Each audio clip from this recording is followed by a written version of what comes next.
Hello. Well, that was a great way to start a 24-hour stream. The video just cut off for me. I don't know about anybody else.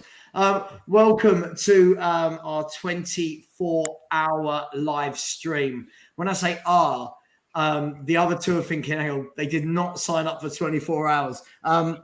Welcome. Pete, thank you for being here for the beginning. I'll let everyone know that this is your son's room before anyone wonders where you are. How are you, mate? You good? Good, mate. Yeah. Best of luck for tonight, mate, or tonight for today, I suppose. Haz, I'll come to you in 1 second. Kuva, you promised me you're going to do 23 of the 24 hours with an hour right in the middle. That's right. Brilliant. That includes me playing it back sometime tomorrow and the day after. Yes. Yeah, that's good. Oh, Jesus Christ! There's still 23 hours, 59 minutes to go. This is going to be a drag, isn't it? Yeah, it's going to be a long old slog. Haz, welcome, mate. How you doing, buddy? You all right? Yeah, I'm all right. I'm not looking forward to Sunday. I've got to be honest. Oh, Jesus, Haz, let us get there. Straight in. Jesus, it's only Friday night. We've got 24 hours to discuss this, and you've gone in what? 1 minute 32 seconds. Brilliant. We'll come to that in a minute. That's got to be a in it. That's got to be a fine. That's a super chat for the charity. That's got to be Okay. First and foremost, big up to everyone in the chat. Please, before we start, can anyone in the chat please tell me, can they see the link pinned? I have pinned the link, so please let me know if you can see it. If you can't, that is an issue, but please let me know. Other than that, thank you very much to everyone who's joined us from the beginning here. I appreciate it. It's Friday night. It's 10 o'clock, but some of us are going to be doing this right the way through the wee hours of the morning. This is, of course, for the British Heart Foundation. So this is a charity stream. So no revenue here will be made by myself, by anybody else on the channel. All of the revenue from the YouTube revenue, from any super chats, from obviously the Just Giving page, everything will go directly to the British Heart Foundation. So please, if you can donate, that's what we're here for. Please donate, even if it's £1, £2, £5, whatever you can. Please donate. Look, hundreds of thousands of people a year are affected by this. So it's a cause that's really close to my heart. And look, as we go through the night, we're going to have some quizzes, some debates, lots of different debates, and lots of guests joining. So let's jump straight in, guys. Friday night. And as has just reminded us that in just under 48 hours time, we would have finished our game against the Arsenal, the Goons down the road. I can't remember a time for a long time now, from since the days when they had the Henrys and the Vieiras, etc. I can't remember a time where so many Spurs fans seem to be dreading a North London derby. Kuva, is that what you're seeing as well, or am I being a bit overreactive there? Yeah, Levy out. I don't care. Has started it. Yeah, he did start it. I know what you mean, mate. There's kind of a cloud hanging over the club at the moment. It feels like some people have got some optimism left. A lot of us are thinking we're just going to get beaten there. We see the way the football's being played this season. You know, you could argue that with the results were going our way at the start of the season, but they've drifted away now. We're getting some bad performances and no result with it as well. And they're top of the league for a reason. They're playing some great stuff and finding ways to win even when they're not playing well. Yes, it's dark times, but home advantage, riotously loud home crowd. You never know what that can do to them. They crumbled last season. Yeah. I mean, look, Pete. The key thing here is, you know, the way I think lots of fans, and including myself, have been talking about it, mate. It feels like it's away. You know what I mean? It feels like normally I'm one of these fans to say, "Oh, it's a derby. Form goes out the window." But I just the feeling of Arsenal beating us and beating us comfortably is firmly in my gut. Where are you with it, mate? Well, I hope form does go out the window for starters, especially ours. But yeah, no, I'm dreading it for two reasons. I think one, because we could get seriously hurt on the day and all that. But second thing for me, a bit more in depth, if we were to win that, then I think we get the massive overreaction, and everyone, I think, like we did back in the last, everyone think everything's fine now, everything's all good, rosy in the garden, and sort of take our eyes off the ball and the bigger picture about what's going on. Because a win over Arsenal just covers everything, doesn't it? It's I think we just lose a bit of momentum in what's been happening in the last couple of weeks, where the in out conversations been a bit more prominent, I suppose. Yeah, absolutely. Don't lose that regardless. Yeah, I mean, it's kind of like the worst thing that can happen is a draw, because either of the other results lose it. We've got everybody pointing their finger at Levy, angry, or if we win it, it's it's always fun beating Arsenal, isn't it? So it's kind of the only way to lose it is to draw. Yeah, it's an interesting one, isn't it? Yeah. I mean, let me bring you in here. It's interesting because, look, win the game. It's one of those that it could give us the confidence going into we're in the middle of a very tough run. Man City next, Fulham away, who are on fire, and 3 points behind us. Then we've got Man City again. Then I think it's the likes of Wolves away, Chelsea, Leicester. So how important is it that we don't lose this game? I mean, right now, just take a draw and just move on. I've got to be honest. Like, I'm shit scared of the game on Sunday. Like, what Arsenal could do to our defense it's just going to be like a massacre. Mm-hmm. I mean, I keep hearing this. Do we truly believe that? Are we being overreactive? Because I said the same earlier. What you like? Look on paper, I guess. If you say Dyer, Davies, or one of the two in defence, and then Longley, despite the fact I think he's done okay, he doesn't really stand a chance against what they got. And the two I fear the most are Martinelli and Saka. I just think they're going to tear us apart. And I think people are very underestimating Arsenal's midfield as well. Like Xhaka this season is like a different player. And he's literally like the creator. And then it's just, even on midfield on paper, because Bentancur's not going to be back, they're going to beat us in midfield, I think. Even if we play a 3. And obviously the defence is better than ours. So it's just, unfortunately, we're going to have to play like a very low block to try and get anything out of this, I think. So, okay, let me come back round to you then. So I've heard that a few times today that, to get a result, we've got to go with a low block. If we go toe to toe with Arsenal, which, by the way, I can't believe we would ever try to, because Conte just does not play that style of football. Have we got the defensive know-how? Have they suddenly been drilled well enough in the last week that we can play a low block and suddenly keep teams like Arsenal at bay? Have we learnt our lessons from the last 15 teams that scored first against us? Has Eric Dyer learnt lessons? No. Well, there you go. No, it's a team game, isn't it? I think if we actually set out to deliberately, rather than reactively, sit deep, I think if the plan is there from the start and we're looking to just completely destroy all football as we know it, that is what we do anyway, isn't it? In the first half. Yeah, absolutely. Yes. Can we do it? Yeah, we could. It needs people to turn up on the day. Hugo's going to need to be on top form when they do get their chances. And the likes of Dyer and Davis are going to have to be pulling out some of their better games. It can be done, but I mean, it's going to be painful to watch. But North London derby, I think this is one of the few exceptions to my rule where we've got to be playing football at all times. I think this is the one where the result is everything. Yeah, absolutely. It really, really is. Just quickly, I'm going to read out a couple of super chats. What I would ask, if anyone is in the chat, you can do it via super chats, but if you could do it via the Just Giving link moving forward, that would be better, because then YouTube don't get any of the money. But listen, I will put in the $17.99 and make up the difference on this. So thank you very much, Steve D. Big up to yourself, mate. Let me know, as we talked about earlier, if you need anything. Really appreciate your support. Hereby, Herbie, thank you.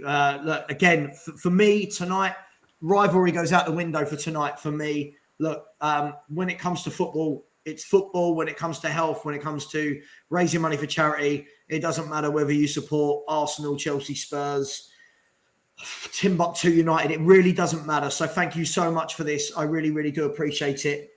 Somebody did ask, if you put in a super chat, does the money still go to the British Heart Foundation? It will, but what I have to do then is put it out of my money, which I don't mind doing, and then wait for YouTube to pay me. But it's fine. I will keep putting the link in the chat.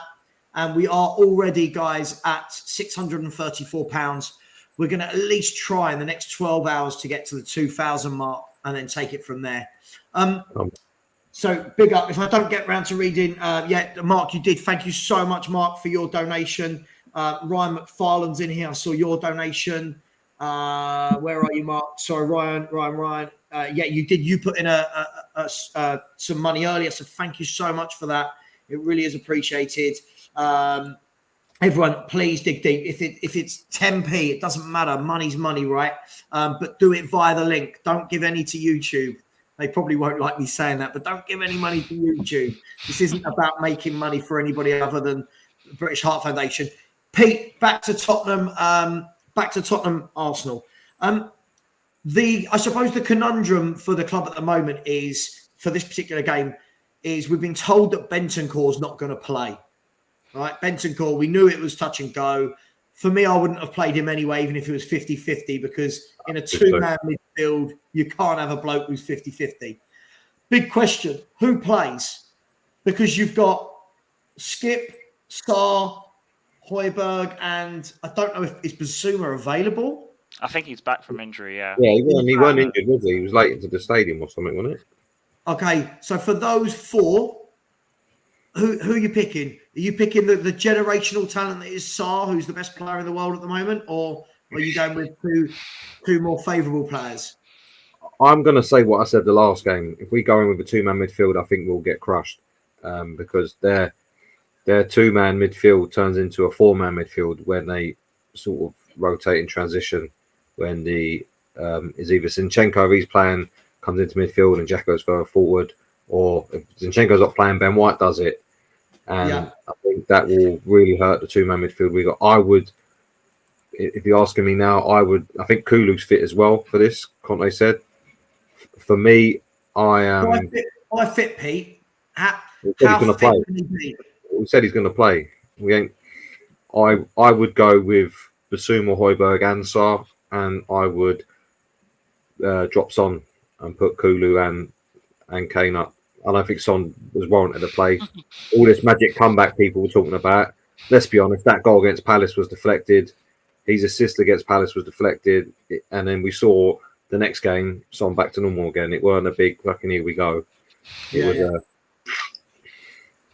That's what I would do. I think if we go two-man midfield, I think we could get really, really hurt because that's their strong point. You don't go up against their strong point and be outnumbered in there. Absolutely. I was going to call you. I've got Faz on my screen, and I've got your Has there. Has the chances that Antonio Conte drops, not rest. Pete said the word drops Heung-Min Son for a North London derby. Can you see it? Would you do it? Well, I don't see Conte doing it because he's so stubborn. Despite the fact I like him, he's really, really, really stubborn. I agree with Pete. I wouldn't play Son. I'd go with something slightly different though. I'd probably play Kane a lot deeper with Sarr and Højbjerg. Basically, play Kane as a midfielder, and I'd play Gil slightly further wide and Kulusevski like sort of tucked in a bit. Okay. So play like a false nine, I guess. And like, cause I see Sarr and Gil. I don't want to see Son. And I don't want to see Basuma because Basuma's done rubbish this season. And Skip for me is not been good enough. So let me ask you then, Has. I keep hearing that Basuma's done rubbish this season, and I'll come on to you with this Coover afterwards. Has he done rubbish this season because of the way we play? Because I don't ever remember watching Brighton and thinking that Basuma's rubbish. I remember watching Brighton every game going, I'd love that bloke in our midfield. All day long. What's happened here? Why has Basuma been signed if he does play in a 3 and we play in a 2? What's going on here? Sorry, go on. Oh no, go first. No, it's fine. Don't worry. finish first. Oh, Plenty of all right. time. There's 23 hours to get it all We've in. got like You've we've got got 23 24 hours. hours. Yeah. Yeah. Clock's ticking. Yeah, come on, quickly. I need some Yeah. sleep. I should do the first part of it to start with. With regards to formation and how we're going to set up midfield, my feeling is if Kulusevski's playing, we're going to go with a 3-4-3 as normal. Okay. If he isn't playing, it gets interesting. I would probably go with a 3-5-2, but I wouldn't drop Son. I'll keep him in and try and recapture that old connection that Kane and him have with the breakaway goals. Because I'm kind of with Stell's theory on this. I think this is a game where we've got to absolutely stink the place out. Yeah. We're just going to go ultra defensive, smother everything they do, frustrate them, hit them on a counter attack or a totally undeserved goal against the runner play, really annoy their fans, get on their back about it, and just grind them into submission. I think that's the only way we can do it. Now, if Kulusevski isn't is playing, we're looking at just the two. I don't think we're going to get a lot of joy because Bentancur isn't playing. So what we left with, Højbjerg's got to play basically, and then it's a question of I would pick Basuma ahead of Sarr, but at the moment I'm quite favouring the 3-5-2 and play Højbjerg, Basuma, and Sarr. Now, talking on the Basuma question, why is he not the same player that we saw at Brighton? I think it's the same reason a lot of players don't always perform for us at the moment. Seems like there's a fear of actually expressing themselves. It's all about holding shape, and it's all about just you're worrying about what doing something wrong. It just feels like that constantly to me. That's why I'm so quite comfortable with the idea of Conte out for me, because I don't like the way we're playing the football, and I don't think the players do. 17 minutes in and we've had a Conte out. Just quickly to mellow that note, I'm just gonna, sorry guys, this is gonna happen quite a lot. Guys and girls in the chat, I am seeing lots of donations come through already, so this is brilliant. I will try and read as many out as possible. I'm trying to keep up with what's going on in super chats, plus what's going on in another screen with the Just Giving page. So for now, listen, we are now up to £684 very, very quickly. So thank you very much. First of all, Haz, who is in the chat. Haz, my man, big up. Thank you very much. £50 donation. Much appreciated, my friend. I really, really do appreciate that. So thank you very much. Tom Thacker, thank you for your donation. Dermot Moyles, Francois Parker's Emporium, thank you very much for yours.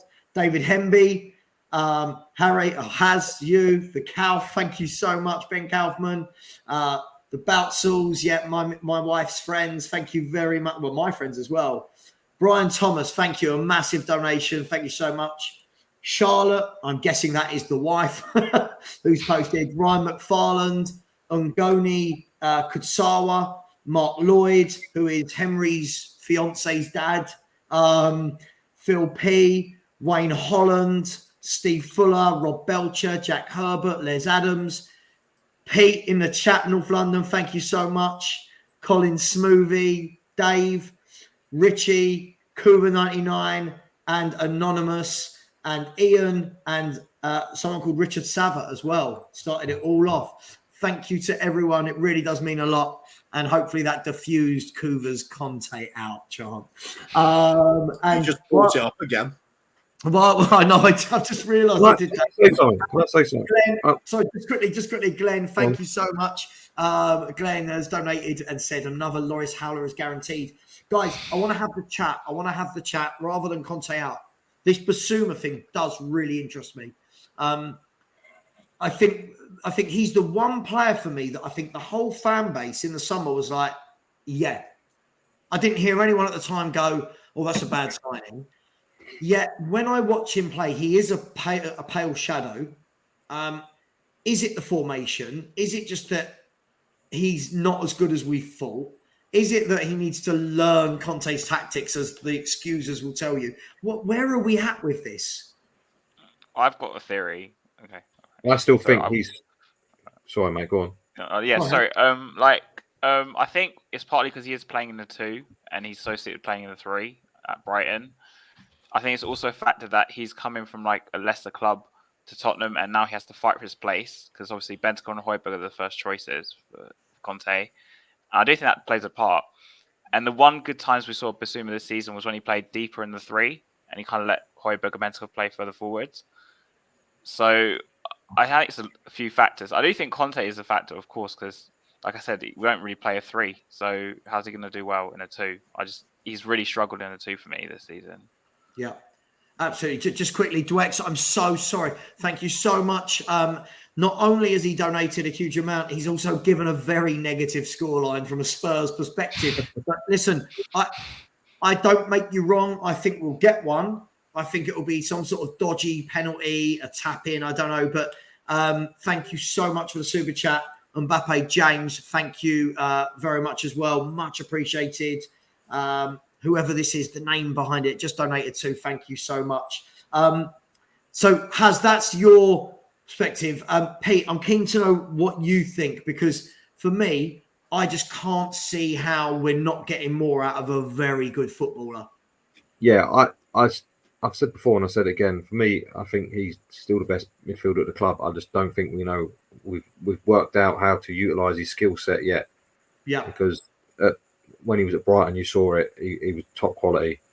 Yeah, he was quite coveted in the league. For me, I think once we get it right, if Conte can't get it right, the next manager, I think, if Brighton did, will get it right, because you look at him, you know what he can do, and we will make the most of it. Just change the subject slightly. I got a lot of grief from people saying when I said about dropping Son. You can't do that, Pete. You can't say that. What I will say is, tell me where I'm wrong. Yeah, people saying, he's forming North London derbies and this, that, and the other, and we need his pace and need this, that. If we not watched him all year and we've been hoping for this to happen all season and it hasn't, Pete, you know what will happen if he does it and uses his pace and scores against the Gooners on Sunday? Everyone will remember you. That's fine. Bring it on. And I'd love to be wrong, but let's be honest. How many times have we heard this season? Yeah, we heard it after his hat trick at Leicester. Yeah, and he went straight back to how it was. We heard it after the deflect against Palace. That's it. Son's going to go on a run there. He's going to do this. He can probably score in the next 10 games. And the next game he's up against Pompey, and he's probably just one of the worst performances I've actually seen of him for this season. And that's saying something, because he's had some fucking stinkers. So I just don't see how people can see. I think we've got to get away from this fact that let's keep playing him because of what he did before, rather than what he's doing now, which is fuck all. So let's shift the conversation slightly, because what I've noticed is there's a couple of things within our fan base, right, Coover, where we're allowed to debate loads of things, but there are certain subjects which are almost like it's almost taboo. It's almost like when we were growing up, we were all allowed to watch a bit of porn, but if you watch this sort of porn, oh no, that you've taken it over the line, right? Probably really bad. But listen, we're here for a long time, right? There's going to be a lot of this, right? So the thing for me, Coover, is this. Let's talk about Heung-Min Son, right? The whole debate, would you sell him, would you not? For me, we talked about this before the stream started, and I said to you, did you see, I'm going to butcher his name again, is it Kvaratskhelia tonight? Kvaratskhelia, yeah. Kvaratskhelia, right? Who I think they bought for under 10 million, if I'm not wrong, right? Napoli. He's got 7 goals and 7 assists this season. But on top of his assists and goals, he just looks a player. Like, for me, I use him as an example. I think there's players like that out there that you can replace Heung-Min Son with. Yeah. And I'm not saying right now, but if someone said to me in the summer, if he keeps up the way he is, I would move him on and get a younger model in. I would get something different now. Because I don't know about you, but I'm a little bit bored of the Kane Son. I know that sounds dreadful, but I'm bored. Don't let the missus hear you when you say things like move them on and get a younger model in, mate. We'll catch you into that conversation. You're in for it. Quiet in that room. Hopefully, it's only 1 wall away. So we're all right. Yeah, the Son and Kane staying here debate. It's all about what are your plans? Are they long term or short term? if we're going to go long-term plans, there comes a point when you've got to think, is it worth cashing in on them while they still have decent value, and you can plow it into building a young squad for the next manager, which wouldn't be Conte, let's face it. He's not going to be building a team of youngsters. Then we are looking like a Pochettino again, or somebody like that, whoever it is. It could be loads of different people. If you're going to do that, it's a viable option. If you're not prepared to take that step back and rebuild with youth, then there's no point selling them. You might as well stick in with it. What people are hoping for is the short-term fix. That's what the majority of fans will always want. Because, I mean, why would you say, oh, I'll wait 3 years, or you can have it today? You want it today, won't you? You want the cup now. So I get that. But to do that, we've got to invest heavily to basically get players that match the likes of Son and Kane in quality. And we don't do that. So take your pick. Go for a plan that we're not going to do, or go for one that we could do, but so far haven't been doing. It's always the same with this club. Where are we going with it? We talk about it constantly. There's no direction. I don't know what the plan is for the future. Don't know what the next manager's going to be all about. Don't know who's going to be here. There's nothing, is there? The thing for me, guys, is this: is other clubs make a living out of knowing when to move players on. Like Ferguson was a master at it, right? Can you imagine?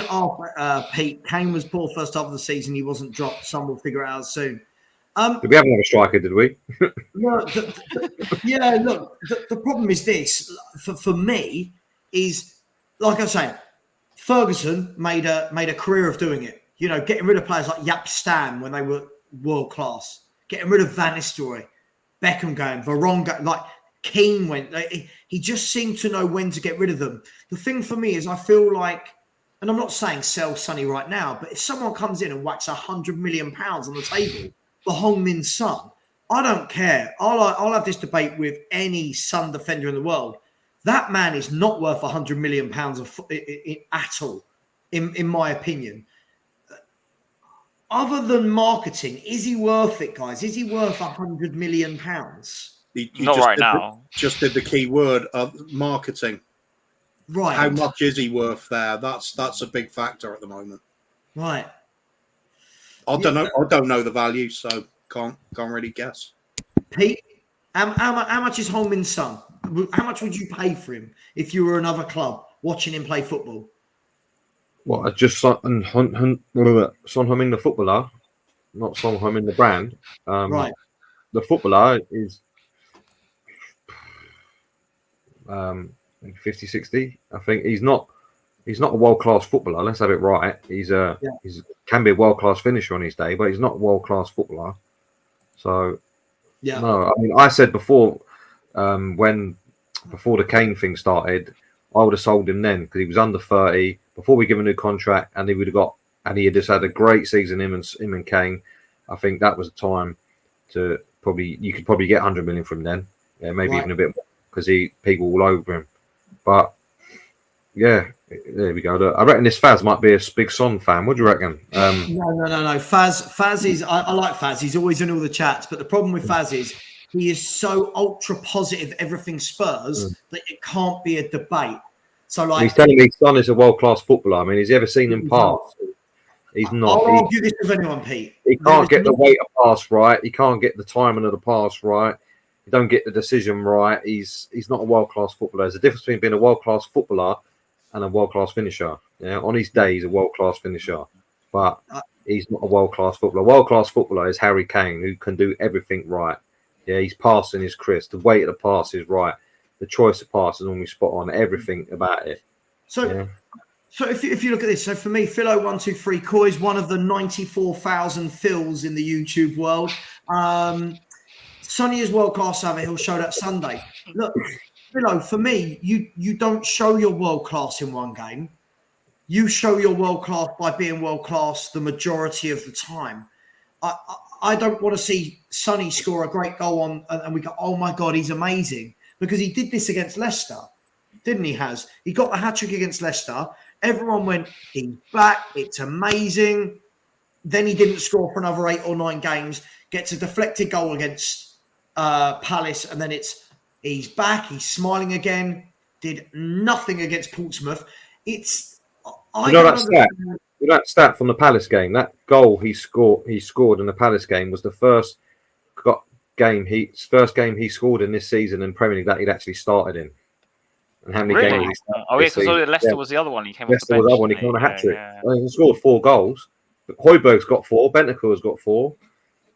And how many starts he had this season? That is his first goal from the start. I rest the case. It's quite an interesting conversation to have. Who's worth more to the club financially, Son or Kane? Probably Son. Well, probably Son, just because of the marketing and the Korean fans. But Kane's worth a lot of marketing as well, isn't he? That will dry up. Kane will be quality for until we retire. But I think I see what Cooper's saying in terms of like the club marketing and that sort of thing. I think Son's probably like a big thing. But we're talking in terms of football ourselves, right? Kane's better, isn't he? So, yeah. Big up Bob Spur. As he says, please help this average man help this great cause. Please donate. Link on top. Yes, please do. I'm putting the link in the chat just quickly while we're there, guys. Otherwise, this will run away from me. We've had some more donations. We're up to £774 already in hour 1. Pete Ross, thank you very much for your donation. Stephen Hughes, I'm guessing you're not the Stephen Hughes who played for Arsenal and Everton, but thank you very much. Yeah, Steve from the group. That's Steve. Thank you, Steve. There's so many Steves. Andy Fenny, thank you for your donation. Tom81, Steve D with another donation. Bob Spur, thank you so much, mate. Tot Spurs, big donation. Borodin, big up to yourself, my Welsh friend. Please keep the donations coming in. It's a long night. It keeps us going to see that it's working well. And in the next hour and a half, I will be doing my first shirt giveaway. And in 25 minutes, we will be plucking a debate. We have got, I said plucking, by the way, plucking. We have got 12 different debates to have in the next 24 hours. Amongst quizzes, amongst watch-alongs. I will ask everybody to pick a number, and that number is correlated to a debate down on my pad, and then we will go. It does feel, though, guys, doesn't it, that I almost feel like Heung-Min Son could play like this for 2 more years, and some fans would still say, "Oh, but it's Sonny. He's got credit in the bank." For me, that's small. That's exactly what I was thinking. That's exactly what I was thinking. Yeah. Same thing, Dele Alli. Yeah. I mean, why is he playing so badly this year, guys? Is there rhyme or reason? I think there's something wrong. I don't think it's not just out of form.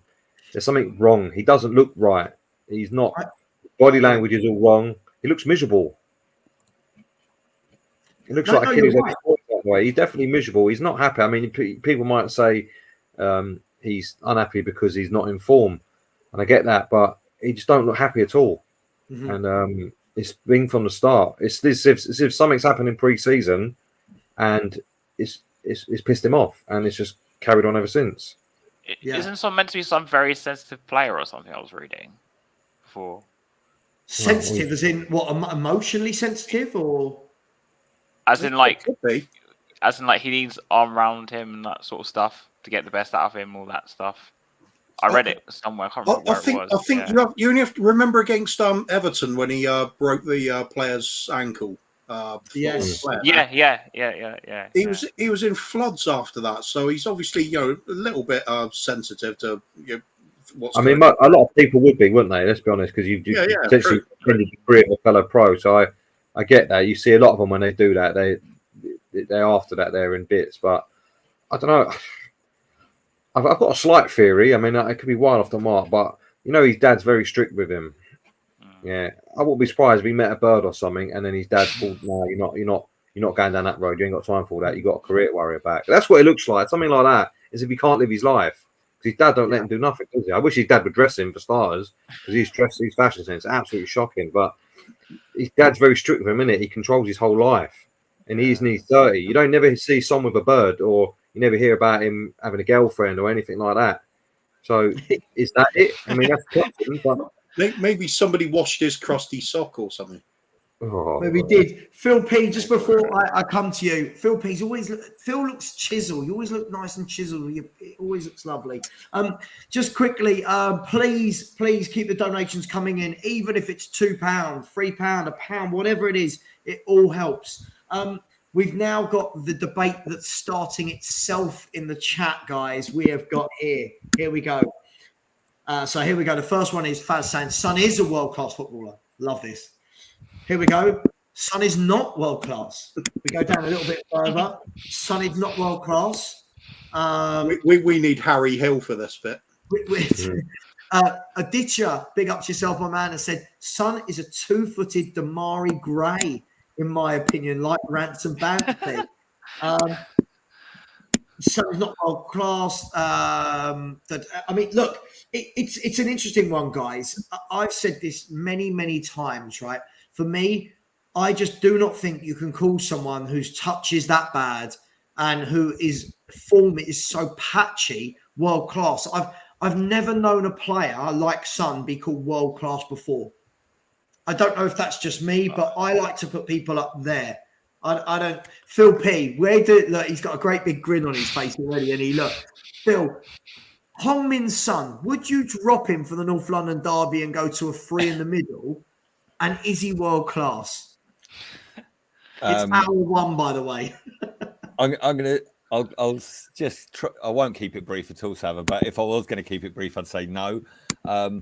Look, if you're going to drop anyone, and I think it's something you've said before, Sava, you know, we're horrific at the back, so we just keep playing more defenders that are worse than the ones that would be in there if we had a flat back 4. Look, I think the problem we have with Son is he's just badly out of form, right? But the problem we have as a club actually is crystallized in the Son situation because we've got zero accountability at any level of the club. Yeah. You know, you've got a captain and a goalkeeper who was done for drink driving, never missed a game, never was stripped of the captaincy even temporarily, zero accountability. Yep. Sorry to pick on Hugo again, but in the reverse fixture, the one we got this Sunday, he probably had the worst rick in his whole Spurs career and never got dropped. Emerson Royale, horrific challenge, got sent off for in the North London derby at the Emirates. He obviously was dropped, but only because the league rules say that he had missed 3 games.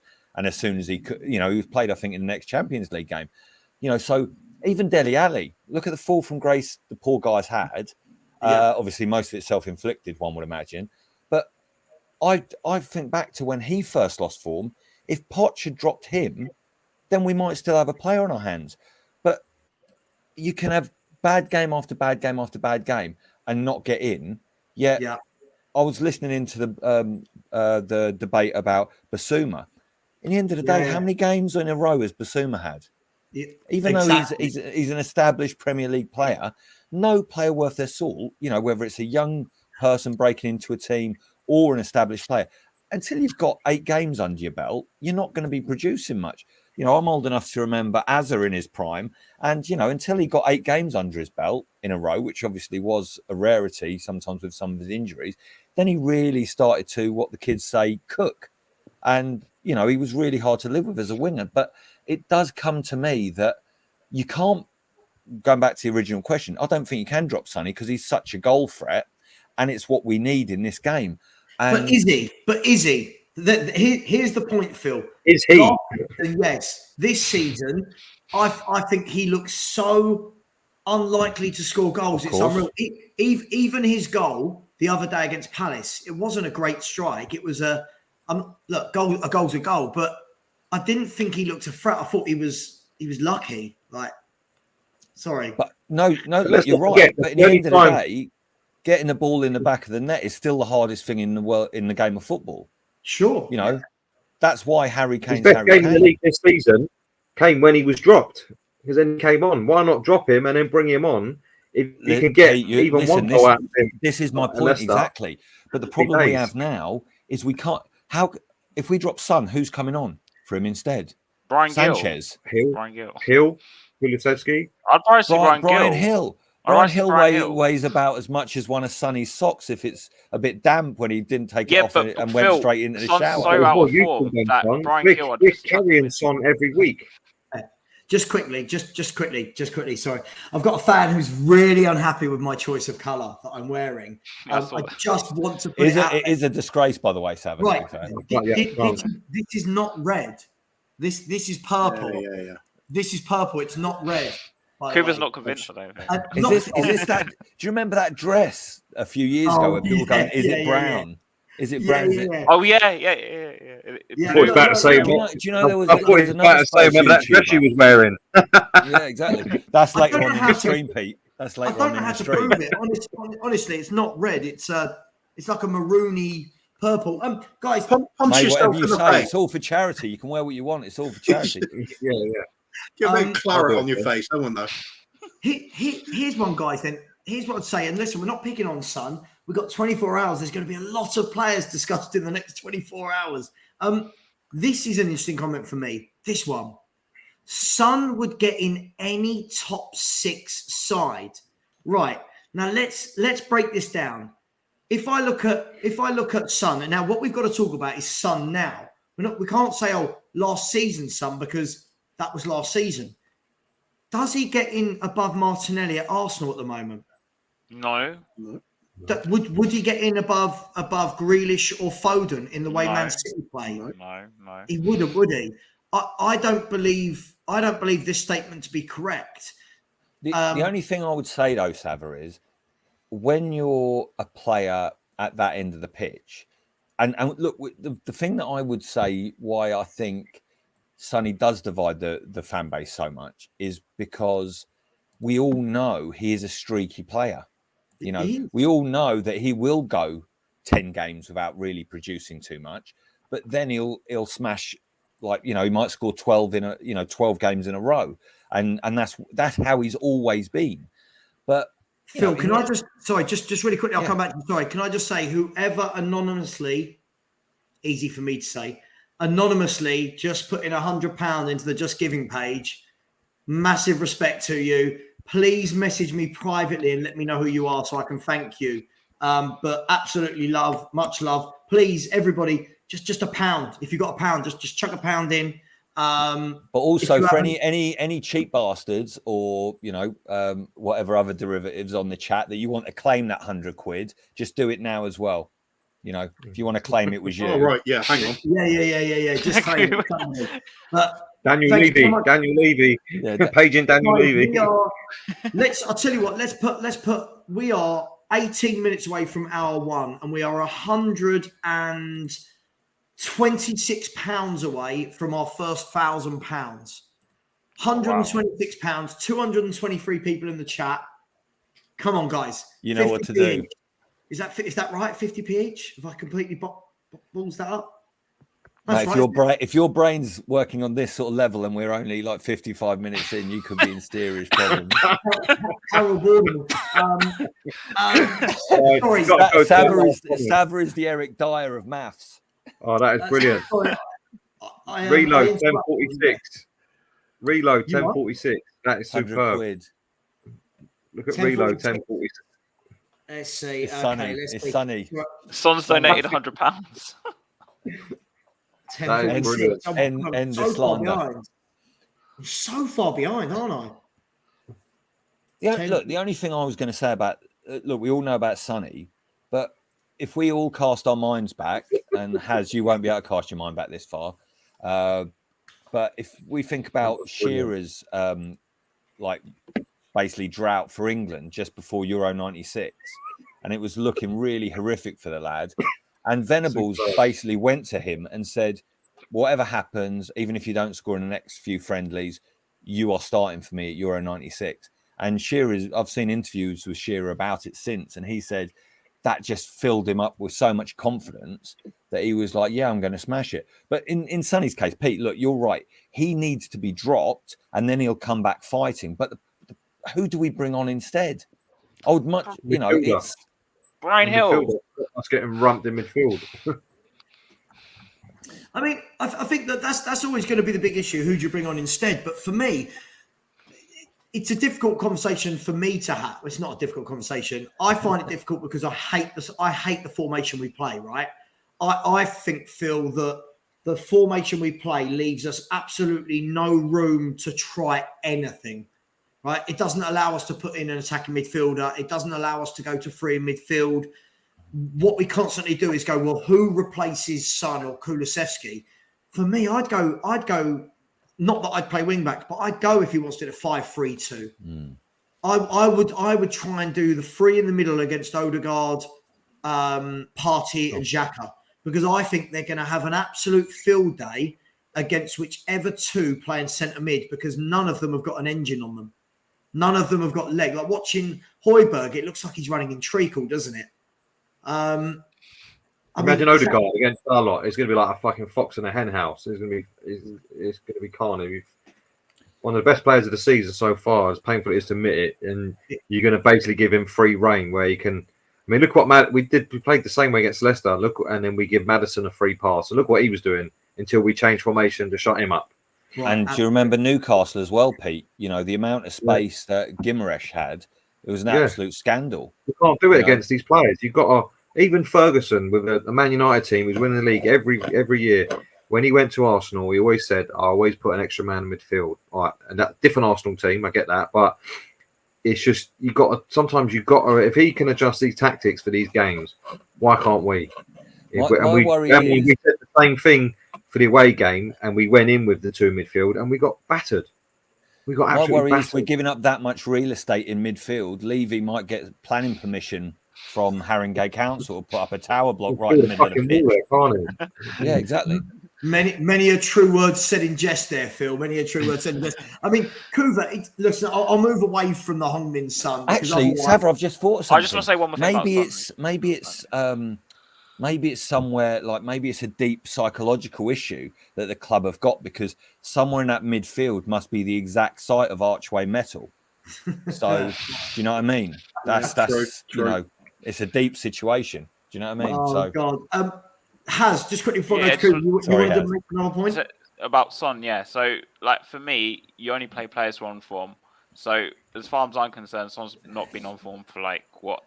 The whole bloody season. If we're playing players on form, we're only going to have Harry Kane against 11 goons. What's going on Or a here? team of Harry Kanes. No, but you've got to just be brutal with these players. If they don't play well, just drop them. I don't care. Like, I'd even rather see a youngster play instead of Son right now. I've got to be honest. Because right now it's just a wasted spot. At least a youngster coming into this game will at least give it his all against the Arsenal. Right? At least it's that. I suppose the counter to that would be, how are they going to get their form back if they don't play?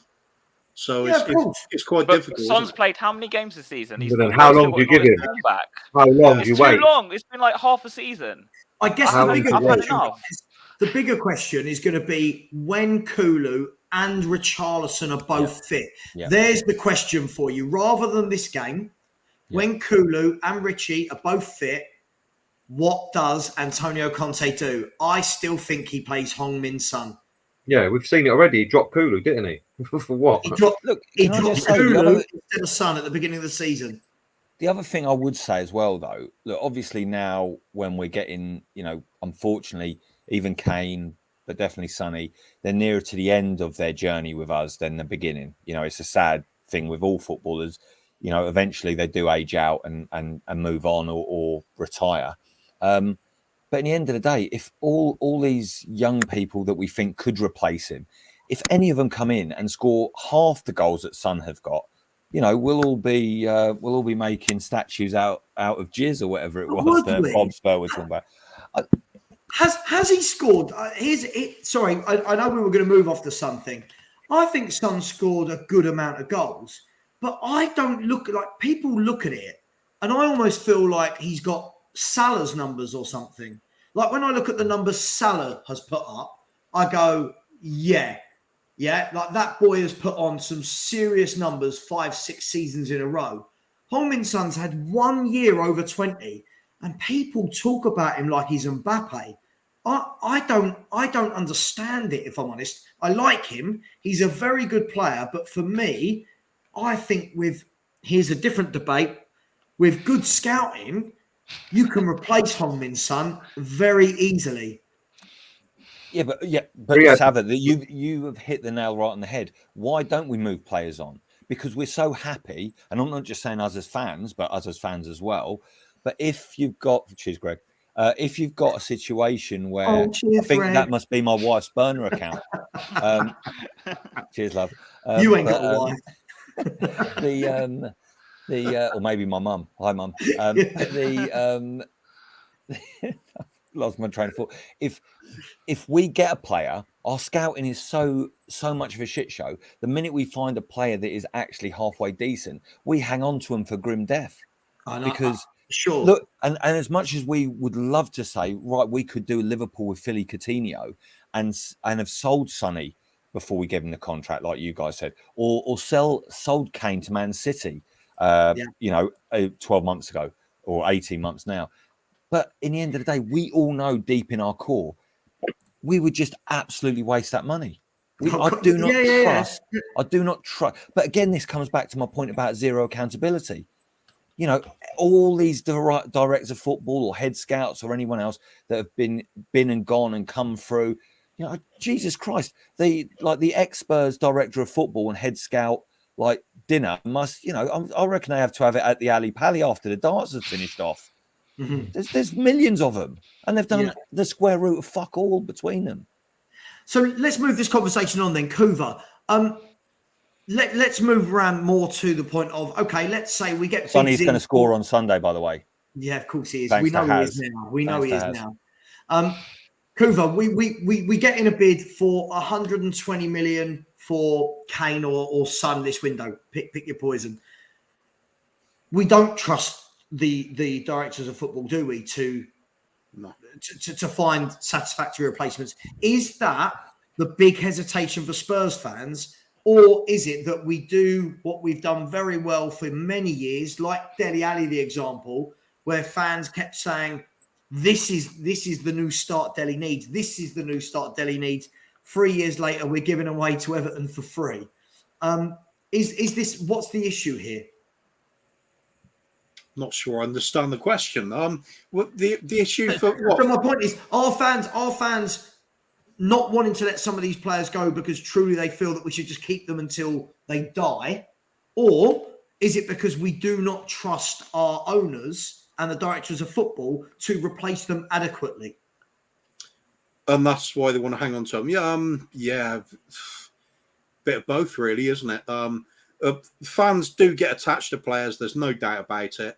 When you get somebody like you look at what's happening to like the sort of Hill or Sarr, little cameo performances, latched onto immediately because the rest of it's been so bullshit that all your hopes and dreams you pin it on that one player and think it's going to go for the best. But who's going to wreck that dream the fastest? Is it going to be the lack of ability, or is it going to be the fact that the owners are always going to replace them with somebody that's absolutely bang average again?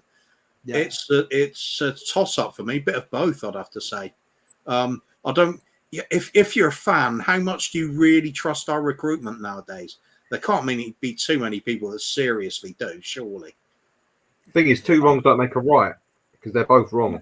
That's true. That is but true. Pete, we've got more than two wrongs in the club. Yeah, but that's our recruitment policy, isn't it? At least you get two wrongs for the price of one right. But the thing is, what of our fans, and we need to get away from letting sentiment hinder progress. Yeah, because it's a matter of fact that most football clubs, bar fair few, you have to sell players, you have to trade players, and move on, and then go again. Yeah, most other clubs do it. Even players at peak value, some, especially at Son's age. We're not talking about selling a 25-year-old Son. Yeah, he's at as soon as he loses pace, he's useless. Let's be honest. Yeah, because he doesn't offer nothing else. I suppose the most brutally realistic level, it doesn't matter what the fans think, does it? All that matters is what the manager thinks and the board. So, so you say we should close down all the YouTube channels? Yeah, exactly. Yeah, I think we should. None of this matters. I'll save at least 23 hours on this one. Good night, everybody. It was fun. Like I said, once his pace is gone, he's got nothing to offer. Where you look at a player like Mahrez, who in my opinion is probably twice the footballer Son is, the footballer, for sure. yeah. You think he don't rely on pace or anything like that. He's got skill, and skill. Oh, I ain't have as much of it as he's going to have once he starts in 32, but he will still have plenty. Yeah, he's still got the technical ability. So that's when Son doesn't have that in abundance. That's what else does he offer? Well, and we're seeing it now because he's not like Kane, where Kane's not scoring, but he's supplying or he's doing something. Son's not scoring. Son's not doing nothing, and he's just dreadful to watch. It's just the fact. The only thing, though, on that, Pete, why have then Son and Kane got? They're now the top in the. I know football didn't start in '92.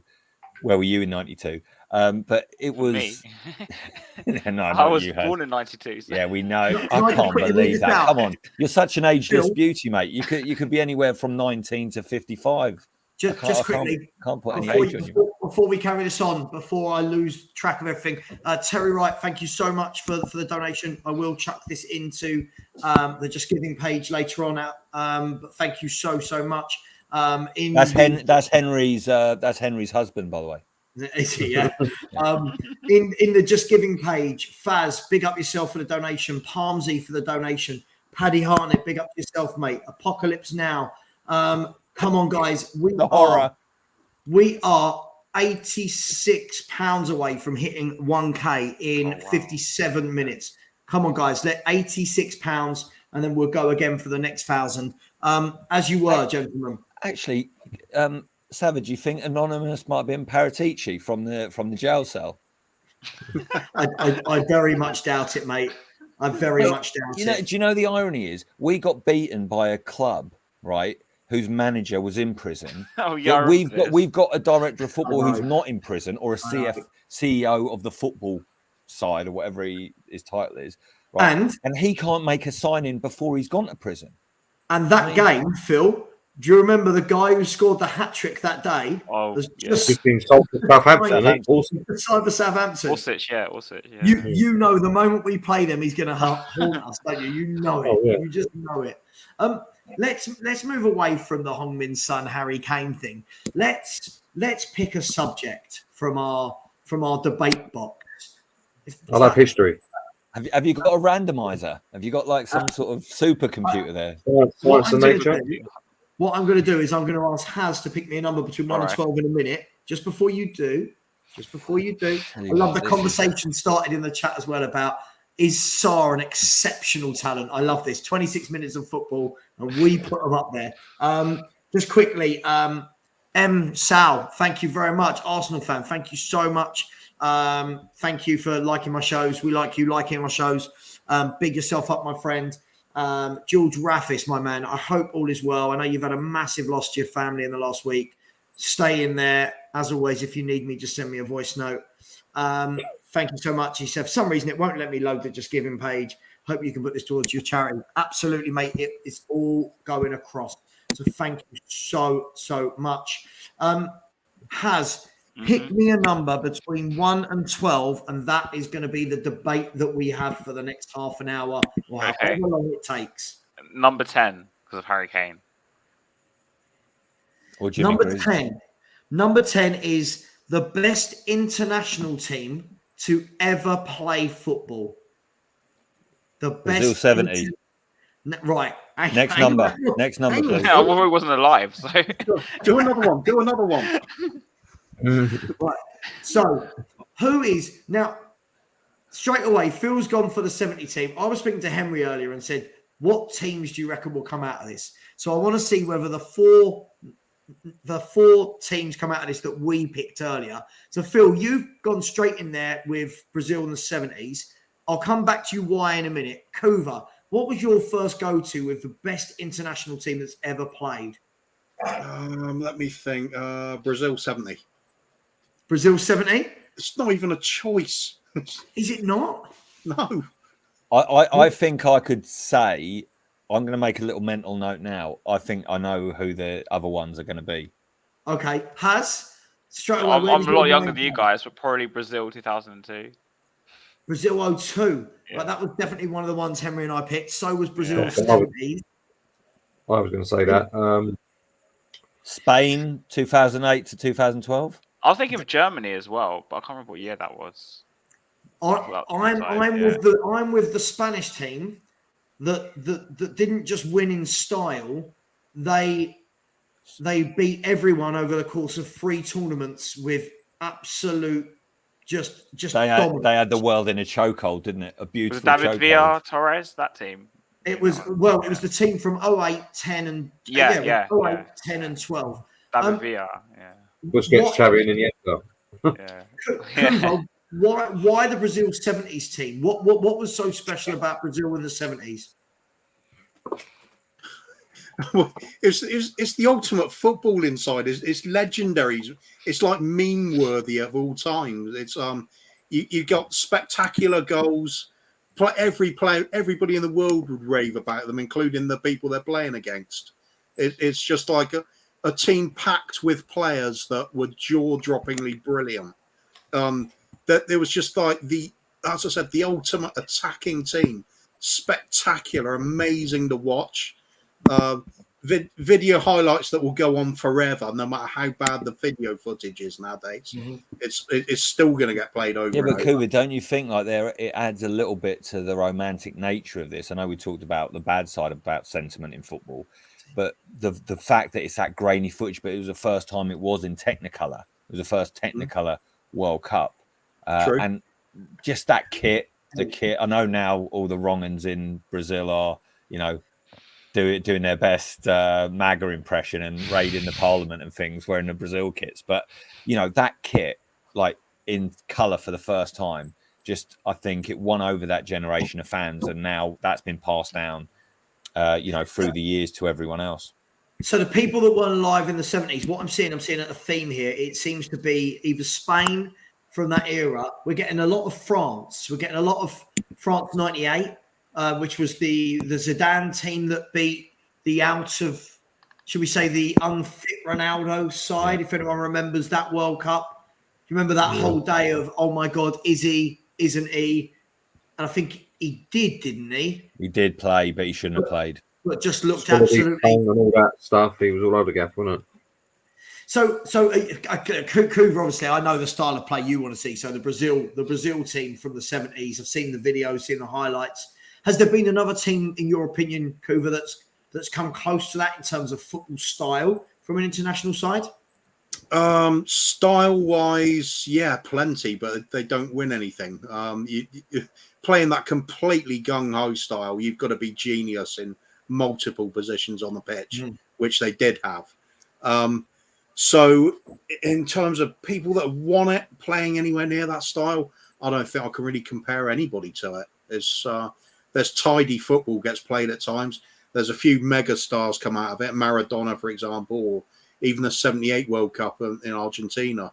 You had some iconic players coming out of it. But France with Zidane, what a great player he was and everything. Brazil later on with R9, that Ronaldo, incredible team then as well. But nothing as iconic and as just pure football as that. In terms of pure football, though, even though they never, actually ended up with the Holland, the total football side, it's just absolute madness. The stories that my dad tells me about that side and what I've seen, just incredible. And obviously Cruyff there, just doing whatever, doing Cruyff things. When you have a style of play named after a player. That is something incredible. Although this comment, guys, sorry, just absolutely cracked me up. In the Royal Run. Like listen, seriously, it has to be Greg, doesn't it? I've got to say, my mum doesn't know what she's talking about now. I mean, give it a rest. So I just want to ask, but obviously, Kuva. So the Brazil team of the 70s was just before my era, right? Just before, in terms of growing up in the 80s. What was the difference then, from your point of view, in terms of the way that Brazil team dominated versus how? Some put Greece 2004 down. Huh? So no, I know it's not. It's probably not. He's joking, but Greece 2004. I thought it was quite funny. DVD. Thank you.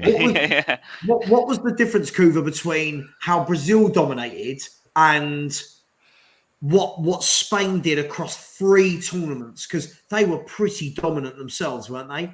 And in one of the tournaments, they didn't even have a centre forward, Kuva. they played with Fabregas in a false 9. Well, to be fair, the 70s Brazil team is actually before my time. I was born in 71.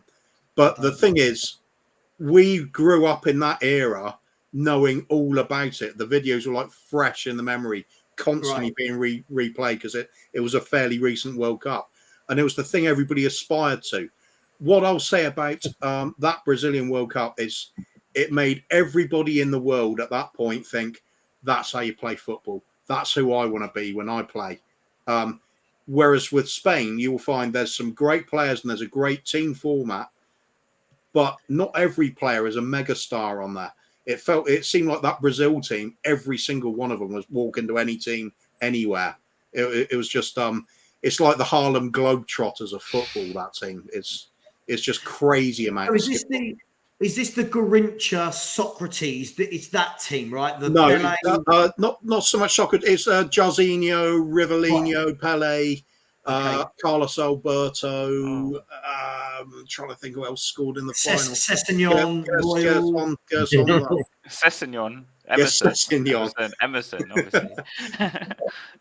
It's interesting. Lucas when he had hair. Tostao, I think, was one as well. Gilberto, we had at left back. Do you think, though, guys, that on the international thing, do you think that for the last sort of 10, 15 years of international football, since that kind of Spain team, that has there been any international side that's really caught the eye when winning it? I don't feel like we've seen a team that look really well-oiled, well-drilled, that really get you off your seat. If I look back over the last decade of, 5 teams would have won tournaments in the last decade, right?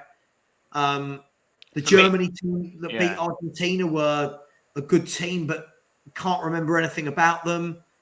France winning the World Cup were again a good team. I don't remember them having a particular style or anything that really stood out. Argentina, it was Lionel Messi and 10 hardworking players. Has that gone out the game now completely, guys? I disagree. I actually really like that Germany team. I thought they were brilliant to watch. And I always remember someone put in the comments, Müller was amazing that tournament. Schweinsteiger. It's almost like all the years of Germany culminating with all these players finally came of age in that year or a few years they were dominating. And even though I hate Ozil and I don't think he played well at Arsenal, which is my opinion, I thought that tournament he was incredible. And I think Germany was so good. Like, I hate to say they were brilliant to watch in 2014. Yeah, I've got to give Germany in sort of the early 90s a shout as well. Germany 90. Klinsmann. When you're talking about technicians. West Germany, wasn't it then? Yeah, West Germany, you're right. But is that, Phil, is that like Rudi Voller? Klinsmann. Klinsmann, Litbarski, Mateus. Bremer. Right. Remember, I don't know if you don't remember. I mean, you might have watched it, but before the '94 World Cup, there was a video. I'll say video because there weren't DVDs then of the 50 greatest goals in the World Cup. And if you're a football fan, you probably watched that 100 times. Just before the '94 World Cup, so it was all 90 back, and then you see some of them Brazil goals in like the 70s and 80s, and they were nuts. Some of them goals were nuts. A lot of them you see the German players. Welcome to the stream, Perchy. Just quickly before I come to you, mate, on this conversation, that Germany team, was that with Thomas Hassler? Would that have been slightly? No, I think slightly before him. Yeah. But I mean, Bremer was every single player. You know, I suppose they weren't flashy, but they were just fantastic technique. Could just do the job, and of course the Kaiser was the manager, so it was just like the fulfillment of a sort of great arc for him. I mean, look, 1990 is a special place in my heart because I met 2 of my best mates while we watched that when we were away with the school, if that doesn't carbon date me too much. And obviously England had a great tournament, and Gaza obviously, you know, ripped it completely and put his name right at the top of the shop. And Ireland, that, you know, I've got to give a massive shout out. I'm half Irish.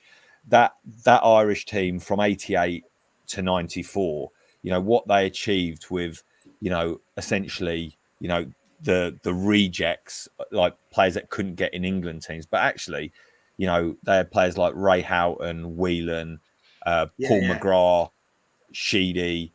They had some unbelievable players, and what Jack Charlton was able to do to meld them together, it might not have been the prettiest football at times, but actually what they tried to do was almost a precursor of, get the ball back within seconds, and the whole like the press, that mantra. Yeah, and so there was some great teams, and obviously, I think someone put it in the chat, that Holland of the late 80s into the 90s. I mean, they didn't perform well in 1990, but that Holland 88 side with the three guys from AC, but they won Euro 88, and of course Van Basten, that Van Basten, that goal, I mean, Phil, I've got the Germany squad from 1990, and you've got players. Thomas Hassler is in there, isn't he? He is, yeah. So you've got players like Bodo Ilgner, Bremer, Kohler, Lipbarski, Hassler, Voller, Matthias, Riedler, Thomas Berthold, Paul Steiner, Gunther Hermann. Some real top players. But again, I mean, I can't. For me personally, I can't look past Spain. I love that style of football. I love that. Keep the ball. But let's go to Percy. Best international teams that have ever played the game. Where are you with this debate? It's a good question. How's it going, guys? Anyway, So I think for me, my era it's between 2002 Brazil or 2010 Spain.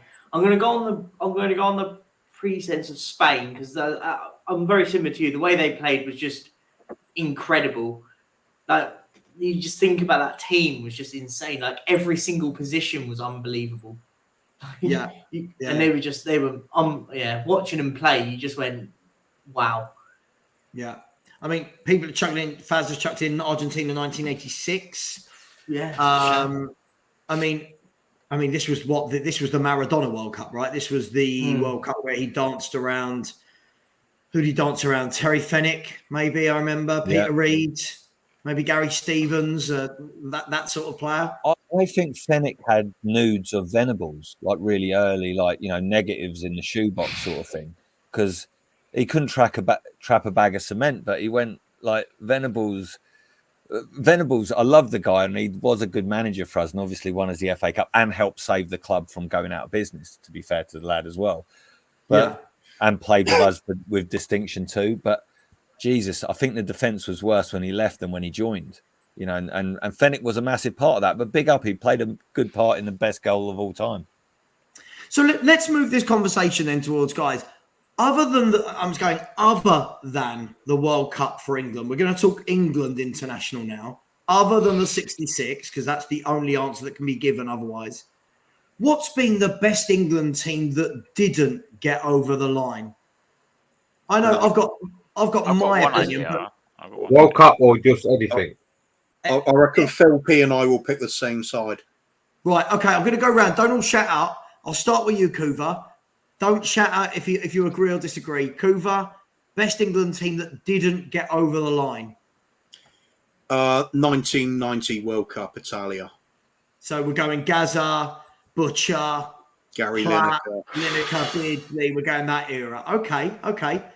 Pete, where are you going? Euro 1916. Euro 96. Okay, so you're going with the Darren Anderson, SAS, Gaza, Ince. Okay, all right. Great team too, yeah. Has? Oh, well, I'm a lot younger than you guys, so mine it's like, England had like Heskey, Owen, that sort of team. So we're only going back to 1996. Where do you think we've gone back to there? I was only four then. How do we where is that? Do your research, Has. Do your research. No, probably like I don't know what team that was. Like the Heskey, Owen, that team, Beckham. Like that 2002. That 2002. 2002 team, yeah. Would that have been Japan and South Korea? Japan, South Korea. Yeah, so probably, David Beckham scored. Beckham scored the penalty to beat Argentina 1-0. Is that the? I think it's that one. No, we lost to Argentina. No, we lost to Argentina that game. We beat them. No, didn't they? They knocked us out of '98 when Hoddle was the manager. Yeah. Then No, we no, no. beat It was Brazil. It was Brazil because it was the Ronaldinho. The Ronaldinho. That But that was 2002. Yeah. We beat Argentina. We beat Yeah, we Argentina. beat didn't we? Argentina, but we lost to Brazil in the quarters. The Seaman. Seaman, the that's the Seaman one. one. Yeah. We beat Argentina in the group that Yeah, year. we That's beat- when yeah. That's the That's one. right. That game That's was right. that game also, that Brazil game, when you think, and it pains me to say it because of his connections to two of our nearest and dearest, but he was so good, the Arsenal fullback, and hardly ever put a foot wrong. And yet when Ronaldinho was running through and he just did a little feint, and Ashley Cole was just bamboozled, wasn't he? Just slight wiggle of the hips, and he'd sold him down the river. It was amazing. Didn't that Brazil team have Ronaldinho, Ronaldo, Kaká, Rivaldo? Yeah. I think Danielson was still in there as well. Ed Milson. Right Do you mean back. Ed Milson? Roberto Dunga. Carlos. Do you remember Carlos, Dunga? Carlos. Yeah, Cafu, I think was in that team, wasn't he? Was it Dida in goal? Dida in goal, Dunga in centre mid. You had Cafu, And Carlos. and Lucio. Yeah, Luso. Yeah. I want to say Aldair. Anyone remember Aldair? Yeah. Listen, I've got to put a shout out as well to the '94 World Cup. That Brazil, Bebeto and Romario. My God. Oh yeah. Oh, Right. hang on. God. Can we go to that in a minute? Let's go to that in a minute. Yeah. So Hazard's gone 0-2. Kuva went 1990. Pete's gone 96. Phil P, which England team you going with that should have got over the line? I will also go with you, Pete. Sorry to disappoint you, Kuva. I thought you'd go 90. It was a toss up between the two, wasn't Yeah, it? 90. I think would have almost. That was almost the biggest shame, because really they picked everyone up, and anyone who saw the Channel 4 documentary lately, there was a lot more to it as well back in the day, and that was the first time when I think football became acceptable in the mainstream, and I think crossed over for a lot of people. So that, as I said, that World Cup will probably always be my favourite, just because of the first one that I was fully invested in, even though I remember '86.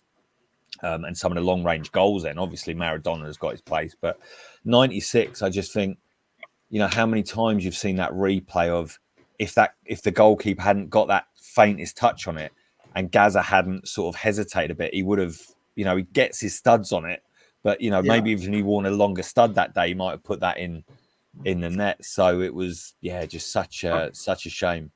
Just before I come to you, Perchy, just quickly before I come to you, please, everybody in the chat, if you are going to sponsor, you can do it via a super chat, but it is so much easier and quicker to do it via the link for the British Heart Foundation, and they get every penny of it. If you do it this way, then YouTube do take a tiny little slice out of it, and we don't really want that. Just quickly, while we're talking about that, thank you so much to Rob Green. Said, my dad had a heart attack at 43 and died at the age of 49 from heart failure. So this charity is very dear to me. Enjoy your channel and streams. God bless for raising money for this charity. Evening for everyone. All the best, Ray. Ray, listen, sorry to hear about that. Same thing with me. So listen, we're trying to raise as much as we can. Thank you so much. And thank you for always being here and watching. Just in the just giving page, a quick update. Come on, people. We are £61 away from £1,000. So in the last few minutes, we've had donations from Manny, who said, great cause, well done. Mikhail, who said, please consider a darker background, Sava, especially for a night stream. Okay. So racist. So racist. I know, I am very racist. But no, not you, him. That clip. If the cap fits, wear it. Is my background that bright? It's a very dark blue. No, I think he's using sardonic. Is he talking about this? Okay. Let's please, people, please do. I mean, forget subscribing tonight. Please like the conversation so more people see it on YouTube. Please, if you've got £1, £2, whatever, please donate and let's make as much money as we can. And we are now 22 hours and 40 minutes to go. So it's getting there. Nearly there, Nearly there. Nearly there. Nearly there. The home stretch. To be fair, once we get past midnight, we've turned the corner, haven't we? You know? Exactly. Perchy, best England team that didn't get over the line. So didn't get over the line. I'm going to say 2. I think 2002 should have got over the line. I think if we'd beaten that Brazil squad, we would have won that final. So I thought that team. But the other one I'm going to say is that I'm going to say a bit of is the 2020 Euros, because that should have gone. We should have won that in our own backyard. We should have won that tournament, and we shouldn't have lost to Italy at Wembley. Okay. Yeah. All right, yeah, I mean, look, there's a good argument for that. For me, I'm going to chuck in as well. I listen, 2000, for me, the 1990 and 1996, for me, were the two of the best England teams I saw. I was a little bit too young to watch those. That's all right. Pull your finger out then. Yeah. I'm 4 years old watching the 96. Oh, no. Yeah, can you have a word with your mum and dad? You've missed great stuff there. Shocking. For me, both those tournaments had in common was Paul Gascoigne. And both those tournaments, he was magnificent. Even the 98 team, I really thought we were going to do something there. And it was that crazy game against Argentina where they knocked us out. And it was the Judas goal that should have been, but wasn't. And now I'm glad he didn't get it now all these years later. Guys, international football. I mean, where do we stand with that now? Is everyone as excited as maybe they once were for international football? No. Not England, What happened? Why everyone I speak to says, "Oh, I'd rather club football." What's happened, guys, to international football? Why do we not like it and look forward to it as much as we used to? I think they take the piss with the fixtures. I think they really take the piss. Too many friendlies. Yeah.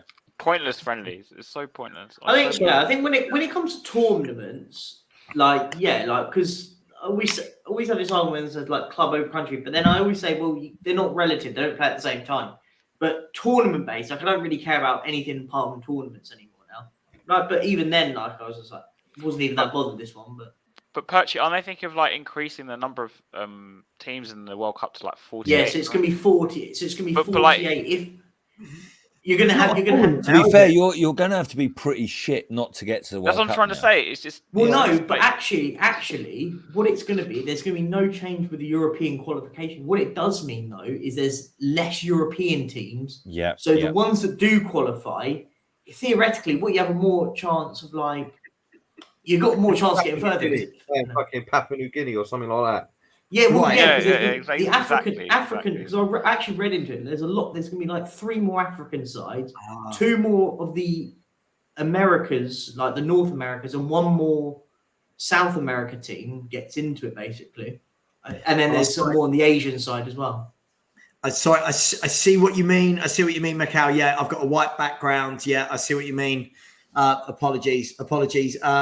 Jeff has just chipped in and said if Ramsey hadn't have taken off Bobby Charlton against West Germany in 70, England would have won the World Cup. I can't deny or confirm that. I didn't see it. Guys, it is silly. My dad said the same thing. Oh, really? Yeah. Well, there we go. Even the greats get it wrong, right? For me, it makes a mockery, don't it? This World Cup where what they want 40, is it 46 48. teams? No, 48 teams now. 48 from 36. Teams. It's how many groups of 4? Groups of 3. So we move into it moves to groups of 3. You play each team once, and then the top 2 qualify, and then it becomes knockouts, and it becomes a round of 32, round of 16, round of 8, round like that basically. It adds an extra 3. Yeah. So you have 2 games. Basically means you have 2 group games. But because I've read into it. So basically, you could theoretically play 1 game and qualify. You could qualify after winning 1 game now. I think these are provisional because I think they were saying that after they're this thinking World they Cup, might revert it. They might revert it back. I don't understand why they changed it. You still always have 4 in a group as a minimum. Always 4. Yeah, no. There's going to be if they do with this new one, it'll be 3 in a group of 40 with 48 It'd be teams. shit, wouldn't it? It'd be shit. What it will be though, the problem what ends up happening is you end up playing Papua New Guinea in a group game and win 8-0, and then you're qualified. And it's just like it's basically an extra qualifier. Yeah. All you'll get is more draws. You'll get more draws because people just think if we won't get beat, we'll go through. And the beauty of the last World Cup is teams turn up to go, look, if we don't try and attack, we're not going to go through. So we had Japan, Morocco, Saudi Arabia going after teams because they think, well, we've got nothing to lose here because if we just start here, even if we get 2 draws, we're out. So 16 groups of 3, So basically 16 groups of 3 and only 16 teams get knocked out at the first point of knocking out. Yeah. What's the point? Yeah, but Sava, I think you're missing the point because let's be honest, for a lot of us Spurs fans, the World Cup was just a nice break. It's true. You're right. It was great for my mental health. You know, the bigger they can make the World Cup, you know, great. Every few years, do a winter one again. The worst thing as a Spurs fan, if you are English, the worst thing is you go from watching what we watch at Tottenham to watching. It's like watching the same, Gareth Southgate that actually has attacking players and still plays the way Conte plays. Without but Sava, don't you think it is actually quite therapeutic? Because although obviously on the face of it, it's not good because the same stuff is happening to us on both our first love and the international phase. But I think it's great because all these other supporters of all these other teams know what we're going through. We can say, look, now you know. Yeah, exactly. They play in the same kit as us. They play the same style of football as us. They waste their attacking talent the same as us. And they play some donkey defenders the same as us. And a lot of times the manager is completely clueless and makes subs at a strange time. So it's pretty much exactly the same. Wow. Sorry, I've just seen what Faz has sent through. We'll talk about that in a little bit. Yeah, I just saw it just now. Yeah. The Daily Mail thing. Yeah. What? Should I bring it up? Should we discuss it? Would you like to bring it up? No, let's just leave it. Keep some mystery in the show. That's what I think. We've got enough time for the mystery. The mystery debate. 1 second. Let me see. Henry did show me how to do this earlier because I'm so bad at it. Right. Sava, why don't we keep the stream going until Lewis sells the club? Can you see this? We'll be here for like another 20, 30 years. That's fine. Guys, can you see this? Yep. Right. A bit larger. So this is what I can't make it larger. Okay. I don't run the internet. I just share the screen. Oh, I wasn't talking about the internet. Okay. So this is what the Spurs watcher saying. Breaking. I love that. Breaking. Everything. Siren sign. Tottenham owner Joe Lewis's preference is a full sale as he seeks an exit strategy after 23 years, which would be beyond QSI given their ownership of Paris Saint-Germain. So I guess that's my preference and all. Hang on. Yeah. So basically what they're saying there is that couldn't happen with QSI because they own PSG, and you can't own. Is it that you can't own 2 clubs outright? You like can't have 30-30 or like you, I don't know. You can't have a majority share of 2 different clubs that play in the Champions League together. Hence why they wanted the 20% maybe. Yeah, they don't want a majority. They don't want a majority share at the moment. Yeah. Where do we all stand on this, guys? I mean, look. Take pinch of salt with who's buying us and blah blah blah and all this. Would a 20% stake, somebody like QSI coming in and pumping £1 billion in, would you like that? Or would that just be still Enoch and Levy at the helm and we don't know what would happen to that £1 billion? I think we just go to more infrastructure. But anyway. Well, to be honest, if they're putting in £1 billion, they get a say in what it goes on. And they own part of the clubs as 20% or 25%. So they're not just going to turn up, put money on Levy's desk and then go, well, do what you want with that. It ain't going to work like that. They're going to want something for their money. But also, Pete, I think you go and get yourself some new carpets and a new suit. Also, if you're coming in, the reason they're coming in is as an investment, of course, so they will want a turn on that. But also, even to be fair, if they're buying a share, then that's ENIC's money. It doesn't necessarily have to go into the club. So if you're talking about sliding scales of how horrific this could be, absolutely. I mean, the first thing to say is, as Daigle said when it first broke, big up Daigle, it's probably all bullshit and it's probably all smoke and mirrors to make us start thinking about this rather than what's really happening, which is a square root of fuck all at the club again. But isn't there too much smoke for this to be complete BS? There's too much around it now. Look who the source was, though. It was, at Davies, at Mail Sports. I mean, the last bastion of truth, isn't it? Yeah, but Sava, the thing is as well, if you look back to actual things that we know have happened at our club. Look at how we ended up with the extra money for the White Hart Lane redevelopment, the Northumberland Park project. It was because we said, no, forget Tottenham. We're now going to bid for the Olympic Stadium. And if we'd actually seriously wanted that, we could have got it. But Levy basically was giving a massive two-fingered salute to the whole LOCOG by saying, no, we're not even going to redevelop it. We're not going to keep the Olympic Stadium. And he didn't even bother paying an architect to redo the designs. He basically said, we're going to build what is now White Hart Lane, but plonk it on the site of the Olympic Stadium. And then we'll move all the rest down to, the old running track in Crystal Palace.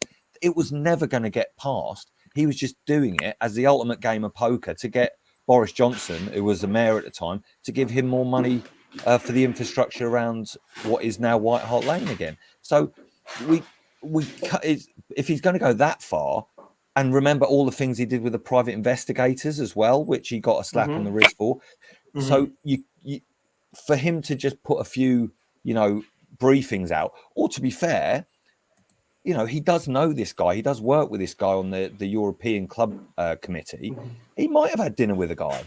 And he might have paid a pap to come around the corner and take a picture of him having dinner with a guy. They might have talked about the square root of nothing. I wouldn't put anything past Levy. Just really, really quickly, I did miss this super chat, so I'm so sorry. TVM, thank you. Big up the panel, respect. Sava, thank you very much. Much appreciated. Just a quick update as to where we are. We are now, an hour and a half into the show, and we are £27 away from the first £1,000. Come on, people. Guys. 27 pounds. 27 years, chuck a quid in. Come on, someone put it in and I'll say Son's world class. £1 each or whatever. I mean, Perchy, where do you sit with this? Because look, I'll sit on the fence for a moment. Obviously, I'm ENIC and Levy out, but do you think we're going to get to the point where, as fans, we literally just want to take anything? Like we don't want to look into it. We don't care if it's the right thing. We just go, they're not ENIC. Are we there as fans, do you think, for a lot of this fan base? I mean, I've been there for a long time, to be fair. Right. But when it comes to this, it can go one of two ways, though. I think, like with the whole Qatar, because the thing is I look at these guys, and these guys, they're not going to just sit there and want a short, like a sort of a minority share. They're not. Why would they? They've got enough money. They're not there to try and make money out of Tottenham. If they're going to go into a Premier League club, they're going to do it to try and buy the club. Like if there is any truth in it, my theory is that they're trying to get a short term buy, like a small stake into a club to then buy him long down the line, because they might sell PSG and they just want to move on. They want a new project. Maybe. Do I think it's?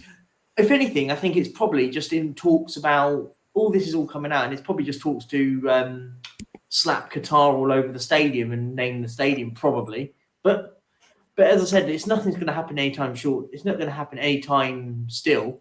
So I think people get very excited about it now, and understandably, like we actually want as a football club to be competitive and battle Manchester City, Newcastle, and everyone else at the top to try and win the league. So yes, for that side, I think it's definitely positive, but it's only positive if they sell the whole club. It's not going to be if they get a small stake into it, because the ENIC and Levy and stuff will have still enough shares to take the majority of the club, and that whatever decision they did, final say.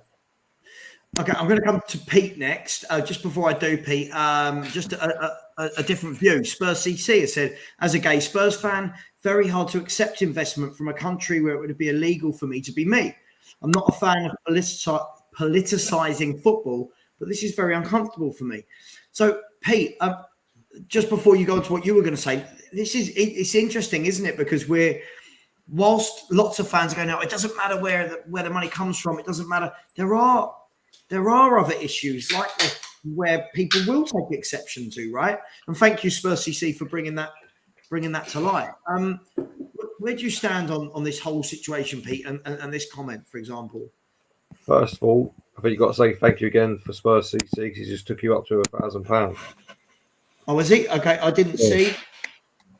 So, Pete, you know what you've got to say now, mate. Oh, You know what you've got to say about Sonny. Come on. It was for fans. Well, Pete, just before you go then, Pete, just quickly, thank you. Manny, you put £25 in. Manny, who I bump into when I walk my dogs around here.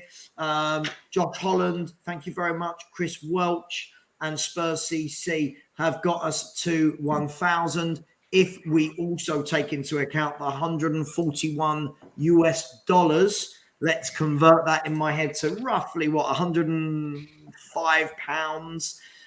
We are sitting on, I don't know why I think that might be right. I've just made that up, right? So we are sitting on £1,100 after an hour and 36 minutes. Thank you very much. And 164 Spurs chucked in £20 as well. Thank you so much. Everybody, I'm putting the link back in. I will do every 5 minutes. Please, let's keep this going. Let's not stop at 1. Let's get to that 2 before we get to the wee hours of the morning. Pete, sorry, mate. I asked you and then I went on a rant, but I was thanking people. So off you go, mate. Yeah. No, it's difficult, isn't it? It's some people will like it, some people won't, and some people will. I'm in the camp, or I respect all on it. I get what the fella's saying. As a gay person, he don't really want that at the club. I understand, and there'll be people that don't feel like that. I'm sort of. It's hard, isn't it? Because you're never going to please everyone. I don't think there's a solution that is going to please everyone. There's always this, where the money comes from in whatever part of the world. There's always going to be something about these people that someone ain't going to like anyway. So it's just a case of what can you do? Yeah, it's a difficult one. But in terms of them, I think they will. I think they're after minority stakes in a few clubs. I think they'll keep going because they are now the World Cup's finishing Qatar. Obviously, in the region, they're not very popular. Dubai don't like them. You can't fly. You can't go from Dubai into Qatar, is it, or something like that? But they're not very well liked. So they've got to do it on their own. So I think they don't just look at financial return. I think they look for a return in tourism, awareness, all that sort of thing. Getting their name out there is the like. I think they want to do what Dubai's done. Dubai sort of sprung up over 10, 15 years. 1 minute it's a desert, next thing it's like a major city. Everyone's going there all the time. All the influence, the tarts are going there. Do you know what I mean? It's the place to be. And I think they're sort of trying to get there. That's where they want to go. So I don't think they'll stop at doing. I don't think they got PSG. I think they will sell a big stake in PSG, but I think they'll buy lots of clubs to just because that gives them a bit more exposure than just having one club, especially fucking buying ours because they won't get exposure on the football side. Yeah, unless they start pumping money in. So that's what I think they're going to do. Do I think it will happen? You just don't know, do you?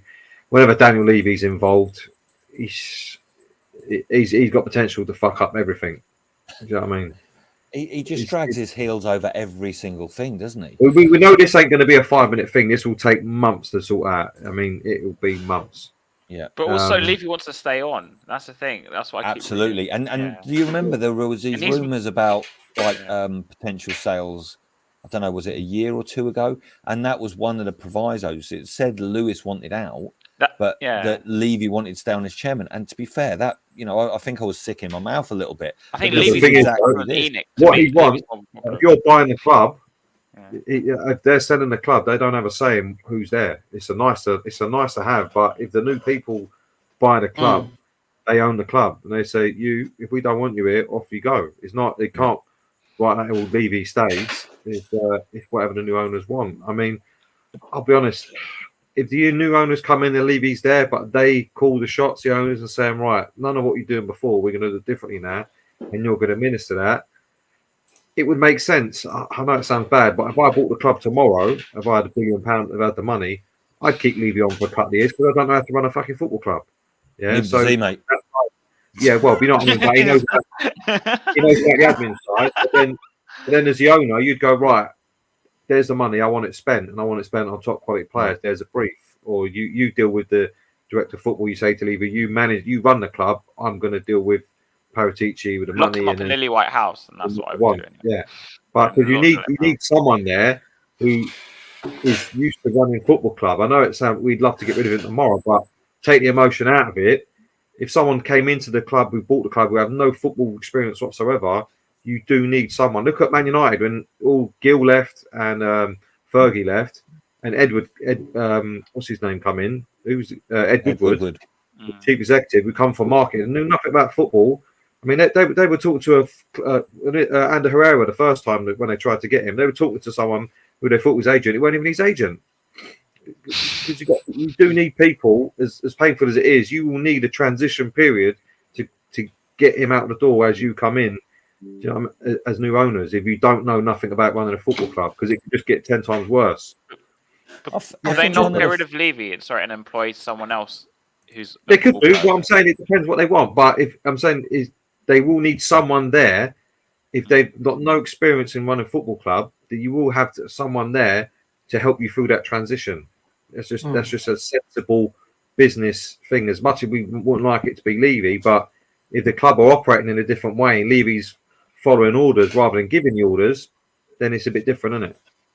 Just quickly before we carry on with that, by the way, when we get to midnight, whoever is still on, we can put him in the stocks in the middle of the pitch when he decides to go and then throw shit at him for the second 2 years of playing with suffered.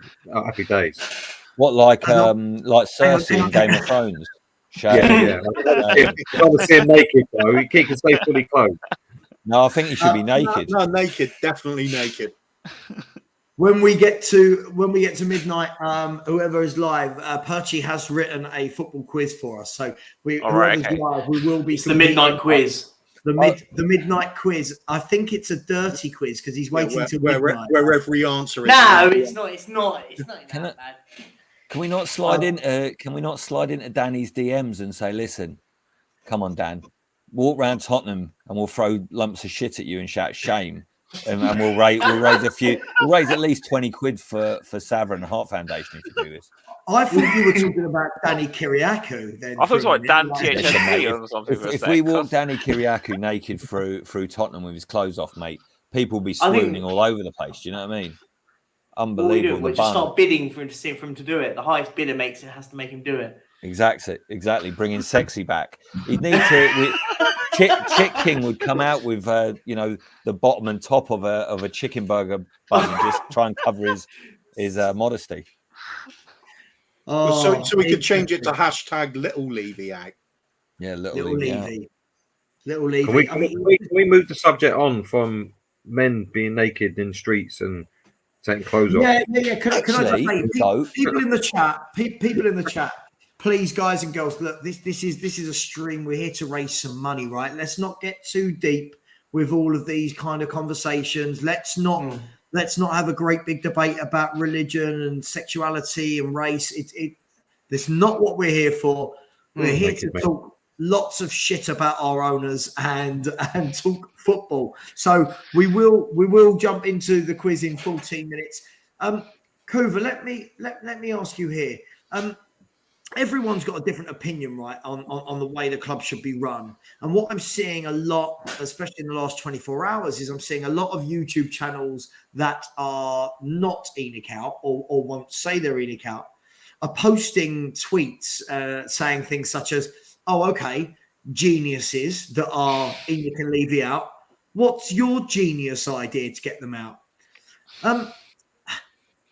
Couldn't that be thrown back at them, Kruger, with, what's your genius idea with the owners that have proved for 22 years that it doesn't work? Why do they feel the need to throw that out into the ether?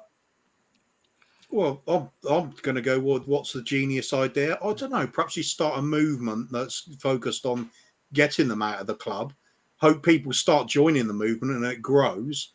And you keep making yourself more and more vocal to the point where more people join in with it, and culminating in protests at the ground in front of their faces, where it embarrasses them in front of their VIP corporate sponsors, and they start losing money. At that point, they'll start listening.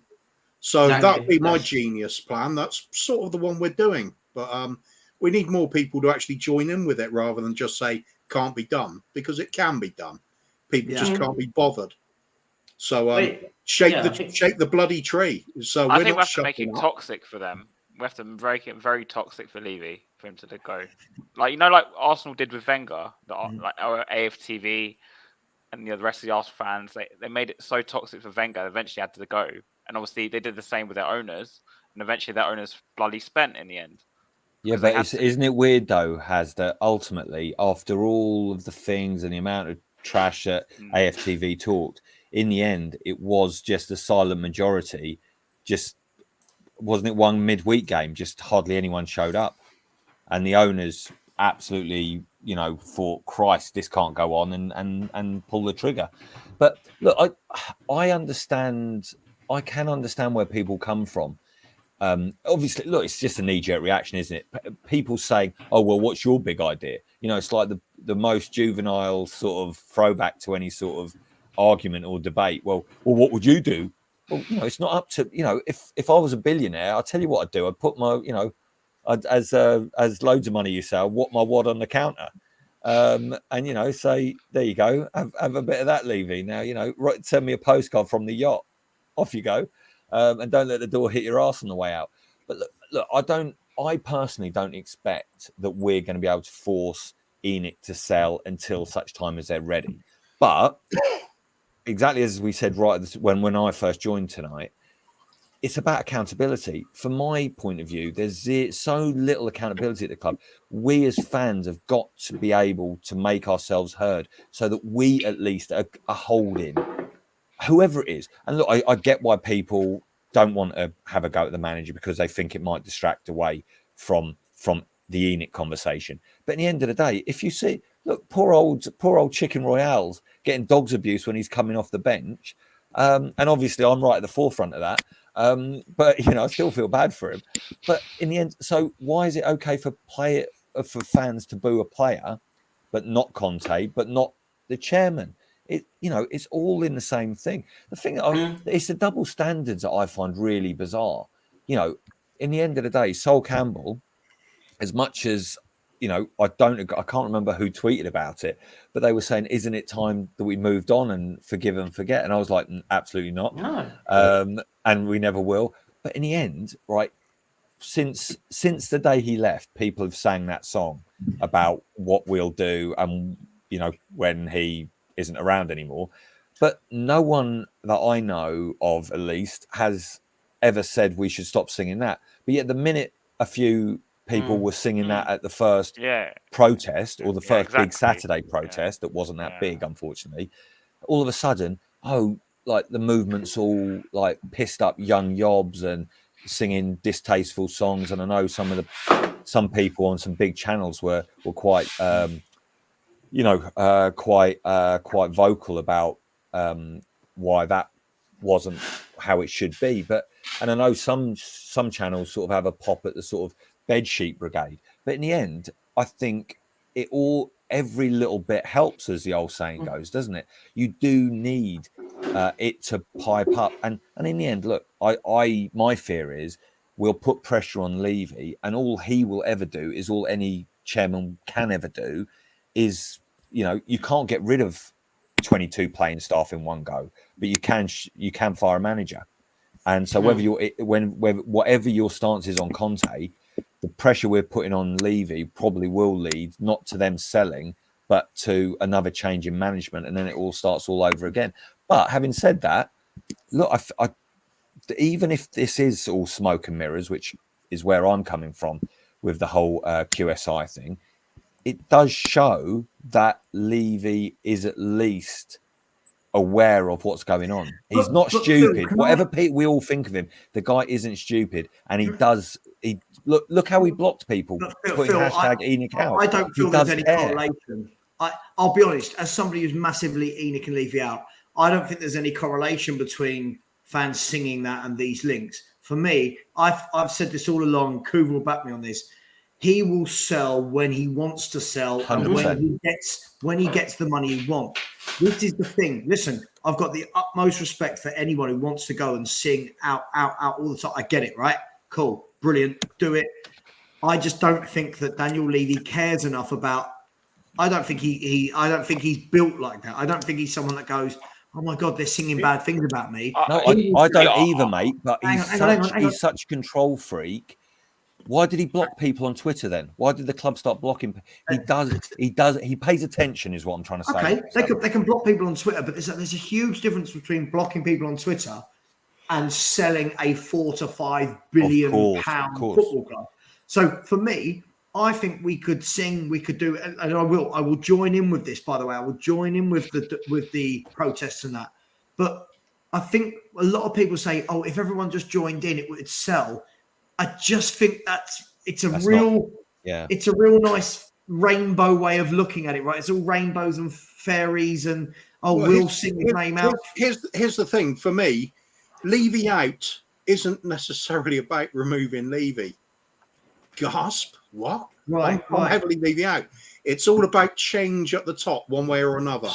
Yeah. Levy out is a convenient banner to put up because it doesn't fit to put on a banner saying, "Levy, change your ways and reform the way the football inside of the club is being done." But I'm okay with the business side of it as it is. Thank you very much. Yeah. So join in with that same banner.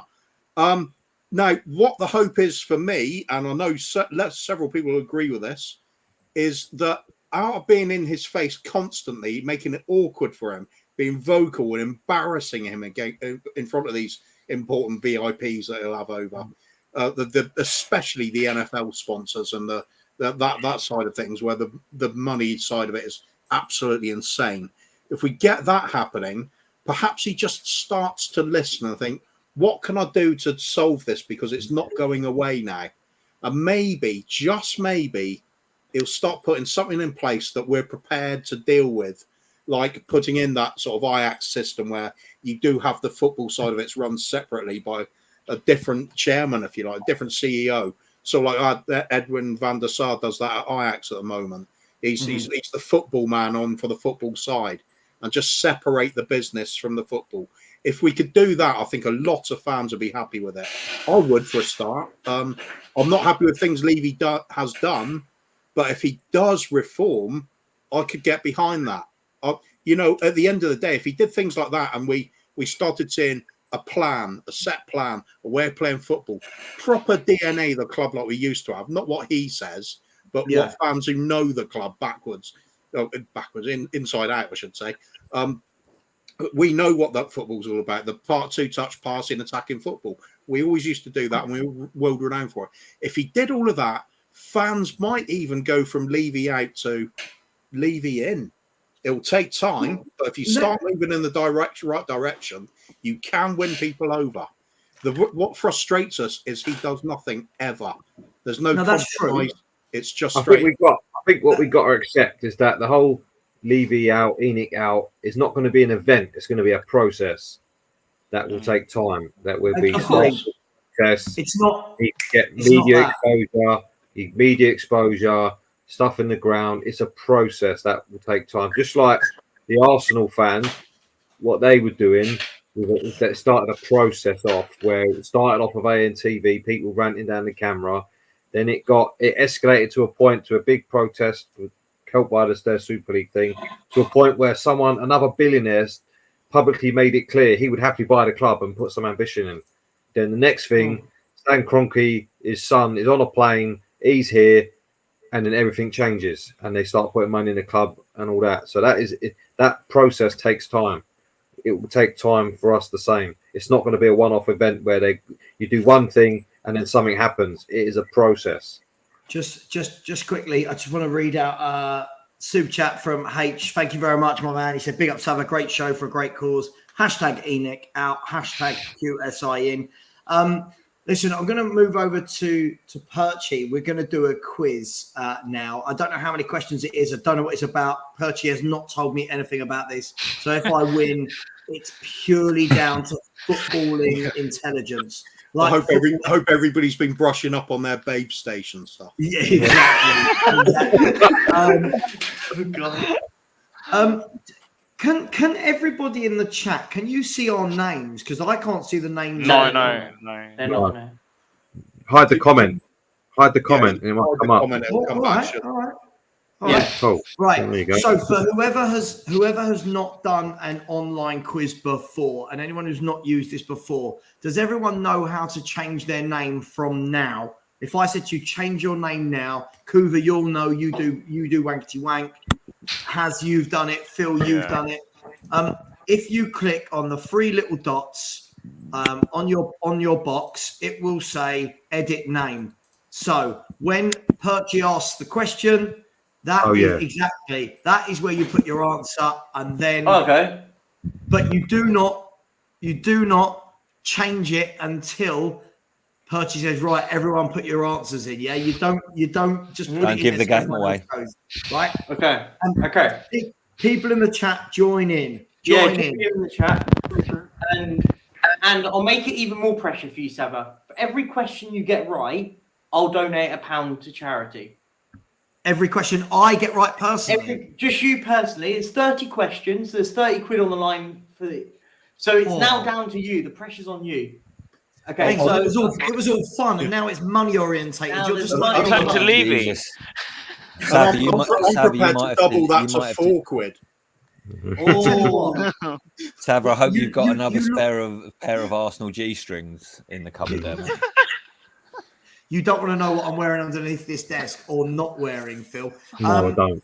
Right, come on then, Daniel Levy of the Quizmaster World, Perchy. I Come on wouldn't then. say that. So 3 sections, 10 questions each. You've got Spurs, Premier League, International. Simple as that.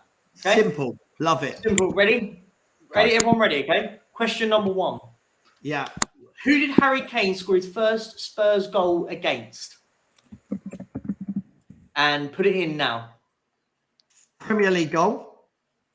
His first Tottenham goal Like in every competition. in all competitions. His first Tottenham goal. Fuck's sake, I No, know. you said Premier League. No, I it's didn't say Premier everything. League. I said, I know what who he's did talking Harry about. Kane score his first Tottenham goal Fuck's against? sake, I remember this. I know this. Oh, I know it. Oh, guys, so you put your answer in already. You're not meant to. Oh, You said go, Committed didn't you, early. Perchy? I You did said say go. I did actually say go. Yeah, come on, Sav. I don't look. Where'd you put your Savage. answer in again? But who's answering? Is it Savile or us? Everyone, everyone. everyone's got an answer. Come on, you're all involved. You I'm going to leave it where I George, said. you've Okay, got 3 ready? dots. Hang on. George, you've got 3 Sorry. dots. Yeah. Yeah. If you click on those 3 dots, it says edit name. And it allows you to change. And where you edit name, that's where you type in your answer. Kuva, weren't you on the shelf side when they did a similar quiz? And I think every answer was the answer to this one. Hey, pretty much. do you know, Sava? I think Irish I know. team called. Okay, the answer is Shamrock Rovers. Shamrock Rovers. Yeah. Okay. I get £1 for that, right? Surely. I'll let you have Irish team Cork or something. I put £1 in there. You go. Cork or something. They're only 200 miles away. Yeah, I was gonna say. I mean, okay. Question I number feel 2. Premier League goal. Back me up. It's for money for charity. Yeah, Back me yeah. up. Yeah. This isn't about your Okay. big ego. Mate, listen, I'll he's put- already I'll put- given you the money, so that's fine, mate. He's awarded it. Question number 2. Who is Right. Tottenham's highest non-British goal scorer Of all time. of all time? What the fuck?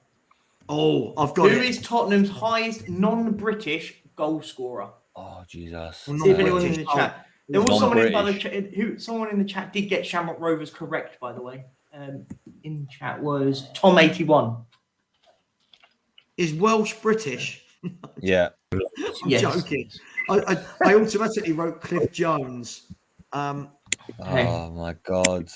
That's going to be wrong, but let's go. Yeah, Okay. mine's going to be wrong. Okay, the answers, everyone in? Yeah. George, The are answer- you George, you in?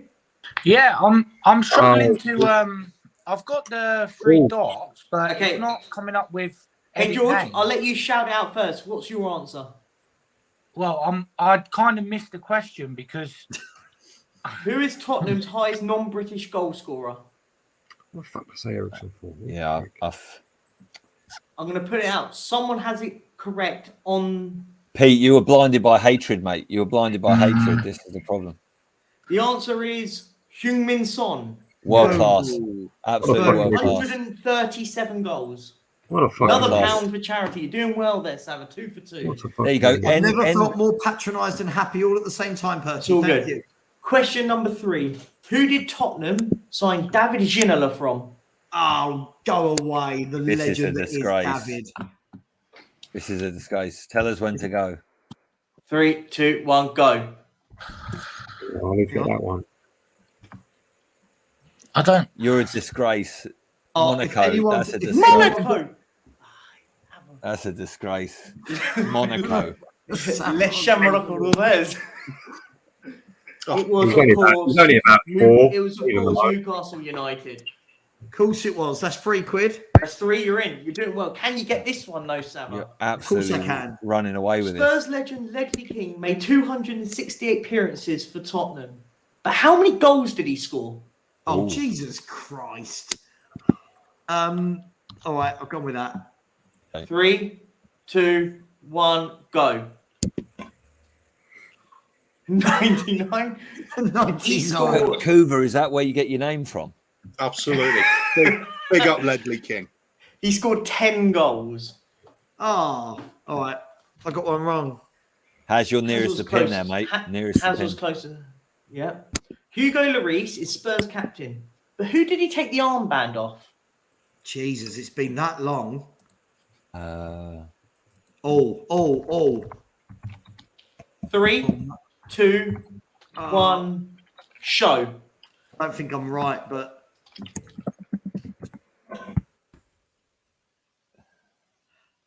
The answer is Eunice Kabul. oh, shut up. Yeah, no. When was Eunice Kabul? The Eunice club captain? Kabul got it off Dawson. Jet, He only had it, I think, for a couple of years. Wait. I think. Sava, the It was clue's in under the the- question. It was just before we signed Hugo. Okay.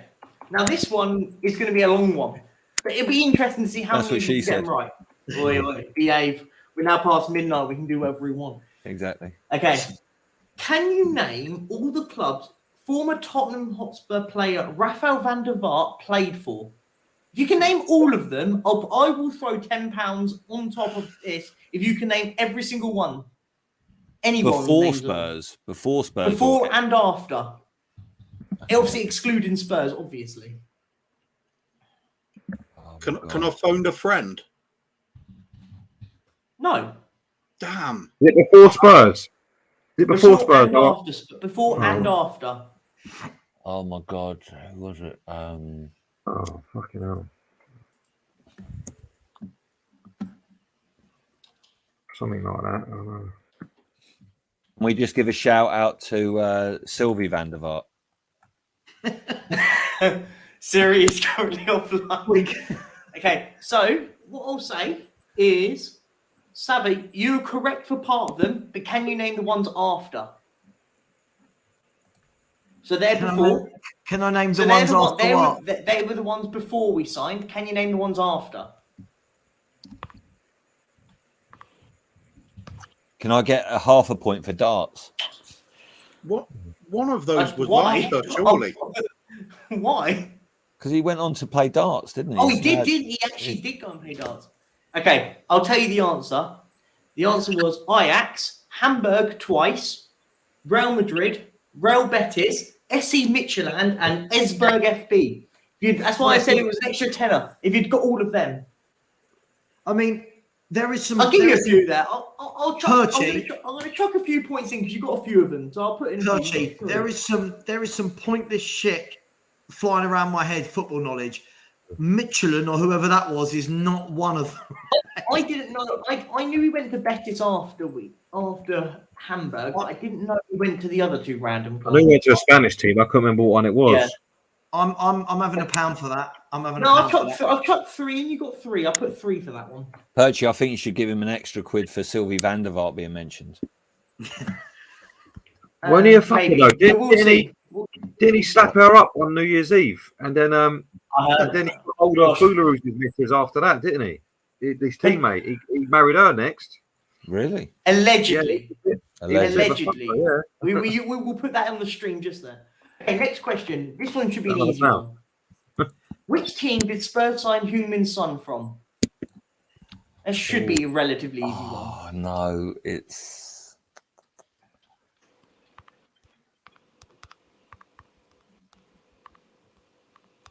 Where did we go? Siri is currently offline. Brilliant. Everyone I ready? prefer. The answer. Hold on. Oh, Oh, Jesus. Thing is, I put the answer in and they've all copied. I feel like a teacher. Nah, come on. Surely everybody knew this one, didn't they? yeah, surely. No, I don't believe it. I think Shamrock people are Road. struggling. It is. The answer is by Leverkusen. I can't remember. Sorry, guys. Brain Next fart. question.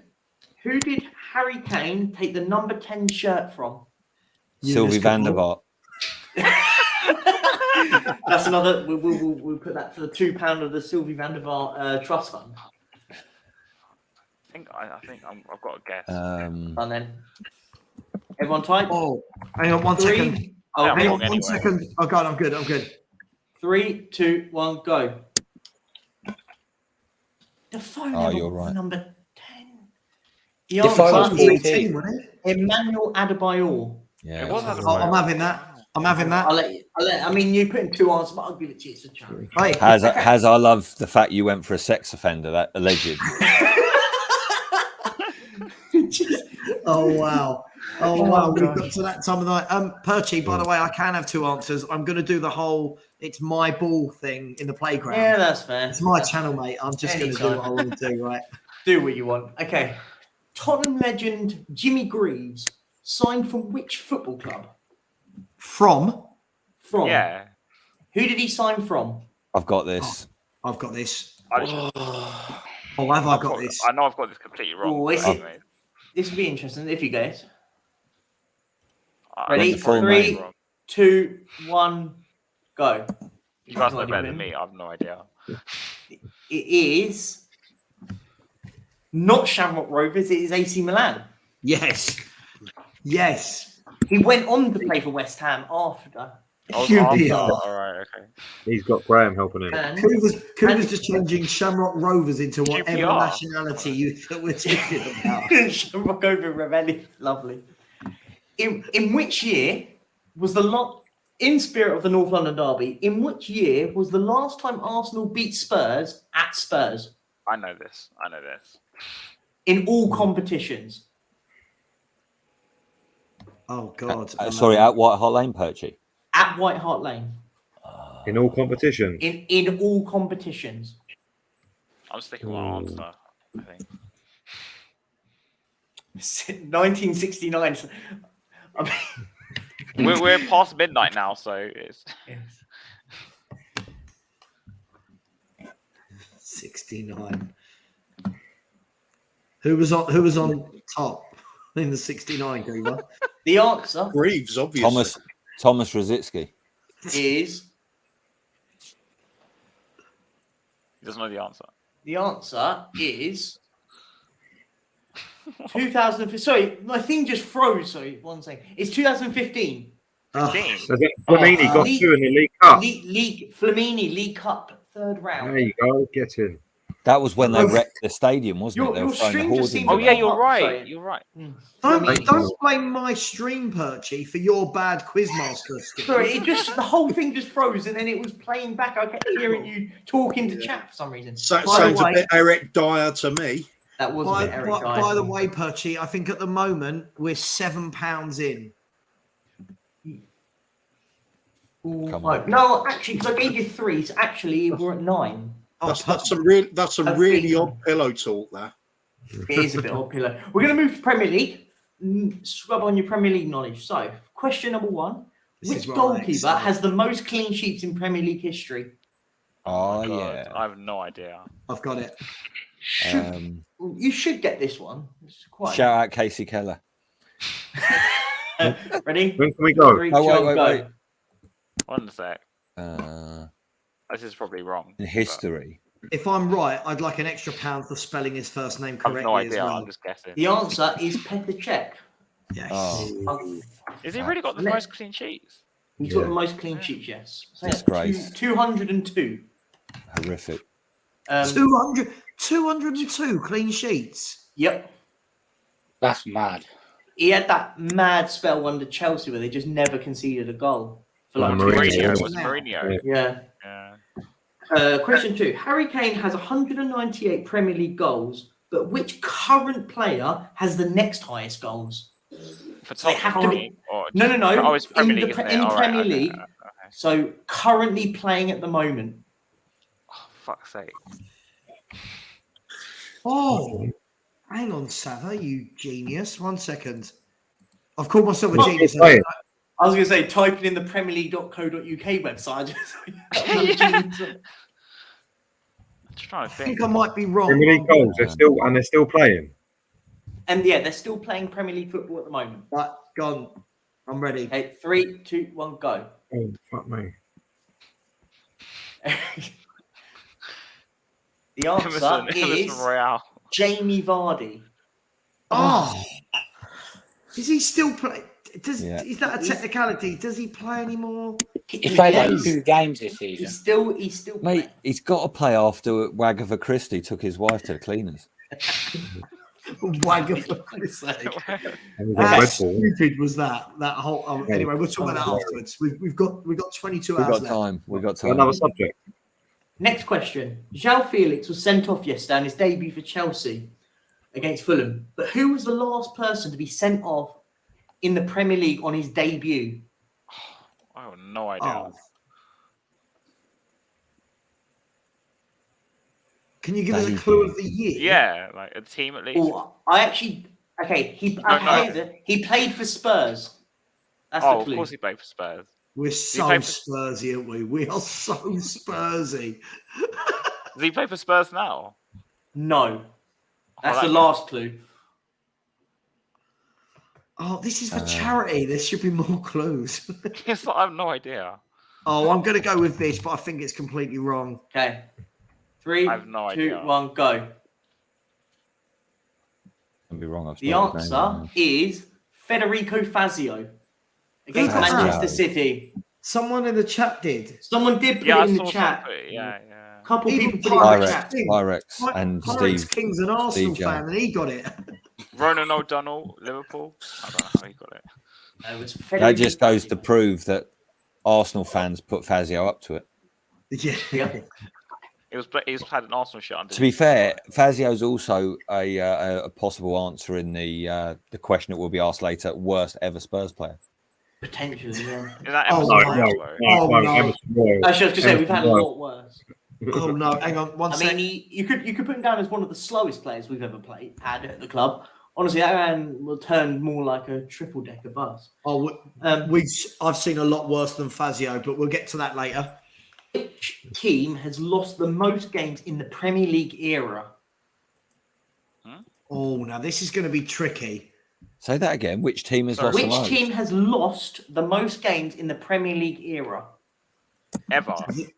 Since the Premier League became the Premier League, which team has lost the most games? I'm just going to See, guess. this won't be a crap team, really, will it? Because they would have gone down. I'm going with this.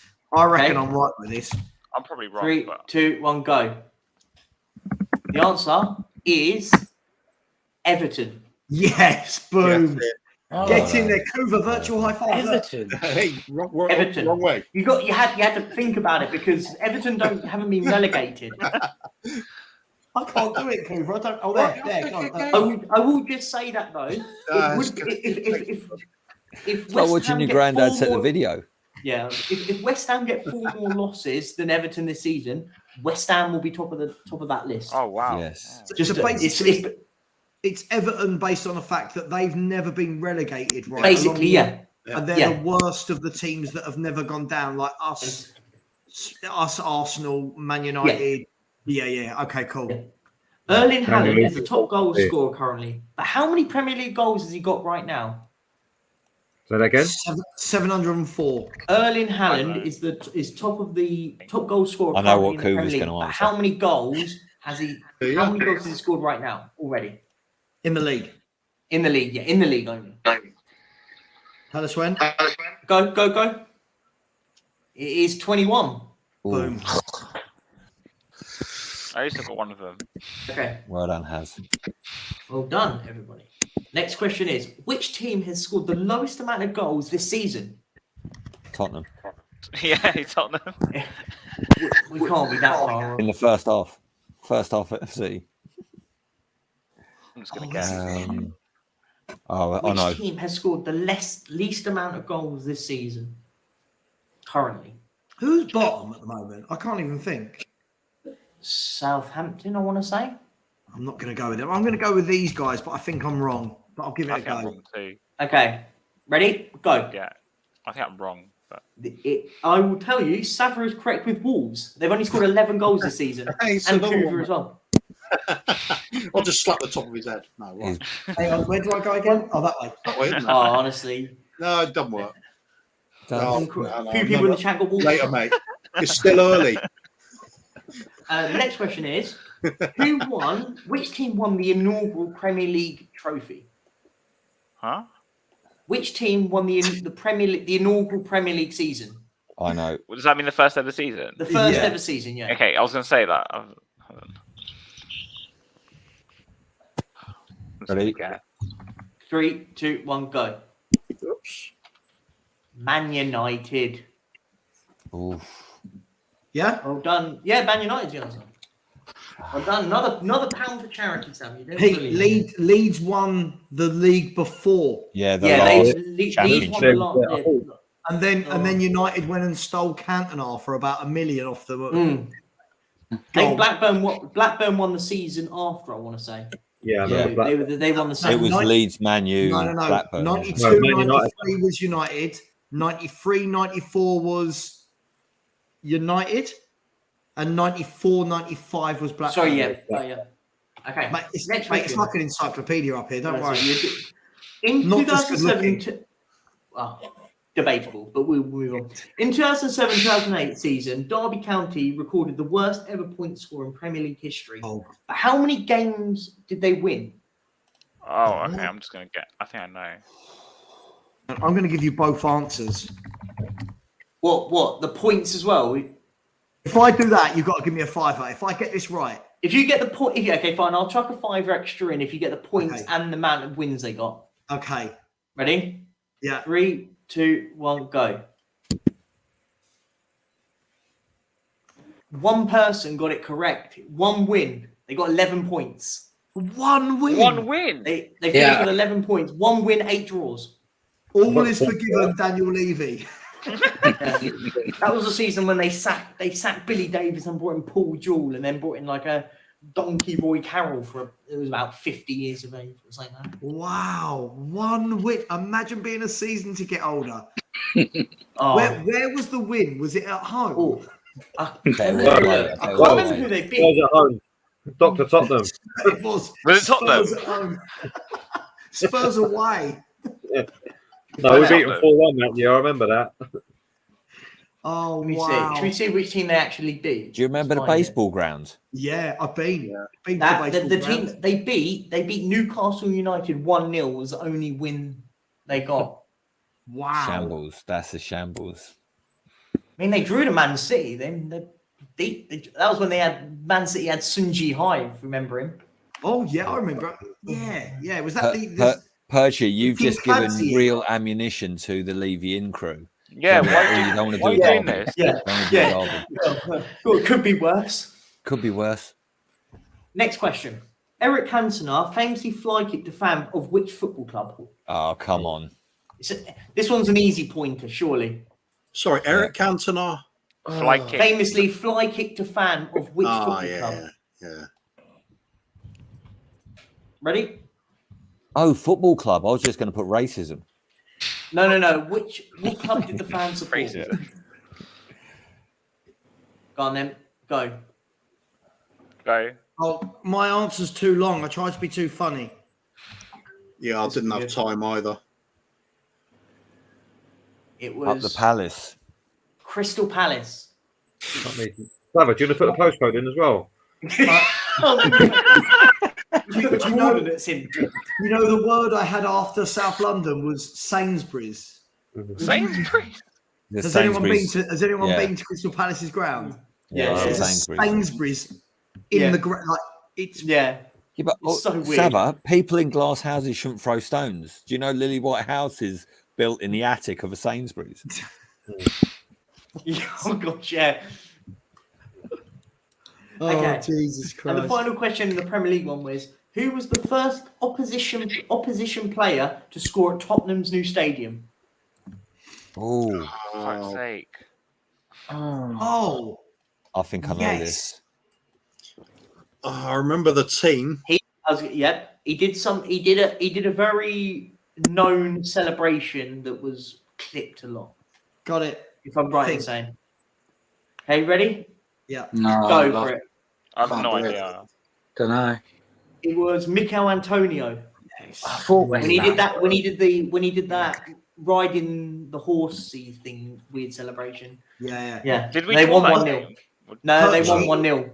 I had West Ham. I make it that I got 8 right in that round. What did you make? 1, 2, 3, Too 4, late, but I 5, haven't. 6, 7, Oh, 8. Correct, yes. So 8 plus the 9. So we're at 17 quid so far. Come on, another 10 to go. Can you make it Oh. 27? I feel motivated. Okay. Come on, Sava, you can do this. International now. Oh, The next oh. Oh no. Which two players scored for England in the 1966 World Cup final? I have no idea. Come on. Come on, you should know this one. You should at least know one of them, at least, surely. Okay, Oh. ready? Hang on, I spelled his first name wrong. That is embarrassing. Gosh, Oh. Yep, good. go for it. It was Jeff Hurst and Martin Peters. Well done, mate. Well done. Named. John Hurt and Zico. The brilliant John Englishman Zico. I wasn't sure about John Hurt, to be honest. Hang on. Let's talk George Robson, as in Brian or Bobby? No, or... I had for some reason the Hal one I was Robson thinking Barney. of was Bobby Charlton, Robson but I Barney, had Bobby oh my God. Robson in my head. So I did have Bobby Charlton, but I put Bobby Robson instead. I mean, don't know. Yeah. It was the semi-final. I Take think it- he take- scored a I think because you showed you working out, I think you should get half of nothing. Get half a point. Okay, next question. In the 2006 World Cup final, Zinedine Zidane famously headbutted who? Oh, I think I know this one. Oh, I think I know this one. I've probably butchered God. his name, but yeah, me I think I too. know who it is. I mean, oh. I reckon I've got it and his name spelt right. Just Really? showing off. But if I'm wrong, I'll look like an idiot. go. It is Marco Materazzi. It wasn't. I thought it was kind of hard. Marco Materazzi. Well done, Sam. Another point, another pound for charity. Yeah, buddy. Which nation in the I did have Bruce Lee, and they had a straightener in the car park afterwards. Yeah. It didn't fit. A straightener. Oh, brilliant. We can have Which a nation straightener. made their World Cup debut in the 2022 World Cup finals? Sorry, say Debut. that again, Matt. I didn't hear that. Which nation made their World Cup debut in the 2002 World Cup? I don't know who it is. 2002. If I get this wrong, I'll be No, 2022, sorry. Then the Just most now. recent one. Yeah, the one that's just been. Yeah, Which nation made their World Cup debut in the most previous Oh, World Cup? must be. I'm not sure this is right. Okay, ready? I've got two. 3, but I don't 2, know which- 1, go. England. It was Qatar. Oh, Oh, shit, I should probably delete it. Come on. England. What? Come on, England. guys. No, What? Next question. Next question. Which nation is the only nation in the top of the FIFA World Rankings that has never won the World Cup? Modern England. Say that again. Oh, Modern I- England. I mean, the top 50. Which nation is the only nation to have topped the FIFA World Rankings but have never won the World Cup? Think about it. Think about it. Yeah, think about Ready? it. You Never There's Think won. about it. I want to say there's two. Go. There's one. Then pick one of them. I'm picking two. No, pick no. Pick one. You're not getting a point for two. Show your workings. So you're working out. Hang on. I'll tell you what I'll do. How I've about written this? it. I've done it. I've written it already. There you go. 3, 2, 1, go. Sperm whales. The answer is Belgium. I'm having that. See, look. Are you telling me? Sorry, are you telling me? Kuva, tell me if I'm right. Netherlands have never won the World Cup. Correct. Are we saying they've never topped the FIFA rankings ever? No. Correct. Yeah, but I'm FIFA not having rankings that. are fairly modern. aren't they? I'm not Yeah, having that. the FIFA rankings are a very modern thing. But I think Netherlands should count because I was thinking of Holland as well. No. what I've got to It's do. not the correct answer. I know. I know, but I'm Because it saying- sounds like it doesn't It's work always like been that. Belgium. Yeah, but has unfortunately the FIFA Got to be the right rankings. answer, can mate. The FIFA rankings outweigh your opinion. So Fuck the FIFA rankings. yeah. I'm with you, mate. I'm with Two you. things can be true at the same time, Sam. No, I don't believe that. No, Savvy keeps telling me that. No. I Oh, don't you're believe going it. there, Kuva. You're going Good luck there. with the face of that logic. It's only 2.5 hours in, and we've gone there. In 2018, Harry Kane won the World Cup Golden Boot. But who was the last English player to win it before Oh, I him? know this. Oh. I'm gonna guess. Loved Peter Beardsley. Top player. Smoke bombs. Ready? Go. I have no idea. I'm just guessing. It is Fred Gary West. Lineker. Yeah. West. We've now gone there. Fred West. Wow. Wow. Is To be that fair, Sunday night, Fred though? West was an absolute killer. I'll tell you what. Oh, do you know what? no. Oh, no. Do you know what? Do you know what Apologies Fred to the West- family of the victims. do He you know buried what all his Fred West- chances. Do you know what he liked more than anything?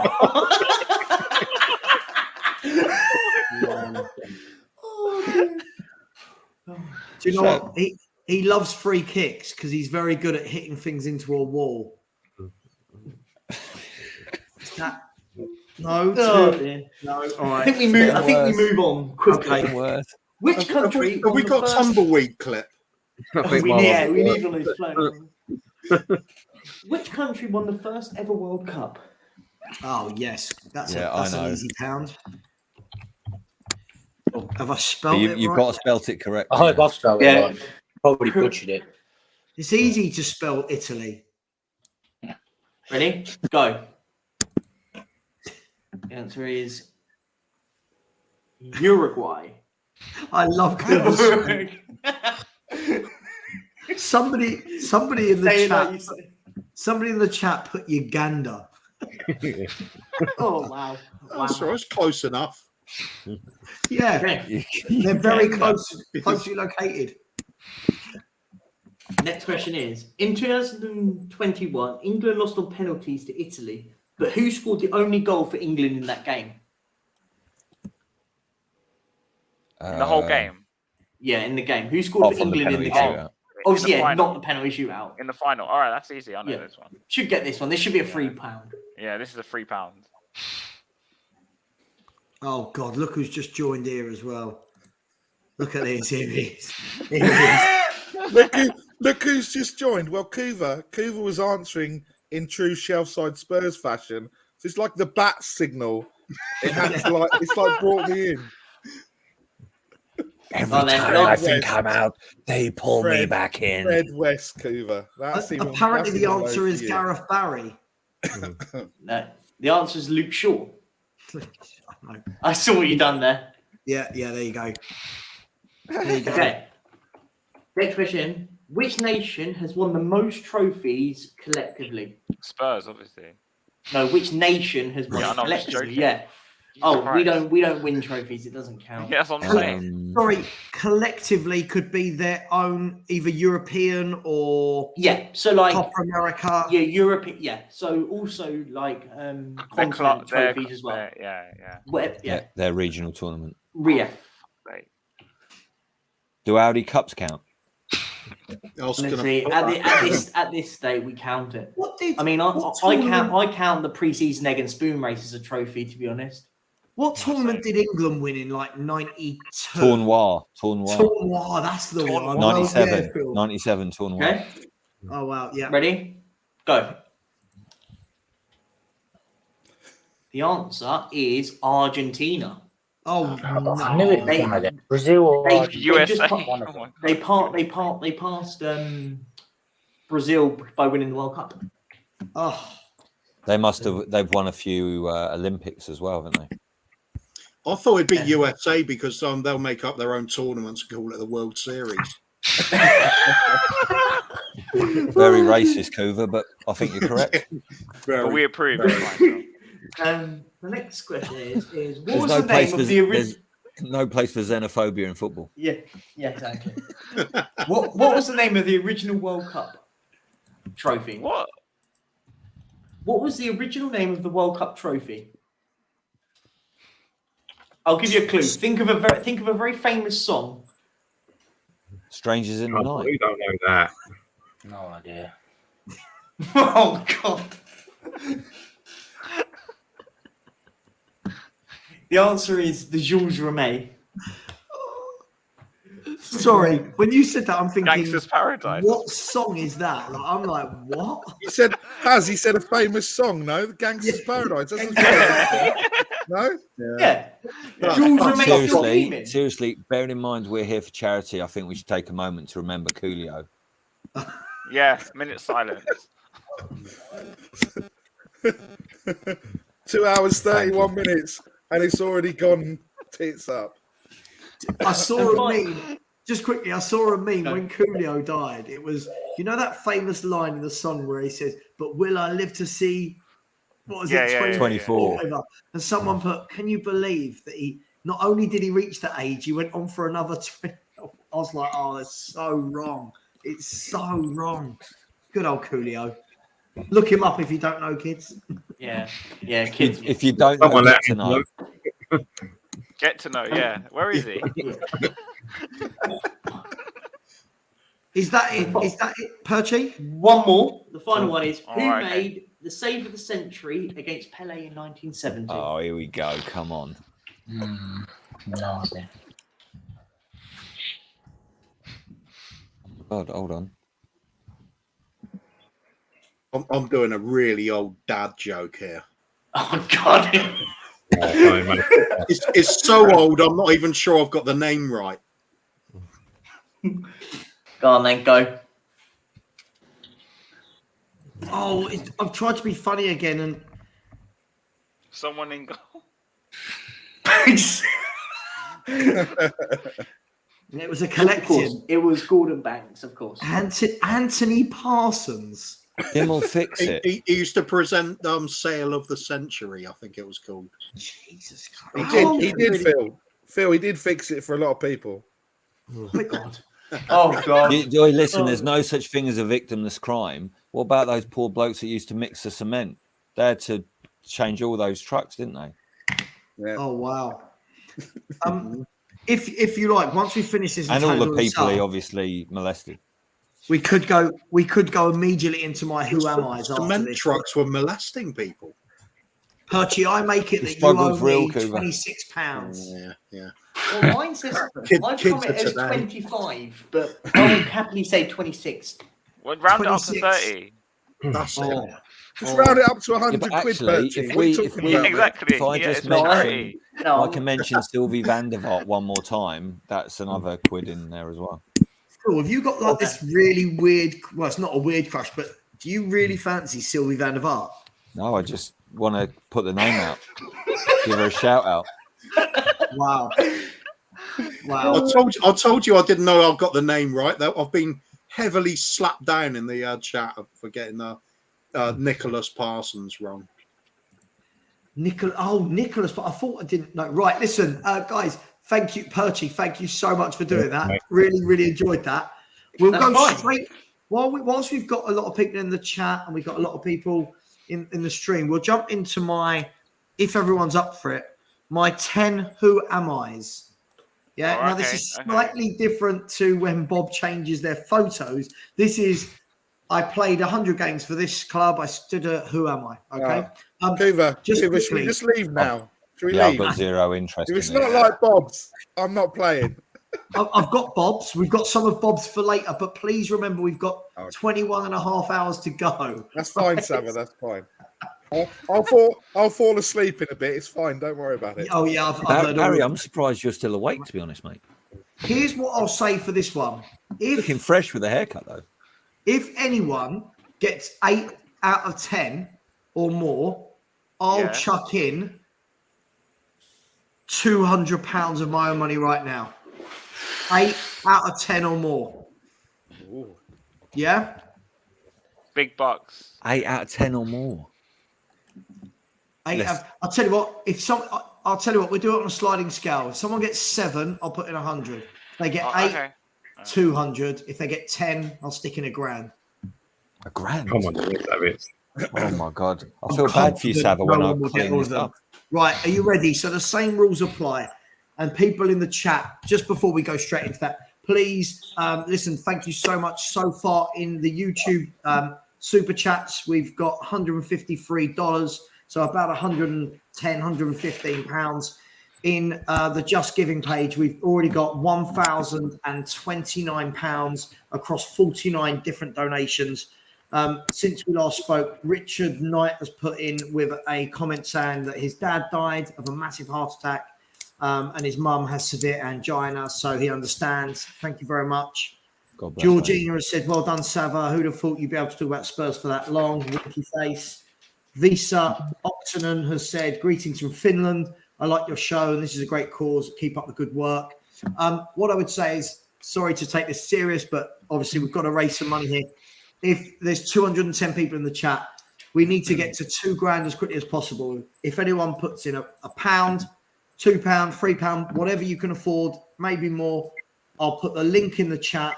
The link should be pinned. Please donate what you can, and preferably from the link in Just Giving, not in Super Chats. All right? Right, everybody ready for Who Am I? Let's go. I played 41 times for Belgium, and at club level, I also played for both Fulham and Newcastle. So I played 41 times for Belgium, and at club level, I played for both Fulham and Newcastle. What the hell? When can we go? Understand it, right? Oh, I think I know who it is. I'm just trying to remember the actual name. I can think which position I played. Well done for understanding how a quiz works, Kuva. Thank you. That's brilliant. You're welcome, mate. Brilliant. I think it always adds to a quiz when the host belittles the contestants as well. It really adds that. I think so. Little Especially bit of when grit. they're wearing their red top. Exactly. And their Arsenal G-string. It's so red. I've just noticed that, Kuva. So red, man. Is that the traditional Arsenal current kit that they wore in the testimonial or whatever? Is that like Stell's chair that's not red as well? Yeah. It's purple. Nah, it's red. Red. It's not my fault. You're all colourblind. This got out of Right, hand you really ready? quick. No, Yeah. wait. I'm just trying to buy myself time. 1, 2, 3, go. No. The answer is Philippe something, centre half. It is Philippe Albert. Oh yeah, well done. Well done. Keep your own score, by the way. I'm not keeping score all of you to see if you get 7 or more. I'm just gonna say I've got 7 then. I didn't know he played for Fulham. Just say you got 10, Perchy. I got 10. Yeah, exactly. Easy. I think. Well, the fact that he's just got one wrong tells me. Yeah, I was gonna say I've got 1 wrong, definitely. Definitely getting 1 wrong. Oh, this is a nice, easy one. A nice, easy one. I know my How's audience. Philippe Albert only played 41 times for Belgium, by the way? I mean, I wasn't picking the squad, but do you remember the goal? Yeah. The chip against Michael. Yeah. Oh. He's done that a couple of times. Someone's put, what colour is the subscribe button? Yeah, brilliant. Purple, apparently. Right. Okay. Second question. I won 3 Coppa Italias. Sorry. I won Coppa Italias for 3 different teams, and I won the Premier League for Manchester United. Who am I? So I'll let you know. He won 4 Coppa Italias across 3 different teams. Oh my God. And he won a Premier League for Manchester United. Oh, fuck's sake.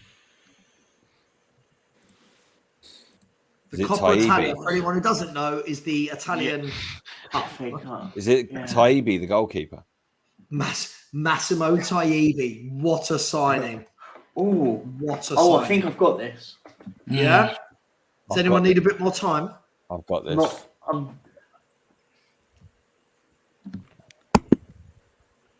Right. 3, 2, 1, go. When Ibrahimovic. Varane, great shout. You know when you thought Perchy might get 10 out of 10? The answer is 1 Sebastian Varane. Oh, Damien Bartes. Has you're such a cheater. Has you're such a cheater. Can you store it in the chat? You're a cheater. Yeah, I've noticed Has does this. He looks at the chat and then you just see his fingers typing away. You're such a cheat, man. It's for a good cause. But to be fair, I think Has, you should learn from Barry. He comes on, does a quiz with 0 knowledge about football outside of Spurs. So I think that's really brave.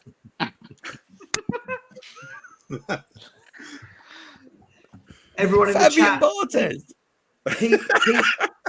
keep donating, people. Keep donating. Look, if we could get to 2K by 3 a.m., I'll be well happy. Right, question 3. Was it just me, or would that question have been really difficult if it was about Chelsea? Oh, yeah. If it was about Chelsea, it would be fucked. Yeah. Right, are you ready? Listen to this one, all right? Listen to the wording. I broke through at the Spurs Academy and made 11 appearances for Tottenham. But the most appearances I had in my career were for Burnley, where I played 221 times. Oh, my God. I've got this one. Say when you want me. Shall I put it in? So I broke through the youth team at Spurs and made 11 appearances for Tottenham. I know who it is.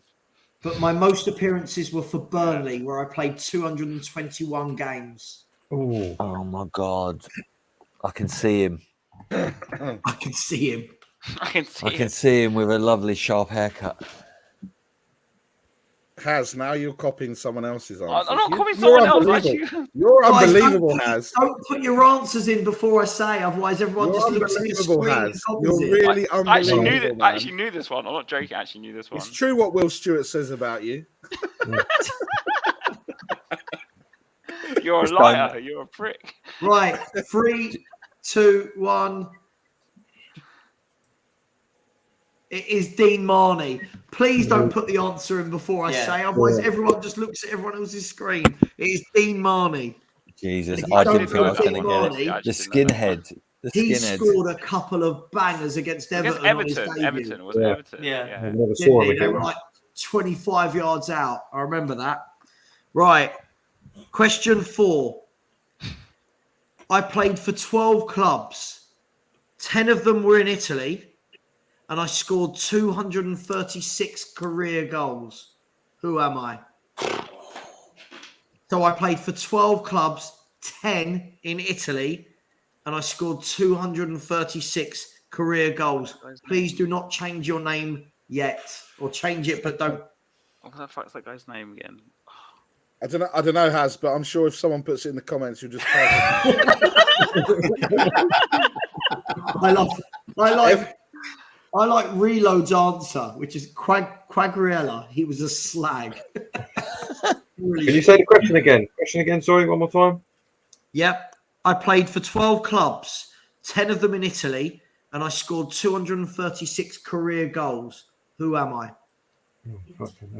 We ready? I think this is wrong, by the way. Right. Are you ready? I'm going to go with this, but I think I'm definitely wrong.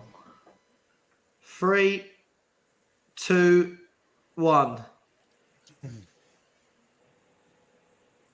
Not a clue. Pete's still got Dean Marnie. I mean, I'm not sure if you. Yeah, I haven't got a fucking clue. Dean Marnie went Martinelli. to Burnley via the 10 Italian clubs he played for. The answer is this man was a legend. PB and Jam's got it. It was Christian Vieri. Oh, wow. Oh, Christian Vieri. Vieri, who also played for Atletico Madrid and someone else. Have you remember ever? Inter- Because he Inter looks like the Milan, most isn't he? Italian person ever. Have you ever heard him speak? Broad Aussie accent. You look a bit Italian, don't you? Who? I'll leave it at that. Just so No one good knows. looking. That's what it is. No one knows. Right. No, so you got Question pizza 5. on your chin, mate. Are you ready? That's not pizza. That's not my chin. So wrong.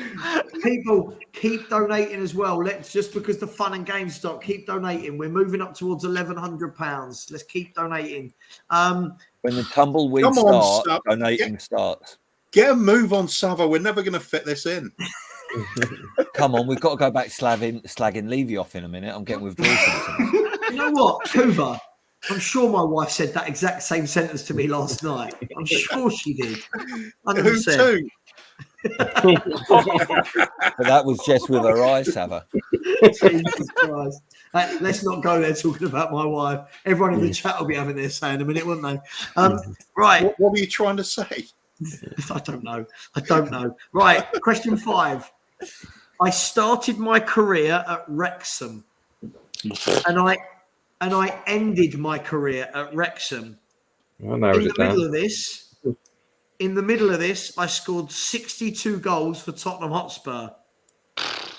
Oh, Who am I? I know this. P.S. If you'd like a clue, he also done something that's going to blow your minds. He won a cup. Oh, shit. Just I know, a winning cup. I know, a cup. He won a cup. It's unbelievable. I'm just going to guess. I don't know any of these.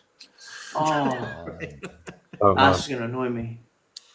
So, started his career at Wrexham, ended his career at Wrexham, Right. and in between, he played for Tottenham Hotspur. He played for a couple of other clubs as well. Played for Tottenham Hotspur, scoring 62 times and winning a cup.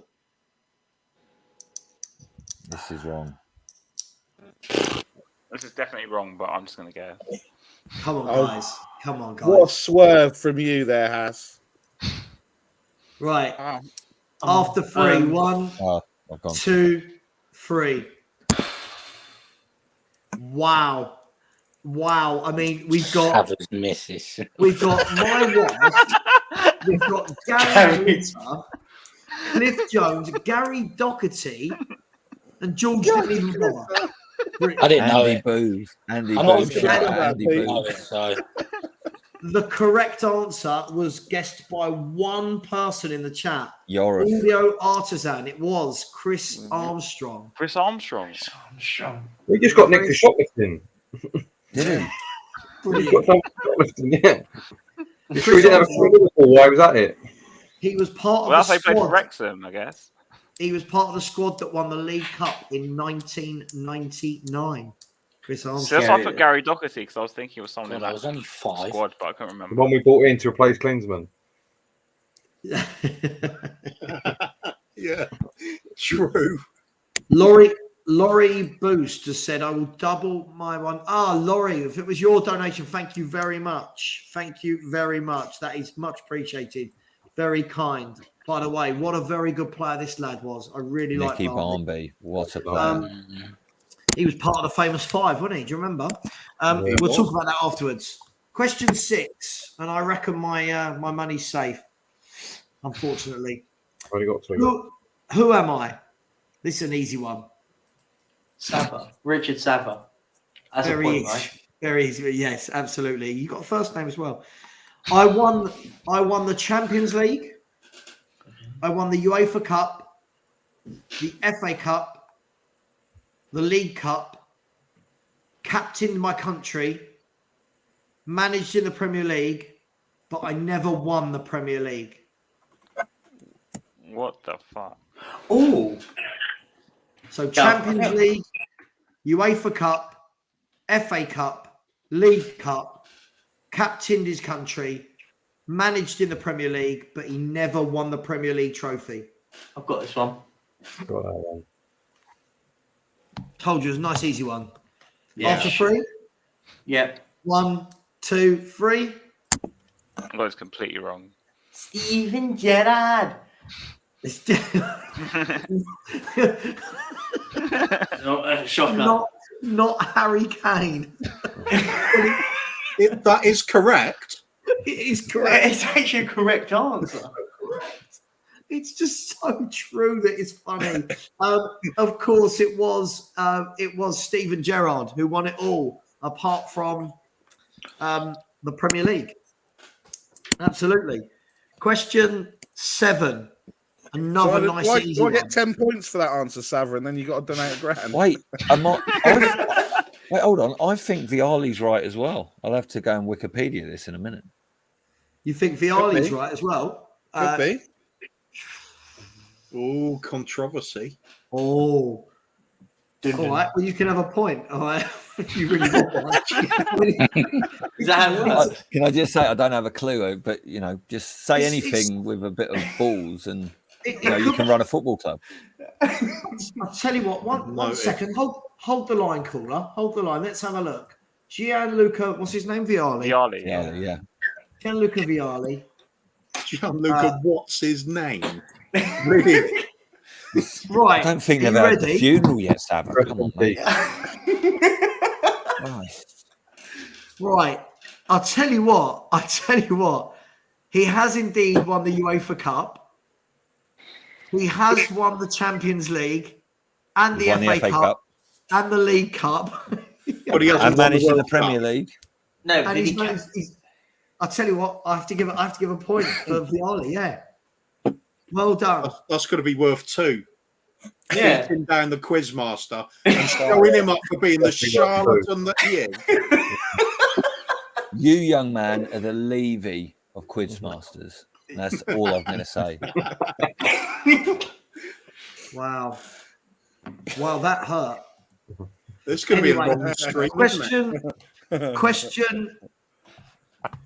Here he is, getting back in. Question Sorry, mate. Sorry. 7. You're more like the Christian Gross of Quizmasters. Christian Gross. Do you want a little fact?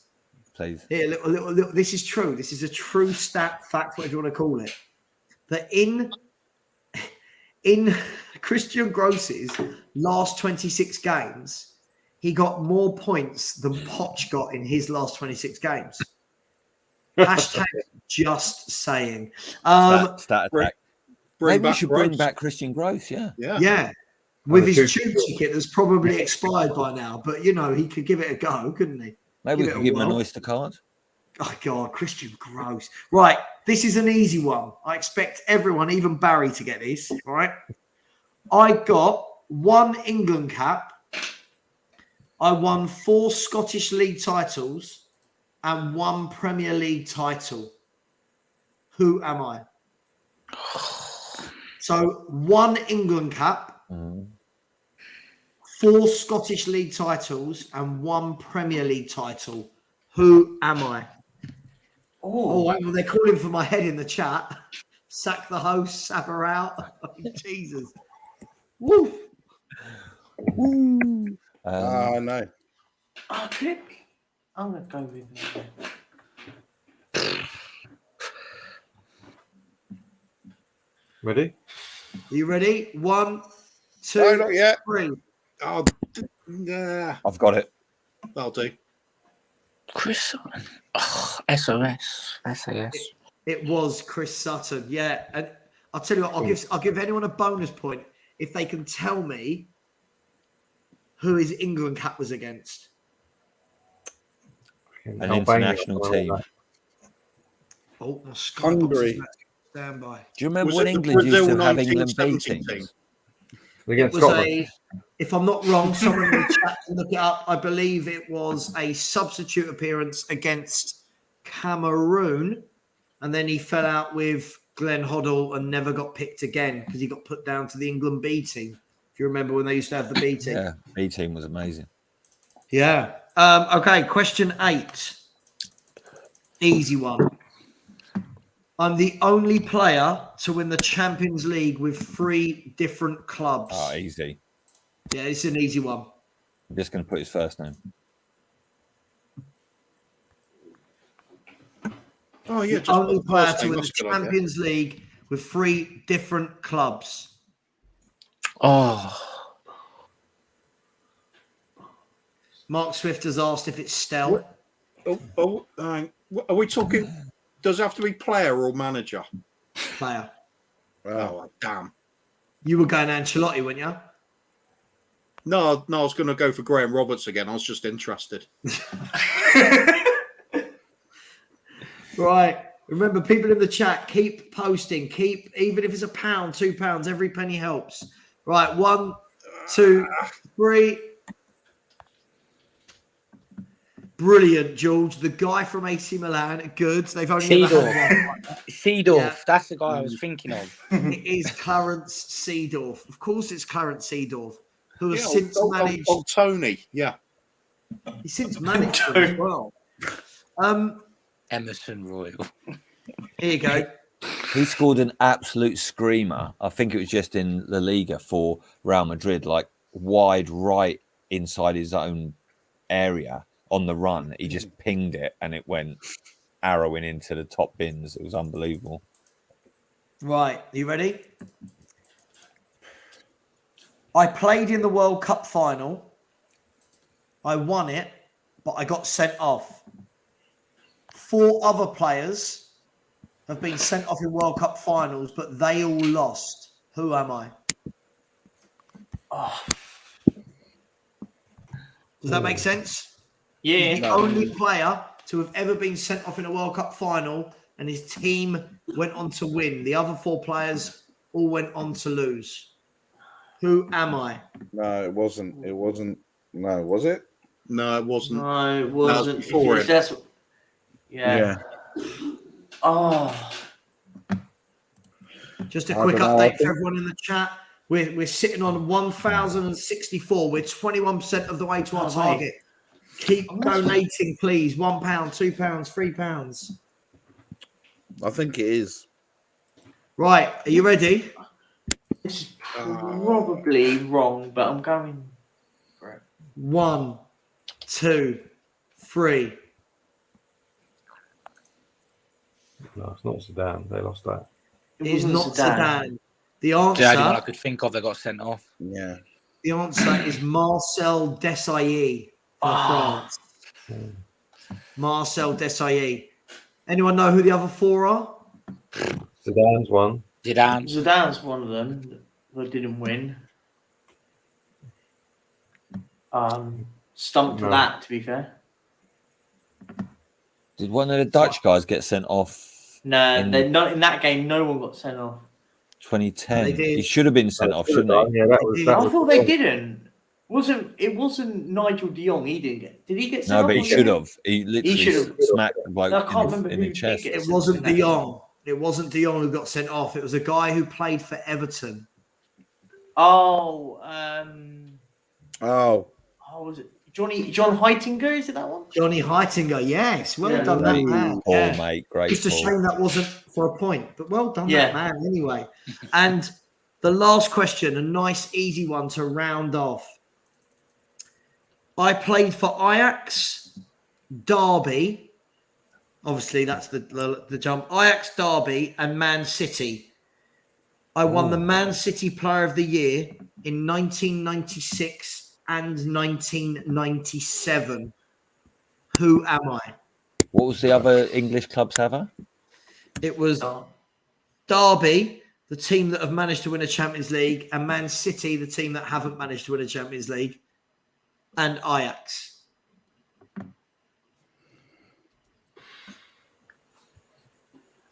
And he was the Player of the Year at Manchester City in 1996 and 1997. You ready? God, I was 2. The only one I can think. No way I know that. I don't know if I'm spelling his name right. But 1, 2, definitely that was that's not wrong. him. 3. I'm going for him, but I'm sure it's wrong.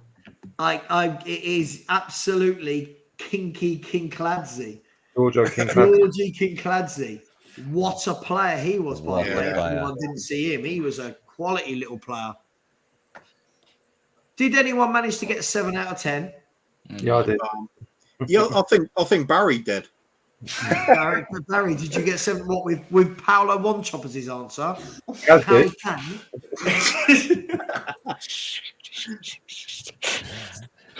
It's this charitable. It's this feeling of charity and giving things back that's really, lifted us and elevated us. I'll tell you what I'm going to do. I'm going to chuck in 100 quid anyway, just because if I can't, it's terrible, isn't it? So I will chuck that in immediately. Guys and girls in the chat, before we move on, I've got another quiz. I just don't know if it's too soon. If anyone wants to do another quiz to keep it going. I'm gonna take leave. Pete, it's all right. We won't judge you for that. Listen, if you've I'll be got back no tomorrow. stock on that, we don't blame you for that. You're like He's the had enough. Ndombele He's had enough of the streaming. quiz. He's off. I've got to go and read up. He's been He's the sent off online. Ndombele of streaming. Is Pete? I won't deny that. No, Pete, mate, listen, thank you. You've given us 3 hours. I thought you was only coming on for an hour, so I really appreciate it, mate. So Thank you so much. No, Cheers, I'm Pete. back on Take tomorrow. it easy, mate. So was I. Have a Do you good guys one. want to, do you want to go for another quiz, or do you want to pick a debate? Which one do you want? Let's have a debate. I Let's just have a want to debate. scream Let's have a Levy out. debate. I want to scream Somehow Levy out. try and combine the two. Okay, What, debate the answers? Yeah. debated I quiz. did try and give it a go with Viali. I'll tell you what, people in the chat, please. I mean, the fact that we've still got 179 people going at 1 a.m. Fair play to you. Phil P's already up on this next segment, then. Yeah, he's I already. agree. He was right about Viali. He did try and combine the two. Yes, he did. He did. Okay. Trailblazer, Cuba. Trailblazer. Barry, give me a number between 1 and 12, but it can't be 10. Give me a number between 1 and 12, and it can't be 10. 10. Correct. Why can't I choose 10? It's been used. It's been We've already used. used it. Yeah, a bit racist. Oh, I mean, What's wrong with 10? yeah. Is it because it's double digits? Okay, just pick 10 then, mate. Pick 10. Well, I can't pick 10. I want to pick 10, but I can't pick 10. So well, I'll go for where Spurs are going to finish. 12. 12. Jason 12, Gisele's yeah? number. Yeah. Okay, he's gone for 12. The debate is, and everyone in the chat, let's get this going. The best player to have ever played for England. Ooh. Now, obviously, Kuva was going to go, well, obviously it's this, but he's 78 or something. So, that's not fair. But look, for me, Henry brought this one up because this will depend on people's age, the era they've been brought into. But I'm guessing we're going to hear all the same names. But I want to go round and everyone put their player forward, and then we'll debate it at the end. No, you don't have to type it in the box anymore. Yes, I do. You can just put your name. Brilliant. He's mixing up quizzes and debates. I love Exactly. Point for me as well. Phil P and I, we're running away with this. Exactly. You and Phil Bill? Could come to that. Yeah, okay. You and Phil are minus 24, just because you are. Barry, if I said to you off the top of your head, A bit like who's the Spurs, best- we only start playing when we're 24 points down. Exactly. Second half you'll play. Who's the best player for England ever, in your opinion? So yeah, I like you say, I think it goes down to age, and I would say Alan Shearer. Oh, I wasn't expecting that at all. Okay. Alan You Shearer's mum doesn't think Alan Shearer's the best England player. Well, Oh God, Barry, are you Alan Shearer's real dad? Is that where it's coming from? wow. I wasn't expecting that. Okay. We'll come back to that in a minute. We'll come back. yes, I get a point because I've shocked Sava. Come on. I wasn't expecting it. Let's go to Perchy. Best Why do England you player. think Alan Shearer though? You. I don't. I just think I could name 20 players off the top of my head better than him that have played for England. Go on then. Oh, here we go. Let's go. We're going to I mean, a whole debate. Go on, 20 isn't it? seconds, 20 names. Come on, go. 20 seconds, 20 names. 1. Yeah. Okay. Paul Hesitation. Gascoigne. Forget it. You lost. Oh, Jesus Christ. Another point.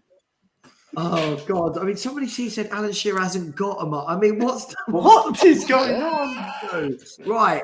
Okay, Perchy, best England player, best player to have ever What pulled does on that an mean? England jersey. Best player. Alan Shearer's got no belly button. He was just.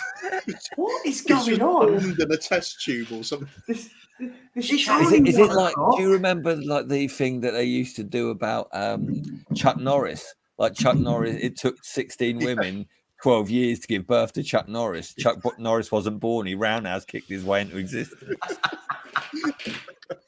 Chuck Norris. Chuck Norris could make a woman pregnant by walking past her and pointing, and going "kapow."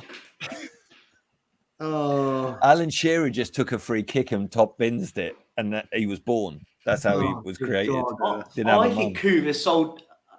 I think Barry sold me. Sorry, on Alan Shearer. I think we have to put Alan Shearer as the greatest of all time now, just for this debate. Alan, are you going for Alan Alan Shearer as well? Now I'm going to say the greatest ever player to play for England is. I'm going to say Bobby Moore because he's the one that's won it. He's the one that captained and won it. Bobby Moore. Okay. I think Chris Sutton, one and done. And it was a sub appearance. Exactly. George, who would you say best England player you in your lifetime or any lifetime you think pulled on an England shirt? Are we going by played for just England, or obviously can we take into account their club team as well? No, they must have played for England. I don't know. I always thought, because obviously I was born 1994, so the earliest I remember is maybe 2002, I think. So maybe I'm going to say Rio Ferdinand. Oh, okay. Yeah, Yeah. I'm not as shocked by that as I was by Barry's Alan Shearer claim. Pissed off, Sava. Yeah. Honestly, it's what 1 in the morning. Can someone slide into Alan Shearer's DMs and get him watching this? Oh, that would be amazing. He will be kicking the. Let's get the chat involved. There's 171 of you. Please just put yes if you believe, like Barry, that Alan Shearer is the greatest player to ever put on an England I think jersey. so. In your lifetime, in my lifetime. So How just because I've old got are an you? opinion, Sava, doesn't mean that it's wrong. Yeah. It's very wrong. No, I'm joking. Do you know what this reminds me of, though? Apparently, someone asked the Beatles once in an interview, is Ringo the best drummer in the world? And they said he's not even the best drummer in the fucking Beatles. You wait till Sunday, Phil. Yeah, it won't be the Arsenal fans that I'm coming for, mate. I come for you. Listen, mate. We've got some cracking players. If you want a shot at the belt, mate, you know where I am. Woo! On the high road. Should we do it on the high road in front of everyone? It will be like, what the fuck are those two up to? Some wrestling on the high street. Some of the names being nominated are Big Emil. We've got Virgil van Dyer. We've got Eric Dyer. Jeez. Big Emil. I'll go to the funny ones. We've got Chris Sutton. I thought you were going to bed, Pete. I mean, what are you doing? You going to bed or are you joining in? You can't have it both ways.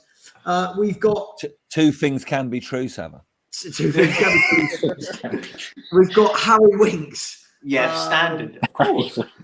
Andrew Townsend. Yeah, absolutely. Stan Collymore. I mean, we're seeing a theme with some of these players. VDV, Collymore. Get out. I'm going to pick this guy. No, listen. Bryce. Listen, you've gone too far. You've gone too far. Kick him out. Big shout. Oh, this is one I was going to go for. Colton Palmer. He's in my top 3. Him, Jeff Thomas, And Andy Sinton. Didn't Colton Palmer play in that game that led to the whole turnip thing the next day in the papers? He was in that team, wasn't he?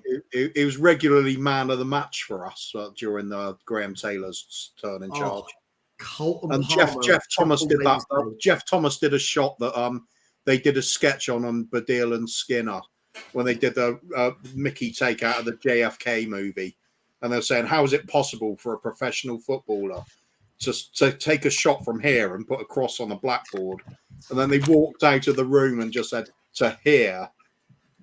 It was like, yeah, never mind. It was obviously, we'll get the tumbleweed out again for that one, by the way. I loved it, mate. I loved it. One of your favourite Spurs players of all time, Andy Sinton.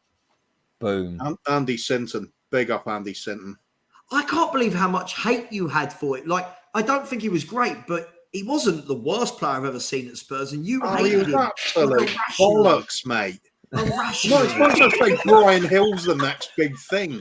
He is. Have you not seen our fan base this week? Mate, Andy Sinton had a literally chef's kiss 90s haircut, short back and sides.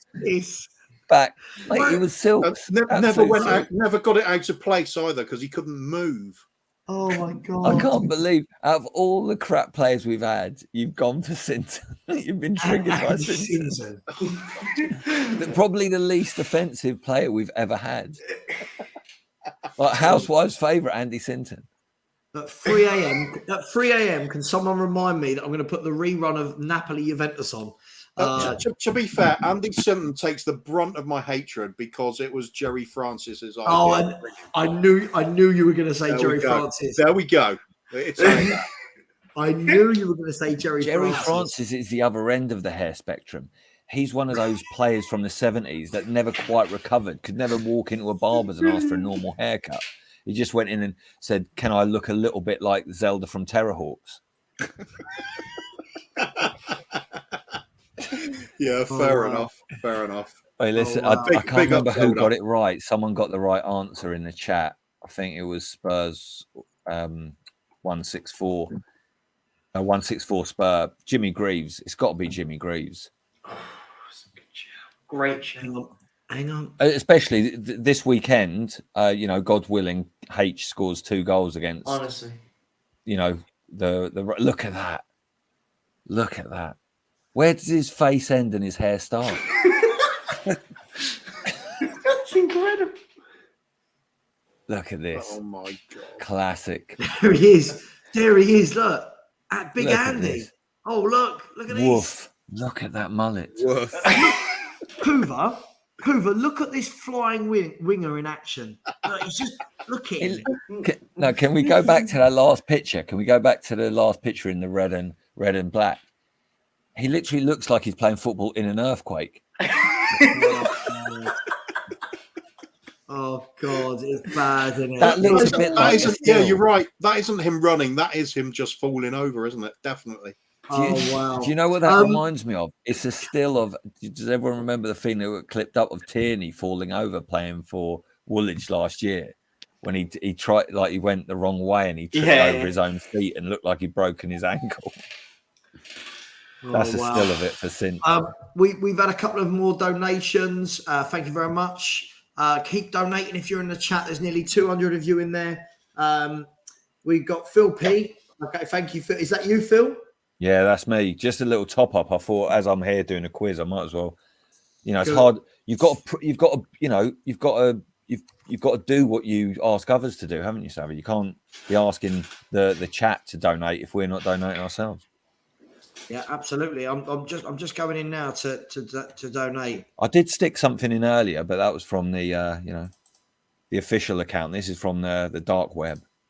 He's sending his dodgy bitcoins over. Exactly. Dogecoin. Better than dick pics, I suppose. Maybe later, Barry. If you win my title, you're also going to get my cachet of all the terabytes of dick pics that I've got off of Spurs away, Tottenham away crew. Before Sava left Twitter, before Stel left Twitter, he sent me a load of pics so I can share those with you. It's not a picture of Sibley, is it? 10-inch. I didn't see the other end of it. Sava's face, like, what? How did we go from England's best player to dick pics? Sava, before you left Twitter, you didn't send me any pictures, so that was, Just quickly, there's 177 you in the chat, and just so that everyone can be sure that everything is above board, but you will be able to see, if you look at StreamYard right now, that no, you won't, not unless I move this down, you'll be able to see, you will shortly in here, that I did indeed put in £100. I will show you in a minute. It's come through there, but it's not come through here yet. I promise you, I've just put in £100. Dodgy as hell. Nice one, mate. Yeah, I think you have to do it again. It didn't work. Obviously, didn't work. So another 100 will be nice. It will work. It will work. Don't worry. It takes a little bit of time to pull through. Sava orders pizza. Hang on. There it is. Can you see it? Yes, I can see it. No, I see a Richard Sava. I don't see a Sava Talks Football donating £100. Well, to be honest, I did ask my bank if they'd put Sava Talks Football on my bank card, but apparently they were having none of it. Guys and girls, Sava, that could be when the channel really blows up. Like a lot of Mr. Beast is about 15 channels. You could have Sava orders pizza. What a channel! Yeah, it could be like Hot Ones. You just sit around and interview people while they eat pizza. The interview's got to be over by the time the pizza arrives. Yeah, and you spin on it. Well, no, the interview keeps going, and the interviewee doesn't know at what time they'll get fed, so they just have to keep going. It's literally just Sava eats pizza. Oh, we could just have Sava eats pizza. It just reminds me of some of the accounts made. What have we had? We've had Sava Talks Mums. That was one of my favourites.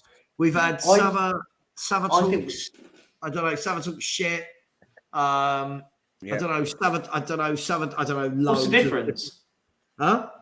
Oh, what was the difference? Oh, Perchy. Bit harsh, a little bit harsh. Oh, I think you need to create one of them. I think one of them needs to be created. Percy, it was the branding was different. The content was the same.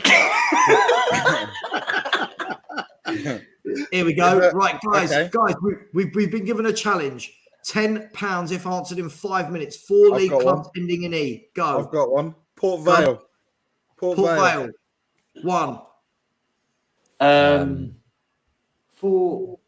For league clubs. Oh, Everton. No, endings. Endings. Oh, it's quite late. I'm half asleep. Oh my God. Rochdale. Yeah. Perfect. Yeah. Boom. Oh God. Port Vale, Rochdale, Morecambe. Great shout. Are they a league club? Stevenage. Yes. Stevenage. That's 4. Laurie Boost. That's 4. That's 4. And that was 30 seconds. Vamos. Look, we could have had Stoke. We could have had Newcastle. Crystal We could Palace. have had Crystal Palace. Oh yeah. Oh God, yeah, Plymouth Argyle. God, I couldn't even think of one. I know it just went. Me neither. Blank. Guys, let's get back to Couva. So Plymouth Argyle's great Cockney rhyming slang as well. Plymouth Argyle. Yeah. Cockney rhyming slang for style. Oh, you Cockney geezer, you. Couva, which England player were you going to pick? Andy Sinton. Well, yeah. That's how we got onto Andy Sinton. Right, okay. If I would go for Duncan Edwards because of everything I've heard about him, and so many people said if he'd survived the Munich air crash, there wouldn't even be a debate. He would be the all-time England player. But I'm gonna have to go with my lifetime because you can talk about what you've seen a lot more easily than just other people's testimony. So I'm gonna throw Paul Gascoigne in there. Paul Gascoigne. Okay, Gaza. Notice how I didn't laugh at yours. Paul Gascoigne. And do I give the reasoning or? In a minute. I want to see who Phil picks. I want to do it now. You look like you're running out of time. Phil P, come on then.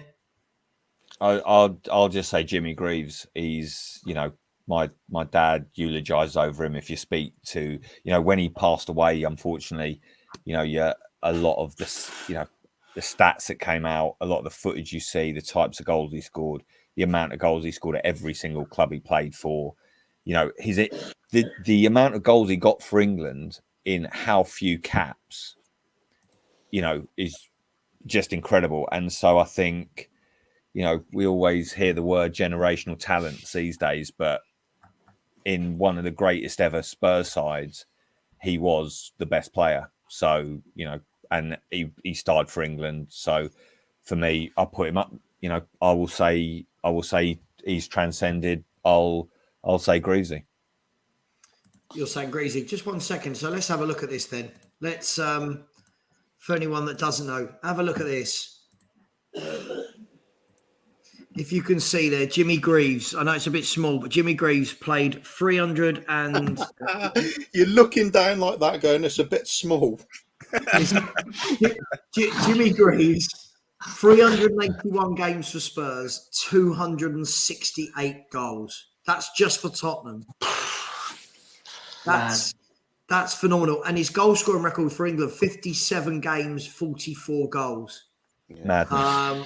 Just frightening. He got 402 league goals in just over 600 games. Wow. Some player. If he kept going, he'd be as good as Alan Shearer, really. Yeah, maybe. Maybe he thought about that later in life. He just thought, if only I was as good as Alan Shearer. Yeah.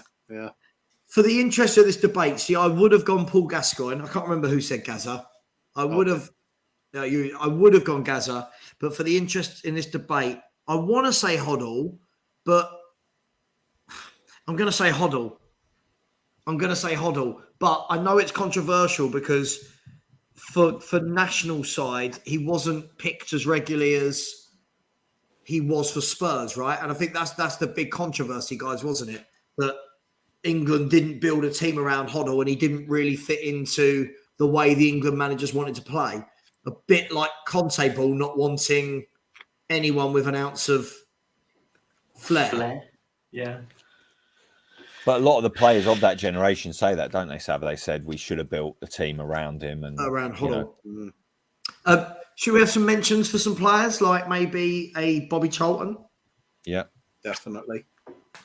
Peter Shilton. Ray Clements. And Ashley Cole. Yeah. He was one of my picks. I had Ashley Cole or Rio Ferdinand. I mean, Ashley Cole was what, for me, probably I would go and say he's the best left back that's ever played in the Premier League. Would that be? No, that's fact. Yeah. Oh, okay. Brilliant. I like that. It's fact. I'd still take Stuart Pearce over him. Yeah, I was going to say Piercy. If you think the way he used to play, and the amount of goals he got more goals. I think. Plus, if you put them head to head, then Ashley Cole would have been smashed in half. No. Kuva, you're wrong, because Cheryl would have headbutted Pearce. So, come on. I mean, as a footballer, though, listen, I loved Stuart Pearce. He was as hard as nails and he'd break you. But as an actual footballer, as well as defensively, surely Cole was better.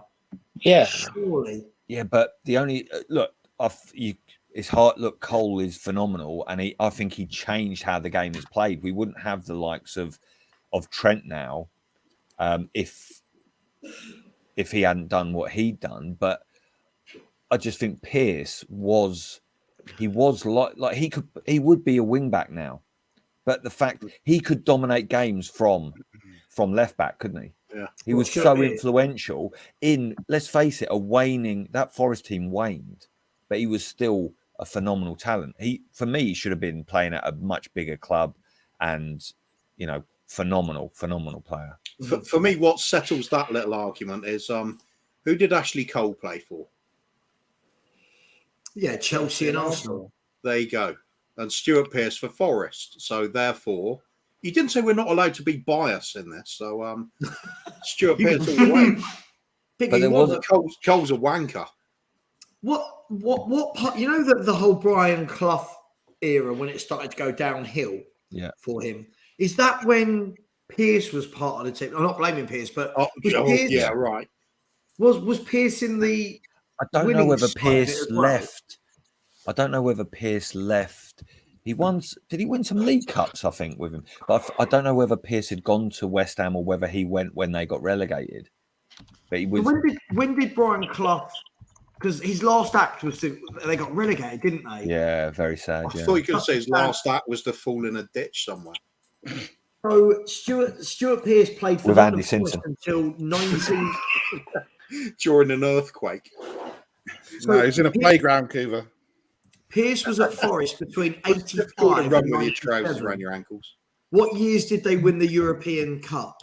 Oh no, that was 70, 78, 79. Something like that, yeah. Okay, so Pearce wasn't part of that. No.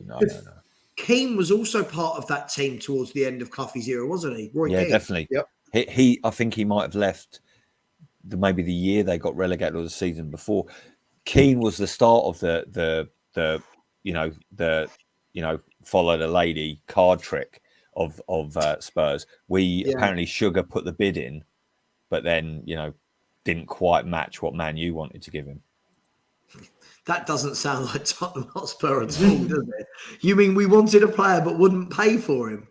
No, but it's even worse. Back then, it wasn't just we were registering interest. We actually tabled the bid, but it just we knew it wasn't going to be accepted. Here's a player I want to move on to.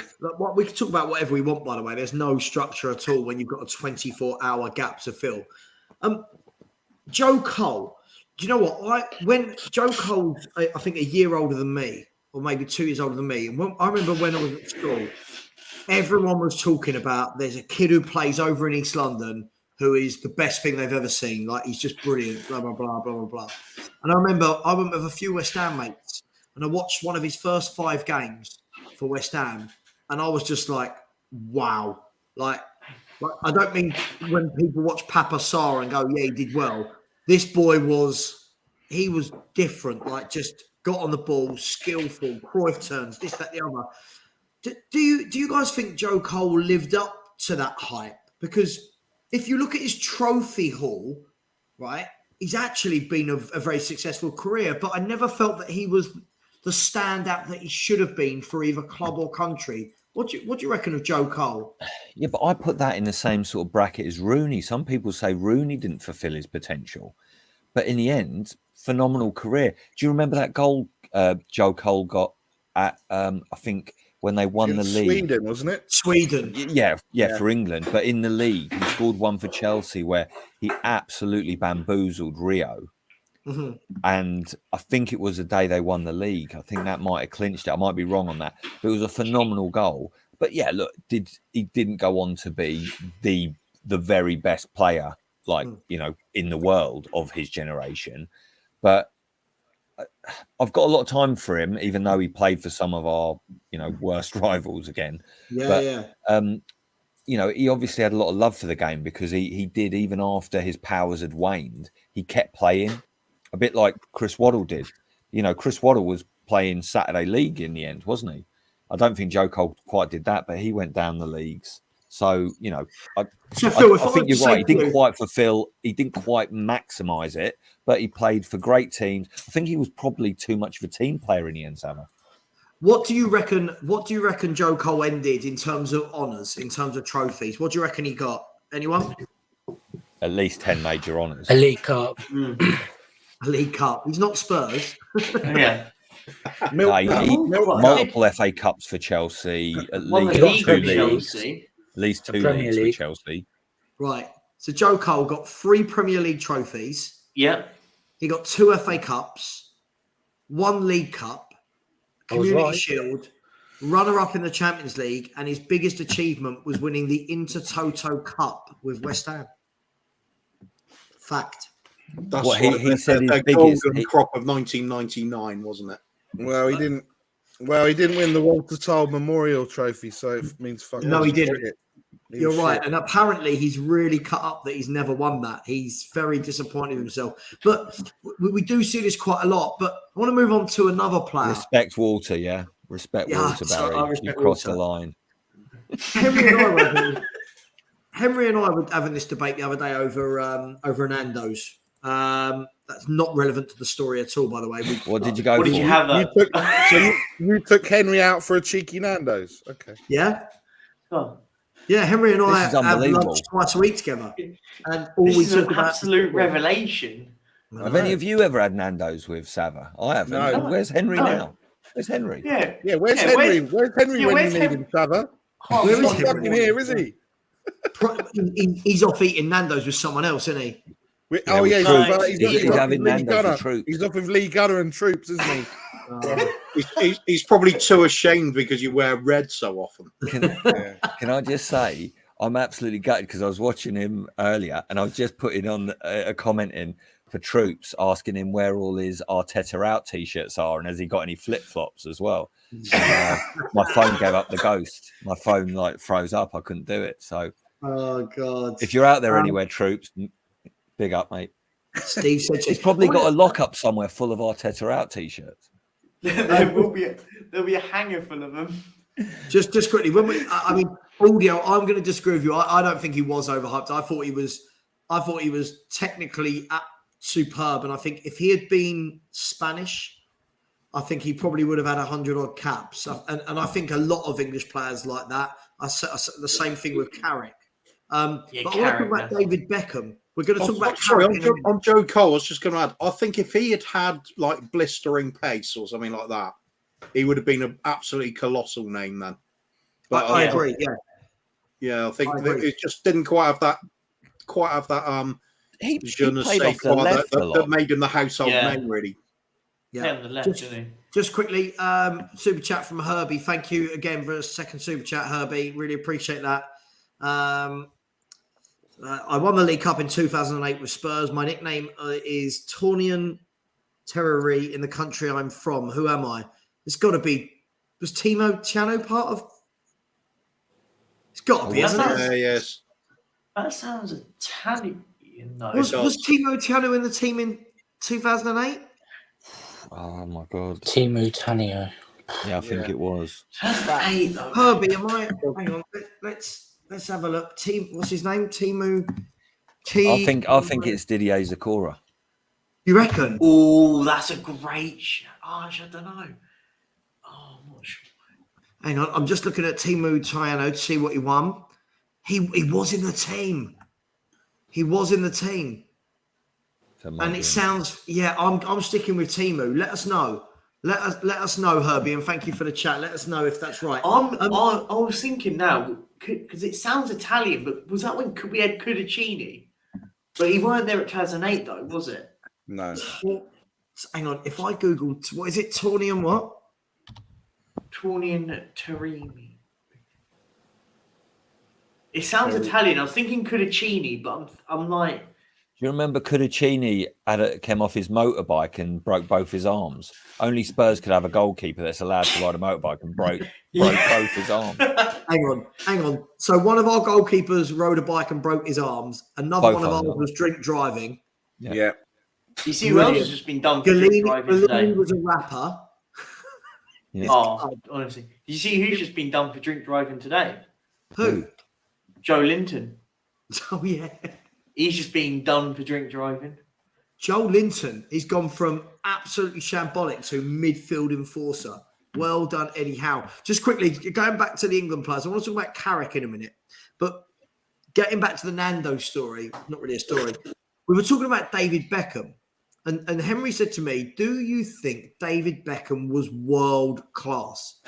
And I've seen loads of people have this debate, like on TalkSport and etc. I won't tell you what I think. What do you guys all think he was world class? Well, Beckham. David Beckham. Yeah, I think so. Yeah, you go with yes? So. You know what he did? He was so good at what he did. Agreed. So he wasn't as talented, as in naturally, as say Joe Cole. But actually, what he could do, his crossing, his striking a dead ball, and to be fair, his work rate on the pitch as well. That meant he could go and play. He could play for Man U. He could play for Real Madrid. You know, Yeah. Obviously, I think the commercial side did play a part in why he became a Galactico. But my definition of world class is different to yours, Savra. I know your bar is really low. So you know, Phil. Two things can be right, mate. Two things can be right. but Baz, two things can be right, but three things can be fucking wrong as well. Sorry, Barry, but you know these and this, mate. Yeah, and one bumhole for Levy to do you. Yeah. I don't feel like. Did you actually give an answer there, Phil? I feel like there was a real politician's way of saying nothing. Did you answer? Yeah, absolutely. This question actually makes me want to change my definition of world class because I'm thinking about Beckham. I'm thinking about Beckham, and what I would say is he performed consistently at the highest level in the biggest competitions in football. And if you do that, you've got to be world class. Yeah. And I must say, quickly, a lot of the doubters, anyone remember that the qualifier, the playoff game at Old Trafford against Greece? Yeah. He literally put the team on his back and we rode it home. Yeah. So, you know, big up to him. Oh, yeah. Yeah. Yeah, I mean, Barry, Beckham, world class?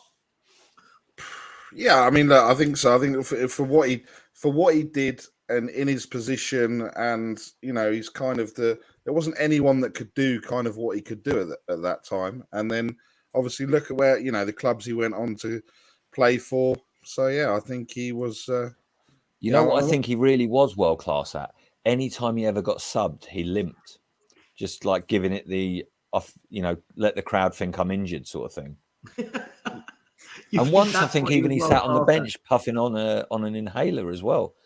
So you know he was an innovator. That's where Liverpool got the idea from. Yeah, should have gone to Liverpool. Here's one. David Beckham was just David Bentley with Alex Ferguson. No, yeah. Brilliant. Good shout. Brilliant. Great shout there. Nice one, Jimmy. I sit so on the fence of this debate with David Beckham because I thought he was one of the best passers of a football I've seen, one of the best deliveries of a ball I've ever seen, and had amazing passion and work rate. Do I think the rest of his game was world class? I just don't know. I'll tell you what, though, I am putting him above Heung-Min Son in the world class ranking, just to stir a few hornets' nest. Saba, what heat did you go for at Nando's though? Did you go hot? Why are we going to go down this route? You're just going to make. I want to know now, Phil. No, I want to know.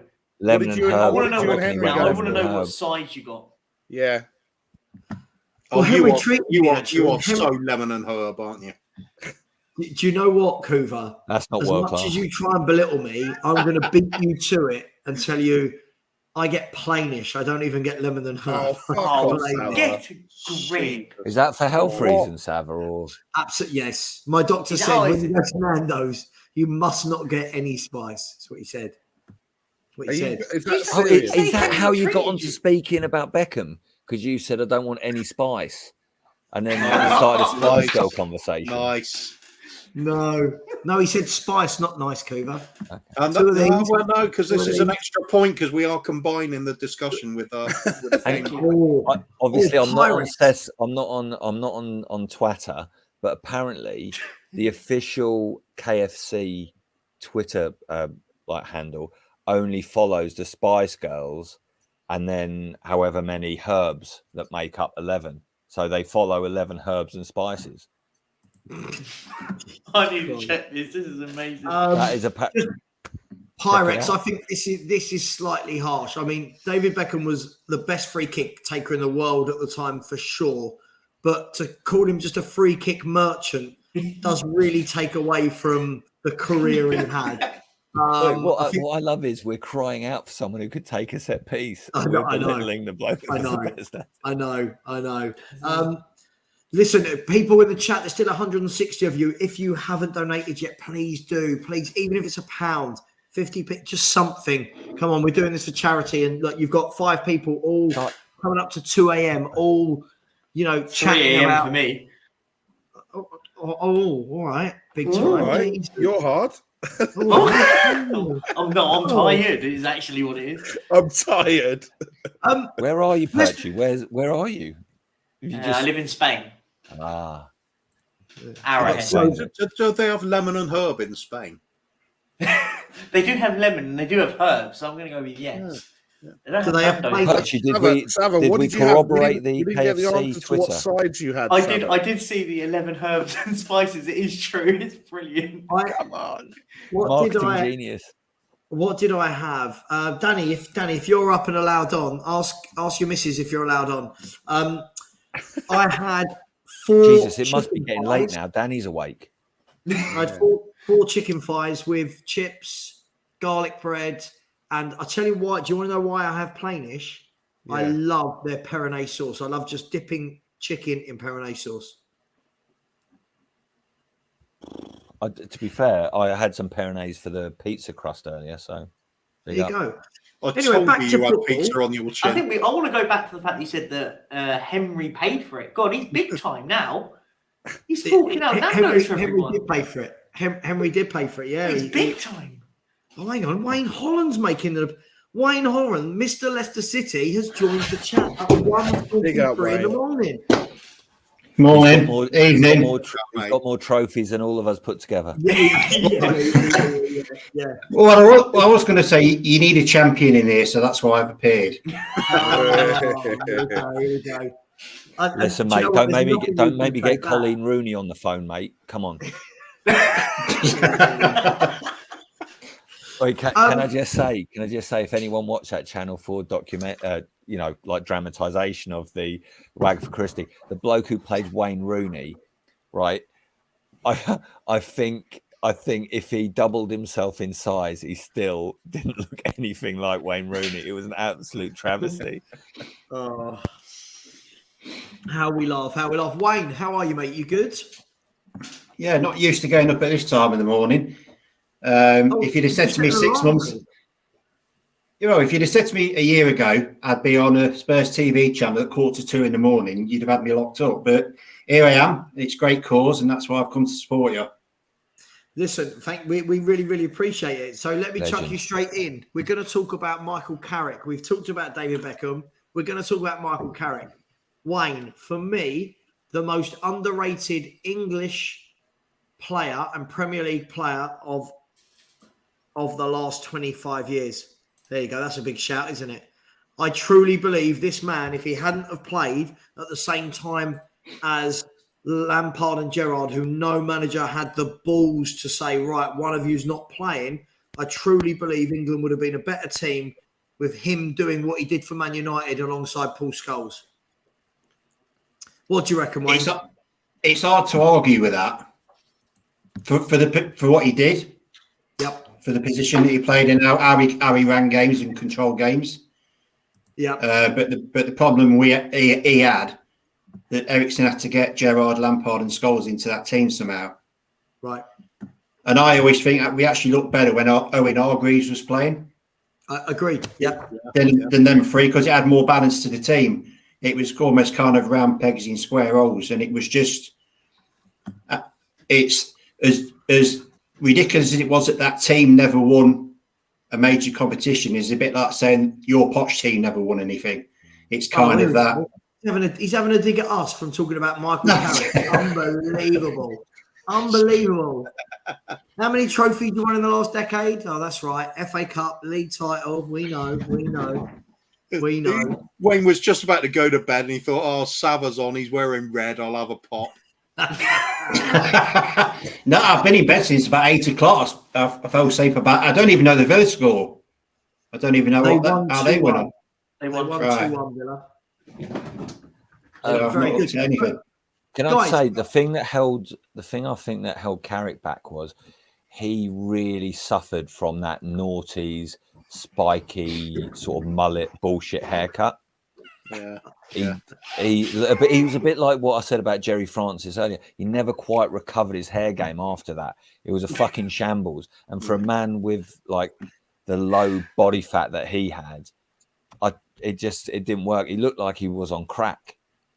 So either him or his barber was on crack, and I don't think the England managers could take it.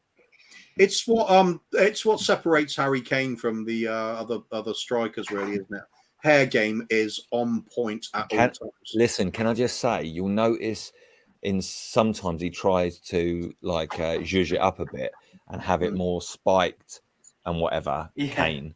But then as soon as he missed a penalty back to Spurs, he was like, no, fuck this. Game face back on, has gone like straight back again. Old school. Yeah. What's wrong with Michael Carrick's hair? None of these have got it. He had a rat's tail at one point. Yeah. This is when he's in recovery. This is the Man United. You want to go to the Spurs? Spurs Kappa kit. It made him look like to Jacko. Jesus Christ. Savage showing us behind the curtain now. He's showing us behind the curtain. He had a mullet that made him look like it made him look like a version of Chris Waddle that used to work in a sausage factory. And Chris Waddle did used to work in a sausage factory. Oh, I can't find it, but okay, Michael Carrick.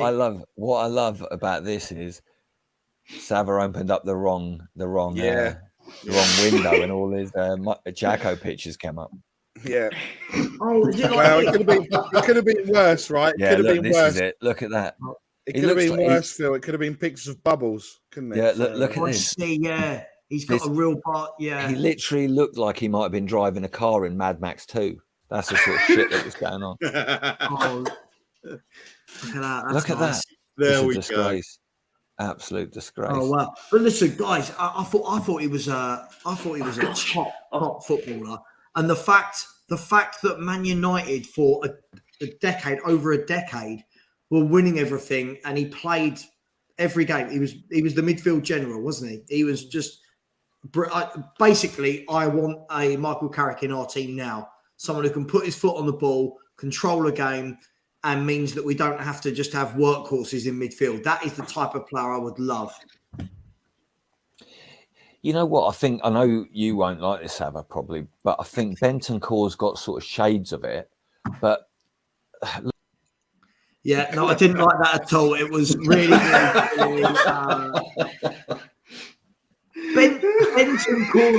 Bentancur's got shades of Carrick. I'm not having it. No, go on, mate. I'm joking. Go on. No, but look, the problem all of our midfielders have, and we'll see it probably on Sunday again, we're literally always outnumbered. There's only two of them in there, usually going up against three players. I mean, Wayne, you'll have seen it. When you guys played us, you massively outnumbered us in midfield. I thought Maddison had a field day against us. And, it's hard for... I can see what Bentancur is just doing all the neat and tidy stuff in between the lines. So, and look, you can see sometimes when we did play three in midfield and where Basuma's had his best games is when there's actually three of them in there. But, anyway, we're getting off the topic. We'll go back to Carrick. No, it's fine. Listen, there's no rules. We're about to approach 2 a.m. There's no rules as to what we can and can't talk about. I think it's a really good point. If we talk about the Spurs midfield, I've said a number of times, especially to Kuba, that I feel like the formation we play is very limiting. I know people will say, well, that's what Conte plays, but I just feel it doesn't allow for anything. You can't have any variations when you play the wing-back formation because he's not going to go away from Kane, Son and Kulusevski. You wouldn't. Like when they're on form, you wouldn't, or he won't. That always means we're going to be outnumbered in the midfield. And these better teams that have better central midfielders than us dominate our midfield. Look at, as you said earlier, Joe Linton. Look at what Joe Linton did to us. Even Chelsea are poor now. When we played them at the beginning of the season, whoever was in the midfield for them, I think it was Kovacic and Conte, just completely overrun us. And this is why when people say to me, like, I think everyone I like Bentancur, by the way, before anyone goes mad at me, but I feel everyone's going well overboard about this guy. Like, I see him do it against Leeds and Wolves. I've not seen him do it against a top team yet. So, is that because he's playing in a 2? I don't know. Anyone else? What do you think of the 2-man pivot at Tottenham? Well, it's just a nightmare. We haven't got anyone at the moment in midfield that is good enough to do it, because, like, in a 2, that's our biggest issue we have at the moment, because there's no combination at the moment that you go, that's the 2 you have to play. Because I think collectively they've all got problems between them. And I think you're right about Bentacle. I think people do go a bit over the top, and they only go over I think it's only because they go over the top because he's probably the only one that's the best out of the lot of them.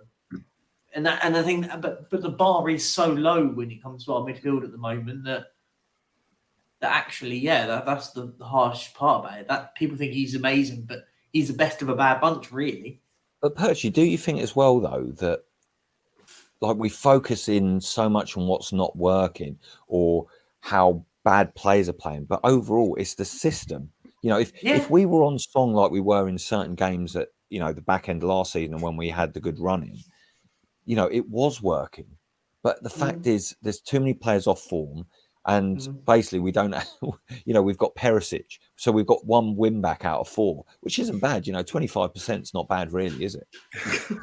But Meatloaf never recorded a song saying 1 out of 4 ain't bad. What? It's the trendy thing, though, isn't it? Just having our 25% ownership of things. Yeah, absolutely. That's what QSI have looked at. They thought these fuckers only have 25% running all the way through their club. Only 25% of their fans know what they're talking about. Only 25% of their wing backs actually are wing backs. And, only 25% of their signings ever work. So let's invest 25% in the club. I mean, Gabba only wears 25% of clothes. He's completely naked from the bottom down. Not just the bottom down, it's their down. Wayne, when we played you and we beat you 6-2, do you remember that when we scored 6 goals against you? Yeah, do you remember those 6 goals? You do remember that. No, listen, the only reason I bring that up is that was a perfect example of Maddison in that first 45 minutes tore us apart, getting on the ball, dictating, and our 2 midfielders could not handle their 2 midfielders, plus James Maddison dropping deep and running the game. And it was only when Basuma came on in the second half that the game swung. So is anyone surprised that we don't do that more? That we don't pack the midfield more and go with the 2 up top? Or is it that the 3 have to play? I just think from a neutral's point of view, if you put them 3 together, they seem very, very much alike. You've got nothing different. If you look at us, if we have indeed Tielemans or Dewsbury or Maddison, they all do different things. Right. None of your 3 are going to pick the ball up on the half term, 30 yards out, slip a ball through for Kane. It ain't going to happen. They're all very much alikeness. And, sort of quickly looking ahead to your game on Sunday, I think your midfield is going to have to actually play out their skin, because Arsenal is going to keep the ball so well. Yeah, you've got a great front 3, but Arsenal are probably going to have 75% of the ball. They won't get it. They'll hardly get it. And this is the problem I think you've got with only putting 2 in there. Right. And to me, that goes back to Conte's stubbornness. I'm no football expert, but when you're watching Tottenham play, you think they're getting outnumbered in midfield again. Yeah. And if I can see it, why can't this supposed elite manager see it? But I get, going back to your original point, I think the really good teams, I don't think we're a really good team, but we can be. But every midfield is different. If you look at Man City, you look at Rodri, Bernardo Silva and Foden, they're 3 completely different players. Yeah. It's almost like you've got the same 3 to do 3 different jobs, but they can't. Yeah. No, absolutely. I mean, the thing that baffles me, though, guys, is this was Conte's position. Conte was a midfielder. Yeah. I don't get it. I come from like the way I view football. As I said earlier, you can and you should, as a footballer, want to dominate the game from anywhere you play on the pitch, and the best players can do that. But in the end, most games of football are won and lost in the midfield. You know, if you control midfield, you control the game. You know. Yeah, but you can also look at that, Phil, and I think if you played them three in midfield, if it's just the two, I think your two central midfielders are worrying so much about what's going on behind them, because apart from Romero, it's like you got the Keystone Cops defending back there. Just they're not as good as that, Wayne. They're not as good as the Keystone Cops. Just quickly, Barry needs to jump off, so just want to say thank you so much for coming on. And if at any point tomorrow, jump on, whatever you want to do. Hey, you mean any point today? Yeah. Oh, today, yeah, it is today, isn't it? Yeah, it is today. That's what I just said. I said I'll jump back on in the morning. I went, actually, I mean later. Yeah. No worries. Listen, thanks for coming. But just keep going all the way up to kickoff at a derby, mate. Just keep going. Can you imagine? Oh. No, big up. Have a big up for doing this, man. It's going to be a tough one, but if Kuva's staying with you, then you'll be more than fine. You'll be looked after. You'll be rocking in the corner by the end. You wait till 7 a.m. That's when I'm due my next painkillers. That's gonna go. Fucking hell, man. That's gonna be crazy. Yeah, and then big up to everyone in the chat and everyone that's donated. So yeah.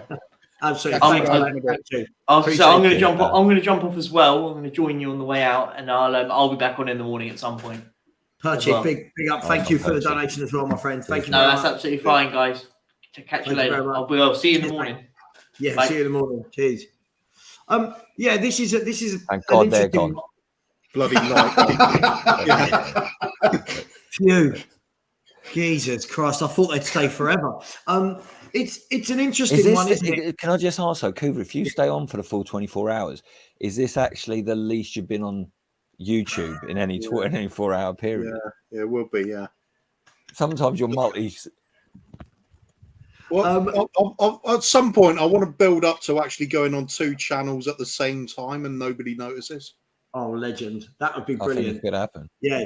So whatever question they ask you, just talk about anything and see if they notice. Just don't answer the actual question. Already stock answer for everything. Brilliant. I did it a little bit earlier. I didn't actually answer anything you said, Sam. I just, said something about, a haircut, and then we moved on a bit. Guys, just quickly, I just want to say that there's still 151 people in the chat, which I think is phenomenal for 2 in the morning. It's bang on. We're coming up to bang on 4 hours. If anybody hasn't donated, please do. Really would appreciate it, even if it's £1 or £2 or whatever you can. I'm going to put the link in the chat, so please do donate. No, that's the StreamYard link. That would not work, would it? So please do. It's for a great cause. And what is the most amount of people you can have in one sort of stream live? What do you mean? 9. I think it's like 9. It's 10. 10. I think it's 10. To 10. Well, in a minute, I can put the link in the chat if people do want to come on and ask a question or talk about something, then please do. But getting back to this midfield scenario, Kuva, I mean, as I think Phil, you said, it is Conte's position, Kuva. And most fans, I think most people look at it and acknowledge the 2 in the middle doesn't work unless you've got really good wing backs that can, that they can pass the ball to and take pressure off them. Our central midfielders seem to be under pressure all game. Is that a fault in Conte that he doesn't mix it up a bit? Well, you've got to put some sort of blame on him, haven't you? I mean, everybody can recognise there's a problem there. Surely an elite manager should find ways to counteract that problem. The fact it keeps going on, you ask questions at times. How bad can our wing backs possibly be? We know they're bad, so that's a fact. But sometimes when you're under pressure in the midfield like that, your wing backs need to get in there and tuck in with the midfielders. Give them a bit of solidity. It's not just being able to pass to; it's physically having the numbers there. So but Cooper, don't you think sometimes even Romero or Dyer should add another body in there? Exactly as you're saying. Romero does, doesn't he? He pushes forward quite aggressively. But Dyer, it doesn't matter. I'd be more worried about the midfield if he did push up. I just think the furthest away he could say, fit some leg braces on him and say, "Run, Forrest, run," and see if that works. I mean, I think a lot of people in the chat are saying, that if we did have better wing backs, then we wouldn't notice this as much. But that in itself is the point, right? That we're a club that plays wing backs when we don't have good wing backs, putting pressure on central midfielders that aren't capable of doing what we need, that puts pressure on centre backs when we haven't got good centre backs. That's why this whole free look, Kuva, you know my opinion on this, right? When people go, oh, why should Conte change for Spurs? He's the one that's the winner. But the problem is that's not how football works. If you turn up and the squad isn't capable of playing how you want to play, surely to continue playing that style then becomes ludicrous, right? Because you're not doing the best for the club. You're doing what you want to do, if that makes sense. Yeah, it's like driving a car. If the wheel falls off, you've got to put another on. You don't just keep trying to drive and complain about three wheels. Same with the manager. You've got to be able to adapt at times. That's all there is to it. I mean, the only thing though, if you just play devil's advocate though, and I know some people do argue this point about, you know, Klopp when he first went in at Liverpool or Pep at City, where there is that adaptation period and when there is getting the squad in place. Although it does not seem likely, and none of us actually believe this to be the case, and it'd be interesting to hear what you think on this, Wayne, as an outsider looking in, and someone who knows our psychological frail state of mind as well, say it in a nice way. But if he was going to be here long term, and it is just, look, this is just a phase, and eventually we are going to have the numbers or we are going to have the quality in a positions that will bolster this, then great. But the thing that really annoys me most, and when I talk to the people that I go to Spurs with, that annoys them, is just how bad the football is. But also the thing that's most annoying, when he won the title for Chelsea, if you cast your mind back to then, ironically, they went to the Gooners and got absolutely schooled. And it was then that he went to the back three with wing backs. And essentially, then he stuck with that formation throughout the rest of his managerial life. But would you argue that he had the centre backs at Chelsea to play that formation? Yeah, this is the thing for me. I understand. Yeah, but my point is, Sava, though, he looked at what was wrong with the team, why they got picked apart, and then thought, right, I now need to change what I'm doing to suit the players I've got. Whereas that's not what he's doing with us. No, I agree. This is the thing for me, right? And look, the three most important positions in a wing-back formation, right, is the centre mids, centre backs, and the wing backs. Right, whatever you do at the top end of the pitch, you can mess around with. The problem is that's the areas where we're weakest. Centre backs and wing backs is where we're weakest, but yet we're overloading the pitch with those players. Now you've got Greg Spur, who I love Greg Spur when he comes into the chat. And M. Please stop being silly. I'm not saying Conte out, so stop being silly. The problem we've got is, like, we need to implement a system so that it gradually goes into the player's mindset. For me, this isn't about players' mindset. This is about players' ability to do what is needed in that position. You can't put a mindset into players that don't play wing back that they are now wing backs. Right, you can't make centre backs like Davis and Dyer suddenly the mindset is they're better than they are, and that's the big thing for me. Is we overload in our weakest area, which is the back. That baffles me. I would have as few players back there as possible and get more of the players in the other end of the pitch where we're stronger.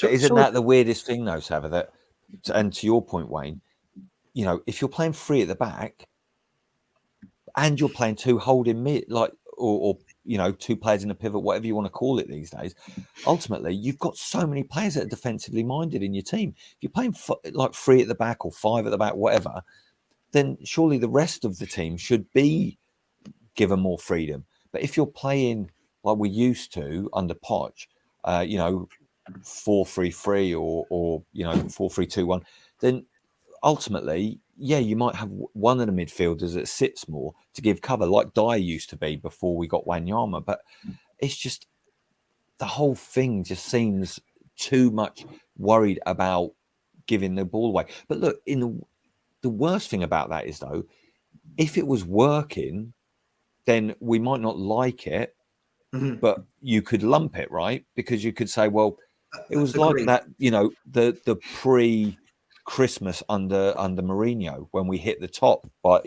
at the end of November into December, and then it all fell apart.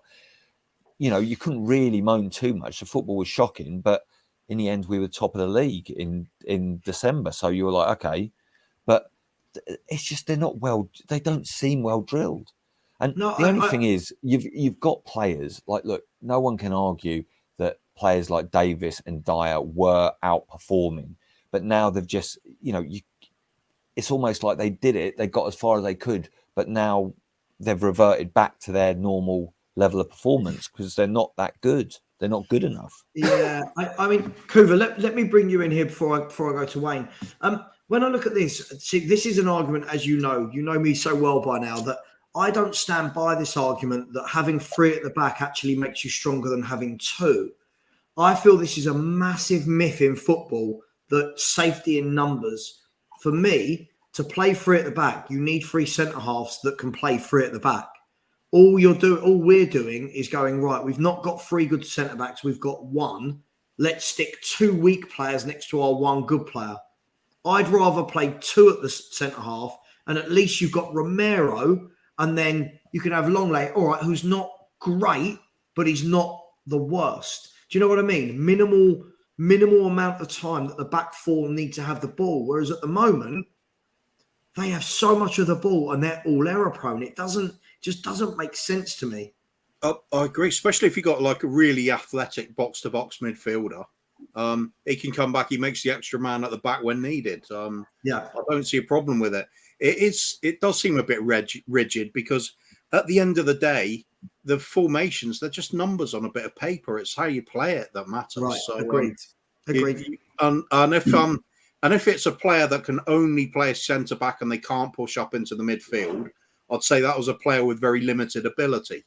Likewise, a midfielder that is responsible enough to drop back into the back 4 when they're needed. If they can't do that either, I'd say they've also got limited ability. Just get the quality in. That's what the problem is.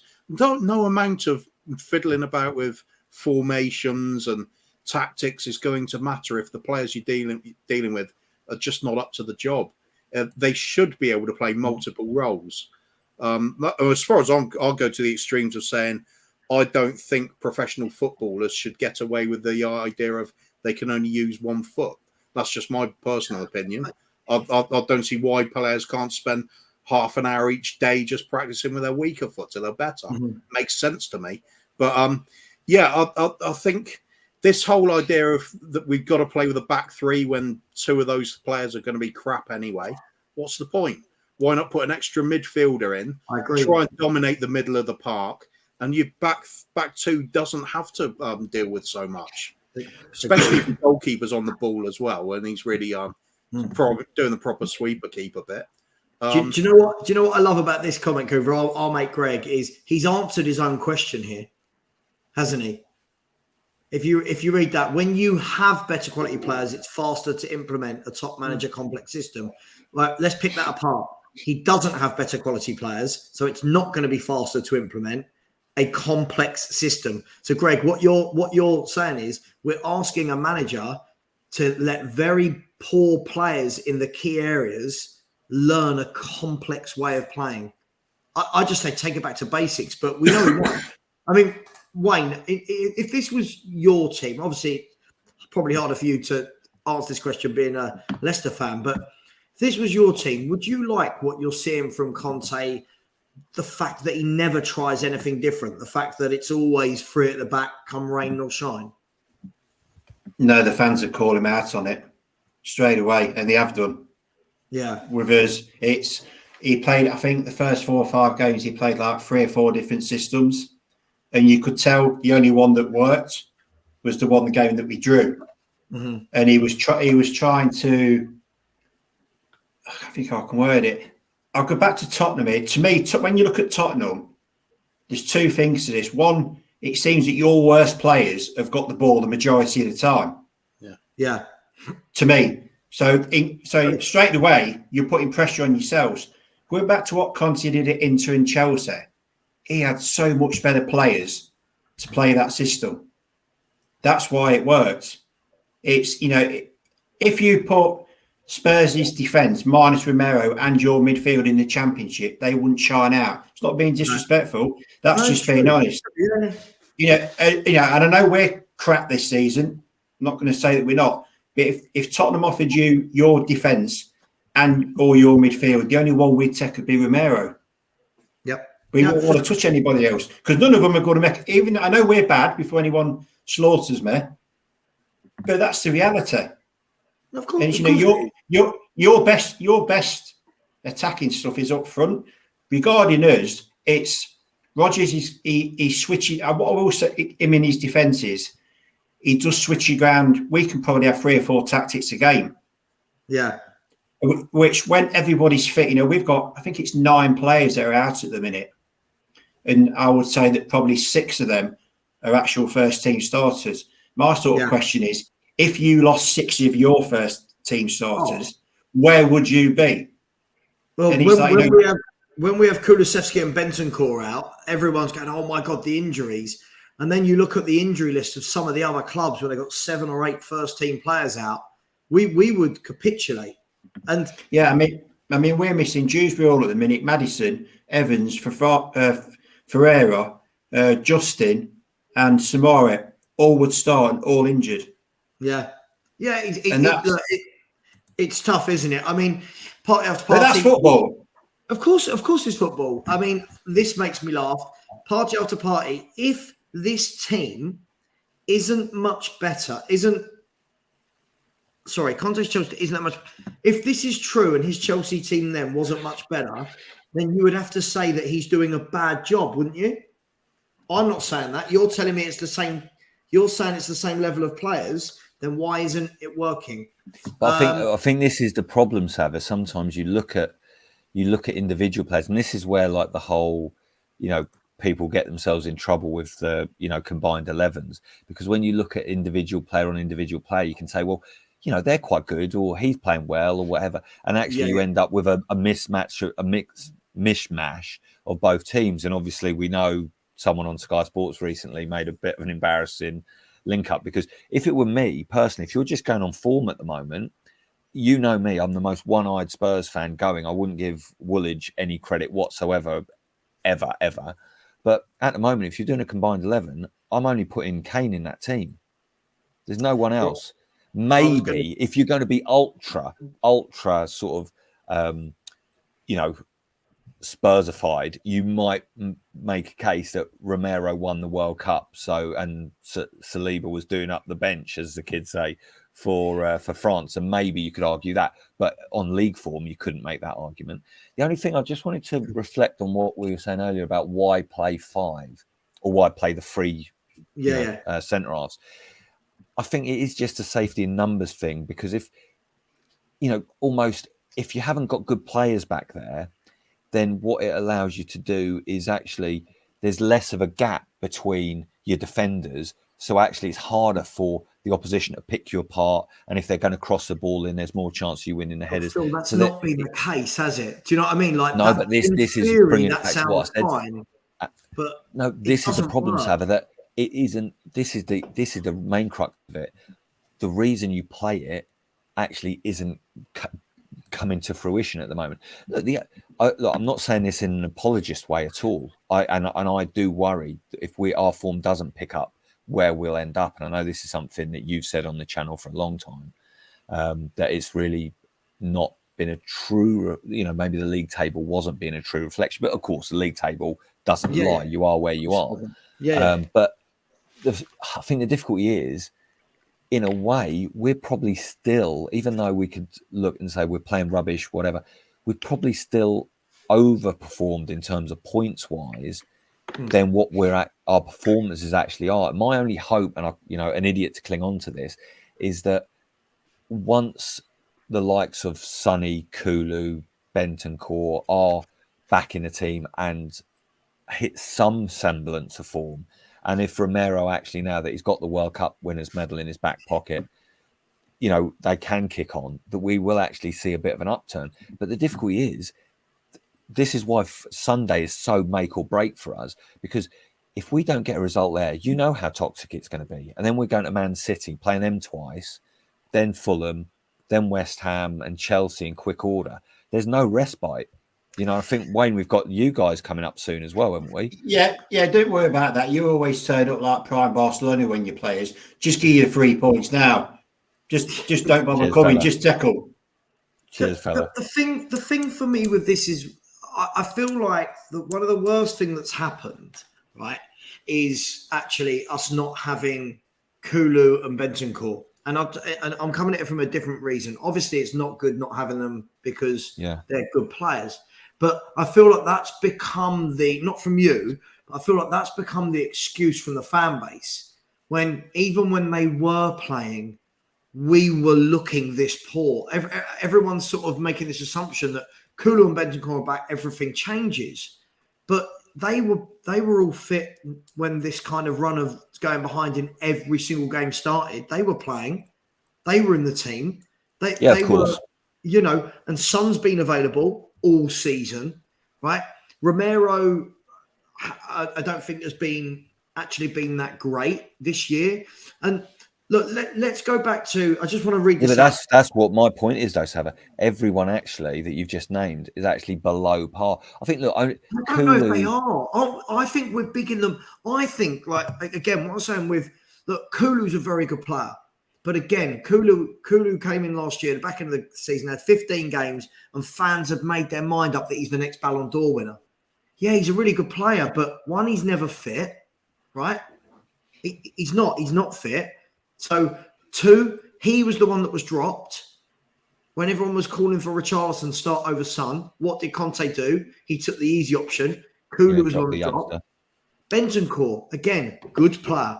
He's a good player. Everyone's going on like he is world. You know what I mean? Like he's dominating every midfield. There's been so many games where I don't notice Bentancur's playing, but we're putting this pressure now that they're back in the side, bang. And I think, but Savvy, you know why? Because they made such a difference to us. If we didn't sign them in January, were we getting top 4? No, of course, but that was last season, right? Oh, of course. I know. That was last season. I think a lot of the other teams around us now strengthened. A lot of the other teams around us now actually. Yeah, but this is the problem. This is the problem that out of all the signings we've made so far, only Perisic is really starting on a regular. We need to get Basuma in the team more. And for that, again, going back to the midfield issue, really, we need to have 3 in the middle. Right. So this is the thing for me. Doesn't it make sense? Let me bring you in, Kuva, because you haven't spoken for a bit. Going to a 4-3-3, and as you said, you know, it's just numbers on a sheet to begin with. But the 4-3-3, for me, allows us to get Basuma into the team in his position in the middle of a 3, right? You've then got 3 players. 2 of them can sit and do the defensive work if we're really worried about how dodgy those 2 centre-backs are, right? You've then got your 3 attackers still like Conte likes. But we just do what we're doing at the moment, come rain or shine. And the thing is, Kuva, he never tries anything different. And then fans go, well, we can't play like that. Well, how do we know, Kuva? We never try it. We never, ever try it. That's it. I mean, if you're going to go with the theory that Conte always has to play with a back 3, fine. When you've got players like Bastoni, I mean, what does Bastoni do when he plays? He plays so far forward most of the game that he's almost playing as a midfielder. He's winning the first tackle in the opponent's half. Yeah. He's trying to do the counter press at times and nicking the ball off players that have only just won the ball back. And he's exceptional at that. We don't have any players like that. So the closest we've got is when Ben Davies goes on a sort of saute up the field and ends up playing a sort of left midfield role. Earlier in the season, well, last season, I'd say, he was doing that a bit with these weird runs that you'd see bursting up the field and get into the opponent's box in open play. It was unusual. We don't see that anymore. It's like we're picking the players for this style of play and then not doing the style of play because the players aren't there. I'll find it baffling. I find it baffling that a manager will stick with that when he knows they can't do it. Lads, do you think the worst thing, though, at the moment, the last few games I've seen, the 4 of us could play? It's walking pace. Right. That's the biggest thing. It formations and everything else. And that's no disrespect, Wayne. Do you know what I mean? Phil, this first 5 yards are in my head. First 5 yards are in my head. Phil, this is the thing for me. We're talking about players being out and he hasn't got the players to play how he wants. But what I'm seeing at the moment, I'm not even seeing players playing for a manager, if I'm really honest. The way we played against Villa, even the way they played against Portsmouth, the first half against Palace, you know, I'm watching these games going, they look like they don't enjoy it. There's no passion. It's not like we are giving our all, but ultimately there's just not enough ability. We just don't look, we don't win second balls. I don't know. It's just something is fundamentally wrong there. Greg, dude, this guy is relentless, isn't he, Kuva? Absolutely relentless. Listen, when it's got toxic, you keep comparing us to Arsenal. I don't know why. We've got different owners. I don't understand what Greg wants, Kuva. Like, I think he wants Enoch and Levy out, but in the same breath, keeps thinking they're going to back Conte. I think Greg's solution to everything is we've got to back Conte no matter what, and it's going to work. I just disagree. That's the fundamental difference between Greg and I. Yeah, but the only thing I would say though, guys, for Levy, and this is where I think it's so disappointing at the moment, because although obviously released the PR, smoke and mirrors statement about DNA and getting back to things, and then hired Nuno, and then had to fire Nuno, and then had to finally pull the trigger and get Conte in. But the whole thing was he said that Paratici was going to be taken over, and then even the beginning of the window, and why I think people did get so gassed up was that we got an old player who that wouldn't have been an Enoch Levy style signing Perisic in the past, and we went and got Basuma. So everyone was pleased. But you finally thought, the sensible people, the football people are actually running the ship now. But then, of course, the whole Jed Spence thing and the fact it took months on end to get that deal done, you thought, Levy's still the only one with the security fob for the internet banking. So, it's just, we're so many times, guys, we're so close, and it's the last bit. So that's where I think, and I don't want to put words in Greg Spur's mouth, but I think so many fans just do want Levy or Enoch to finally just do the right thing, just back a manager and see what happens. Phil, but I think we all want that, but I think the problem is some of us have come to the realization years ago that it's not happening. So whilst I don't fundamentally disagree with what Greg is saying, back a manager, of course, back a manager. But my point is this, and my point has always been the same thing. This manager, it will not work for what he wants. I'm not saying any manager comes in. We could get Brendan Rodgers, we could get Pep Guardiola, it doesn't matter who we get in, there's going to be no success from a winning point of view, right? What's he doing with the money, though, Sav? I know he's paying off the mortgage. Well, now we're in a different conversation, aren't we? But for the money we're getting, and I know this is something that Shawnee obviously is really passionate about and keyed up about, this is obviously the sum of all fears. We're worried that this is why he's holding back the financial results, because it will show how much money we've made and make us feel even worse about the fact, because he's gone all the way up. It's like he's seen someone he wants to ask out.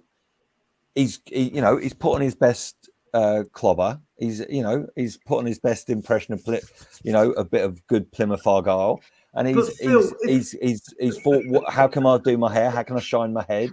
What shoes should I wear? I've gone all the way up to the front door and then fucked off again. But Phil, this is the thing. You're answering the question. The fact that we're not going to release those statements because they don't want people to see how much money we've got makes things like this, right, ridiculous. Again, he's won 7 titles in the past 9 years, but not at Tottenham Hotspur. I could sit here till I'm blue in the face. I could do it for a whole 24 hours of this stream, right? Yeah, but you can also say, but look at the players that he's had at the other teams. Right. I don't even support Tottenham. Right. Look at the players he's had at the other teams. Right. Come on, look at it. If you get the Spurs team you've got now, and put the Chelsea team and the Inter Milan team and this Tottenham team now, one player out of Tottenham gets into Inter or Juventus. Conte won't even have them in the C team. That's the reality. Can I just quickly read out this comment? Pyrex really wants me to read it out. He said, Sava, mate, I lost my favourite rapper, Jay Polly, who I loved as a kid, and he was killed in jail and was poisoned. That busted his heart, and he was a pioneer of Rwandan hip-hop. Dude, look, not good to lose anyone. So I'm sorry to hear that. And apologies, I couldn't get to reading this out a bit quicker. Obviously, anything to do with the heart is what we're here for today. So, look, sorry to hear that, mate. Can I ask? Yeah? I was just going to. I need to ask this question. And I know you've mentioned this, but I'd love to hear Phil's and Kuvi's take on this. When Mourinho was here, he got absolutely slaughtered 90% of the time by your fans. But he had Son and Kane running through walls for him. That was the best I've seen them two over a period of time, even better than Poch, because they didn't play brilliant all the time. Yet Conte gets away, picks the team and how they play now. Nobody says a dicky about it. If this was Mourinho or Nuno, there'd be demonstrations. Why is that? As an outsider, I don't get it. Because if Conte's elite, Mourinho's on a different level for how much he's won. And he's won big European trophies at much smaller clubs than Tottenham. Bang on. Comment of the day. My take on it, for what it's worth, Wayne, is if you look at it, and you're absolutely right about Son and Kane, especially, look, he was the one, and whether it was Kane's doing and he just naturally started to do it, but obviously Jose bought into it because he didn't stop him doing it. He didn't, lambast him or anything like, say, you're the number 9, play like it, or anything like that. So they were really firing under him. And as I said, he got us to the top of the league, but then it all fell apart again. And to be fair, it did culminate in some bad injuries that year, going back to, your point about what's happening with your club at the moment. You can't, everyone has injuries, but these things do take these things into account. And I know, Savvy, you've said before, Jose never had as good a squad as we've got now. But I think the biggest thing is, why do we change managers? When does it happen? We all know it's as soon as top 4 is in jeopardy or out of reach, Levy pulls a trigger. Okay. Cool. Now, the reason why Conte is being given grace is because if you look, and obviously now not this season, and we've talked about that, the problems of this season, it's hard to fathom why we've gone backwards the way we have.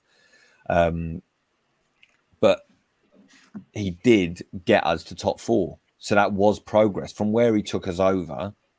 It wasn't like where Mourinho took over from Poch, to be fair. We weren't 14th or anything, but we were in a bad way after Nuno's reign. And and after how long it took to get Nuno in, there was a lot of bad blood. And obviously that's why he pulled the trigger, because it was the first time there'd been Levy out, Enoch out chance in the stadium.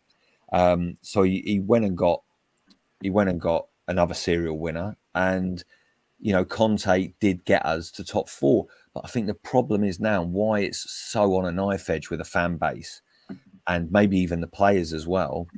And to be fair, maybe even Conte himself and maybe even Levy himself, is that we've regressed. And I don't care what anyone says, it does make it worse. It wouldn't seem as bad as it is if the Gooners were still in our rearview mirror or vying with us. But the fact that they had a similar transfer window to us in many people's eyes, didn't address some of the issues, haven't really bolstered the squad that much. But the players they did get in at least 2 of them have really impacted impressively on the first 11. And they're now in a title race. They are in a title race. And, okay, that might fall apart in the next few weeks, but that's why he was given grace, Wayne. But that's why now he's under more pressure, because if anything, we've regressed rather than stepping on. We've regressed, so it's really on a knife edge, mate. I just don't. So my answer to that is my kind of answer to that is, why did he get Conte in the first place? Yeah, to appease the fans, But if he knows he's not going to back him, you might as well have gone and got Rodgers from us. But mate, this is why I'm tearing my hair out, and this is why I use that analogy about the date, because he's done everything right. He's the highest paid chairman. The manager's one of the highest paid, if not the highest paid manager in the league. But we won't break our wage structure, or we won't get the players in. And yeah, I know. Look, we've all seen the documentary. He talks about the fact how much we've spent. And Savvy, you mentioned the stat last week that we have spent the money. It's just the average spend is too low. But mate, I just don't know. I don't know, Wayne. Why won't go the last mile? Because we're almost there. I mean, the lads know I used to joke that we've been at all.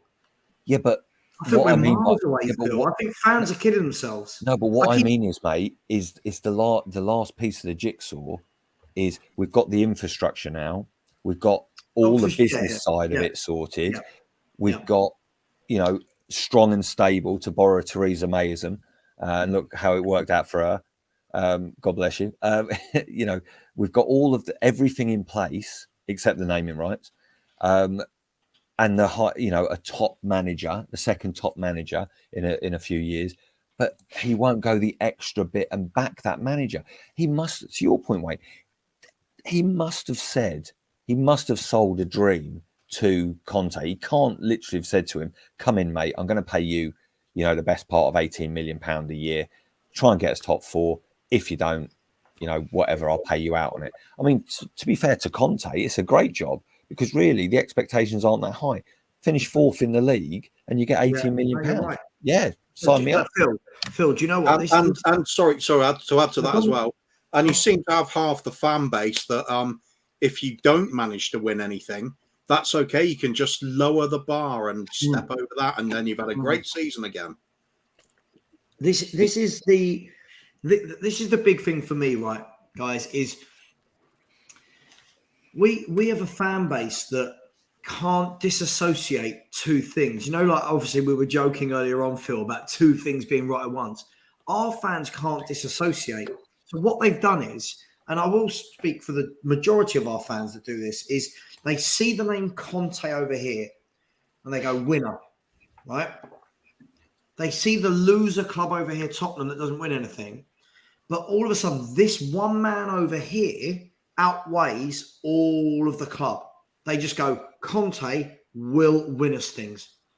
Forgetting how we act, the fact that there's no strategy, how we sign transfers.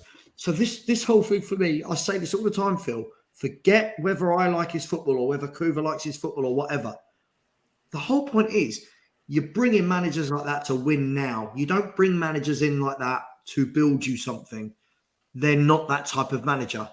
If they were that type of manager, we wouldn't hear the noises coming from Conte that we do in press conferences. He'd just get on with it. But Conte is telling us, fans don't want to listen. Right? Hang on, hear me out, Phil, right? Fans don't want to listen, right? Like, look, this guy is the clear example. 7 titles in the past 9 years. But as Wayne said, look at the clubs he was at. Look at the players he had. Yep. What our fans, like Greg, can't disassociate himself from Chelsea, when he won, from Inter when he won, from Juve when he won, Tottenham being down here. You could have Ferguson and Pep doing the job jointly together. If they're being backed the way we back managers, which is very little, they're not going to win either. And until the fan base understand that, until a fan like Greg understands that I haven't got this massive, overwhelming hate of Conte. I have this massive, overwhelming kind of feeling of what's the point? What are you doing here, mate? You hate it. We can see your doer. Your press conferences now are all sad-faced. The animation isn't there. The press conferences are now all starting to be like at the end of Poch's reign and Jose's reign, where it was riddle after riddle after riddle. But yet still fans go, well, when he's backed, we'll win, though. It's like, what do you mean when he's backed? We're 14 days into a transfer window, right? We're watching teams around us make moves. We haven't done anything. And our fans, sorry, I'm on a rant, right? Our fans will say things like, but the window's not shut. Yeah, but this month we're playing Man City, we're playing Arsenal, right? Why would you not want your players in for these games? These are the games that matter. That's where we are as a fan base. We don't seem to understand what we are under these owners. And we seem to think that we can rally to make the owners spend more money. They told us, Wayne, I'm not sure if you've ever seen these quotes. They told us when they took over 22 years ago that this was not about passion for sport. This was about finance. Oh dear. Can I just interject? Sure. Interject there. Sure. When our owners came in, obviously the dad's passed away now, but when they both came in, first press conference that they had, the chairman said in his press conference, "I want us to be playing in the Champions League within 5 years and win a cup." Yeah. And everyone in Leicester says, "What is he smoking?" Everything he said he was going to do, he's done. Right. He did. And he had to chuck money at it. But even saying that, the team that come top of the table in 2016 didn't cost. I think it only cost like £23 million. Mm. But that's not saying you can win the league again like that.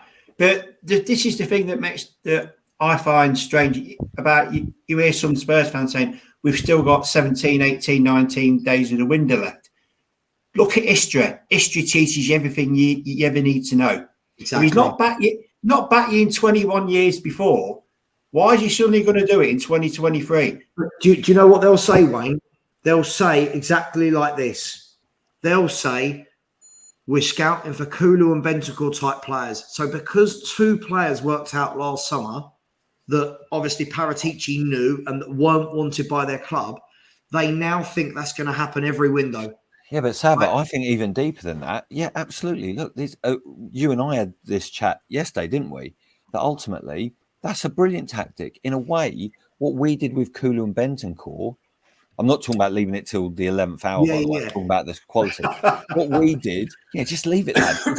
And basically, these fuckers are exactly like I used to be when I had an essay due. Just leave it and don't even start writing until cell block H was over and then think, Christ, it's 1 o'clock in the morning. I better start doing it. How old are you? Cell block H? Cell block H, mate. It was the repeat, mate. It wasn't the original 70s broadcast. But the thing I was saying, though, is we went to a top club, a winning club. Okay, they haven't won the Scudetto the year before, but these guys were at a top elite club. Okay, and we went and cherry-picked a couple of their so-called rejects. Arsenal have gone to City, obviously the best club in the country at the moment here, and they've cherry-picked two of their lesser players. So there's something to be said for that. Go to a top club, maybe go to Bayern and say, right, who isn't getting in all the time there? Who's a youngster there that we could nab and get? That, who's at Atleti that isn't getting a game? Like what Arsenal just did with Jesus and Zinchenko. Gone to a big club, took a couple of players that weren't wanted. That's what we should do regularly. Don't nibble on this, Wayne. Don't nibble on this. I'm not going to nibble on it. But can I just say, my worry is that people are so, a lot of people are sick and tired of the beautiful football of Man City, and I think come the home straight, some people aren't going to be playing up against the Gooners either.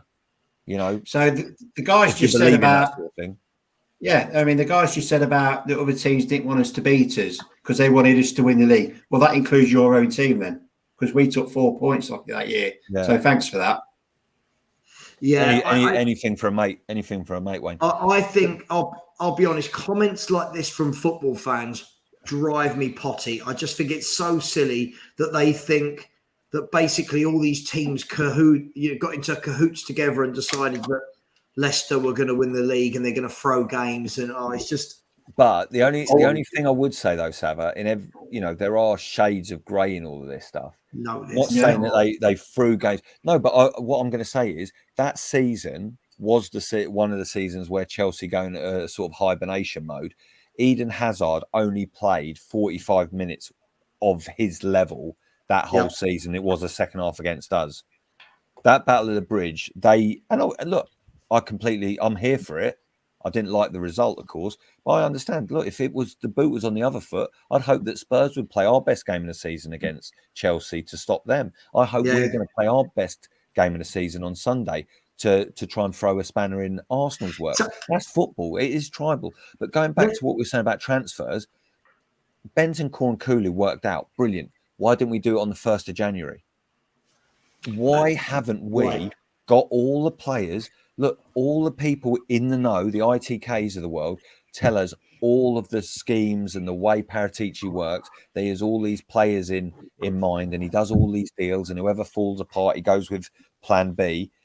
Where the hell is it? Why? And that's what I think is getting people so vexated in the Spurs fan base and in other clubs as well.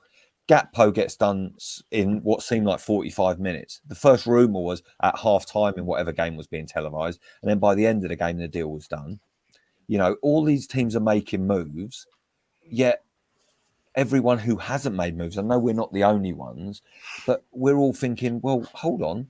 What are the sporting directors? What are the scouts doing? Why haven't you been working on deals all the way through and just whack the money on the table or get the pen out on the 1st of Jan Phil, and that would mean having a plan, a strategy.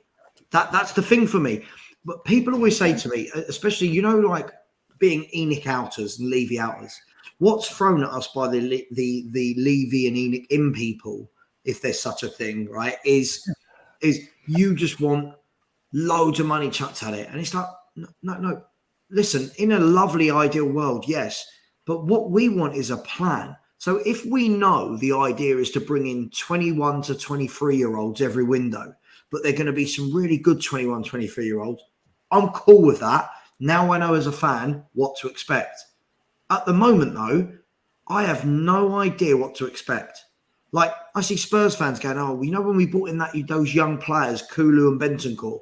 I'm thinking Bentancur's 25 for a start. Let's not pretend Bentancur's a 20-year-old kid. Kulu had been playing for Parma, Juventus, Atalanta, Sweden. Right? But I feel like we create our own narrative with what we want to see. Right? I feel fans will make, you know, in the window it was, oh my God, look, Levy's changed his way now and we're going to get more experienced players because we got Perisic on a free. Yeah.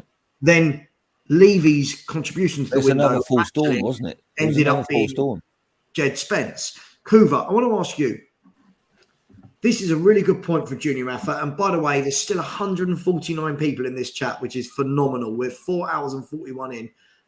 Please keep liking, keep subscribing. Please, if you haven't already, please donate. Please, even if it's £1, £2, it really does make a difference to a lot of people in this country. Millions of people across the world suffer from heart issues. And this money goes towards research that helps that. So please, please, please. We are currently sitting on 1,184 in the Just Giving account and $159 in the YouTube account. So please do. Kuva, take it away. This comment here, have we bought better players since the stadium opened? I don't think we have. We bought in better quality players when we were at White Hart Lane. Yeah, absolutely. Best transfer window we've had under ENIC. Hugo Lloris, Moussa Dembele, Jan Vertonghen in the same window. We have nothing even close to that since. Right. We had a far better team before we moved grounds. We were playing better football. We were challenging for things. We were actually getting in title races. Let's not forget that. That's that fantastic race we had with Leicester. It was all season long. It was only in the final games. It was only that result against Burnley really that did us. Chelsea will claim they brought us off the rails. But it was was it Burnley?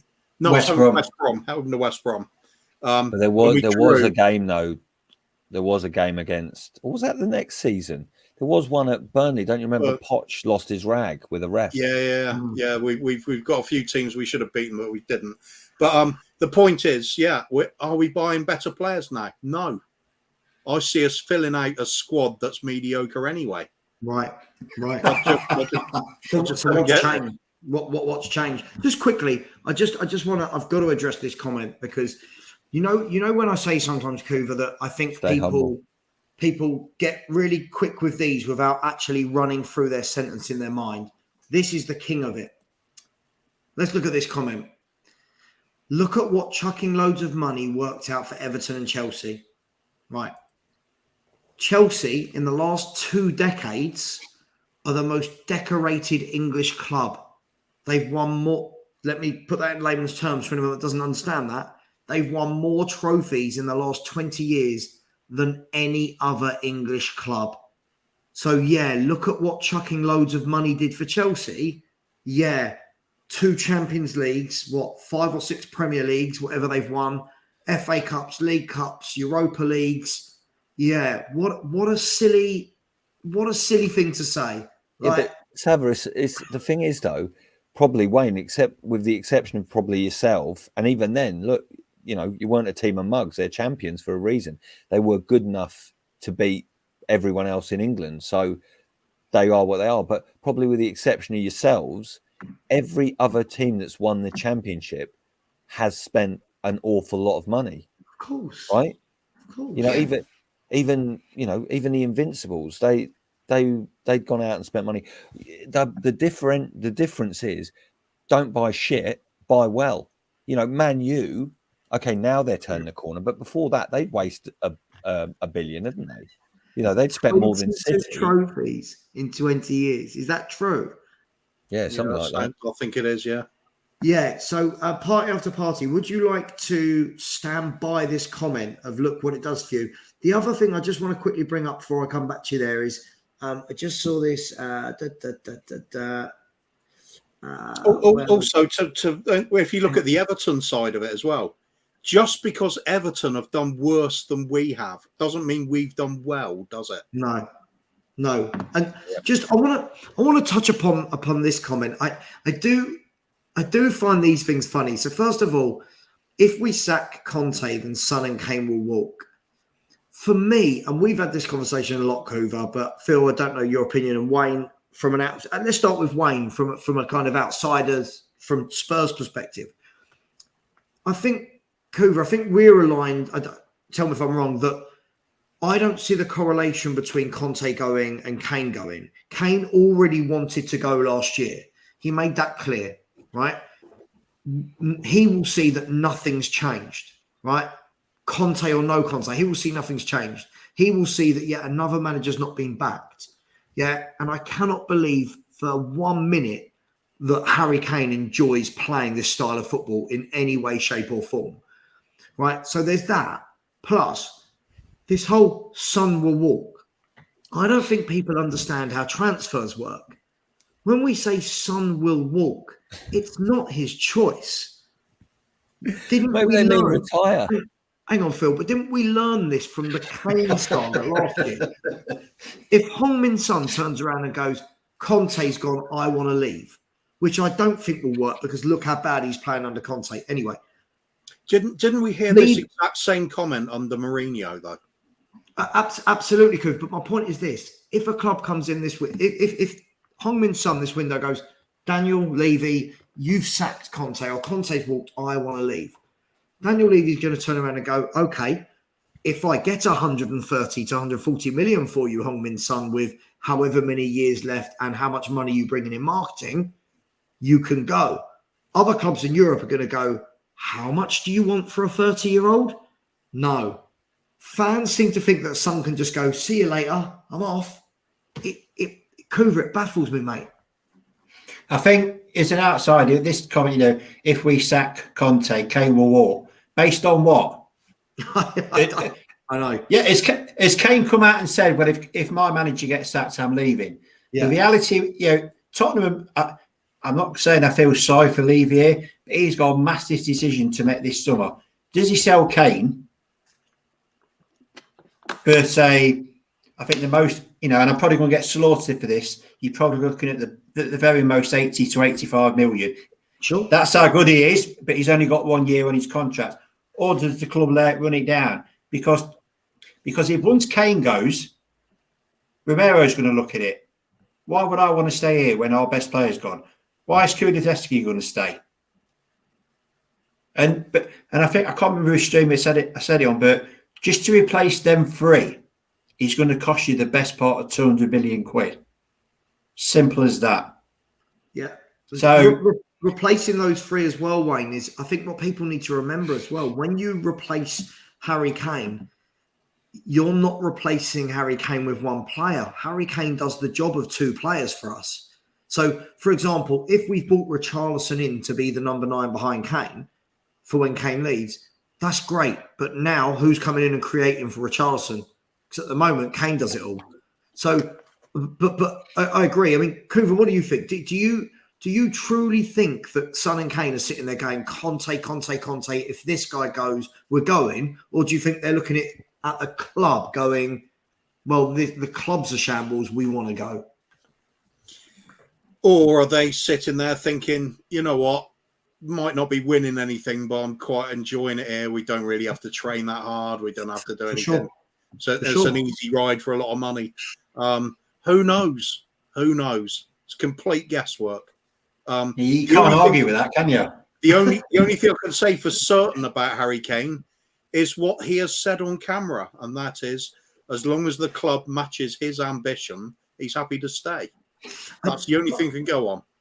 I don't get it. I mean, like, straight away, this is not how it's always been. Greg, you literally saw Harry Kane want to leave the club and he didn't get his move because Daniel Levy decides how much they move for. Harry Kane... Kept Luka Modric an extra season when he wanted to go. Right. Yeah, but can I just play devil's advocate? There is player power these days, but... Where was Kane's? Well, this is the point. You've got to have, but Sava, the thing is, there's always a breaking point in this. And look, just go back to the point of what we were talking about. It's a bit like that scene in Jerry Maguire where, you know, Jerry goes to walk out and he says, "Who's coming with me?" Yeah. And then he leaves, and then the office that was dead silent just goes back to the normal work and everyone buzzing around. Look, they all loved Poch, allegedly, apparently, right? And when he left, I dare say they were upset. A few of them went round to his house, didn't they, apparently? But at the end of the day, and this is what is hard for us as fans to sometimes actually properly conceive or perceive, that these guys are professionals. Right. Just because someone they like leaves, just like all of us at work, you might have someone who you get on really well with, or a boss who's a mentor, a real leader, and has really inspired you to perform really well at your role this year. He might decide, pandemic, I've had enough, fuck this, too many gooners in this place, I'm out of it. Especially when Sava's wearing red in the office and that sort of shit. No, it's purple. But in the end of the day, guess what? You've still got to pay your mortgage. You've still got to pay, to clothe and feed the kids. Your dog still needs, his poo picked up and all this sort of stuff. You've still got to put, a bit of food on the table and drive your car. So he's not going to, they can't just say, "Oh, look, he's gone, I'm off, please." Yeah, okay, you can go. There is a gentleman's agreement. And Man City can tap you up. But unless they're going to actually pay what I see you're worth. Right. So it's not their choice. It's not that this is my point here is, Phil, is I don't feel like fans understand Daniel Levy at all. If there's one manager, right? If there's Stel, big up. If there's one manager, right, guys, if there's one chairman that as a player you want to go and say, "Look, I want to leave this club." If there's one chairman you don't want to deal with, it's Daniel Levy. We saw it with Kane. Kane wants to leave. He goes, "Cool, you can leave. City have to give me boom." You think if Heung-Min Son, this window, turns around and goes, "Oh, Conte's gone, I want to leave," that Levy's going to go, "Oh, go on then. You can go for 50 million." It's just it's not going to happen. You know what it'd be like for Son and Kane, especially, to try and get out of Spurs, regardless of what the situation is. Say it is that Conte goes. It would be a bit like Andy Dufresne trying to get out of Shawshank. He's going to have to chip away for years, and then he's still going to have to drop into a tunnel of shit and wade through shit. I don't know if ever any of you or any of the chat have ever watched The Thick of It. which is the political satire. But Yeah. in that, the spin doctor Malcolm Tucker says, "Right, it's a lockdown." He goes, "What is this? Is this the Shawshank Redemption?" He goes, "Yeah, it's like the Shawshank Redemption, except there's more tunneling through shit and no redemption." And that is Spurs. Spurs is the Shawshank Redemption with more shit and less redemption. Let's bring in Stel to get a new voice. Stel, what's being talked about in the chat at the moment is, should Conte walk? Should Conte be sacked? Either or. Is that the end of Kane and Son? That completely makes their mind up that, hey, Conte's left, we want to leave, and that it will be easy for them to get out of this club. Where do you sit with that? Well, first of all, it's been a long time being on this channel, so it's good to be back. Welcome back. Secondly, well done for doing the stream. I remember Bob Spur did one a while back, man. It's a big effort, so good on you, man. Big up. But honestly, it's a great 19 cause, to go. 19 to go. It's like the transfer window. It's like 19 to go. Yeah. Well, my plan is to come at the early part of it and at the end and miss out the entire middle bit now. But I've got work, so that sounds like teaching. Yeah, sounds like Tottenham just miss out the middle of the season. Yeah. Yeah, look, Savi, you know, we disagree on this regarding Conte. I'm Conte in all the way. I want him back. Yeah. Even if he's not going to be backed, I want him to stay. I really do believe, and just listening to the way he speaks, listening to the things he says, I really do believe he wants to do well at this club. And in a really strange, psychotic way, I think he likes it here. I actually think he likes being part of Tottenham, and he sees this as something he wants to do really well at. And I pray to God we keep him for 3 years. I don't think we will, if I'm honest. I don't think we will. Whether he gets sacked or he walks, I think it will end up in disaster, which is why I see your point of view and Kuva's point of view. But your question was, what was your question again? I've just got off on one. Will Kane? Will it mean the end of Kane and Son at Spurs? Can they just walk if? Nah. If Conte goes, they're done. There's no manager that can save it. None at all. But how do they engineer their way out of the club? Yeah, that's the point. Like, how does Kane can run down a contract for a year, right? Son, if he goes to Levy and says, I want to be sold, Levy's going to go, how much money am I making marketing from you? How much is your contract left? Right, okay, I'll accept bids of 120. And some clubs around Europe are going to go, this geezer's 30. We're not paying that. Well, the obvious thing there, isn't it? It's going old school. If Kane really wants to go in the summer, slap in a transfer request. I agree. Or do an interview with Piers Morgan. I don't think Piers Morgan. Yeah, that normally gets the wheels rolling. I don't think Kane's going to leave in the summer. I think he's going to run down his contract. I think he's going to run it down, and I think we're going to end up making the same mistake we made with Eriksen, because listen, if we lose Kane in the summer, how the fuck does Levy survive that? How does he survive that? How does the squad survive that? The guy's been carrying us for years. As for Son, let's be honest. If he carries on how he is, he's not going to be worth much. He's not having a good season, man. He's not having a good season at all. And how damaging is his season at the moment still? From you know, I saw you and Will and Henry talking about this the other day, that, you know, obviously at the moment he's got credit in the bank and he could turn it around in the second half of the season. If he doesn't, how much do you think his value's gonna, i.e., if we sold him right now, what would he be worth versus what will he be worth in the summer if he has another half a season like he's just had?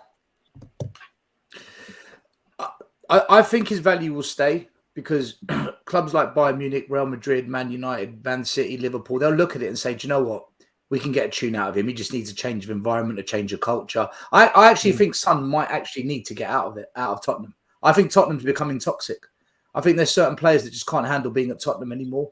It could be Conte. It could be that is the reason. Who knows? God knows. But I think no matter what we do now, unless we go full throttle and back Conte, I think it all unravels. Kane, Son, and it's not just them. Kulusevski's got no emotional attachment to us, none. Romero, he's just won a World Cup. He's not going to hang around and and his agents will be saying, "Look at Kane and Son. Is that what you want to become?" Right. Yeah. And if they leave, if the best players leave Sava, why will the next layer down want to stay? What chance have they got if the best players go?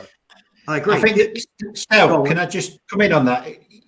What you've just said about those players. Nice to meet you, by the way. But if you look at for argument's sake, Tottenham going for Milinkovic, Savic, and Guardiola, and put a bid in, them two players are going to look and think, why would I go there where their best player could be gone in the summer? And if he goes, then the next 2 or 3 best players are also going to want to jump ship. I know they're under contracts and they get that, but having a bad player at your club just causes toxicity. No matter how much money he brings in. Yeah, Wayne, this is why when we came back from the World Cup, I flipped out on my channel. Like, I completely flipped, because for me, unlike you, Phil, we should have. Yeah, normally I'm calm, composed, calculated. I totally. We should have, in hindsight, looking back. It's always hindsight's great, but looking back, as soon as we got top 4, we should have said to Conte, right, you're the man for us. Here's a contract. Let's thrash it out. Here's your assurances. Bosh, off we go and have a proper summer window. We didn't do that. We kind of had a weird window where now Conte's asking himself, do I want to sign a contract? I need assurances, because perhaps that summer didn't give me the assurances, the kind of assurances I was looking for. So the second bite of the cherry was, we had 6 weeks during the World Cup. Sit down and get this sorted. To come out of the World Cup a week before the transfer window and not know who the manager is going to be after the transfer window, that is 100% on the ownership and the poor chairmanship of this club. That is all on Levy, because Levy needs to could have and should have sat down and thrashed it out with him. And if Conte disagreed, fine, sack him, because it's only going one way. But he hasn't sacked him; he's kept him without a contract in place after 5 months' time. Who runs a business like that? So for me, going as soon as Conte didn't sign a contract, everything unravels. Now, how can you spend money on the guy if he's not guaranteed his future to the club? Why should he guarantee his future to the club if there's no assurances you're going to spend on him? Harry Kane, why should he stay if the manager's going to end up going because he's sick of the way that's run? Then the other players will be looking at Kane. Well, if he's not staying, maybe I need to go. It's a domino effect. And I think Conte's contract is actually the key to all of it. And no matter what anyone says to me, ENIC out, Levy in, Conte out, Conte's contract is 100% on Levy, because he's the man that runs the business.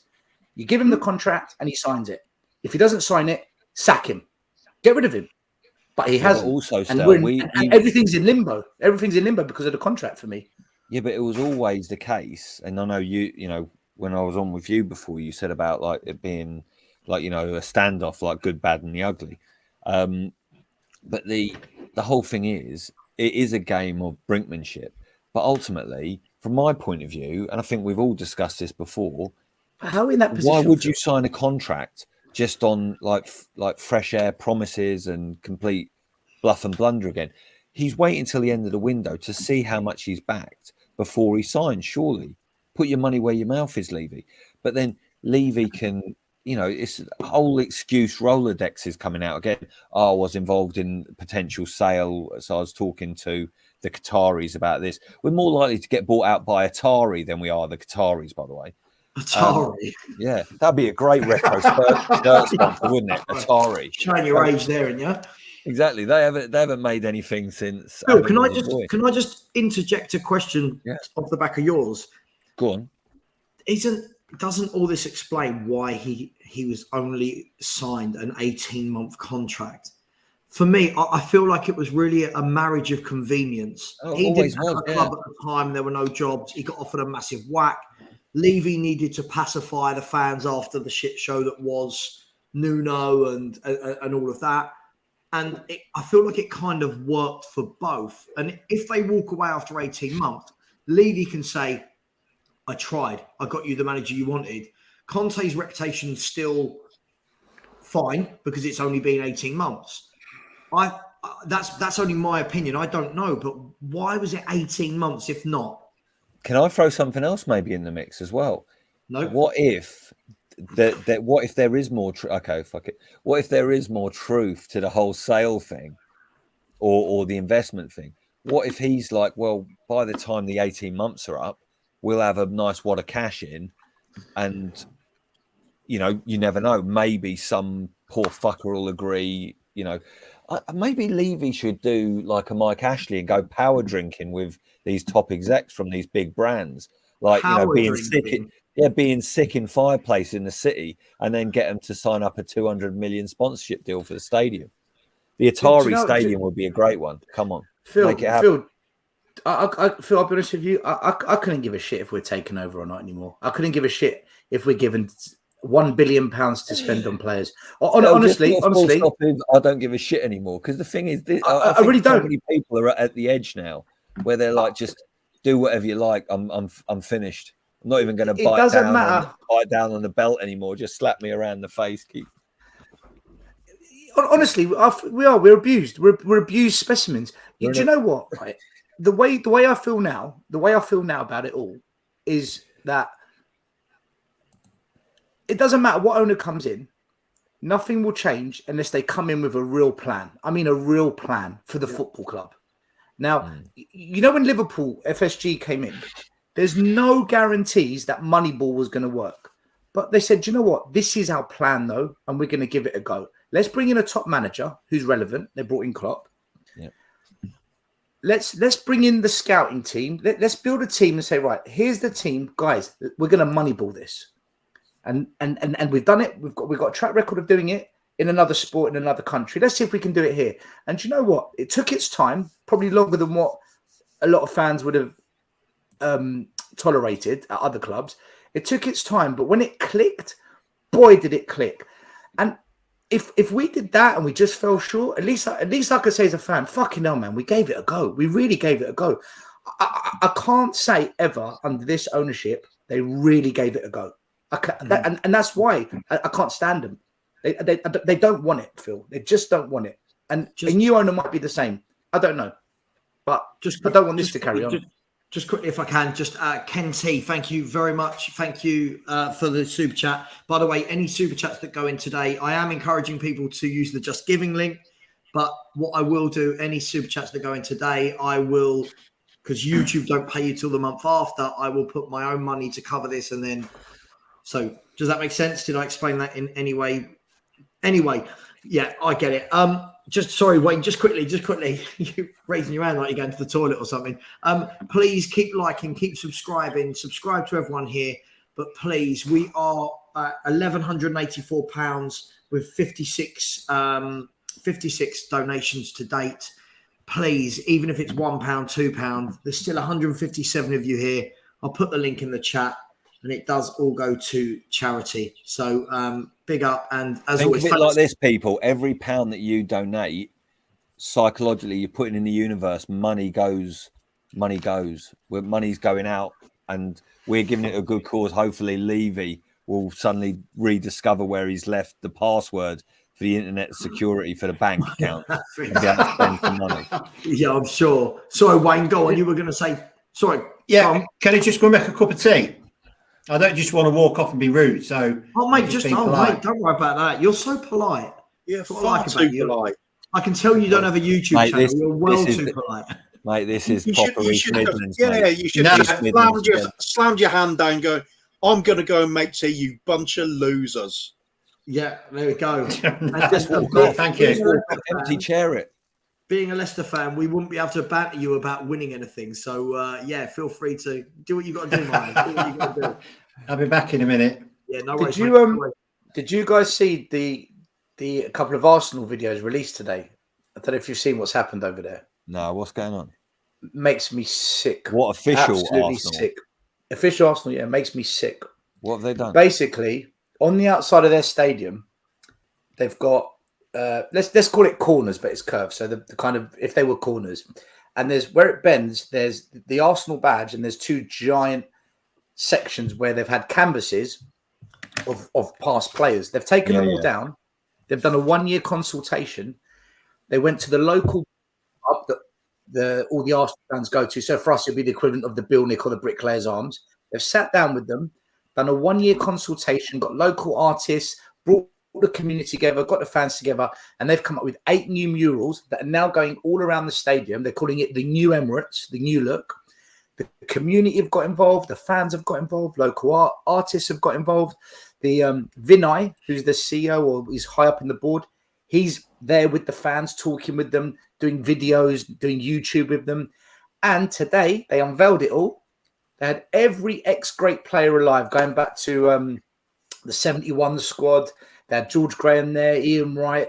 They had the current players, local fans. And I'm looking at that, I'm thinking, fucking hell, they've turned it around, man. The whole club is like this right now. It's so tight. And even when we had kind of close to that under Poch, they still never got in there with us fans, though.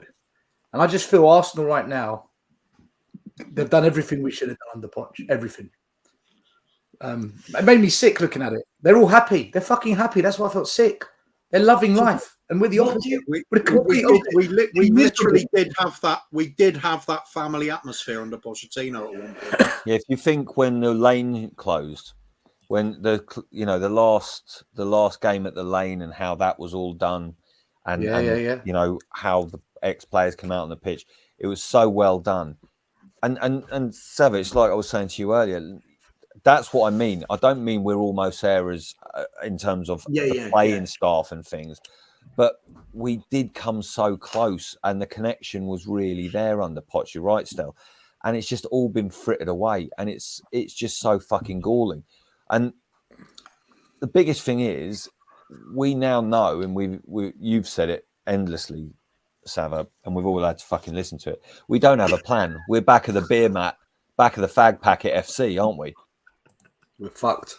He doesn't learn, does he? Every time he mugs me off, I just remove him. Like, he don't. Come on, Phil. Mate, you're saying it like There's no plan, Phil. I literally don't give a fuck. Listen, you've got more of a plan for the next fucking 20 hours of streaming than fucking Levy's got for the next 20 days of who he's going to sign in the transfer market. It's a complete shambles. Look, the only thing that keeps me going is the amount of good-looking people called Phil in this community. That's the only thing. Obviously, I'm bringing up the rear, as the actress said to the bishop. Oh, yeah. But, you know, the rest of it's all sorted. Do you know what I mean? Phil President, Philo, 1, 2, 3 coins. Unbelievable. There's so many Phils. I mean, the only thing for me... There was a new Phil the other day. I saw a new Phil come to town as well. Yeah, there's loads of you lot. It's such a boring name as well, isn't it, Phil? Like, Philip. Well, the thing is, we've got to have that name there because we're all so good looking and know so much encyclopedic knowledge about football. What's going to happen to save the club is all of us simultaneously are going to win the lottery on 4 consecutive weeks. Or maybe actually we need a bit of rollover. And then we're just going to roll into Levy and say, we're going to buy the club off you, mate. But we haven't got a bad human rights record, and we don't have anything bad against LGBTQ plus, and we're not, for all intents and purposes, we're not wankers. Where did you pluck that out from? It feels like you've been thinking about that for a long time.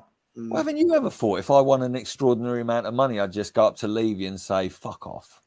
I mean, how much would I have to? Yeah, I mean, even if I won, you'd have to win the Euro Millions on a massive rollover, and then go to Vegas and put it all on black, and Oh yeah, I mean, if I had that kind of cash to take over the club, say 10 billion, just give myself a bit of flash money afterwards as well. I'd rename the toilets the Daniel Levy Executive Suites, and then just go crazy on stuff. Of course, go mental. It would be a great way to make sure people piss properly in the toilets. Just have Daniel Levy's face on those ice blocks that you put in the urinals. No one would ever miss ever again.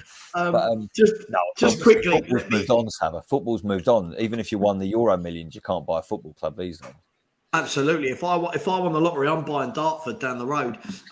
Thank you, Justin. He said, good to see Stel back. Hopefully we beat the Arsenal. Yeah, absolutely. And we'll talk about that a bit later.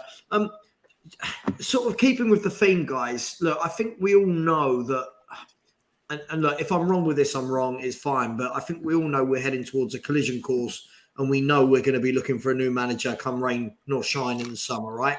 It's just the way it is. I can't see how this gets resolved. If we are looking for a new manager, are we all on the same page? Are we all at the point where it really doesn't matter who? Like, for me, I don't want to then see I'm not saying these people join us. I don't want to see Daniel Levy bringing in a Simeone or an Enrique, because it's just kind of like, what's the point at this stage, right? I'd rather go and find, like what Brentford and Brighton do, and find a Frank or a De Zerbi, somebody that's got no expectation the way Jose and Conte did. Hoover, where are you at with that? Would you care at that point? No, I couldn't give a shit. I want is meltdown at the moment. I want explosive meltdown at this club, and everybody screaming angry, pointing at Levy, saying, "What the fuck is going on with our club?" Until that happens, nothing's going to change. Need masses of the fan base doing it, dragged into the grounds. It's no good at the end of season. It's got to be mid-season. North London derby, perfect time for that. You know what though? The other day, someone said something. I can't remember whose stream it was on, or even if it might have been even on a podcast. They were saying about how intense the hatred towards Mike Ashley was at Newcastle, and no matter what they did, no matter what the walkouts they did in the stadium, he still didn't sell out. Big up, Phil. And even they got relegated. And of course, I'm sure you said on here once, you know, relegation, you'd take relegation if it got rid of Enoch. But then I thought to myself, if we get relegated, they probably still wouldn't sell up. And I like, at that point, I was, you know, I had to go and sit in a darkened room for a few hours. But, mate, it's, you know what, though? And I can't remember if I said this to you before, Sava. My theory now is, and I said it as a joke at first, but now I actually think it is true. And why he would go in and get a Simeone again, if this goes tits up, he'll roll the dice and pay someone else 20 million a year, because that justifies and that shows it's the pretense of ambition. We obviously haven't got ambition. That's my point. But it's, you know what it's like? It's like we're fucking going to Lidl and buying a knockoff version of custard creams. You can't even afford fans won't accept a Simeone, Phil. Fans won't accept that. But why not, mate? Accept another. No, because of the style of football, they'll lose the plot from day one. Yeah, but mate, the last 4 years has been bad. Conte to Simeone. Oh my god, the last 4 years has been horrific. But still, the problem is all five of us on here now are old enough to remember how Spurs used to play and the traditions of the club. Yeah, but the youngsters remember what Poch was like, though, Phil. They look at Poch. Yeah, I know. I think the problem is now still the Venn diagram, right, of fans that want attractive football and fans that just want to win at all costs. You know, all of us sit firmly in the middle, right? We want to see good football, but winning football, right? We're in the middle of that Venn diagram crossover. But there's a fucking huge circle over here that it's like, if you said to them, we're going to get Simeone in and we're going to shithouse our way to the title. I think every fan will turn against that, Phil, honestly. I think every fan will turn against that. We still wouldn't be learning, would we? Like, for example, we wouldn't be learning. But that's why I think... But this is what I mean, Phil. Look, party after party. We said that about Conte Mourinho party. We said that about this is my point. This is my point. We can keep saying people are proven winners, but it would be even worse because he's done it on a shoestring compared to the other giants in Spain. So people would actually buy into Simeone. They spent 120 million on João Felix, Phil. No, I know, but they'd already been successful before that. Remember, they used to have the TV rights in Spain are very different. You know, is he going to beat Newcastle, City, this current Arsenal team, Man United on the march? Is somebody going to do that here? Is that possible? I agree with Stel. I think if they even mentioned his name, and look, I have to put myself into this bracket. I know Kuba's in this bracket. Right? Yeah. If his name got mentioned, I'd be like, do not give me that football. I do not want that. I don't want that. The fan base was shit themselves. That's me done watching the club then. I will not watch that shit. Simeone ball. It's a strange one. I mean, I think though, this he literally is 1-0. We all think to ourselves, and the logic is, oh, you've got in a proven winner, so surely you're going to back him. Jose won't put up with you not backing him, but yet we didn't back him, and obviously COVID was the reason. But then we've got it obviously after a few meandering 72 days without a fucking manager, and then we ended up on Nuno, who released a Terry Waite video of being held hostage at the training ground. I still wonder, has anyone actually seen Nuno? I still wonder whether someone's got him chained up in fucking Hotspur Way to a radiator. Has anyone seen him? Has anyone seen the poor bastard? I will make you proud.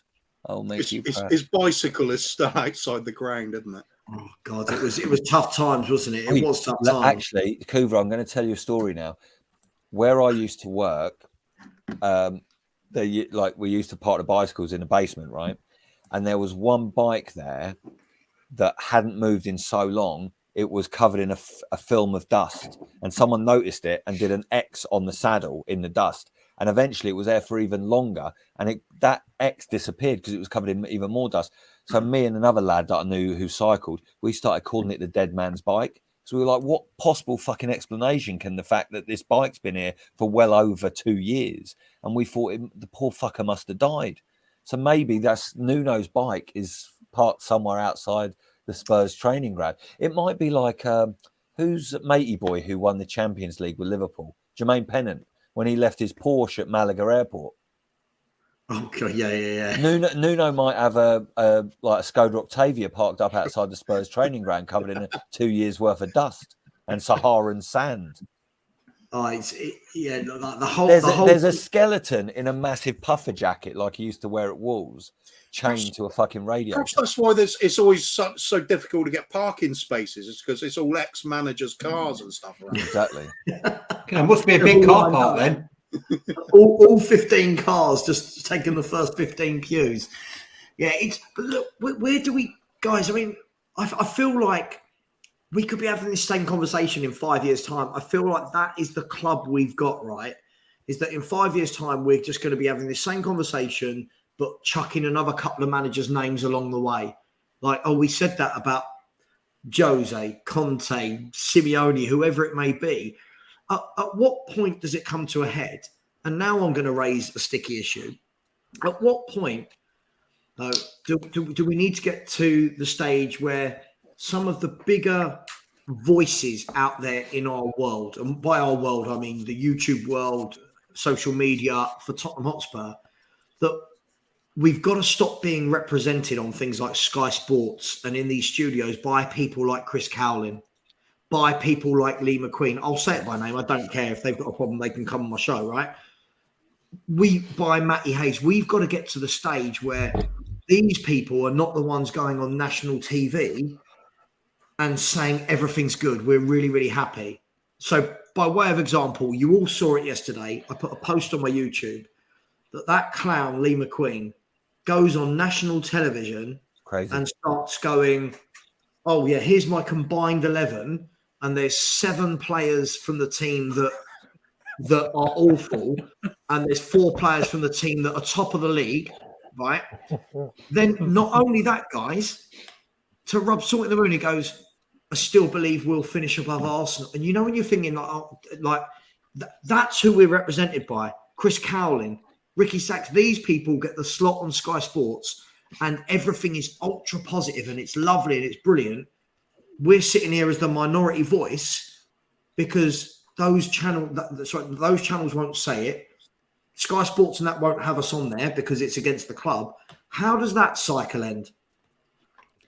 It's a weird one, isn't it, though? Because the biggest Arsenal channel were like literally shot to fame because they were so up for change. So that's a weird one. But the thing that is a bit upsetting, and I know this is something that Stel, you talk about as well on your channel, like the lack of bigger channels back in the movement.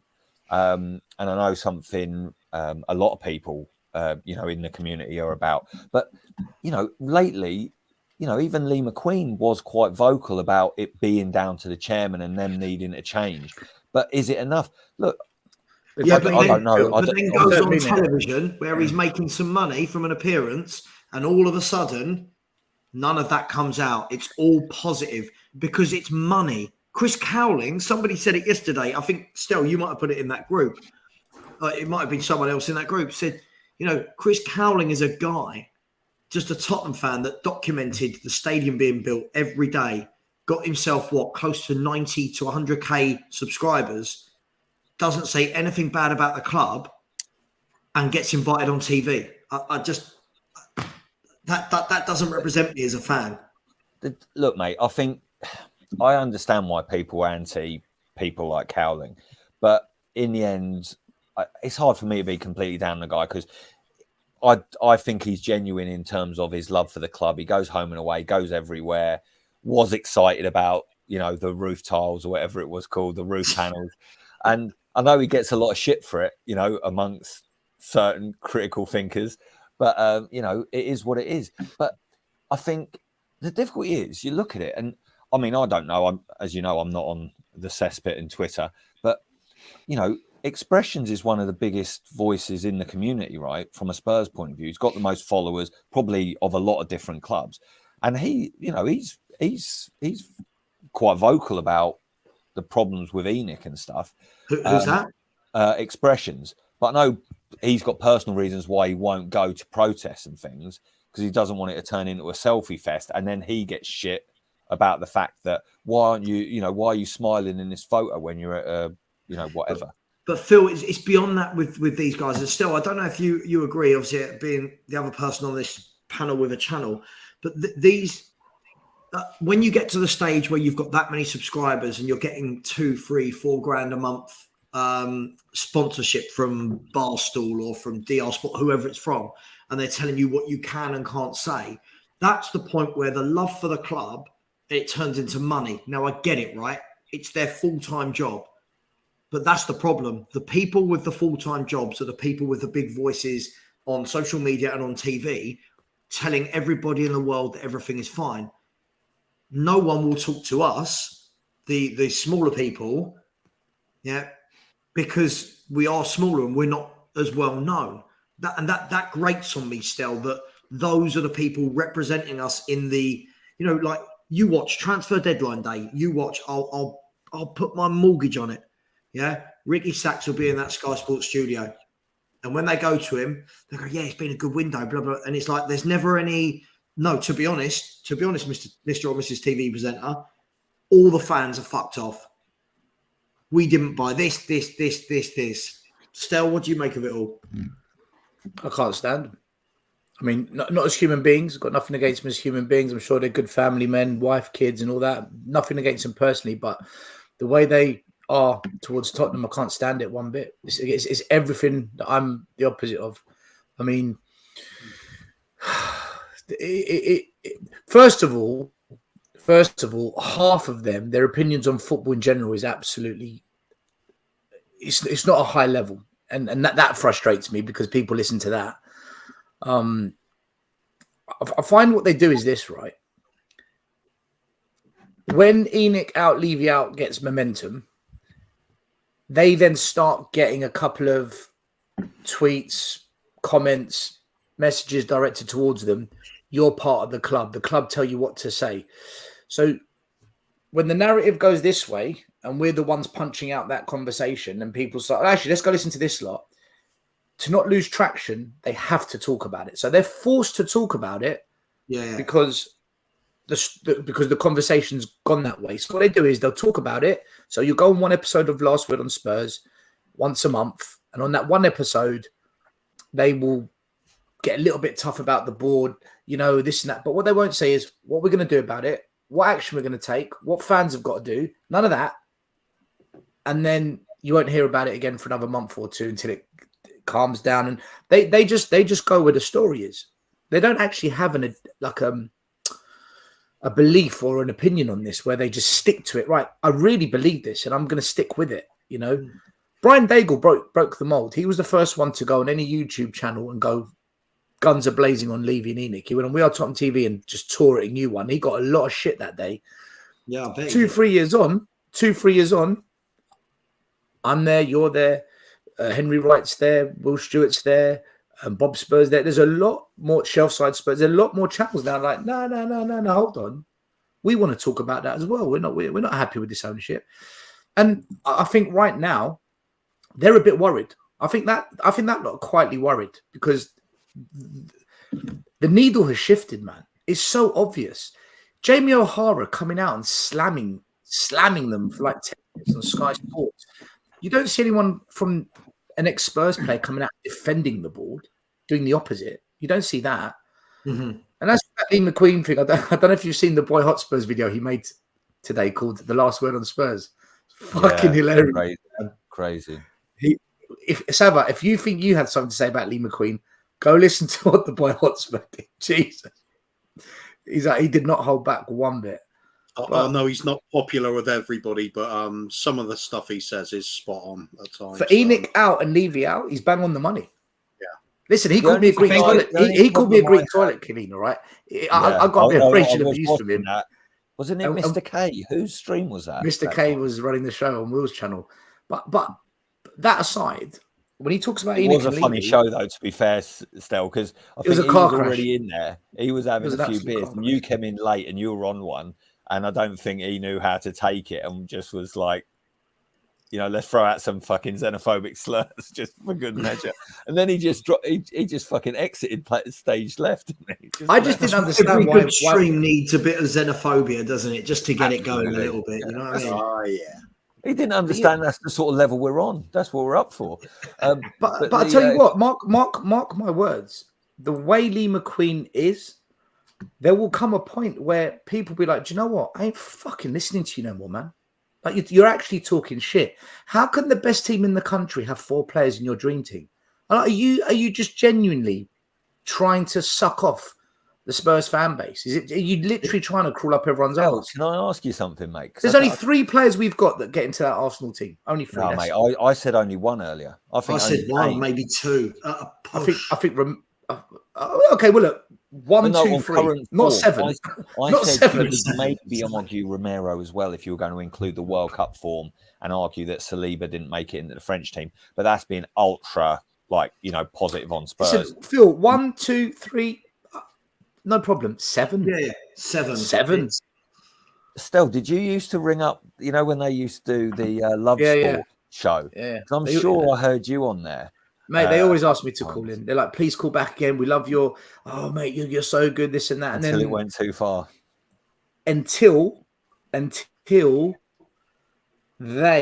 went on YouTube and they became... It was their own thing. Do you know what it is? Right? When you're something new and you start out, you're quite genuine. But then as Savas said, once the sponsorship comes in... Listen, I said to Iggy and JP, I said to them, with our channel...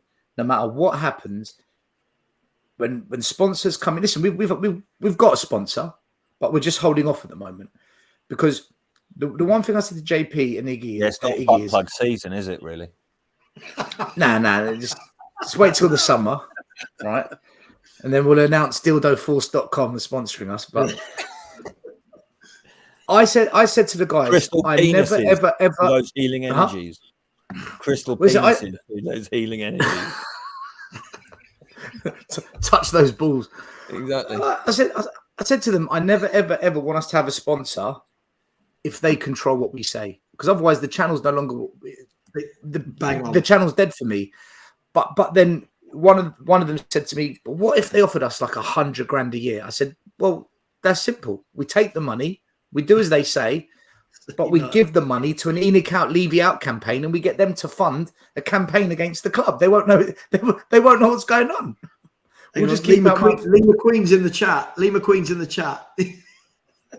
Yes, where is he? Welcome on board. No, I mean, look at this comment. It's like our fans just rattle things off the tongue. Listen, can I just say though, to party after party, I am the most. Perisic doesn't get in, man. Lloris doesn't get in.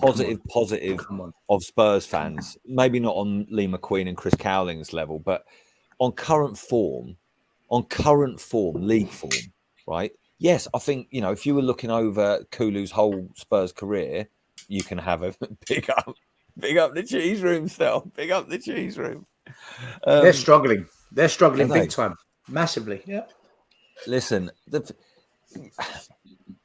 I know we're going to get on at Sunday, but I think it's such a pivotal game. The players have got to show up. The fans have got to show up. We've got to make it as hostile as we did on the 12th of May, and we've got to really give it some. But we all know football, the momentum can shift in a second. If they get an early goal, you know, it's a bit like, I don't know if any of you were at that Ajax semi-final, the home leg. But that's good if they go 1-0. It was electric. Because we wake up at about 2-0. As they scored, you know, it was such a kick in the Niagaras that we all deflated. Listen, I think every Spurs fan deep down knows. Come Sunday, we're all expecting to lose. No one's expecting anything from the game. If we get a draw or a win, we'll fucking celebrate it because we're not expecting it at all. I think that's the truth. If we're going to be honest, we're all expecting to lose. I think deep down. If we do get something, brilliant. 3-1. I think 3-1. Listen, do you know what? I've got no problem with. I'd love a win because then I can do another Ric Flair with Phil. I've got no problem with people being positive, and when they pick these teams, but. As I keep saying, right, and still you were on the shows with me in the summer, when everyone's in the summer going, oh, but Arsenal, they had a terrible window. Yeah, their manager's crap. We're much better than them. We're leaving them in the rearview mirror. They've signed rejects, right? They did it then. Pick a joint 11. It would have been all of ours. We've seen them go, 8, 11 points clear of us, whatever, with a game in hand. And still we've got fans going on national TV going, yeah, but our players are better. And you're like, well, why didn't we learn from then to now? So I'll give you an example, right? Any fan just rattling off Kulu, right? Right now, why would Kulu get above Bukayo Saka, who is playing really, really well, scoring, assisting, week in, week out, fit, team at the top of the league, for Kulu, who's been in and out through injuries and has got 1 goal all season? That's what I mean. Our fans don't have any capability for critical thinking. We just literally go, bleh. Yeah. And it comes out our mouths, and people like Lee McQueen say it. And look, I put a post about it last night on my YouTube channel. The shit I got from people. I got called a bully. I was like, sorry for what? Calling out Lee McQueen for lying to the fan base. That's where we are, guys. I'd like to think Lee McQueen could take it. To be honest, I'm sure he could take a bit of like critical thinking about the fact that he's put so many Spurs. Phil, he's part of a channel whose main sponsor is Beavertown Brewery, who is the only brewery company that's got a brewery in the stadium that pours 17,000 pints. They make an absolute killing. They're in bed with Spurs. Yeah. I mean, imagine they were a channel that was saying, Enoch out, leave you out, let's start protesting. It's not going to happen. Which channel? Sorry, Stan, what channel is that? Because the only sort of 2 Enoch ones that I've heard of is that one. And is it the Cheese Podcast or the Cheese Room or something? Cheese Room. Yeah. Cheese Room, yeah. Look, the only reason last week Spurs has got the numbers it's got. The only Christmas dinner, Boxing Day. The only reason last one did they bring the cheese plate round? Did they bring the cheese selection? Bit of Wensleydale. I was too full up this year. That's what she said. Didn't do cheese. So, guys, he said. Let's move on to Tottenham Arsenal then. So we touched on this about 5.5 hours ago, Cooper. But let's look at it from a. I'll get all your score predictions and stuff in a minute and how we think the game's going to go. But what's going to be the difference between the fan base if we win and if we lose? And what I mean by that is I feel like if we win, so many people are going to try and ram it down the kind of Levy, Enoch out throat like they do every time we win a game. Like we beat Palace and all of a sudden it's we're a Levy and Enoch out now. However, I feel if we lose, I still don't think it will turn people. I still don't think it will make them realise, hang on, we're now getting beaten in our own ground convincingly by Arsenal. What do we think this means for our fan base in terms of uniting? I think it depends how we lose, Tabba.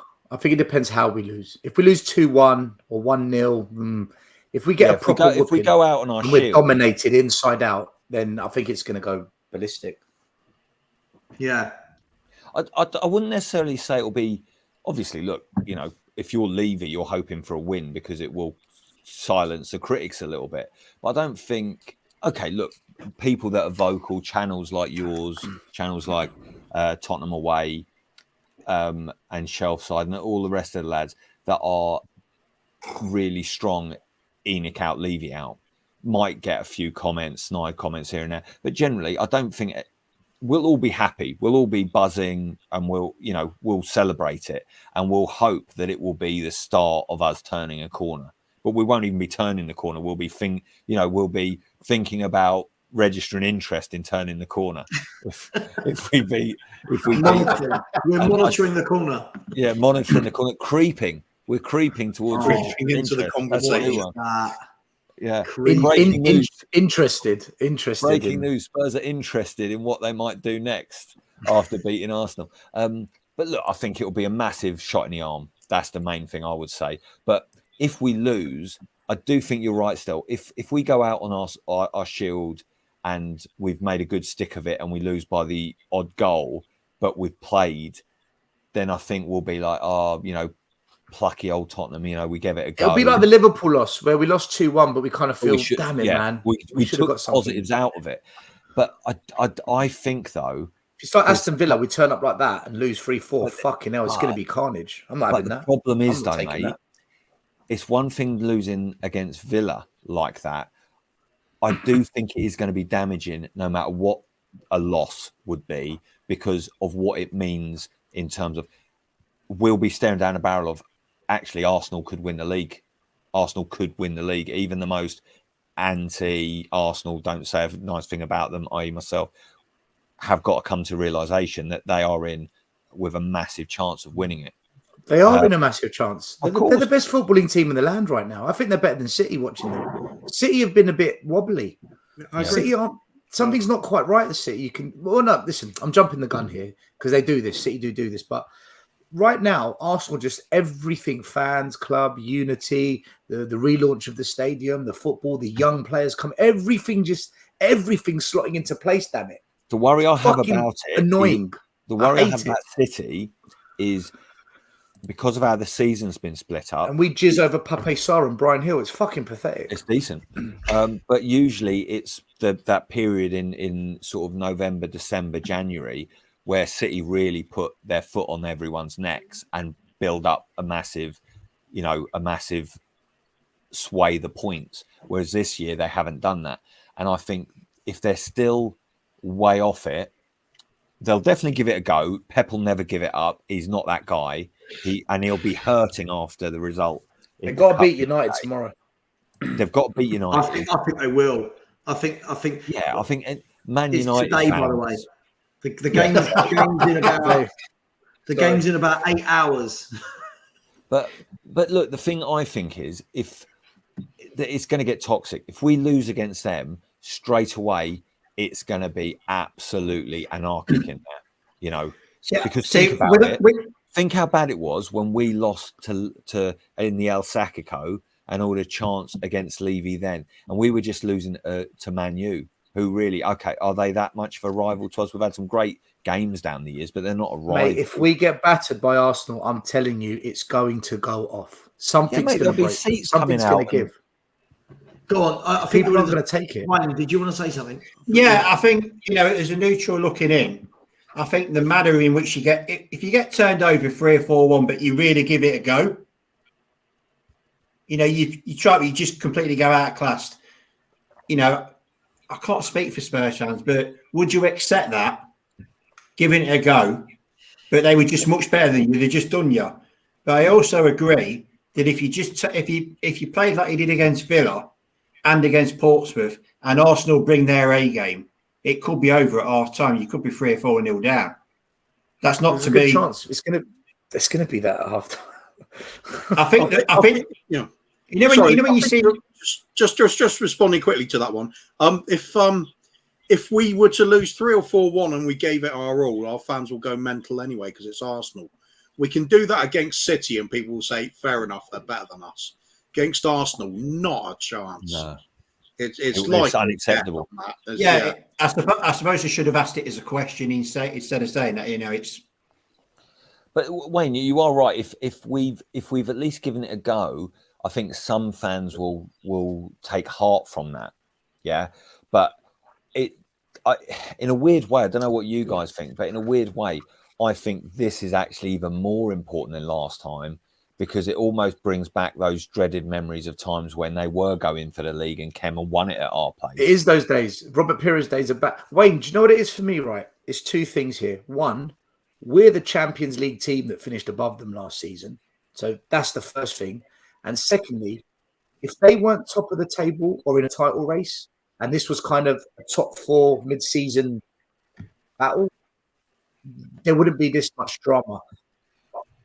Because it's clear that things are unraveling at Spurs, and during this period of terribleness at Tottenham, they're flying. I think that's all compounded on it. If Arsenal weren't doing as well, I think it takes it off of it. Them being top of the league it's because, and it's the way they've got to the top, Wayne, with a project, with a plan, with youth, with the right savvy investments. They needed a left back, a centre back, and a striker in the summer. They got all three. We needed two centre backs, a right back. We didn't do it. That's that simple. That was going to be my question. You know, like in the summer, you had all this money that you were allegedly going to spend on transfers. Now, the question I kind of had: would you, am I right in saying that you signed 7 players?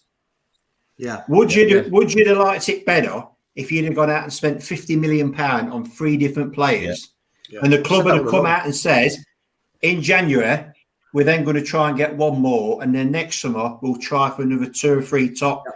Because it seems to me that when Tottenham have got money, because you've done it with Bale, when you sold Bale, you don't go and buy light for light. You just kind of, that's what Conte's come out and said. Wayne, Conte's come out and said. He's come out and said. Yeah, I'm asking the question.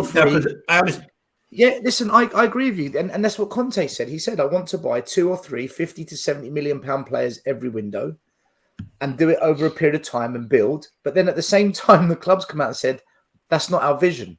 And this is why fans are fucked off. Yeah, but still, it's even deeper than this, though. The problem is, Wayne, because it's not like, they've not just taken over, or it's not like the second year of a project. They've been there 22 years. Every single way or tactic of managing transfers has been made with a multitude of different people meant to be. We're 22 years into a 3-year project. I know. We've taken a 22-mile walk off a 1-mile pier. Literally. But look, what you're saying, Wayne, we did that in the summer of 2019, didn't we? Where we spent big on Sessegnon, on Ndombele, and no, that wasn't big. Come on.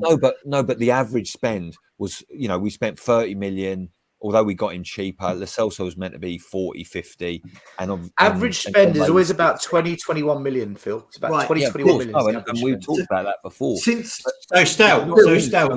you're happy, three bigger players, but this is, I think, the crux of the issue, that we've got no plan.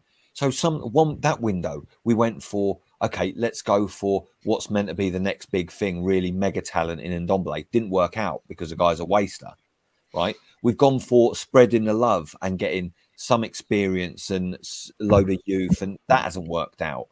And so the problem is we were a team under Poch and Mitchell where we would go and source good players of a certain profile and bring them in, right? Young English and also Son, Delhi, Alderweireld, Wanyama, Continental, exactly. But then we switched the taps off for what was it? Was it 2 or 3 transfer windows? No signings at all. 3. So, do you know what I mean? And then I think the window before we switched it off, wasn't it? Someone like, it wasn't in J, but it was some random. And then the one we signed, the marquee signing we signed afterwards was Lucas, wasn't it? So you're just like, it's Phil, like you've got no plan. Do you know what? In April, we would have been at this. We would have been at the stadium. This stadium. We would have been at the stadium for 4 years, and it works out. What was it? What did I say, Crew, the other day? It was 21 million. So it was 20.9 million pounds per signing. And bearing in mind, there's been some free transfers in there as well. And listen, I'm all for clever recruitment. I'm all for these fans that have this fairy tale ending of, I want to win things, but I want to do it the right way. I don't know what that is, but, we want to do it the right way. If you are buying every player an average of 20 million, how on earth does anyone ever think you're going to compete? And this is what I hate, that the other, that's what I'm saying, the bigger channels, the Enoch fans, how do they ever respond to that? They never have a succinct answer. You can't win things like that. No one wins things like that. Do you know how many players we've signed since we moved into the new stadium? Do you know 22, how many players? 22 that we've paid for, I believe, and then a few free transfers, right? We've signed just over 20 players, and we need to get rid of at least 50% of the current squad. Yeah, at least, yeah. But think about this, lads. So I'm actually watching one of them right now. I've got Napoli Juve replay in the background, and Fat Belly's just come on. But sorry. But guys, think about this. So since we've moved in, somewhere between 20, 22 players, maybe even more with loans, right? But think of our starting 11 at the moment. Hugo predates that. Dyer predates that. Davis predates that. Sessegnon doesn't. So Sessegnon. He was the first player we signed when we did the new stadium. Kane predates that. And Son predates that. So what have I just named? 5 or 6 players? So well over half of our first 11 predate. So all of those 20 from Poch's era, all of those 20, at least 75% of them have been busted flushes. Can't even get in the first. There's a couple of things that tie in really nicely with this conversation, comparing Poch's time in charge and what Conte has said.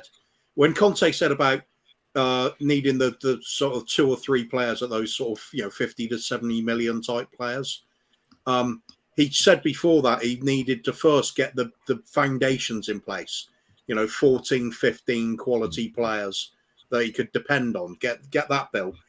Now, the reason why I know Conte isn't going to get built is because we look at history. What happened with Pochettino? We had 12 quality players in, and then we could have just added the players of 50 to 70 million to really beef the team up. So what happened at that point when Mitchell suggested it to Levy? He got sacked. That's what's going to happen. So even if we get to the point where we've got the foundations, that's it. Forget it. That's all we're ever going to get. And how long is the foundations going to take? 5 years. So let's talk Spurs Arsenal. Let's talk the actual game now. Is anybody in their heart of hearts, confident that there's a plan going on right now at the club to win this game? Because I saw Conte being interviewed today, and he said he sees a group of players who are hungry and they know what it means to win a North London derby. But I've just got this horrible feeling we're going to turn up and it's just going to be a typical Tottenham 45 minutes. Dava, and I can see us going 2-0 down. I see a different Conte, mate. I remember last year about building up to the game. Someone said to him, what do you make of Arteta's comments that he's got too many games to play, there's fixture congestion? And his answer was, well, if he turned up to when he should have played us, he wouldn't be moaning about it. He called him out like that. He put a seed in his head. And leading up to the game, he reminded him, and you just knew Conte was getting underneath his skin. He was playing the mind games. He was hungry for it. This time round, I don't see that fight in him the way he went up against Arteta last time. He almost looks a little bit defeatist going into this game. Now, I don't know whether he's playing the whole reverse psychology. Look, we've got injuries. We're underdogs. Don't expect too much. Yeah, the boys are... I don't know if he's downplaying it and then he's going to spring something. But from what I see, I don't think he really believes we got a good chance in this game. I don't think he's going into it to lose. I think he'll do what he thinks he and the squad can do to try and win it. But I think he knows. I think he knows that we're in trouble in this one, especially with the injuries. No, for me, no Bentancur and Kulu were fucked. Them two, for me, are very important for us this season. Isn't that typical of his kind of demeanour at the moment in general? I feel like I just feel like he looks like a man that we know where it's heading. As much as I know people love him and want him to stay and want him to be back, I feel like he knows it's the beginning of the end. It feels like he's just running down he's like a contractor at this stage. He's just waiting for his next assignment. But I tend to agree with that. The only thing I think sometimes, you know, like when you're playing a friendly or you're having a five-a-side with people, at work or whatever, or there's just sometimes, the old expression, there's no such thing as a friendly. I think sometimes when there's a game with as much riding on it as this, he could be dour. He might be down in the mouth. He could be fed up with the whole thing. He could be just dialing it in, right? But I think once Arteta is like a few yards away from him and he's buzzing around or he's getting out of his pram about something, I think Conte, the red mist will descend and he'll be having it. And I pray to Jesus Christ that he's going to have the players fired up. And to be fair, if you need firing up for this sort of game, you probably shouldn't be at the club or be a professional footballer. The one thing I will say about Conte, the one thing that I think you might agree, you might not. When we're expecting it to go wrong, he seems to pull something out of the bag. And I'm talking about Crystal Palace away. Yeah, Crystal Palace weren't great on the night, but he got a 4-0 win. None of us saw that coming. No, we went up to Man City, beat them 3-2 last year, got the draw at Anfield. I just feel like when it's all going Pete Tong, he pulls something out of the hat. Yeah.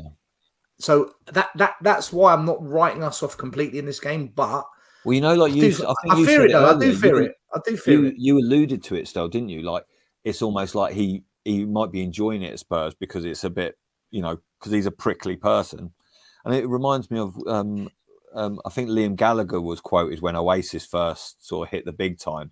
He said something like, "I love pissing people off. I love pissing myself off."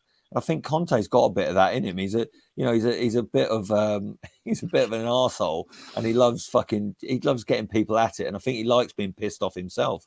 So let's hope there's a little bit of that. The other thing is as well, that this is one of the little seeds, and I think one of the lads in the chat was saying this earlier.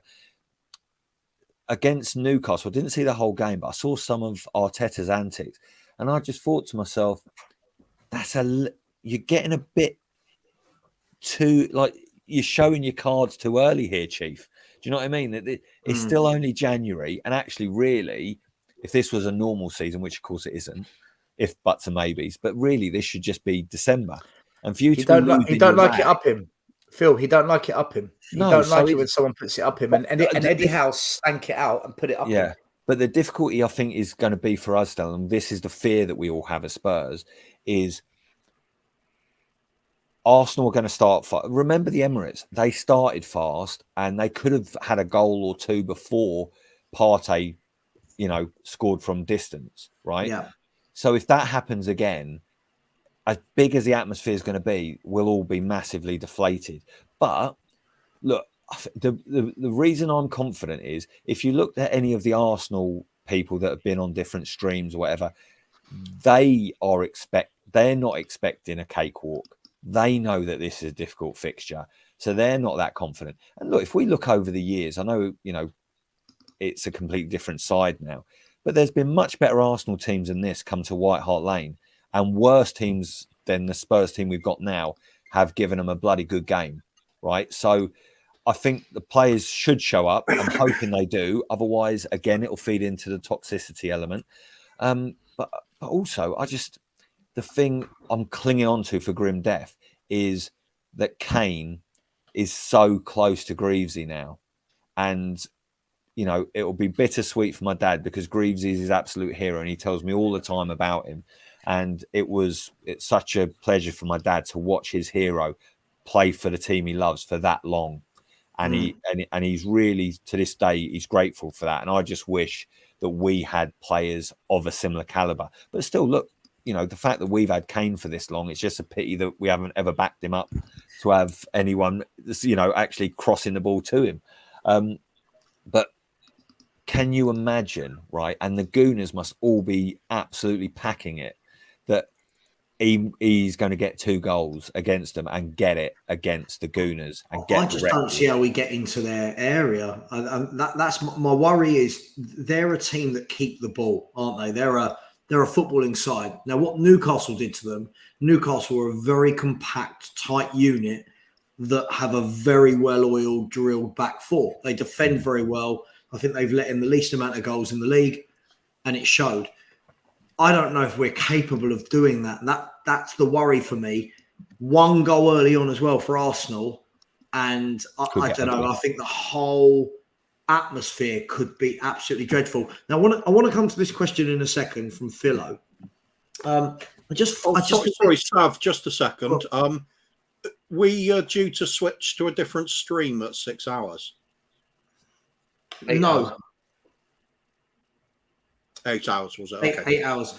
We don't even definitely have to. We don't definitely have to. If it kicks us off, we go. All right, just making sure we're going to get cut off. Yeah, don't worry, mate. I've got all my timings. Everything's here, mate. It's like a military operation. I mean, this is an interesting take, gentlemen, isn't it? I mean, the fans are to blame. The players are scared to make a mistake, so play with no freedom because the fans get straight on their back, plus a shite atmosphere in the ground. I mean, this is a real big spin on things, isn't it? Does anyone think there's any truth in this?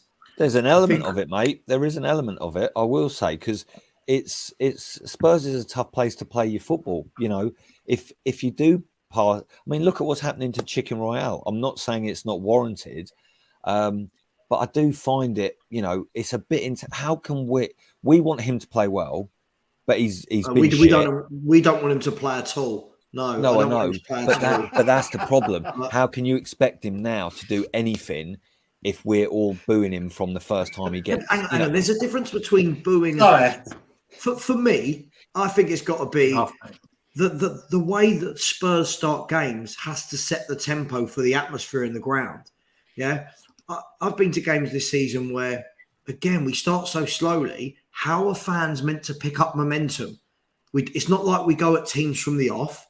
It's not like we literally sit back for whatever reason, go behind, and then so we can't then be critical of fans being annoyed because it's happening week in, week out. For me, this is a double-edged sword.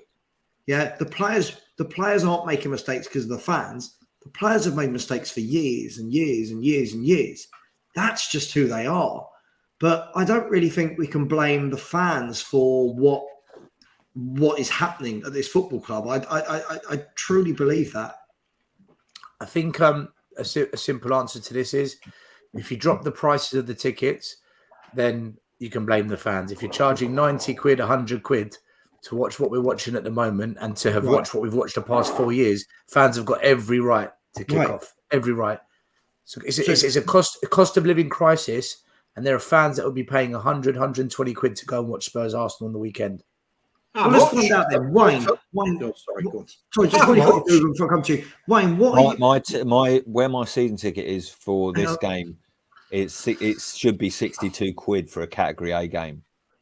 Well, that's what I wanted to find out, Wayne. What are Leicester charging for tickets to go and watch Leicester City? What do you pay? It depends. There's 2 kind of categories. Like there's Category B, and then there's Category A. So the Category A is your lot. Well, it's the big 6 basically. And Newcastle. How much you pay them for that?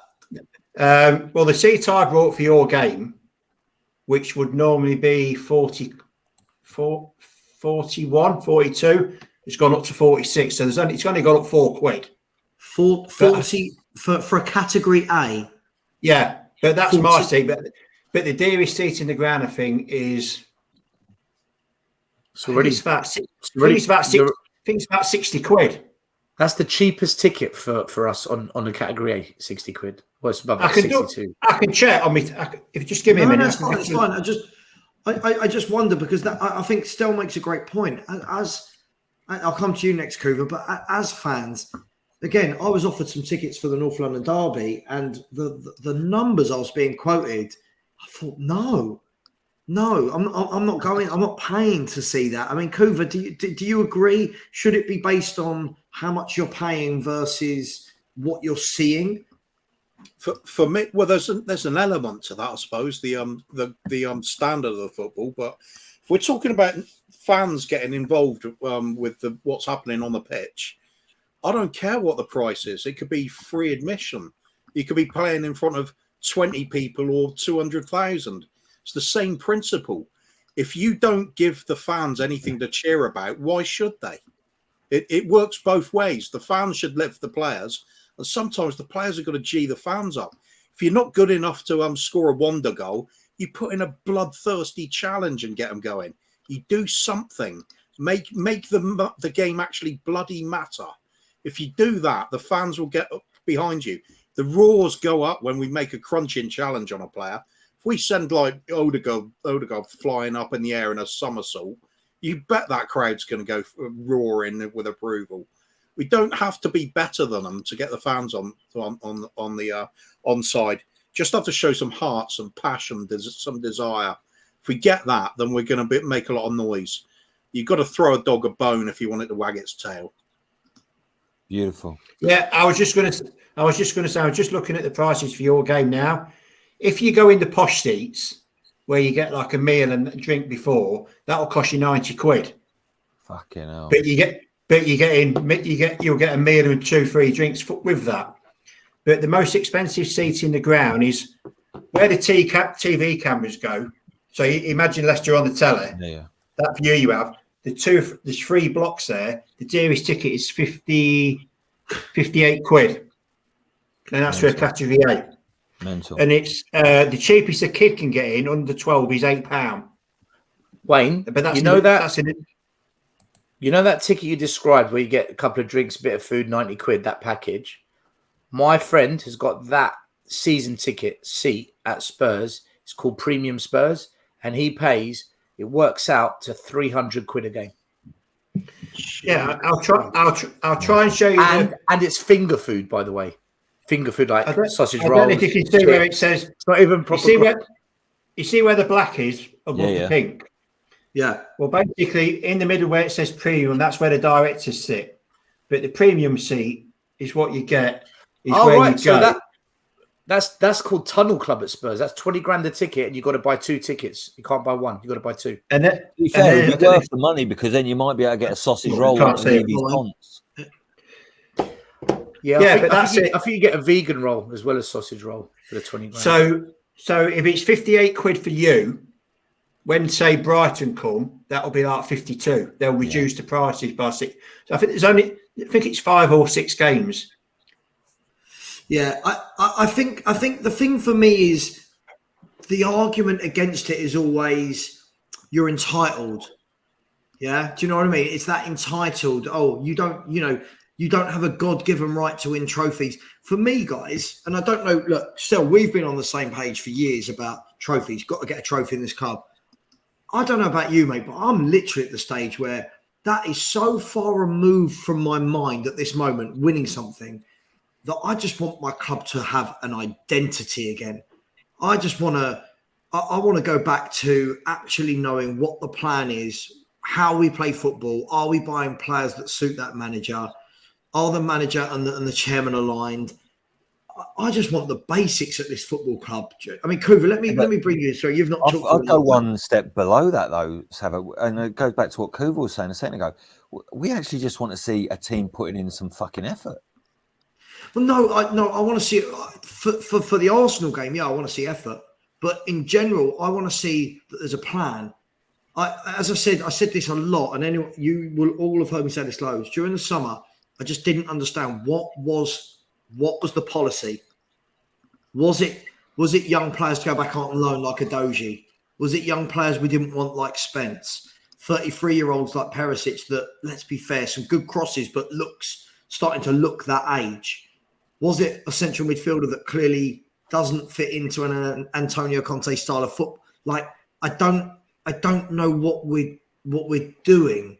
And that frustrates me more than not winning anything right now, because I feel that don't get me wrong, I want to win something, but I feel like we're as far away as we have been for many a year, Kuva, in terms of winning something.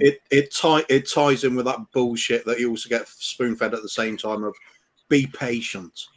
What? Right. Be patient for what? I'll be patient if I can see like a bus is approaching that I want to get on, I can be patient for it to arrive. I can't just stand there and just like somebody says, be patient, you'll get home in a minute. And there's no plan. I don't know what's turning up. There's absolutely nothing.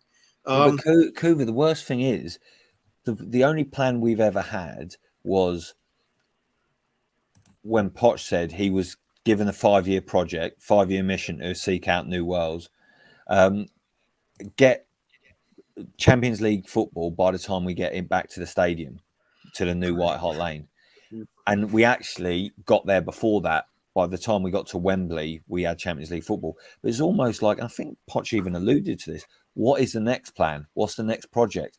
And now, as you said, come April, Sava, we're going to be in the new White Hart Lane 4 years. And yet we're now further away. And all the disconnection and, you know, all the connection we had, as you said, Stel, has been lost. And it is hard. It's hard to take. It is hard to take, lads. And whatever work Levy has done, he's unravelled a lot. He's unravelled it. Yeah. And it's very hard. I don't know. It's in these are the dark hours of the soul, lads. It's like, you know, if we looked out our window now and saw how dark the night was, this is what it's like being a Spurs fan at the moment. So they need to give us something to cheer on Sunday. For me, I mean, I'll go past that. I don't really. Sorry, no, I don't want to say I don't care about Sunday, but even if we win Sunday, all I can see it doing is papering over cracks for a few months for people that were on the fence or whatever. I need my crack papered over, Sava. That's the stage I'm at. Of course you do. Of course you do. Guys, how do we stop? That's a big crack. How do we stop Odegaard? Because let's be fair, that boy has been brilliant this year, and he is everything which I think we lack: a creative force. How do we stop him? Let me go to Kuva. How do we stop him? We're on a roll here, so let's just paper over him. Actually, get some Spurs wrapping paper left over from Christmas and just perhaps. Well, we got Levy in charge. Let's sell him. Yeah. By the way of selling him, he's on our ground. Must be some sort of laws we can invoke. No, go on. Right, seriously, how are we going to stop Odegaard? There's some obvious ways of doing it. You man mark him. That's a way of doing it. Cut off the basically the supply to him in the first place. That'll be another way of doing it. It's just implementing tactics. Some of them straightforward. Some of them a bit more complicated. What you don't do is give him plenty of room to operate just in front of our defence. That'll just be suicidal. So somebody's got to be very tight marking him so he can't turn with the ball. And then he cuts out his outlet balls as well. If he's looking to feed the winger or just doing that clever little balls inside the wing back for their winger to run onto, and they're behind our defence turning us, close in a bit, like still saying on another stream.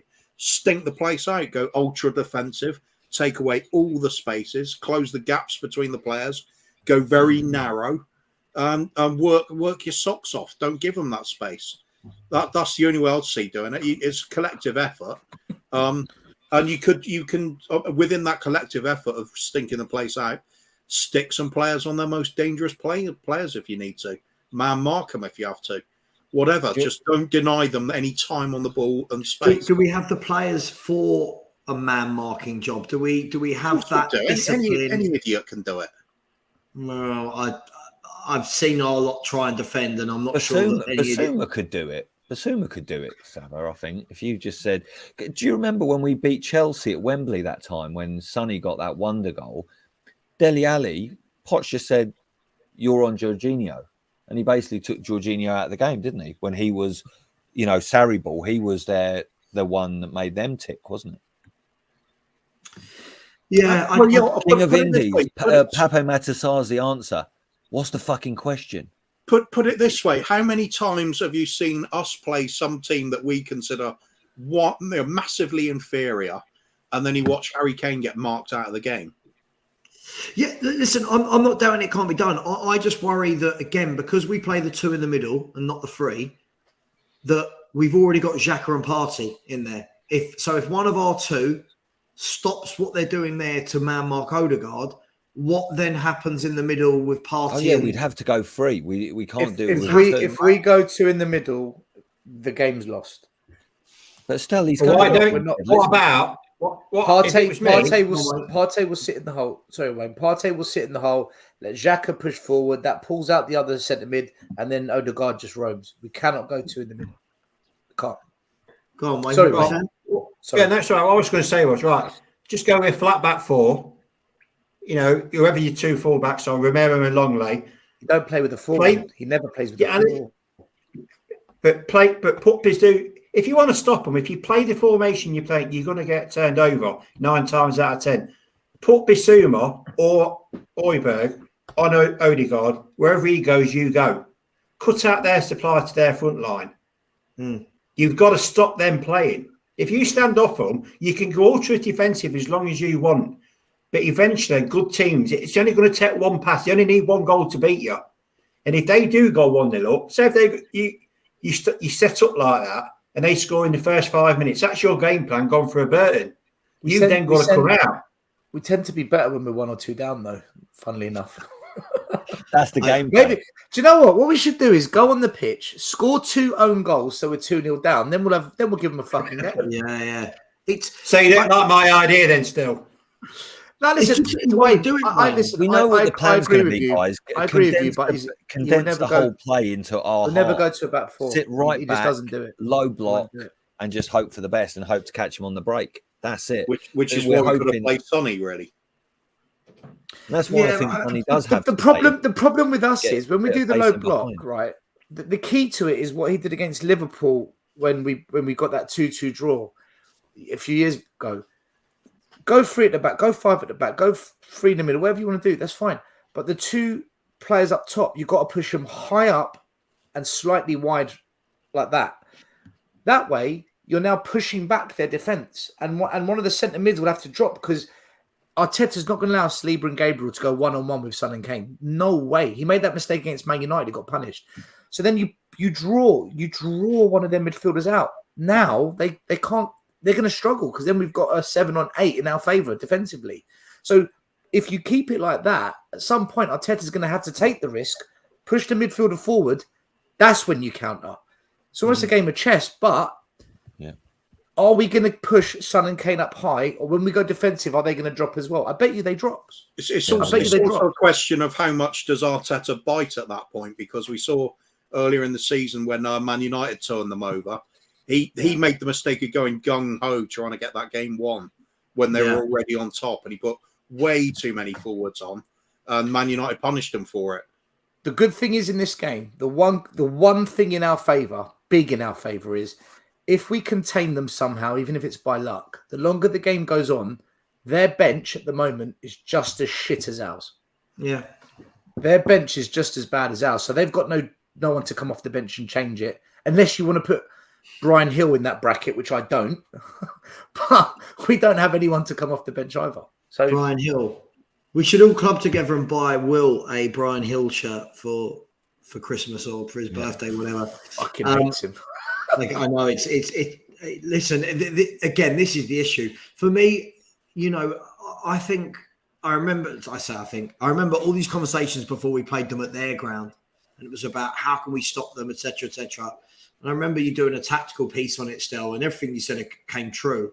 Like just the way that their wide players manipulate. They don't just stay wide. The way they cut in, allowing their fullbacks to go, then the fullbacks coming into midfield. Like they double up on the side areas. They double up.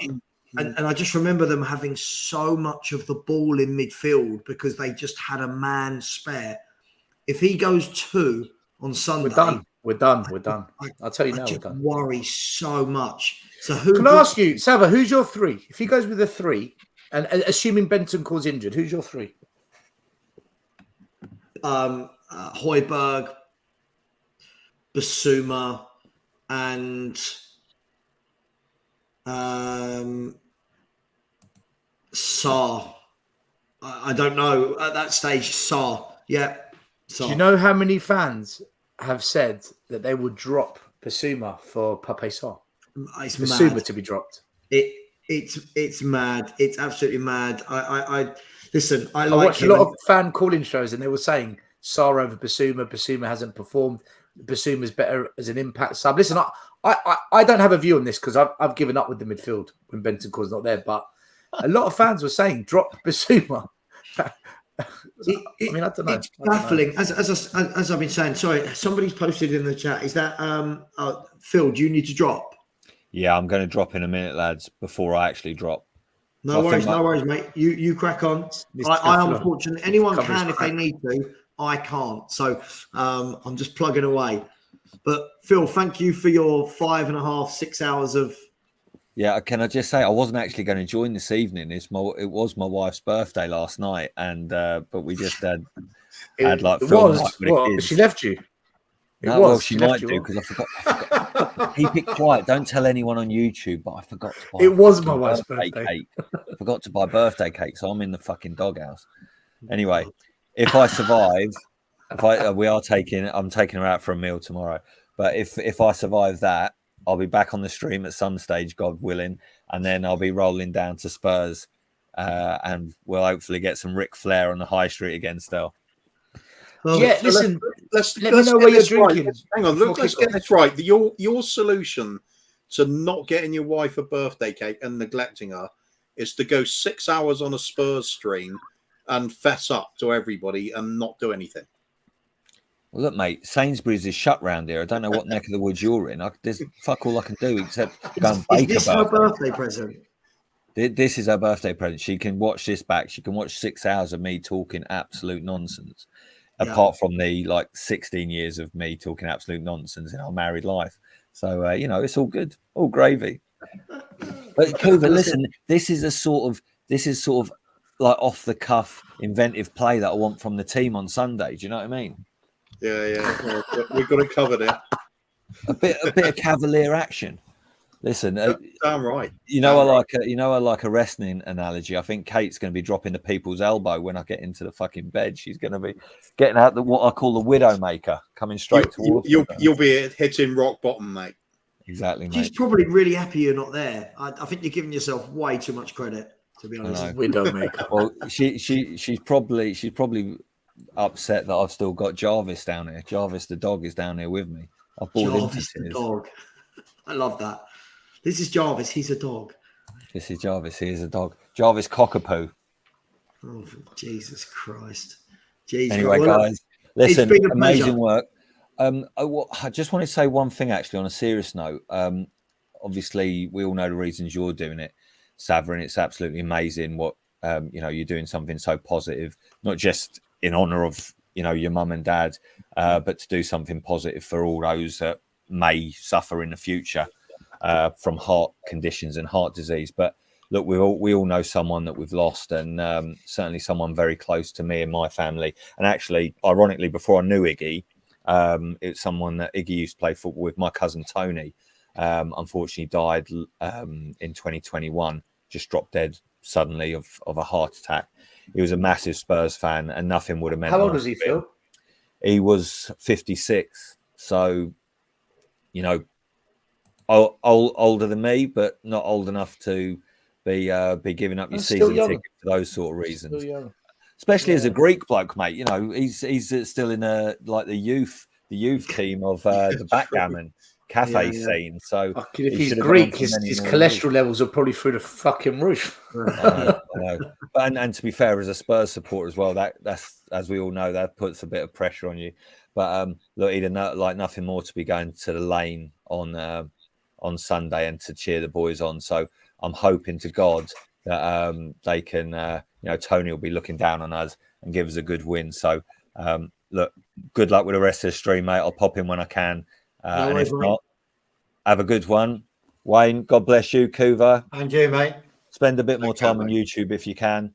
And I'll try, mate. Stella, I'll see you at some point on Sunday, hopefully. Yeah, 100%. See you later, mate. Thank you. Don't let those gooners get you down, boys. Yeah, we won't. See you later, mate. Love you. Right, who's up for a change of conversation away from Tottenham for a minute? Yeah, why not? Go on. Right. I want to talk about who are the best 5 strikers to ever play in the Premier League. The best 5. And I don't just mean the 5 that have scored the most goals, the best 5 that have ever played in the Premier League. What if one of them does play for Spurs? then you can talk about them. Yeah, it's fine. We said we're moving away from that, though. All right. Well, Kane's not in there. That's fine. Okay. No, I wasn't going to pick him. The reason why this came about was I was having a conversation with someone the other day, and it wasn't actually on a YouTube channel. And they said, well, it's simple. It's just the 5 at the top of the goal scoring charts. And for me, I thought that was quite short-sighted because it doesn't take into account for how long the striker might have been in the Premier League, what type of striker they were, and the impact they may have had on the club when they joined. So it got me thinking that there's loads of people who you won't see in the top goal scorers charts, like Eric Cantona, for example. Do you know what I mean? That sort of a footballer. So it got me thinking, I wonder if everyone would pick the same 5. So, Kuva, take us away. Give me some food for thought strikers. It doesn't have to be in the top 5. Just some food for thought.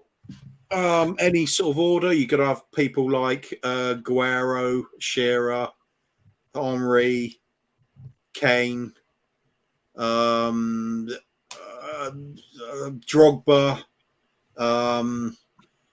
Let's think. Rooney, Van Nistelrooy, Van Persie. God, bloody hell, it was a long list. Berbatov. Who else? Who could I think of? Fernando Torres in his prime.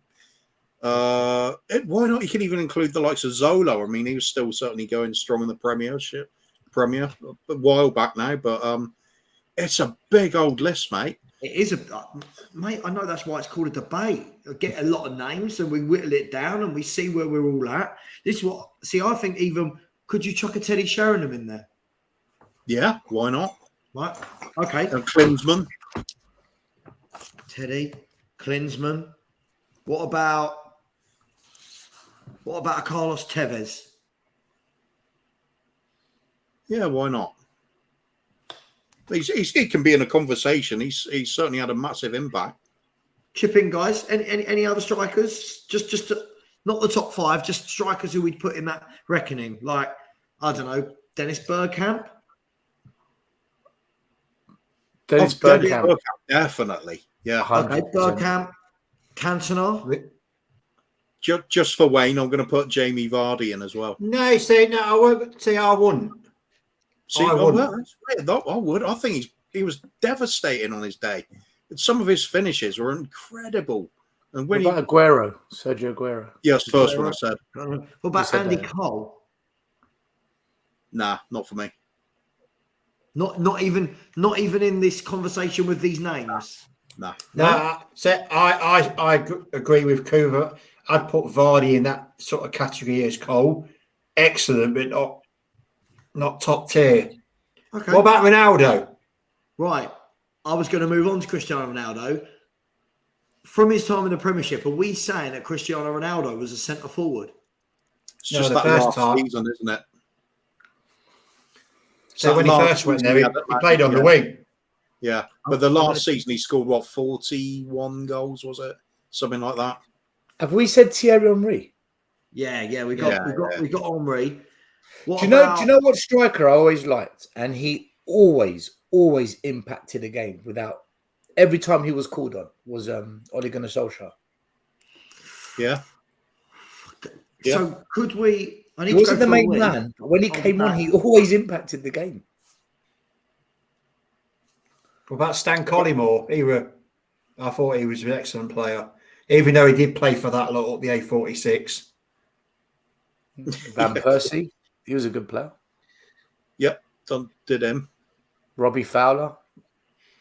Oh, he's got to be in, hasn't he? So's Michael Owen, really, hasn't he? I always preferred Fowler to Owen. I don't know why. I think it's because he tried to score a line. I think pure finishing ability. Robbie Fowler's up there with the very best. But yeah, he made it look Is Matt Letizia a striker or not? He's whatever he decided to be on the day, isn't he? He was fucking class, man. Yeah, he was absolute class. Yeah, he was very good. He did play for England, didn't he? In the chat, Luis Suarez. How could I have not mentioned him? Right, Suarez. Sorry, I could hear you. Suarez, Fowler, Matt Letizia, Michael Owen. Michael Owen. Yeah, What did Didier Drogba?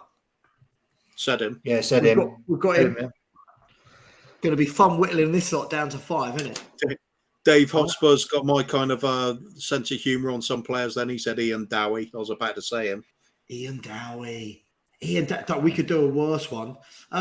Would we say an Asprilla? Nah, not for me. No. Mate, what about Nicholas Anelka? He was fucking mustard for a couple of years. Right. Now, this guy, depending on which Nicholas Anelka you're talking about, I remember watching him at the Lane. I think Arsenal beat us 3-1. He got 2 or 3, and he literally dinked the ball over Luke Young. Remember Luke Young? He dinked the ball over Luke Young's head and volleyed it in the other side. And I remember going, who is this? Like, I'll stick him in the maybe list. What about Ian Wright? Yeah, he's got to be in there. What about Les Ferdinand? Yeah, gotta be. Mate, if Ferdinand goes in, then so does. If you put Ferdinand in, then you've got to put Vardy in for me. and Edin Dzeko. Dzeko has to go in. No, well, I said him. No, I agree. Listen, we're going to win it down. This is why these debates are so. These conversations are so difficult because they're all different, aren't they? You know, you could just go for the top 5 goal scorers that have ever played in the Premier League, but does that necessarily mean they were the best, or did they just have longevity? I've got one slightly left field, but I'll just love watching this bloke play. Paolo Di Canio. Oh, he was class. Okay, I'm comfortable with that. If everyone else is, I thought he was different gravy. Di Canio. What about? I was going to say Chris Sutton, and then I just had to stop myself short. God, I'm just trying to think back from the early 90s when the Premier League started. You had people like Jan Arga Fjortov. You had players like If we're talking about players that had a peak period that was really impressive, you could even say Adebayor. Oh, now there's one. Would you say Adebayor? No, I can't stand him. What about Peter Beardsley?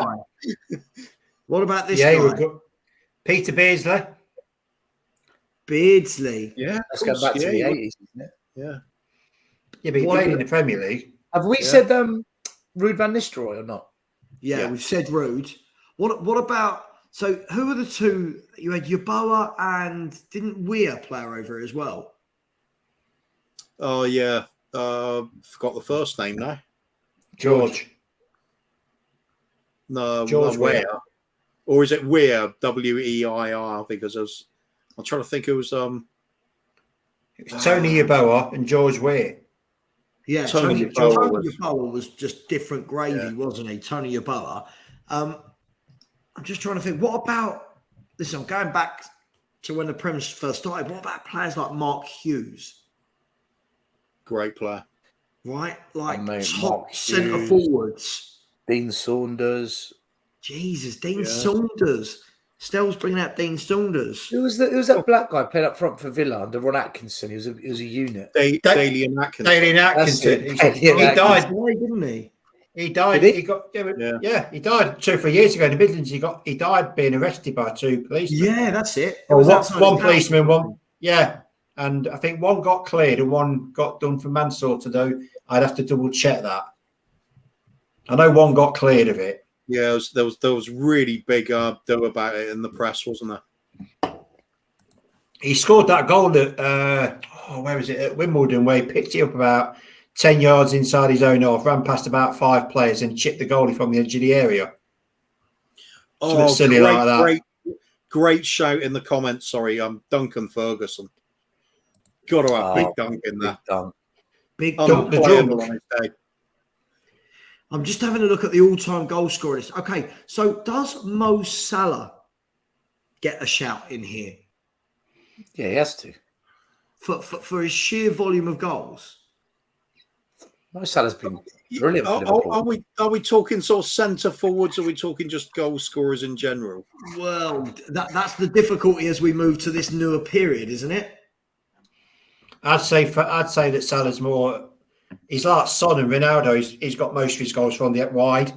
Yeah. Very rare you see him playing down the middle. He has done it, but it's very rare. It's most of the time he's out wide. Yeah, that's my take on it. What about a Jimmy Floyd Hasselbank? He's a bit like Cole, Andy Cole, that sort of level for me. Like York? Again, the same. York and Cole were brilliant. What about the guy from Leeds, Viduka? He was quite good. Yeah, classic. I think he's really underrated, definitely. He played at Leeds and Newcastle. He was like the Premier League version of Christian Vieri. Kevin Phillips? Good. Yeah. Scored a lot of goals. Awful lot of goals, wasn't it? He did score a lot of goals. He got, hang on, how many games did he play? Club. If Kevin Phillips goes in, then Tony Cottee has to go in as well. Tony Cottee. See, Phillips averaged just under a goal every other game. He got 92 in 211 in the Premier League. It's not bad. So, I mean, even when you look at Aubameyang, I won't put him in there, but Aubameyang's goal scoring rate was just phenomenal as well. You've got players like Craig Bellamy, Kevin Campbell. I think we've exhausted all the top ones, though. You think? Yeah, pretty much. I can't think of him. So how would you guys whittle it down? What's for you? How would you settle the top five from the rest? Like, what's the Hang on. I've got one more. Got to be in there. Cantona. Oh yeah, I put him in ages ago. Yeah, absolutely. Oh, that's right. Yeah. For me, I feel like he might go in my five. That's where I'm at with Cantona. I think players like him and Bergkamp was special. But I think longevity, and how important that player was to the team. If for argument's sake, Fernando Torres, when he was at his peak for them 2 or 3 years at Liverpool, if he didn't play in a game, Liverpool looked a completely different team. For me, for 18 months, he was the best striker in the world. I'm just using that's just. See, that's why I include Vardy, because I mean, what he did for Leicester. I mean, what would you have done without him when he was at his peak form? But by the way, everyone asking about Shearer, he's most definitely on the list. Don't worry, it would be really silly of us to not acknowledge the Premier League top goal scorer. But Go on, mate. No, sorry. I was going to say that's too predictable. I didn't want to say Vardy. Well, you're only saying him because he's not saying you, but I'd have said if I was watching this, I'd have said he's only saying it because he's a Leicester fan. That's why I didn't want to say him. No, I really rated Vardy. Always have done. But I won't put him in my top five. As much as I love him and for what he's done for us, he's not in my top five of Premier League strikers. Yeah, he probably won't make my top five either, but he's got to be in a conversation for one of the best. Though. How are we measuring them? Goals scored, goals created, overall play, winning trophies. I mean, what's the big game moments? Or is it just down to your choice and you got to write them down? Well, this is the thing, right? This is why I find it's all so difficult. Like Henry and I were trying to talk about this earlier, and it's just so difficult to pick five, right? Like, do we say that Shearer would have to be in there purely because the man has got more Premier League goals than any other striker that's played in the league? I don't know. Is that a shoo-in? All right, Sam, I'll tell you what. I'll give you my top two, and I'll tell you why they're my top two. For me, I love a technician. Someone whose touch is just majestic, kills the ball, absolute immaculate control. And when they when they strike it, when they shoot, it's intelligent, precision, assassin finishing, right? And the two players that I've seen do this consistently, one was Dennis Bergkamp Like, I don't think there's a better technical striker. The leagues. I mean, he was just technical god. The other one, every time I watched him play, I was like, "Fuck me, you are superb." Was Dimitar Berbatov? I thought Berbatov was on another level, man. Oh, there's a reason. There's a reason he got his Man United move, and we were talking about him the other day, Coover, weren't we? Just he was so elegant. He made it look so easy, and you never worried if the ball went into him if it was going to bounce off. You knew he's killing it stone dead. He knows one step ahead. For me, I think we've got to have two columns here. I think you've got to have the goal scorers, and then I think you've got to have your Cantonars, your Bergkamps, your Berbatovs, your Zolas. The magicians and the goal scorers. Yeah. Because like Zola's nowhere near the top goal scorer list, but Jesus, what a player Gianfranco Zola was. Yeah, Zola. He was so good. He actually made me quite admire watching Chelsea. When they first started bringing over those players, Di Matteo, Hullet, Zola, Fiali, rest in peace. Dan Petrescu, I always loved as a player. Even Ida Johnson and Christian Anderson Flo, was it Flo? They did a job for Andre Flo. That's it, Torre. What did I call him, Christian? There's so many top players that have played over here. And it's such a shame now. When you look at the lack of centre forwards now, I remember the goal scoring charts. Guys, you must have all seen this when, it was, you'd have Shearer, Sheringham, Ferdinand, Cole, York, Sutton. They were all in there. Do you know what I mean? It was like there was always 2 or 3 very good English strikers being left out of the England squad. Owen, Wright, Ferdinand. It was like and now you look at the top goal scorers list and it's, right, you got Kane and Haaland, and then everyone else is kind of like a creative midfielder or a wide man. That seems to have gone out of the game completely. Although Rashford's having a season. He's having a good season. Rashford is playing well. Where would you put? I'll go to Wayne first because he's not a Spurs fan. Where would you put Kane in and amongst this, Wayne, from an outsider's Spurs point of view? You mean at what number? Well, I mean, he's Kane. Well, I've picked 5. Right, so okay. I'll give you my 5. No particular order at the minute. I've gone Shearer, Henry, Rooney, Van Nistelrooy, and Torres. So I ain't even got Kane in there. So sorry, what was that? Shearer, Henry, Torres, Rooney, and Van Nistelrooy. Torres. Yeah, and I'm probably going to get absolutely slaughtered for that. No. Wayne, Torres ahead of Kane. Yeah, I just think that Torres. I think he had more than Kane, and I think if he'd have stayed at Liverpool, and this is only my opinion, I think if he'd have stayed at Liverpool and not gone to Chelsea, he would have scored as more. He would have come very close to Shearer. That's my opinion. I think for 3 years he was unplayable. Just quickly, I agree with you, but just quickly. So it was Shearer, Henry, Torres, Rooney, and Van Nistelrooy. But I could also swap Rooney for Kane. Thinking about it, I should have really put Rooney in them. It's an interesting one, isn't it? Because Fernando Torres, when he was at Liverpool, had that fear factor. Like he was unplayable, and then the thing that dampens it for me was it was like, remember what Jose said about Dele's brother? It felt like that the moment Torres moved to London. It felt like that. He just kind of evaporated, didn't he? Would you would have Kane above him still? Would you?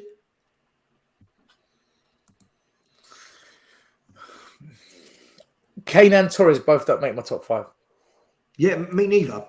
But so I mean, yeah, I would have Kane above Torres. I would. Yeah, Kane doesn't even make my Spurs top 2. Ooh. Oh, what? Do you know what? Can I just say, you two have made me feel so much safer now that I can leave here tomorrow. I'm not going to have 50. I'm not going to have 50 Spurs fans standing outside my flat. Yeah, no, Wayne.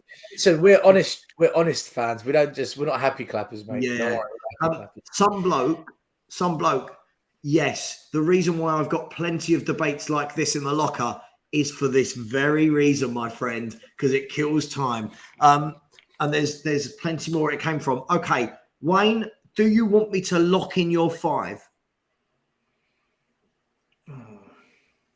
Have a think about it. Stel, do you know your 5? Yeah. Right, Stel, give me your 5. Right, no order. Yep. Thierry Henry, Dennis Bergkamp, Dimitar Berbatov, Aguero, and Paolo Di Canio. Oh. Sorry, what was the fourth one? No. Would you have said Di Canio if I hadn't mentioned him earlier? Yeah. I've read his book. If you ever read his autobiography, Kuva, fucking what a man. I feel like I'm missing one now. Omri, Bergkamp, Berbatov, Di Canio, and Aguero. He talks about how he was in the dressing room teaching the English players, when you wear the sock, you pull it up to here. The sock comes up to here, not down there. I'm like, this guy. What? Sava, can I just the West Ham dressing room? How to wear Rooney for Aguero. Okay, all right. You're jumping on the. Okay, Rooney is out. Mustard. Aguero's in. If my Man City mate watches this, he'll string me up for not putting him in. Listen to Harry Redknapp talk about Paolo Di Canio, man. He was a star. Isn't it? Listen to Jermaine Defoe talk about him as well. Oh, really? Because Jermaine Defoe used to talk about Di Canio and saying, Di Canio said, no, you've got to wear your shirt. It's got to be extra tight so nobody can grab your shirt. So Defoe did the same thing. It's just he just thought it was just fantastic, so he'd listen to it. Just quickly, guys and girls, we've now gone an hour and a half without a single donation. Come on, there's 150 people. Just £1, £2 for the British Heart Foundation. I'll put the link in the chat. Come on, people, let's get the ball rolling. It's 10. I'm just going to turn me mic and camera off, but I'll still be here. Yeah, no worries, mate. Thank you. Kuva, do you want to give me your 5? First of all, do you want to know why Kane's not in my top 2 for Spurs? Yeah. I would love to know, but we're on a tight deadline, which is 10 p.m. tomorrow night. Yeah. All right, I'll quickly get the names in. Hang on. I'll just bring them up. No. Berbatov, same reason for Stel. I just think absolutely phenomenal tactician. Technical ability, finishing, reading of the game, intelligence, everything you could possibly want in a striker. One of the best I've ever seen. And the other reason Kane doesn't get in my Spurs top 2 is Jurgen Klinsmann.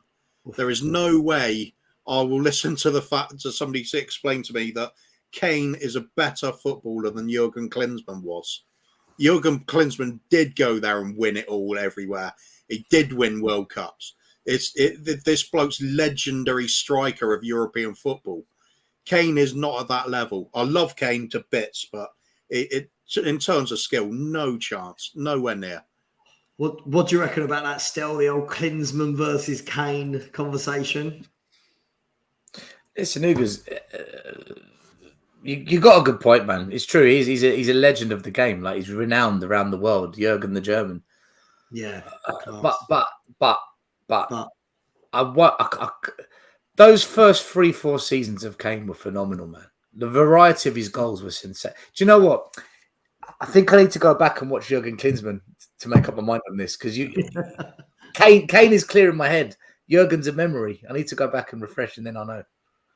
Because I remember he did score some banging goals, man. Klinsmann did he score an absolute banger up at Anfield or something to get us a draw? Was it? Yeah.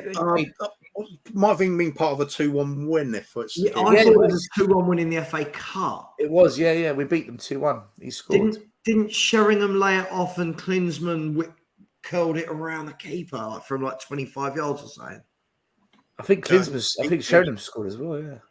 Klinsmann's just different gravy. It's just awesome player. It's a bloody good argument to have that. Kane or Klinsmann, fucking hell. It's so tough, isn't it? Because hang on, who's Berbatov like that? Yeah, look, there's so many top players. I mean, Kuva, I need your 5, please. No more procrastination, please. Okay, right. Aguero, Berbatov. Got to have Shearer in there. Thierry Henry. And then, who am I forgetting? I had it a minute ago. Actually, I think I might drop Shearer out anyway. I've said him earlier, bigged him up. I love Di Canio as well. Just love watching him play. But, Quality, man. Yeah, he really was. Quality player. Who else? I probably put Drogba in. He was just unplayable at his best. He just absolute smashing everybody.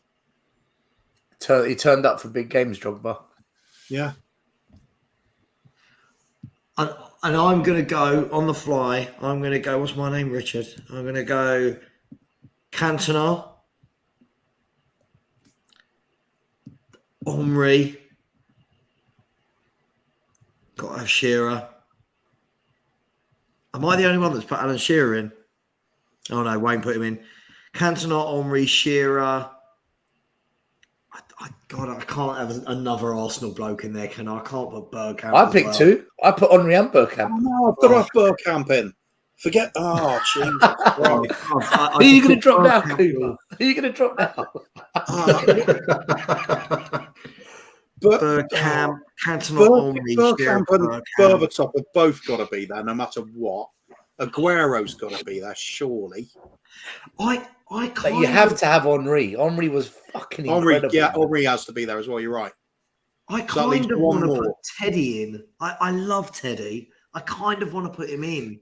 He's underrated because not only was he brilliant at Spurs, he went to Man United and won the treble there. Yeah. And he was part of that treble winning side. Do you know what? Teddy is so underrated. He was a top And player. he could do the hold up play or the drop deep. And he was smart. Am I going to go player. left field and put Teddy in? I've already My got mate's sister dated Teddy Sheringham, actually. I'm going to go. Oh God, this is a tough one. It didn't work out then. Huh? We're still doing it. I'm going to put in. No, I meant about your sister and Teddy. I want my sister. It was my friend's sister. Oh, sorry. Yeah. I thought you said your sister. Sorry. No. My friend's sister dated him. He was a bit of a cunt, to be fair. So I've gone Cantona, Henry, Shearer, Bergkamp, and Jurgen. Now I want Jurgen in again. Not one of us. Have you noticed? Not one of us have picked a Liverpool player. Oh yeah, Wayne's got Torres. Oh yeah. You went for Torres. Torres, what a random. That's mad. So I can just remember for 3 years. I mean, if you go back to when, who was it? Man U had Ferdinand and Vidic. No one in this country ever got the better of them for like 3 or 4, 5, 6 years. Torres were the only one that ever caused them two major problems. Yeah. Torres every time he played against them. So, and that's that. I know that's my kind of left field pick. Yeah, mine's Di Canio. That was my kind of. Now you see with Di Canio, although I've not got him in my magic list, but if there was one more space, then Di Canio would go in there. I think one of the magic players I've picked, you're going to say, well, but why? Do you know what it is, Wayne? I think I've been a bit sucked in as well. It's just the things he did, like pushing over a ref one week, and then literally you're 20 yards away from goal, you're about to score a goal, and you catch the ball and stop the play because someone's down. Just shit like that, man. Yeah. Here's a question for it: who was the goalkeeper who was injured in that game? Oh bloody hell! I can't remember. Obviously, we remember the incident really well, but it was the Everton. It was an Everton goalkeeper, and he left Everton to play. He left Everton to go to Forest, and he's got the same surname as a major player that played at Liverpool. Oh, was it the American guy? Paul Gerrard. Gerrard. Oh yeah. Good memory. Trying to think. There's no Liverpool player called Budgie. I just find the man crazy. If he's not getting himself suspended for kicking off with refs, he's stopping his team from winning a game by catching the ball. He's just the sort of bloke that'll have a passionate outburst in the tunnel when nobody said anything. Yeah. Mate, I loved him. I thought he was fucking great. Right. So And he from our scored some teams, brilliant goals as well. from our selection, who do you think the most picked player was? Henri. Everyone went for Henri. The second most picked player was Aguero with 3. Yeah, he was quality, man. Then you had Aguero's fucking Di amazing. Canio, Berbatov, Bergkamp, and Shearer with 2. And then Ruud van Nistelrooy, Cantona, Torres, Drogba, and Klinsmann with 1. So from that, can we garner that Thierry Henry is is he the best there's ever been in the Premier League? Yeah. Thierry Henry? Grudgingly, yeah, I've got to say he probably was. Let's ask everyone in the chat. Is Thierry Henry the best striker ever in the Premier League? Go on, Stel. I would personally pick Bergkamp over him if it was down to me. But the thing is, do you know, with Henry, he scored the goals. He got the numbers as well. That was the thing, wasn't it? He got the numbers. Yeah. Actually, yeah, it is Henry. Yeah. I mean, it's crazy, isn't it? When you look at that. So not one of us picked Harry Kane. So there was no room in any of ours for Kane. I don't think anyone put Kane, Rooney, Van Persie, Zola, Sheringham, Tevez, Suarez, Fowler, Owen, Ferdinand, Ronaldo, Ian Wright, Anelka. Wayne, I think Robbie Fowler was better than Torres, you know. Oh, at what?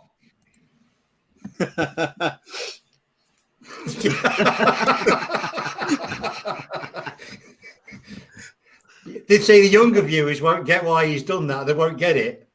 Well, when I did what? I don't know what you're talking about. You know, when you had a bit of a sniff on your nose.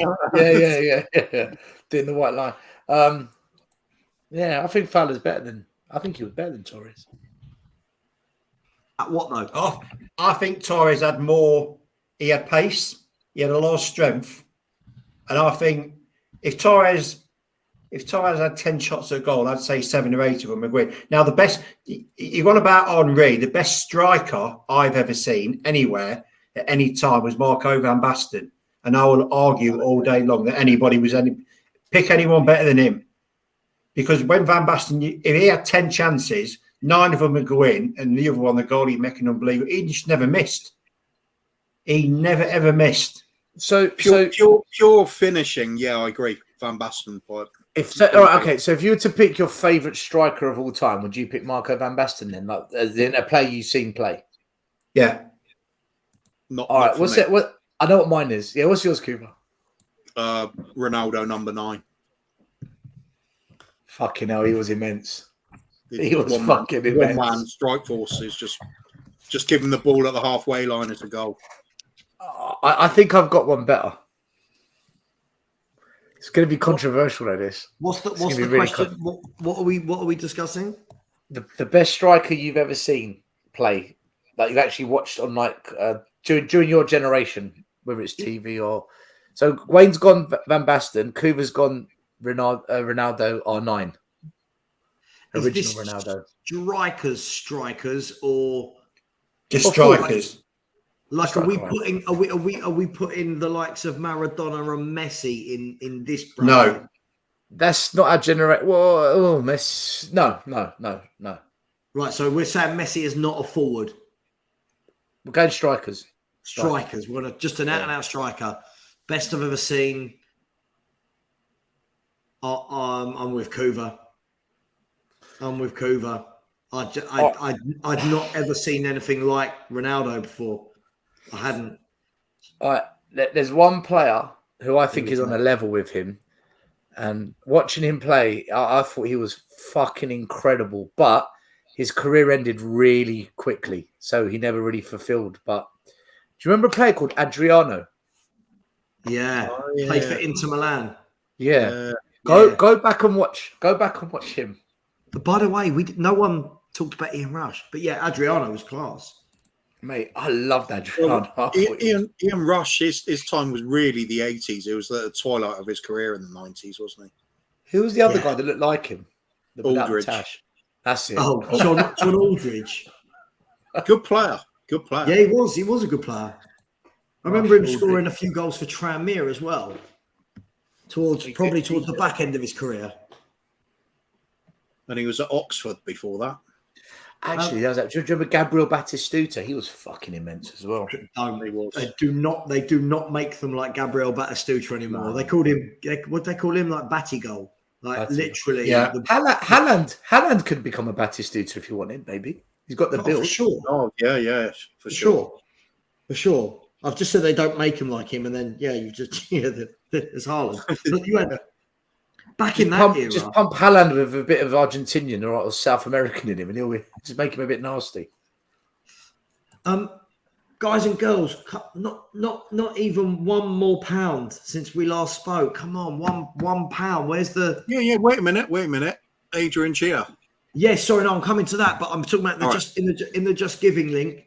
Come on, guys and girls, we're streaming. We're now coming up to 7 hours down, so we're nearly a third of the way through the stream. Come on, do us a solid. Do it for the British Heart Foundation. Adrian Chia, thank you so much as always, my man. Much love. He said, "Big up, lads. Klinsmann must be in there solely for his goal celebrations. That dive bomb slide across the touchline, truly iconic." Just want to say the bloke. Everything about him. Yeah. Adrian, don't listen to Kuva because Kuva tells you that he loves him and then doesn't put him in his 5. I did. Wine. All right. Right, he's going in. In fact, throw the rest of them out and just have it.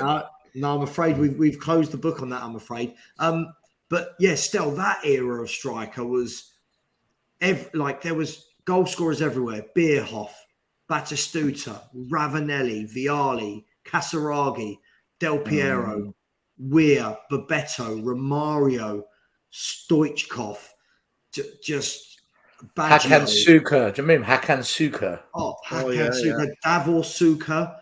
Davor Suka, fucking what a player he was. Pierre Van Hooydonk. Didn't he go Arsenal? He was at Arsenal for a bit, wasn't he? Yes. Suka. Yes, he did. Yes, he did. There's been so many top strikers, and now look across the world. Where are the forwards? Football's ruined, mate. I'm telling you. Every coach coaches pass. No one coaches dribbling anymore. No one coaches how to take on a man. Yeah, no. It's been coached. It's been coached out of kids. I mean, that's why I like Kulusevski. He actually takes on a man. Yeah, that's why I like him. Agree. It's also why our academy players always seem to be pretty much the same. Cookie cutter mold. All the individual flares coached out. It seems that's why the impression I get. Well, actually, Kuba, this is a funny thing. At Spurs, they actually teach them to take on a man at a young age. They drill it into them. I don't know really? What happens to them.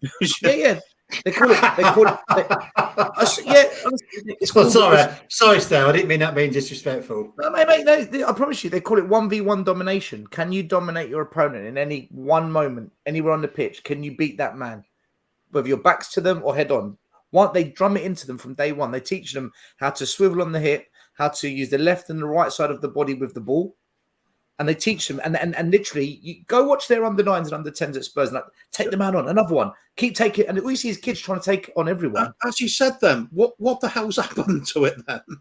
I think the coaches at the juniors young, what's it called, youth level, which is I think under 13, under 12 to under 18. I think they're fucking wank. I think the younger coaches are good. I think that next step, I think they're wank. Just quickly, we'll come back to that. Just quickly, I've got a super chat, and I want to share my screen with something. So, have we all criminally oversighted this man? Now, H has said, "Thank you so much for the donation. Please, people, if anyone's going to give a donation, please do it on the link because the money gets to the British Heart Foundation quicker." But he said, "Can't believe none of you chose Ruud van Nistelrooy." Now, did you choose him? Yeah. Oh, Wayne, you did. Wayne did choose Ruud van Nistelrooy. So, look at these numbers, right? I won't bring it on the screen because it's too small. Ruud van Nistelrooy for PSV got 77 goals in 90 games. He got 150 and 219 for Man United, 64 in 96 for Real Madrid, and then 17 in 44 for Hamburg, plus 35 in 70 for the Netherlands. Is he criminally underrated? Those numbers are sublime, aren't they? Can't argue. 150 and 219 for Man United. I just hated his face. I knew he scored. I'm going to be honest with you. Or is it because he missed that penalty against Arsenal? Is that as well a factor? Oh, I think he's just one of these players, I think, that suffers from not having any specific trait that makes jumps out at you. He's just one of these good biscuit in the basket. He hasn't got the blistering pace. He's not a powerhouse, dominant in the air sort of player. He doesn't dribble past everybody. He was just good at being in the right place, the right time. I suppose you'd say. Great striker, really, isn't it? For sure, he knew how to put the ball in the net, and I mean, I hope it. You know, when they say things go in cycles, I really hope in the next kind of decade of football we get back to that type of forward. You know what I mean? I miss strikers like that. I don't get me wrong, I like the wide forwards and that, but sometimes you just can't beat a forward bustling through a couple of centre halves and like Haaland does. I miss that. I really do. What about Raul? There's a shout. What Raul was a player? Mate, Del Piero. Del Piero. Casaraghi. Toto Scalacci. that one tournament. That was just that World Cup. Was it the 90 World Cup? He came from nowhere. Nobody had ever heard of him, and he scored about 5. He was only a little guy as well, weren't he? He weren't very big. And he didn't even start the tournament. He only came on because they were really struggling in like their second game or something and had to get a goal.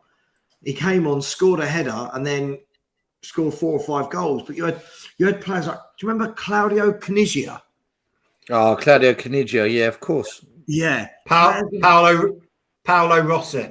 Paolo Rossi. I just felt like there was just always, look at some of these names coming up. Like Samarano, Salas. Salas, fucking hell, I remember him. Was he Chilean? Chile? Yeah. He played for Monaco. Would you guys put Benzema in the great striker bracket? Yeah. I would. I think you'd have his numbers alone, right? Surely you'd have to. Trouble is he got overshadowed because of Ronaldo, didn't he? So I think a lot of his best years would have been a lot better if it wasn't for that. He would have been the main man. Oh, Eto'o was quality. Samuel Eto'o was quality. Do you know another player that I really liked as well? Well, someone just put it in the comments. The player we nearly bought, if you read The Sun, Jean-Pierre Papin. Oh God. Him and Chrissy Waddle at Marseille, absolutely fantastic together. Yeah. Oh, mate, there were so many good players about. Now, could you name 10 quality strikers now in this era, right now? 10 quality strikers, and don't. I'd struggle to name 5. Right. I'd go Kane, Benzema, Lewandowski, Haaland, and Mbappe. That's it. So I wouldn't pick Messi because I don't think he's a striker. He's the best player in the world at the minute. He's the best player in the world, but he's never kind of been a striker. But he's never kind of been a winger either. He's kind of just played wherever he wanted. What about Mohamed Salah? This is it's a tough one with Salah, isn't it? He's won a couple of golden boots. Yeah, he's got the goals, but again, what are we putting in these days as a striker or a forward? Like, what's the striker? Someone who plays down the middle. I don't get me wrong. I think Son's a fantastic player. I don't think he's world class, but he's not a striker. If someone said to me in 10 years, where did Son play? I would say he played as a left winger or a left forward. Yeah. Yeah, it's a tough one, isn't it? Yeah, but when you look across the world, I mean, I saw Osimhen score a couple of goals today. Do I put him in that bracket? I'm not sure. Very good forward, but I don't know. I look around the Italian league. What, Vlahovic? Maybe. But he's not really turning up trees, is he? Is it Juventus? Is it Juventus now? I don't know. He's at Juventus. I think he's been injured quite a lot, but he was hot property before he went there. Griezmann's got to be up there, I would have thought. See, Griezmann to me is another Messi for the position that he plays. You never see him up front. You never see him on the wing. He's always in that go and play where you want role. What about Olivier Giroud? What about Giroud? Giroud, yeah. He's got great longevity. I was absolutely honest. Arsenal let him go. I just couldn't work that one out. Thank you to whoever just donated. Thank you. Much love. We are creeping up. Come on, guys. I want to get to, was hoping to see the sunrise a little bit closer to the 2 grand mark. We're stuck on 1189. Let's see if we can get a couple more hundred, a couple of £2 and £5 here or there. That mate, Higuain was a top player. Higuain. Larson in his prime. He was quality, man. Who's that? Stay Humble said it. Let's have a look. Sorry, I'm just seeing if it's going to show me who. Well, yeah, we've had a couple more donations. Thank you very much. We've got one from Dominic in the US. Has just posted $50. Thank you so much. Matt Keep, Adrian Cheer as well. Thank you guys. It's really much appreciated. It's for a great cause. Yeah, I mean, this guy. I mean, this guy was an absolute goal-scoring machine, wasn't he? Like Crespo, Vieri, Zamorano, Salas. It felt like everyone had 2 or 3 of them. Another one currently playing worth a shout. Probably. He sounds like the slowest player in the world, Mr. Immobile. Oh. Immobile. That's Immobile. Yeah, Immobile. It's just a funny name, isn't it? Have you signed Immobile? You know what? But he's just I think he's an absolutely fantastic finisher. So yeah, mate. They're fucking quality player. At Lazio, he's got. Hang on, let me just check I'm reading this right. I might be a tiny bit off here. At Lazio, he's played 276 games and scored 190 goals. Who's that? Immobile. Yeah. Didn't he play for Napoli? He's. I swear, if you play for a team in Italy, you play for all of them. He's played for Lazio, Torino, but Seville, Borussia Dortmund, Genoa, Pescara, Juventus. He's like Jermaine Defoe. Played for everyone. They do like.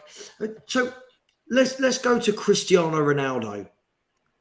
Is Cristiano Ronaldo an out and out centre forward? Nah. Did he adapt to that at all? What are we saying about him? You'd say when he first started at Man U, 80% of the time he was on the left. Occasionally he played on the right.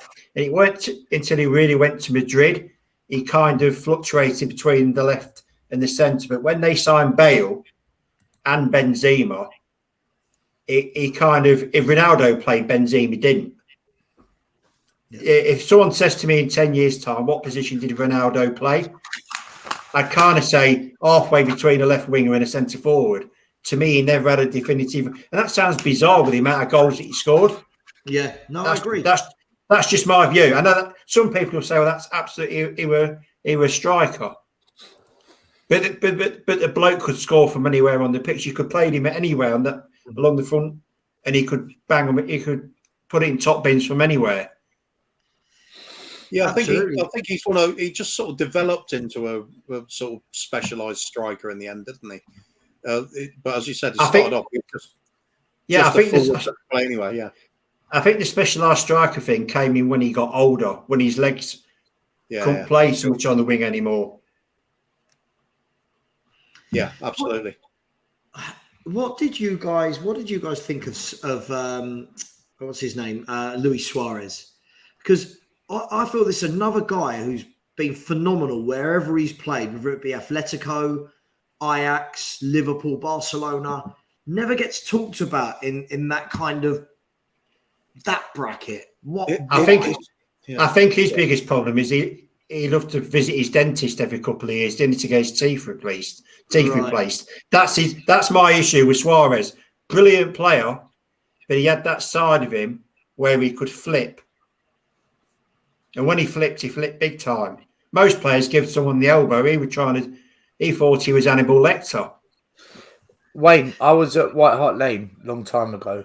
I was sitting in the East Stand, and the manager on the day was AVB, and Liverpool came, and they had Brendan Rodgers as manager. And I watched Liverpool play one of the most impressive games of football I've ever seen. They did this move that started from their left back, went across the back line to the middle, out to the other wing, back to the other side, down the middle, and Suarez with the most unbelievable finish to make it 5-0, right? And I turned to my brother and I said, he's getting sacked tomorrow. He goes, do you think? I went 100%. And literally the next day, AVB got sacked. That night, Luis Suarez was top class.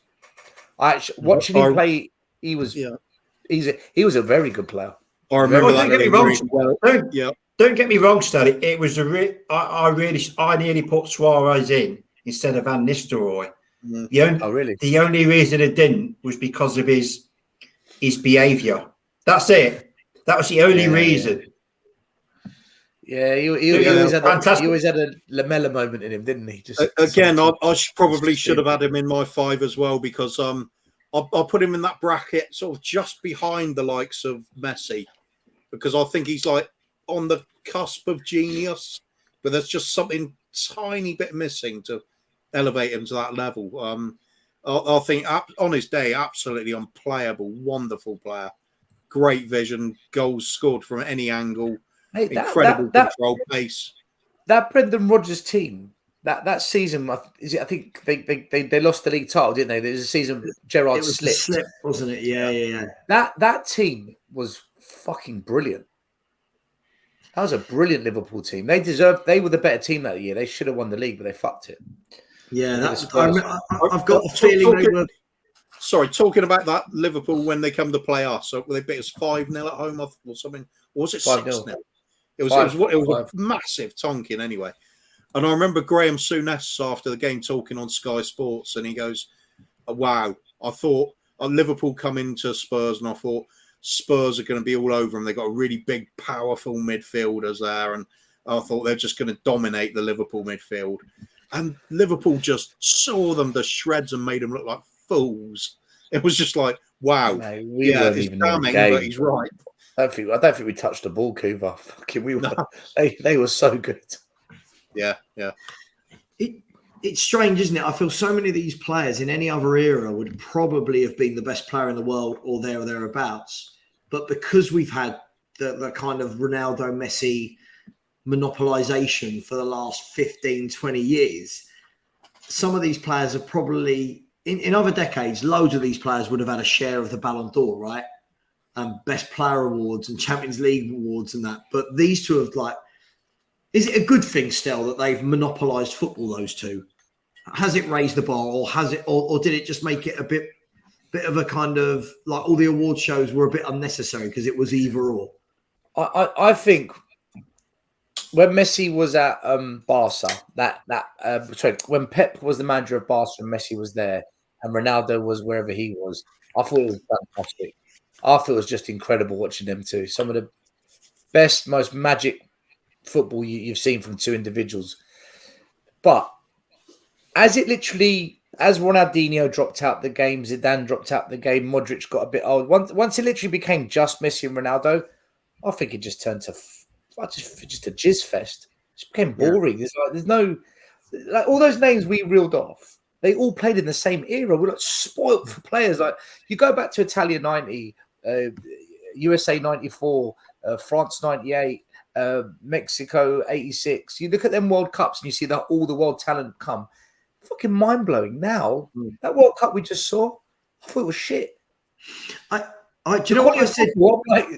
This isn't great football. I'm watching it. I don't feel that the standard of player now is anywhere near. Obviously, take those two away. I don't think the standard's anywhere near, guys. They're athletes before. They're athletes first, then footballers nowadays. Yeah, I mean, look, for example, if you look at, you can look at it two ways. You can say Ronaldo and Messi were that good that no one else stood a chance, or you could just say that the level, the drop off from those two was so bad. I mean, I don't know if it maybe somewhere in the middle the truth lies, but you look at it now. Now those two, I mean, Messi's still doing his thing. Ronaldo's not in the picture for me anymore. He's whatever. Messi's still doing his thing and just proved it at the World Cup. After that, for me, the drop off, even back to an Mbappe, and people might want to debate this, I think the drop off is huge. Like I'm looking, who are the next Ronaldo and Messi? Where are they? Probably Mbappe and. It's just Mbappe and Haaland in a couple of years. That's it. Brian, in my opinion. Yeah, no, I agree. Brian, 7 hours, 18 minutes, clip it. Brian Hill, Ballon d'Or winner. Just the way he said it was like so believable. Yeah, and his face Brian never Hill. moved, and it just stayed still. We got this one. Don't worry. I'm going to come in a minute. I'm going to come to this debate. That's sorry, I've lost it. Somebody said, "Yeah, debate who's better, Eto'o or Drogba." Before I do, I'm going to come to this. Right, here's a myth. This for me, this is a myth. Right, I feel like we talk a lot now about it's so physical. And players from back then wouldn't cope.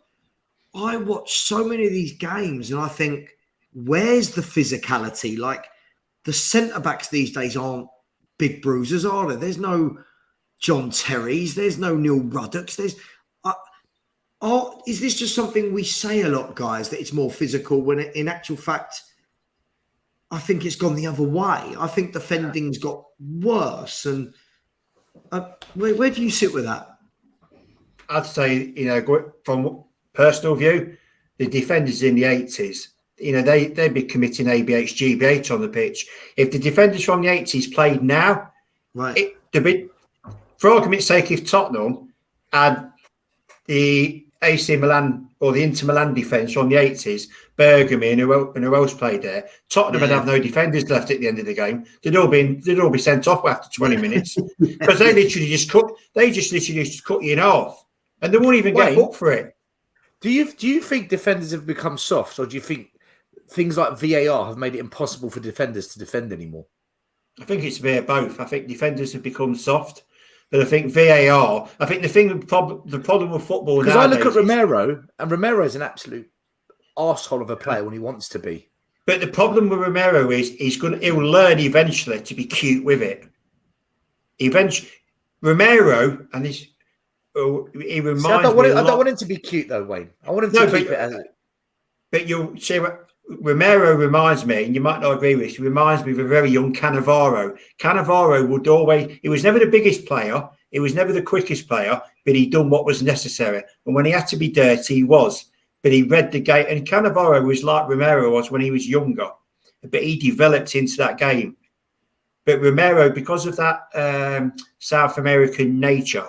He's got it in him to see red. And Romero, occasionally, is going to get sent off in games because he's going to see red and he's going to miss time a tackle by a split second.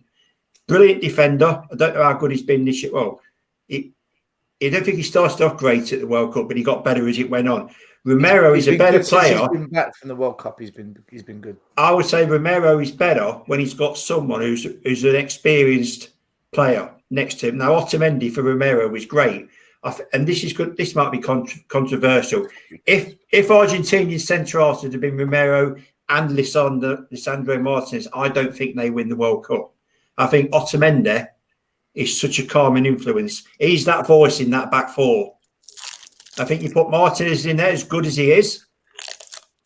I don't think they're as solid as what they are with Otamendi.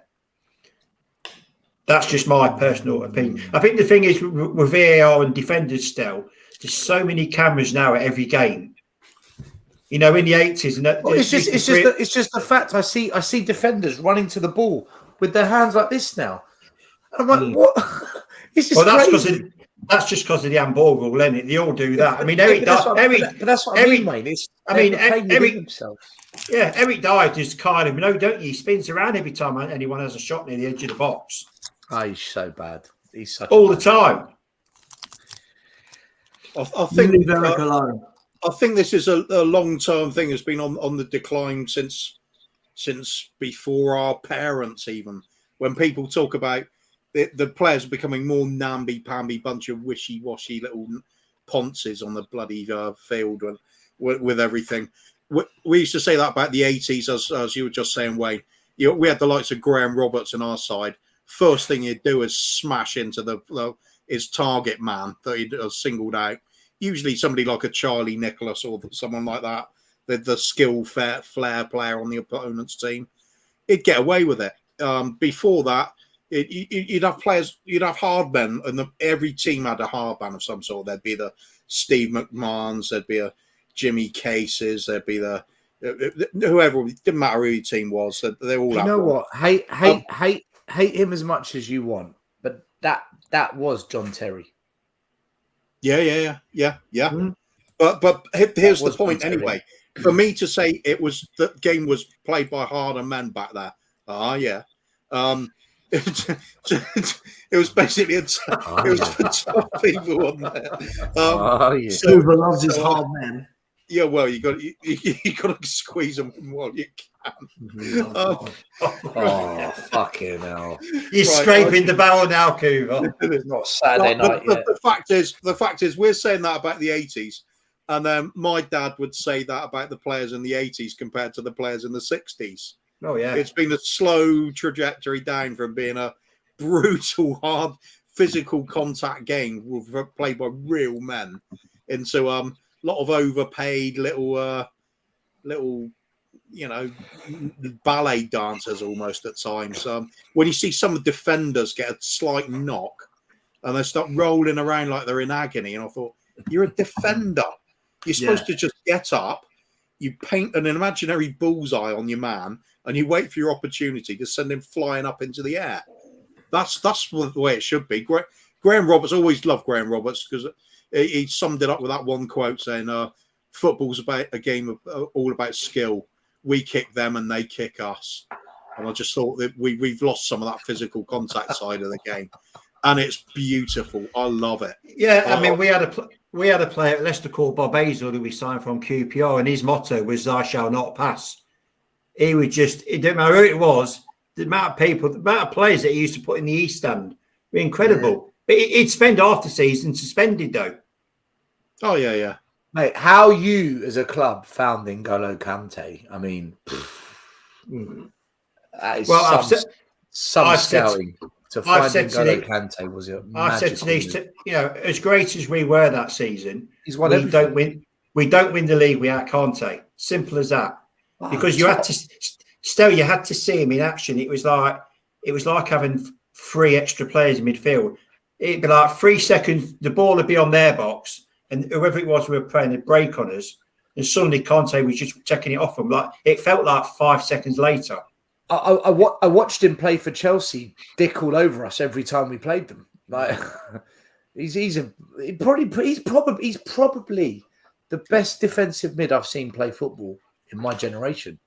I don't know about defensive mid. I agree. Yeah, I think he's better than Makelele. Yeah. Oh, just quickly. Yeah. Just really, really quickly. Adrian Cheer, thank you so much for the super chat. Much appreciated. He said, physical is Schumacher knocking Batterson out cold.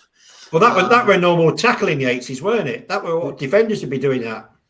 It was. I mean, it's strange, isn't it? When we can, it's why it's so hard to always compare players from different eras. So one of the topics we've got to discuss at some point is the best player ever, right? Like I won't do it now, but it's so difficult, right? Because you're comparing someone who was in the 60s with someone who's 65 years later, nearly, with, you know, everything's fitter now. But back then you would say, okay, well, you know, they played on worse pitches, and you've got all of these things. It's so difficult, isn't it? Like, one thing for me, I just think the standard of defending, guys, teams, how they set up, back fours working as a unit, it all seems to have gone now.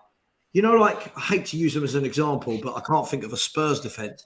Like the Arsenal, the famous Arsenal back four under George Graham. You know, you had Dixon, Winterburn, Adams, and either Bold or Keown. God, Keown, what a fucking horrible player he was. Fucking hell. Would have loved him at Spurs, though, wouldn't we? Yes. But they moved as a nasty player. They moved as a four, right? Intelligent. They talk to each other. One goes, the other one comes across. I feel like that's proper loss now, and I don't know whether that's due to the rotation that clubs have. You know, like if you watch City, they can put a different back four out each game. So I don't know if it's lost because the partnerships can't be built like they used to. But I think Sav, it's just teams more and more want to play it out from the back. They want footballing defenders, not defenders. I don't think they want that anymore. You see teams when they're pressed and just clear the ball. A lot of them now will still try and play it out. You know, nothing wrong with it if you get it right. But just Arsenal. If you look at Newcastle, go look at Newcastle. They got proper defenders there, old school ones, proper. Arsenal in those prime years under George Graham as well. You've got to remember that it was their tactic to just belt the ball up the field and give it to the opposition because they were looking to spring the counter attack on. That was it. 1-0 to the Arsenal. That's all they did. Play in right up front by himself. Everybody else back behind the ball, hold the shape. Right. The opponent's attack, and then just hit them on the break. Smudger. Here's an interesting one. I don't know whether we get into it or not. You know, what we're here for. Yeah. Not this one. Sorry, Wu-Tang Gambino. Thank you very much. Listen, every little penny helps. So thank you very much. Everybody in the chat. I can't believe there's still so many people in the chat. I have posted the Just Giving link. So if you want to, please go in there. Just £1, £2, anything really, really helps. Guys, this is oh God, where have I seen it? Where did I see it? Somebody's put, oh, here we go. Young Plays Footballer said, lads, I'm honestly prepared to put Conte as the top 5 midfielders ever in the Premier League. Yeah, won the Prem with Leicester, won the Prem with Chelsea, won the Champions League with Chelsea, World Cup, European. He's won the fucking. It's not just the fact he did the work of like 2, maybe 3 men at times, and he constantly recovered the ball, and he was in everybody's face, constantly stop you being able to play. The bloke could play football. He could pick a pass. He was good going forward.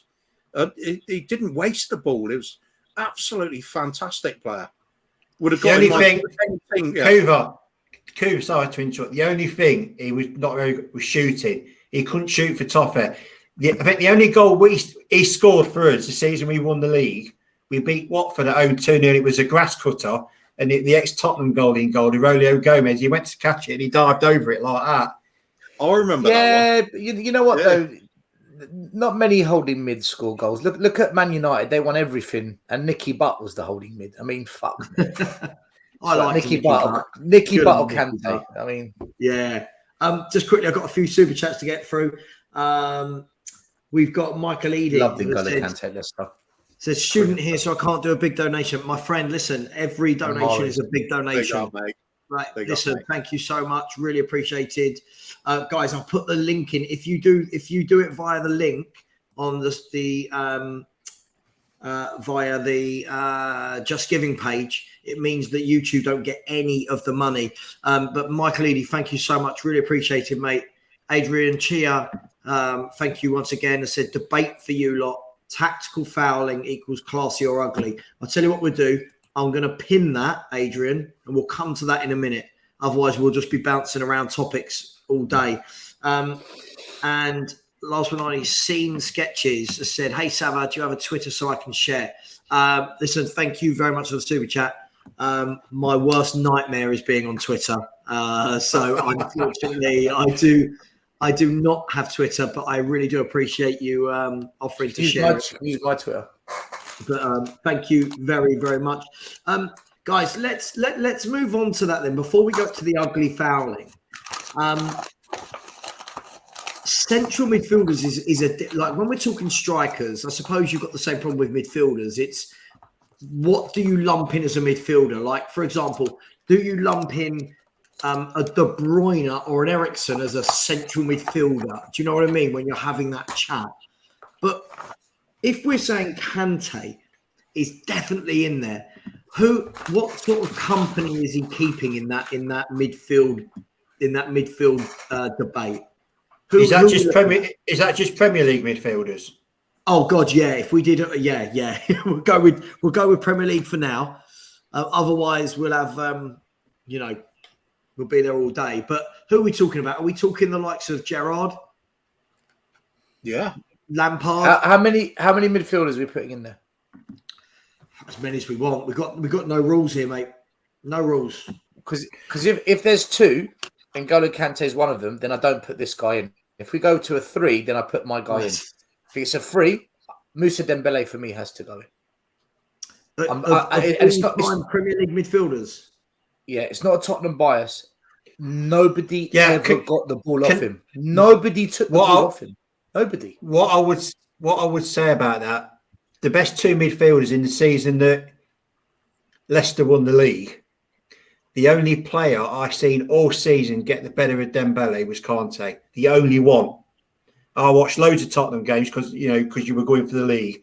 Conte was the only player in the game at your place who got the better of Dembele, and when we played you at our place. The only player I've seen do it, Dembele he was unreal for you that season. Why you let him go, I do not know. That's my opinion. As a Leicester fan, Dembele was an unbelievable. It was world class that season. Conte was just a bit better. That's just me. Your fans will disagree with that.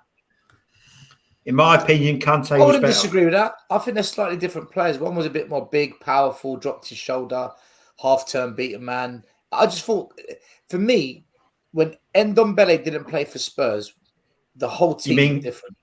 You mean Moussa Dembele?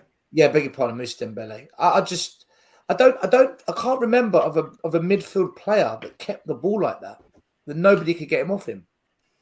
I can't think of one. Even some of the greats like Vieira's and Gerrard's and Lampard's and the Yaya Touré's. I don't know. Well, I know they scored more goals. They scored more goals, but as a player that kept the ball and kept it going, I don't know. Well, for the last 10 years, since 2010, I've picked my favourite 5, or I think these 5 were at some point were or are world class. Conte, Kevin De Bruyne, David Silva, Gerrard, and Moussa Dembele. In my opinion, the best 5 midfielders of the last 12 years to play in this country. Hang on. I feel like we're overlooking some absolute heavyweights in there. Oh, here goes Carrick. We're going to Carrick. Luka Modric. Right. No, I said in the Premier League since 2010 to now. Oh, okay. Only in the last 12 years.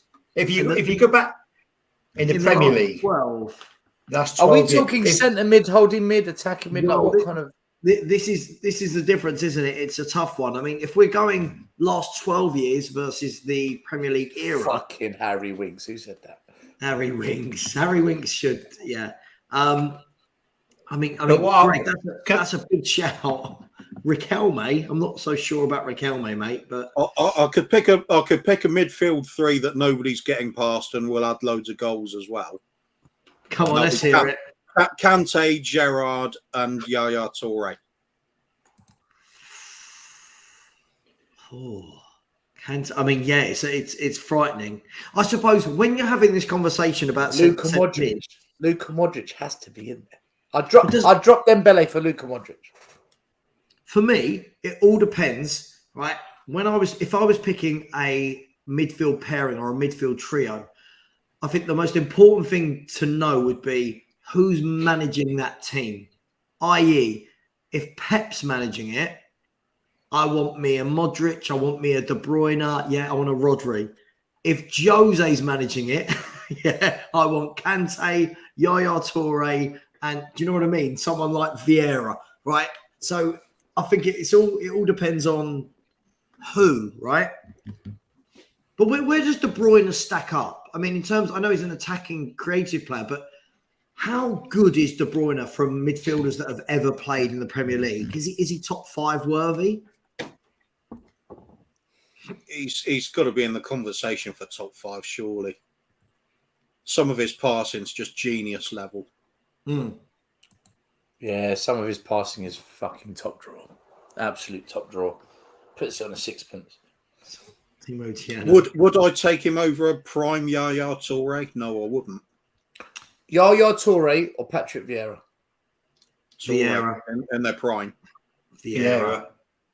I'd take Toure was like a juggernaut. You could throw 5 players in his way. He's just going to smash them out of the way, then belt it in the top corner. You couldn't stop him at one point. I don't know. Vieira was fucking immense. Do you know, I was never a big fan of Roy Keane. I know he was brilliant for Man U, but I was never a fan. I didn't really like him as a player. I mean, Roy Keane was your archetypal 4-4-2 destroying midfielder, wasn't he? He was, I think he was a brilliant captain first and foremost. I think it was that you looked over to him and knew that what he was asking you to do, he was doing. Do you know what I mean? That type of a leader. You know what I really like about him is his modesty when he's talking about his time at United. And he just says his role was to hold things together because he looked at Giggs, Scholes, Beckham, and he thought, I'm not as good as them. Yeah. Well, yeah, if you're not, you're not, right? And that's the key thing. Paul Scholes is magic. A couple of more chats, one from H, one from Anonymous. As a great stream so far. Keep up the great content for a good cause. We will do our best. I suppose it depends, right? Like who, when you look at midfielders that played at Chelsea, for example, Essien, Michael Ballack, Deco, Lampard. I mean, these are some top pros here, right? And they won multiple trophies. Claude Makelele. Even Deschamps went there for a bit, didn't he? Petit, how many centre mids they've had? Xavi Alonso was pretty special as well. Xavi Alonso, yeah. Do you know what I mean? There's some top players about. Can you imagine? Can you imagine a midfield three of Conte, Xavi, and Iniesta? You'd never see the ball, would you? Mate, you'd never see the ball. Yeah, you're not getting better than that. Yeah, name me a better free midfielder than that. I don't think you can. It's not happening. Here's a question from the imported Yido that says, how do you guys rate Højbjerg, a divisive character, compared to the others in the last 5 years? Other who? When you say others, are you talking about the other Spurs central midfielders or imported Yido? Message in what you mean and we'll answer the question. Where does this guy stack up? Well class. Great player. Quality world class? Yeah, player. For me. Yeah, I think so. He could consistently perform at the very top in the biggest competitions. So that'll do it for world class, I think. And I also loved him for the fact he went on Sky and said he didn't want Tottenham to win the league. I loved him when he said that because you were chasing us at the time. So, I can remember the reaction to it on social media. Tottenham fans absolutely lost shit when he said that. Wayne, everyone wanted us to fail that season. Everyone was against us that season. Yeah, I know. We had no support. Sorry, I don't mean to keep bringing it up. I've tried not to. It's hard. No, I mean, for me, him saying that on Sky Sports or whatever, I don't mind that at all. It's a good bit of honest banter. It's fun. If we had won the league, I would not shut up about it for about 10 years. I'd live off that for a decade, mate. So enjoy it. Absolutely enjoy it, mate. I would be. So important. I mean, his first question was, how do you guys rate Højbjerg compared to the others in the last 5 years? And he's talking about midfielders in the Premier League. Who would like to kick off on Pierre-Emerick Højbjerg? Average. Okay, I can go quickly. Average. Overhyped average player in a top 6 team that probably doesn't deserve to be there, but it's the best we probably had at the time. Scathing, but yes, yeah, absolutely. Midfielders in the Prem the last 5 years. Some of the players that have played in the Prem, man. Fucking. Yeah, he's way down the list.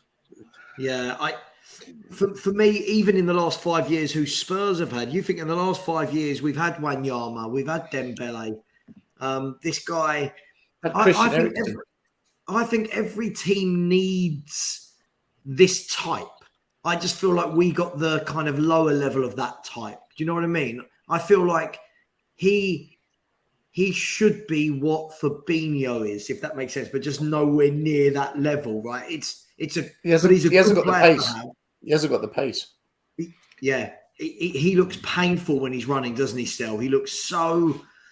He looks like he's racing himself. Do you know what I mean? Like, he doesn't know he's going to win. Sava, can I just ask one quick question? And sure. I want all three of you to answer it, but within 3 seconds, so you can't sit here and think I should have. In your lifetime, who's the best player that Spurs have signed? One player. Jurgen Klinsmann. Gascoigne. Lifetime. Yeah, Gazza. Oh, okay, hang on. So I thought you meant Premier League. Premier League. I was thinking Premier League. No, in your lifetime. Gazza. So that's 3 Gazzas then. Yeah. Gazza was unbelievable, man. The reason I got asked you, my Chelsea mate, I spoke to him a couple of days ago and he asked me the same question about Leicester. And I said, well, there's 2, but I've had to name. I picked Cambiasso and or Conte. But I said, if I had to choose, it would always be Conte because of what he did. Cambiasso, brilliant player. Cambiasso kept us up. If we don't have him the season before, we never stay up. He was incredible. He was absolutely mint, yeah. The problem with Cambiasso was he was 10 seconds in front of everybody else on the pitch. Yeah. That was the problem with him. He was incredible. Cambiasso might be a shout for the second best player we ever signed if we signed him. Just quickly,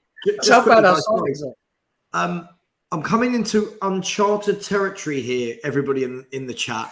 So I'm not 100% sure if StreamYard will kick me out at 8 hours, which is 15 minutes away, or not. If it does, I'm putting in a link to the next stream. If we get kicked out, give me a few minutes and we'll be back up and running and going again. But if we just continue, it means everything's fine. I read up on the rules. Apparently, you can keep going. It's fine, but it only records the last 12 hours you do. That's fine. Guys, let's answer this question. I can't watch the whole thing back tomorrow. No. But you'll be on someone else's stream. No, you'll be on mine. Do you know what? Honestly, so the other day, I was finishing a stream. I was finishing a stream with Henry, right? And at the end of it, I said, "Yeah, mate. I'll see you. I'll see you on Sunday night streaming." Blah blah blah. So I went back in, and my missus was like, "You're streaming on Sunday?" I was like, "Yeah, it's my main show. Why wouldn't I?" "Oh, well, I just assumed, if you were doing 24 hours the day before, that you might want to spend some time with me in that." And I'm like, but it's like North London derby. Like I can't not go live. Dodgy ground now. That's dodgy ground. That is. Well, you think about it. I'm going to finish tomorrow night at 10. Go straight to bed. Wake up, hopefully in time for the North London derby. And I'm streaming again. I'm very lucky. Guys. NS Sports TV, thank you very much. Thank you very much. Guys, please use the StreamYard, use the Just Giving link, please. It saves you and I money and the British Heart Foundation. But NS Sports, thank you. Question for the panel. Which goal did your team concede that made you sit back and say, fair play, no goalkeeper in the world was saving that? What a question. I could think of one immediately. Now. Yeah, I've got one. I've got one as well. Ours was the goal against Leicester was Angel Di Maria when he signed for Man U. Rooney played him, and he was about 25 yards out, and he just literally flicked his foot. Schmeichel was on the 6-yard line, so Demire's hit it from about 25 yards out. He just literally flicked his foot, and it just went over Schmeichel. It went over him and just dipped. And Schmeichel never moved. He was like, I just sat there and clapped. I think half the ground did. It was just an incredible goal. It's that game where we beat them. I think it was 5-3. I do feel sometimes at the end of games, sometimes goals just couldn't be stopped, but the pundits overanalyze how it could have been stopped. But sometimes you just got to sit back and go, "There." Do you know what I mean? Like, that was one of them. Yeah, absolutely. That was one of them. What would yours be, Kuva? I've forgotten who it was that scored it, but it was against West Ham. They scored this long-range effort that just screamed in the top corner. It was like this unbelievable strike. And then in the same game, Sonny equalised with another absolutely belting long-range effort. Oh, yeah, I know the game. I just can't remember who it was that scored it, though. It was a hell of a hit. It was going at quite some rate of knots. I tell you what, this is. Do you know what? The two that sprang to my mind have just been put in the chat. The first one was this, the Lanzini goal. Is that when you were 3-0 up with about 2 minutes to go? You should do 3-0. No, shush you. And this one as well. And the Matic goal at Wembley for Chelsea. Yeah. I think they beat us 4-2 and he rifled one in. Stel, what came to your mind? You're not going to like it, but no, can't. Henri. I just don't think any goalie could stop it. It was the diving header own goal by Gary Mabbott in the 87 Cup final. It's a brilliant goal. I mean, oh God! He's absolutely fucking buried it. Hang on, what about that one? Shit. Oh, left wing back that's not playing for us at the moment. Eric Edmond. No. Yeah, Reggie's. He got a brilliant one off his shin, didn't he? An own goal from the edge of the box, something like that. But didn't you win the? But weren't your equal? You know when you played the Triogers in the '91 Cup final,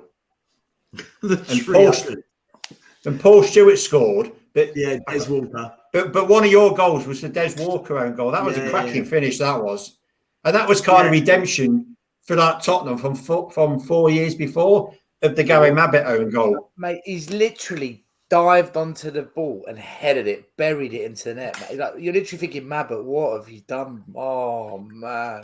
Talking about really good own goals, I saw a Leicester player grab a couple of blinders the other night. Yeah. Didn't he? Yeah, well, that's football. It can happen. Do you know what the first one? That's the most unluckiest own goal, I think, because he's got it of all the places on his body it could hit. It's hit him on the side of the knee. It's then spooned overboard and gone in top bins. He couldn't do out about it. And the second one is just it's football. These things happen. There's I wasn't there. I remember watching the replay, but whether it was the first game or the actual replay, the 81 Cup final, one of the Man City players hit a rocket in the final. McKenzie, Lee McKenzie, I think it was. Gary McKenzie. Unbelievable goal that he scored on a Thursday night. I can remember watching that, and that sounds. I know it was 40 odd years ago, but it's when they used to have cup finals on a Saturday. They'd have extra time, then have a replay on the Thursday. That's right. And then why don't we? Are you guys all right, by the way? Like to continue going? Like I feel like, are you okay? I'm fine. 20 minutes, and then I've got to go. I feel all right. I feel like I've got a second wind. Everyone in the chat, start giving us the best goals you've ever seen. This could be Champions League, World Cup, anything. Best goals, what stood out, why? Let's start spitballing. So I'll start with Bergkamp's against Newcastle when he spun the, you know the one where they debated it for months, didn't they? did he mean it? Didn't he? When it's a player of that class, I just think, yeah, you meant it. Any contenders? Any contenders? The two off the top of my head that I always think of straight away whenever I'm at Maradona's second goal against England at the '86 World Cup, yeah, and Van Basten's volley against Russia in the Euro finals 2 years later. Yeah. They're always the first two that I always think of. I mean, there's been better team goals, but they were so individual, and the importance of the goals at the time. And other people, but it's all about, this is all subjective. It's them two goals there. Half your viewers have probably not even ever seen them goals ever. But they were two fantastic goals. They're the two that I always think of. Yeah. Estelle, what pops to your mind? Greatest goals ever? There's two. One is it was the Champions League final. I think it was still called the European Cup. I don't know if it was AC. I think it was AC Milan. They beat Barca, I think. Was it 4-0? Then someone got a drub in, and a player called Savicevic hit a fucking insane shot from distance. And it just he scored an unbelievable goal. And the other one is Roberto Carlos, when he's literally smacked it left peg from practically the corner flag, making a run down the wing, and he's fucking rattled the back of the net from the most insane angle. Like, what is that was, man? Still, that's not the free kick you're talking about. When he bent it, it literally went like a banana. Play. This was open play. Right. It looked like the ball was going off for a corner, and he just whacked this insane shot that's... Actually, I take it back. It was a Newcastle player that scored a similar goal against Chelsea at Stamford Bridge. Demba Ba. That goal, fuck me, man. The ball was going across him, and he just hit it full on to scuff off his laces and sort of skew its way over. Yeah, that was incredible. I might be wrong here, and you might be right, but I'm not sure if that was Cisse. If I'm wrong, I'll own it. No, you're right. You know what? No, mate, it was Cisse. If I'm wrong, I'll donate another £5. It was Cisse. They're saying it in the chat as well. Cisse. It was. You're right. You're right. Okay, you're right. You're right. I'll donate another £5 anyway. I will hang my head in shame and learn more. I just remember it was a phenomenal strike. But what about this goal, the Zlatan goal versus England? I mean, overhead kick.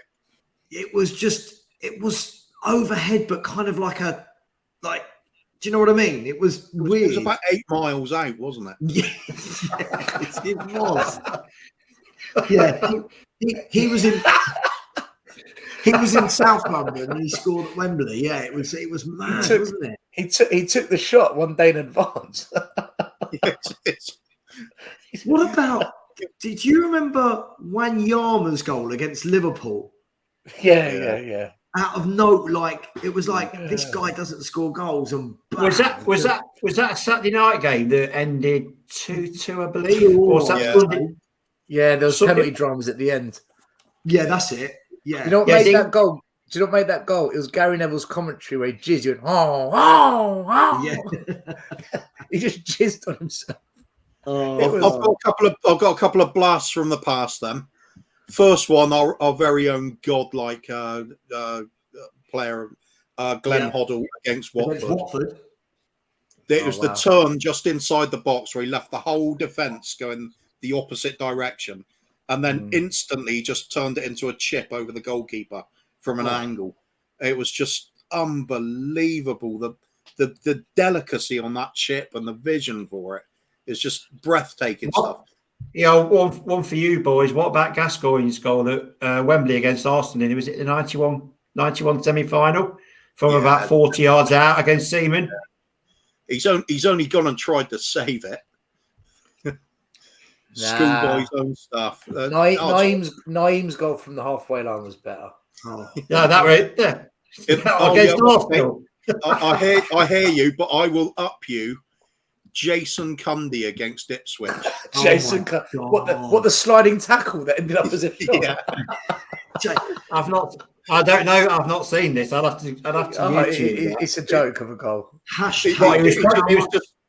He just crunched into an Ipswich player from it was inside his own half, crunched into the Ipswich player. Clearly just a tackle, and the ball just flew miles up in the air over towards the Ipswich goal. Looped down, swirling away from the goalkeeper, straight in the top corner. Couldn't do anything about it. To be fair, that Danny Rose's debut goal against Arsenal, fucking mustard as well. Yeah. I mean, he'll never hit a ball like that again in his life. I remember Canute scoring an absolute worldie. Yeah. I can't remember. Maybe it was against West Ham. I just remember being at the lane. It dropped about 30 yards out. He hit it on the half volley and it just flew in. And I can't. Oh, it's too many games, too many goals. People, we've got. Please bear in mind, if in the next 120 seconds it drops, I will start the stream again. I think we should be okay, but just. Here we go. One from the 80s again. And anybody that saw this will always remember it. Johnny Method used to play for Forest. Dutchman with a bald head. And he hit this free kick from about 40 yards out that went straight in the middle of the goal, just under the crossbar. Goalkeeper could have seen it all the way, but it went so straight and so hard into that goal. It was unbelievable exocet of a shot. Cougar, and I've never seen a free kick hit that hard. Do you know? I'll tell you what. There is one. John Honorisa for Liverpool hit one like that once. Yeah, but I remember. I remember both of these, but Met it was like you just described. It was an arrow. But Reese's was like from an angle though, weren't it? It was kind of on the right, and he was sort of to the right of centre. Yeah. Because he was left-footed, it was What about Eric Edmond's goal? Remember Eric Edmond? Fucking Eric Edmond, the Anfield 40-yarder. Eric Edmond. There was a good shout in chat a second ago as well. Sinclair overhead kick. Oh, Sinclair. He was near the halfway line, and it just belted in. Unbelievable. Can I cheat and say? By the way, we're about to find out in 20 seconds whether or not this runs past 8 hours. So we'll all find out in the next few seconds. Can we just say, what about Matt Le Tissier for the fact that he scored 3 all in one game that were absolutely sublime? Mate, Ronnie Rosenthal did the same. Hang on. 3, 2, 1. We're still still there? Hello? Can you all see us? Do you know what that was like? That was like New Year's Eve millennium. That's what I just said. Yeah. Oh, Y2K, yeah. Y2K. All the computers won't work. Oh God! Just got on YouTube. You're still on YouTube. I am, yeah. Since you mentioned Matt Le Tissier, there was one goal in particular I remember. I can't remember who it was against, but it's one of those where he picks it up at the halfway line. It's in the air, and he just basically ball juggles it all the way to the end and just strokes it home. That was just amazing stuff. I think Righty did one fairly similar as well. Do you know? I remember an amazing individual goal. It was at Man City. Was it the Kippax they used to play in? Yeah, Main Road. Sorry, yeah. The Kippax was the cop along the side. Yeah. Okay. And there was a player there that scored a fucking goal and a half. His name was George A. Kinkladze. Yeah. He scored an absolute fucking banger. They won 4-2. I think it might have been against United, you know.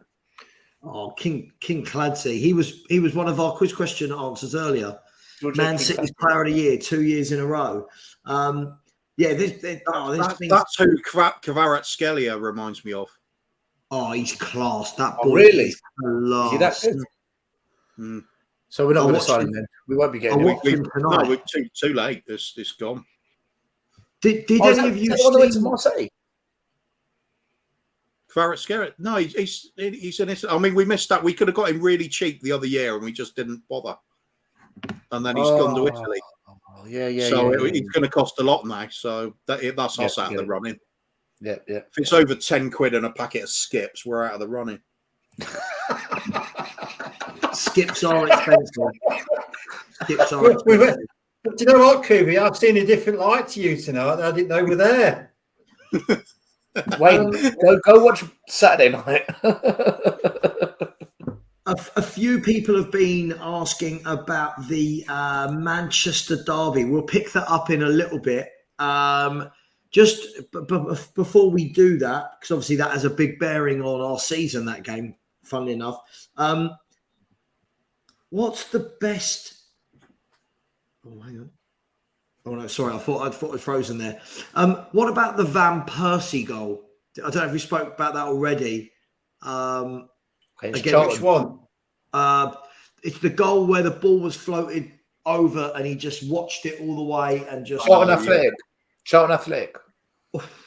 Yeah, that one against Villa. You mean when Rooney pinged it about 50 yards over his shoulder and he volleyed it? I thought he was talking about...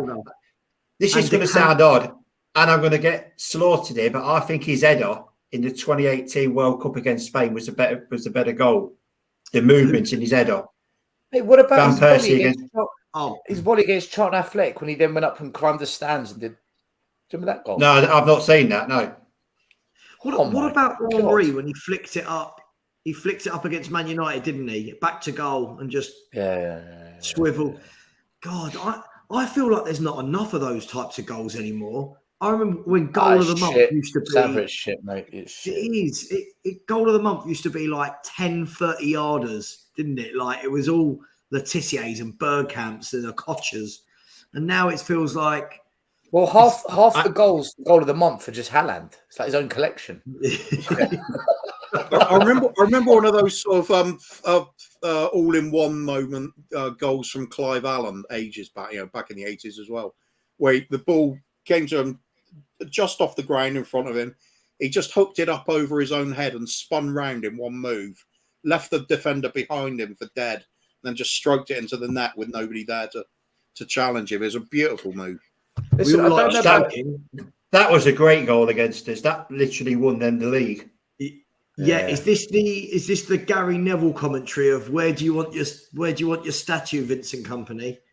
Yeah, good memory. Oh, guys, I don't know about you lot, but me, I was so deprived of trophies and success that I was so happy if there was a Spurs goal in the goal of the month competition.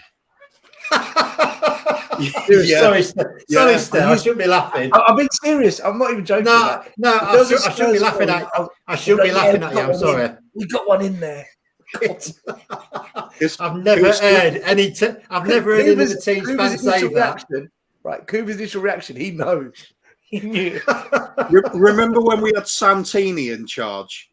Fuck. I was hoping we'd get like throw-in of the week nominees and things like that. Was he that bad? Bad then? Yeah. Oh, mate. Anti-football. The only manager I can think of that's more negative than him is Alex McLeish. And Alex McLeish always... What about Nuno? What about Nuno? No. He was at Birmingham, and I remember watching them thinking, my God, they've spent... It was like 88 minutes, and I don't recall them being in the opponent's half. Yeah, that was bad, man. It was just like unbelievable to play for a 0-0 every game. Oh, God. Yeah, there was... Yeah, we've been starved of a lot down the years, haven't we, at Tottenham? And then we get fans like Lee Judges telling us to be grateful. That's the highlight. I have to say that. Sorry, Stella. That's the highlight of the evening. I'm wishing your team was in the goal of the month, and you feel that you feel like you've made it. That I can't beat that. Mate, I used to take pride in that. I was like, yeah, come on, Jermaine Genius. Well done, Genius. You got us in. Sorry, Kobe Palace. That's a good goal. Yeah, that was a good goal.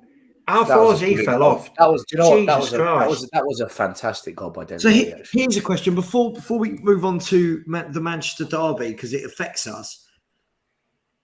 Everyone in the chat and everyone in us four, has there ever been a bigger fall from grace than Dele Alli? Emerson Royale. Yeah, but you'd have to climb somewhere first. Yeah. He started on -1.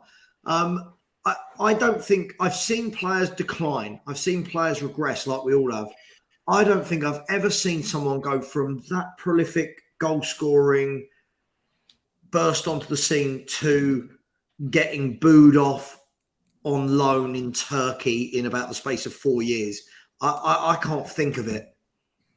It seems to me, and this is an outsider looking in, that from the moment that Mourinho called him out in training, says he was lazy, then had him in the office and said, unless you book your ideas up, there's only one way you're going and it won't be up. It seems, I might be wrong, it seems since then, that's where he's gone. Psh.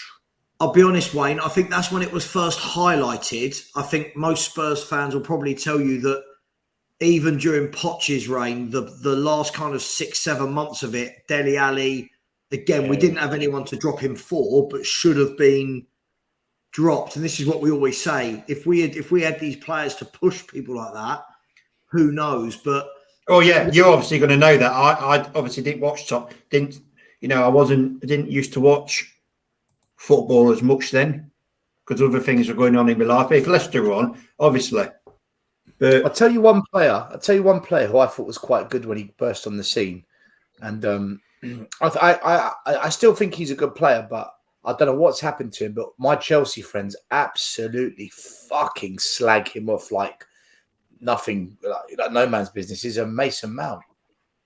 I don't think Mason Mount was as high profile as Dele, but Mason Mount, they're ripping into him. I don't understand what he does as a footballer. He works hard, but I don't know what's he in there to do. I don't know what his. Everyone plays him. Perfect. I would say, isn't it? Yeah, I mean, and I know you should never have sort of best mates, but if I had to pick my best mate, he's a Chelsea fan. And he said to me what Stella said to me for about the last 9 months. And I'm like, you're having a laugh at him. He said, I'm telling you, he said, next time we're on, watch him. He said, if he doesn't score, he just, his words. And now since I've started watching him, I'm like, do you know what? He's right. I always thought Matt were brilliant players. And he said that to me. I can't remember, they played somebody last season and they lost. And I rang him up to wind him up. And I think I said to him about Mason Mount. He says, "Don't get me started on him." I was like, "Why? He's your best player." He went, "Are you trying to? You are now winding me up." And he went on a rant for about 45 minutes. I couldn't get a word in. They all slag him off. Yeah, they all slag him off. I think of those academy players coming through at the same sort of time. I think Loftus-Cheek's a much better player. I think Loftus-Cheek's a wonderful footballer. Just another one blighted by injuries. But you watch him play, technically he's brilliant. His passing's great. He can play in multiple positions. But Mount, I just don't know. He seems to be first on the team sheet for Gareth Southgate. Every Chelsea manager gets him straight in there. I don't know. I just don't know. How much would he go for? How much would a club buy Mason Mount for? That's a weird question because you get like stupid things that happen. I think the thing, like Everton paid almost 40 million for Iwobi. It's just. I was about to say that it's entirely dependent on how much money Everton have got. There's some nutters out there. Mm. I think the thing with Mount is, and this it could be anything from 45 million to 70 million because of the English tax. But who's paying 45? I mean, like, who's buying him? Who in the league would look and go, yeah, he'd do us. Villa? I think Liverpool and Newcastle definitely have him. Why would Liverpool? But what would Liverpool do with him? Like, what does he do that Harvey Elliott can't, or Fabio Carvalho, or? I mean, one thing I would sorry to interrupt. One thing I'd say about Mount is I think he's got a good. He seems like he's got a good engine. He always seems like he's, and I think that's the sort of midfield player that Klopp goes for. So is Mo Farah, but you know what I mean. It's like you don't, I think you need a footballer, don't you? I mean, some of the names. Let's look at some. Some of the names being touted about: Alexis Sanchez. Oh yeah. Eden Hazard. Yeah, Eden Hazard, Jermaine Pennant, Jack Wilshere, Adriano, Greg Spurs talking Ronaldo R9. R9, Ronaldo 09. Giovanni Dos Santos. I think Dele Alli was more high profile than them. Like, he was like the darling of English young youth football. Right. He was, Spurs were doing really well at the time. It was everyone said this. Big name then. How about Ronaldinho? No, I don't think he fell off. Did he fall off? He won everything. He won everything. Yeah, but I mean the heights he was at Barcelona in his prime, and then he just suddenly, it's like he didn't care so much anymore. And but he'd done it. He completed it, hadn't he? He'd gone to the peak. Yeah, but still a fall off, isn't it? I mean, he didn't do the whole. He's not doing a Messi with his career, is he? He won the World Cup as well with Brazil, didn't he? Yeah, but that's what I mean. He's fallen from a great height because he's well underachieved since his heights. Well, I remember reading an article about that. He said he'd never ever wanted to go that long. Like he won what he won, and then kind of just shagged his way through. Yeah, he loved the night out, didn't he? Huh? He loved the night out. Don't we all? Don't we all? But his was 7 nights a week, and that were his problem. Fair. I mean, we've got people here. Someone's put George Best, Ravel Morrison, Jack Ozil. Ozil really fell off the cliff. Ozil. Jack Clark. Sam, we will come to you in a minute, mate. I haven't forgotten. Sav, I'll be back in 2 minutes. You're good, mate. You're good. Yeah, Bob Wayne is like the most politest guest I've ever seen on any He's show. So polite. He's so polite. He's so polite. It's just not like that in London. We just don't get that in London. Everyone's a cunt. Oh, somebody's just messaging me saying, how's it going? I'm trying to think. There's a couple of German international players that didn't really fulfill the early promise. I'm trying to think which ones. Goetze probably, you could say, fell from the top at one point. Was it Maximilian Meyer? Maximilian Meyer, yeah, Max Meyer. He was a really big name at one point. Yeah. I suppose more where I was coming from with this was more, it was the fact that some of these players we're mentioning they went there. Do you know what I mean? They achieved. It felt like Dele Alli was, at one point, do you remember, guys, when everyone was talking about, would you sell Dele Alli for 120 million? People going, no, how'd you replace him? And then 3 years later, it's Everton. Could you take him for free, please? Because no one wants him. Yes, mind you, when you say he's somebody that's fallen because they achieved, he's a Spurs player. No chance. Oh, I just can't imagine what it must be like. I mean, does Dele care? Do you think, is he the sort of character? Do you think that, is he sitting there beating himself up about what's happened? Is he striving to get back to where he was? Because I just don't see him as that. I think he's happy with his offline business and all his online activities. I can imagine. And that's probably half the problem with young footballers now, right? Getting way too much too soon.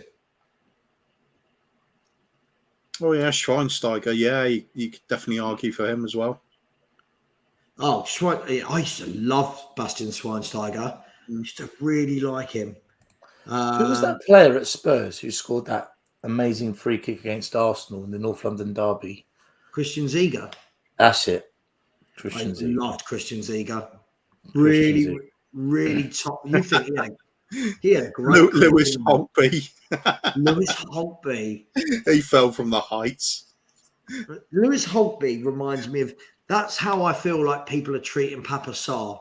I feel like we should learn from people like Lewis Holtby. Don't get carried away. Let them achieve before you It's one of my favourite shout-outs for people we should have hung on to because they were so good. I'll tell you one thing about Pape Sarr. When we signed him, the scouts at Man United were a bit pissed off that we got him because they were really, really interested in him. But doesn't mean he's going to become a top player, but they were pretty impressed that Spurs managed to get him. So I don't know. I'm just making a cup of tea, though. I'll be back in a minute. All right, mate. I think I shall be doing the same in about 40 minutes or so. So polite. What time is breakfast? When you do an all-night stream, what time is breakfast like? Just I think it was sun's just coming up because usually you head out to McDonald's or something like that, or catch anywhere doing a takeout breakfast. Yeah, or the local calf. That's always a good one. God, English fry up.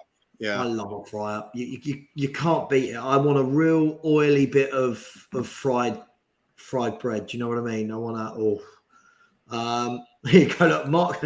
Morning, Savra. Big up, Kuva 99. I take it you've done the night shift too. Kuva has done the night shift. Stell's joined us. He's done the night shift. Phil P wimped out because he was worried about his wife. not something Savra worries about. That's right. She knows. She knows. Guys, where do we stand with the Manchester derby? Because obviously all of our attention, being Spurs fans, has been on the North London derby, but this is massive this weekend, right? Because there's so many permutations of what could happen. If Man United win and we don't, that gap to top four is back to 5 points, and you're worried about that. But if we win and Man City win, all of a sudden we're back up there and all is well in the garden again. I mean, what do you think? Man City to come out as a wounded animal after Southampton, or is this a good time for United to be playing them? Do you want to go, Kuva, or shall I? Yeah, go for it, Stel.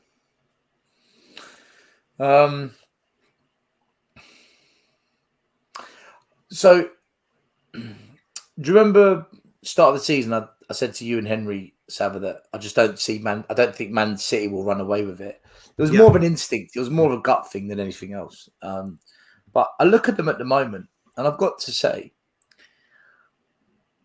I think Man City in a little bit of trouble. Not that they can't fix it, but Pep doesn't quite look right. I don't know if the players look as hungry as the typical Man City teams that I see being hungry. Mm-hmm. I could be overlooking at it, overreading it. This story about Cancelo maybe leaving now. I'm like, I don't know. Just they haven't clicked for me this season. I don't know whether it's because they're trying to play differently because Haaland's the focal point.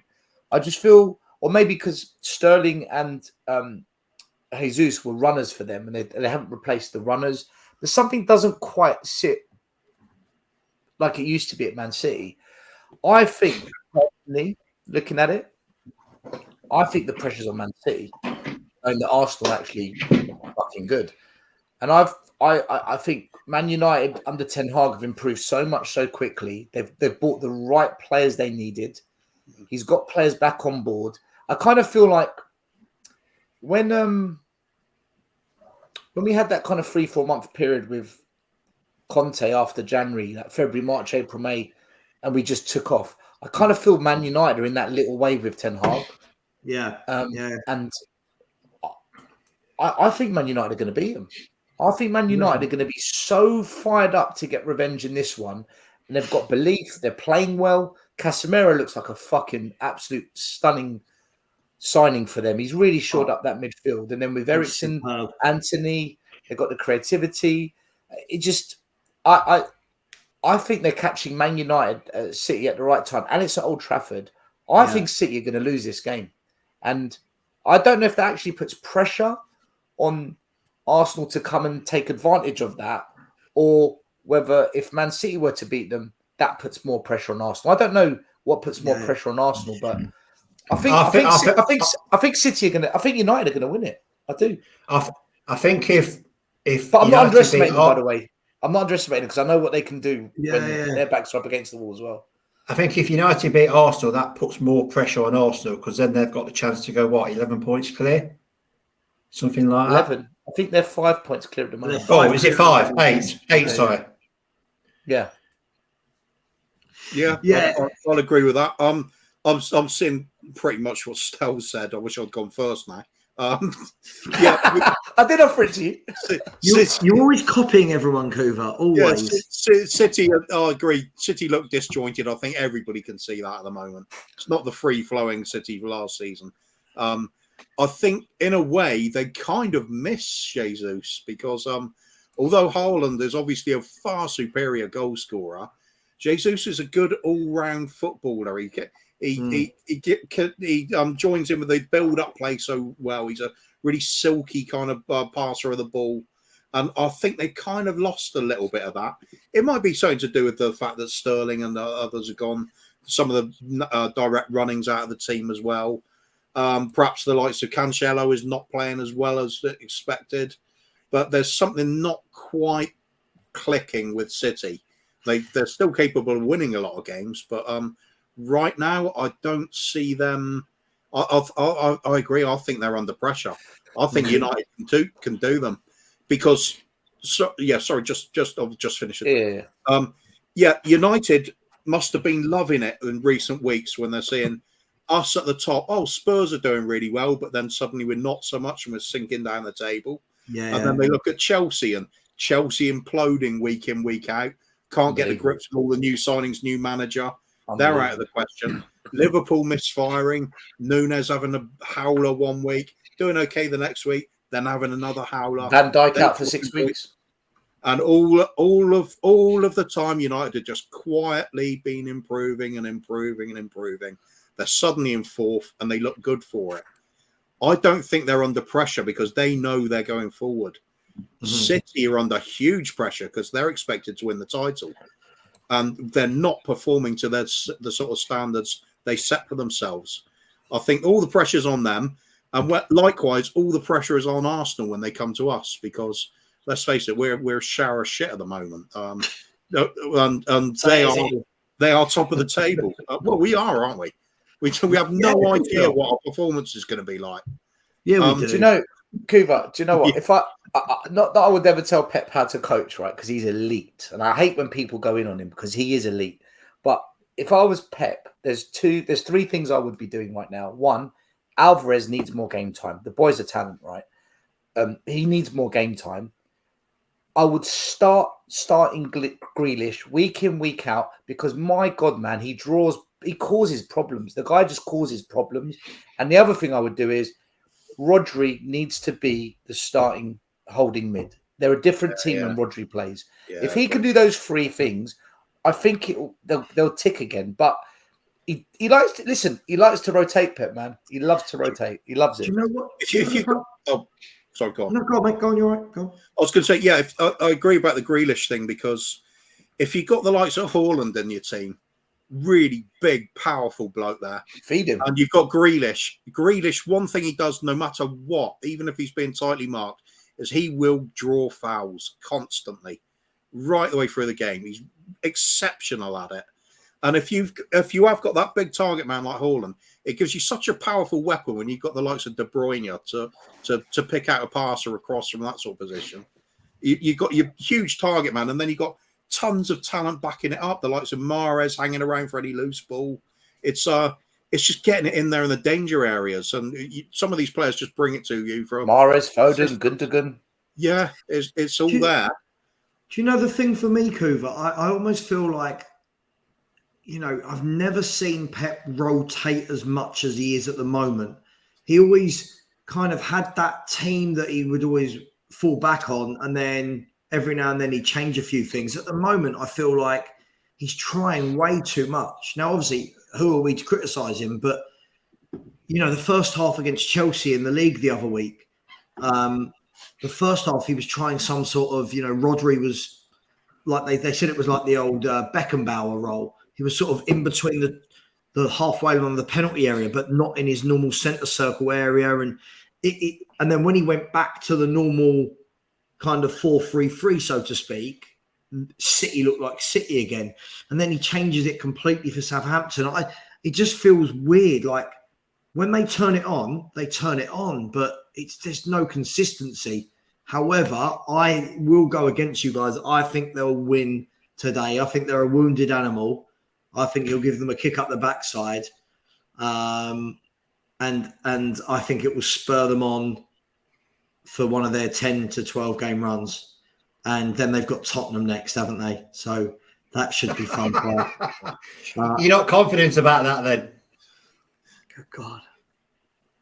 You never know with Spurs, Man City, Wayne. That's the honest truth. Like, yeah, that is true. You always make. Listen, City are always the favourites for me in that game, always. But we just got this really fucking strange habit of causing them problems. I don't know how we do it. We're not that good. We're not, but they seem to struggle against us. I think it's out of pity.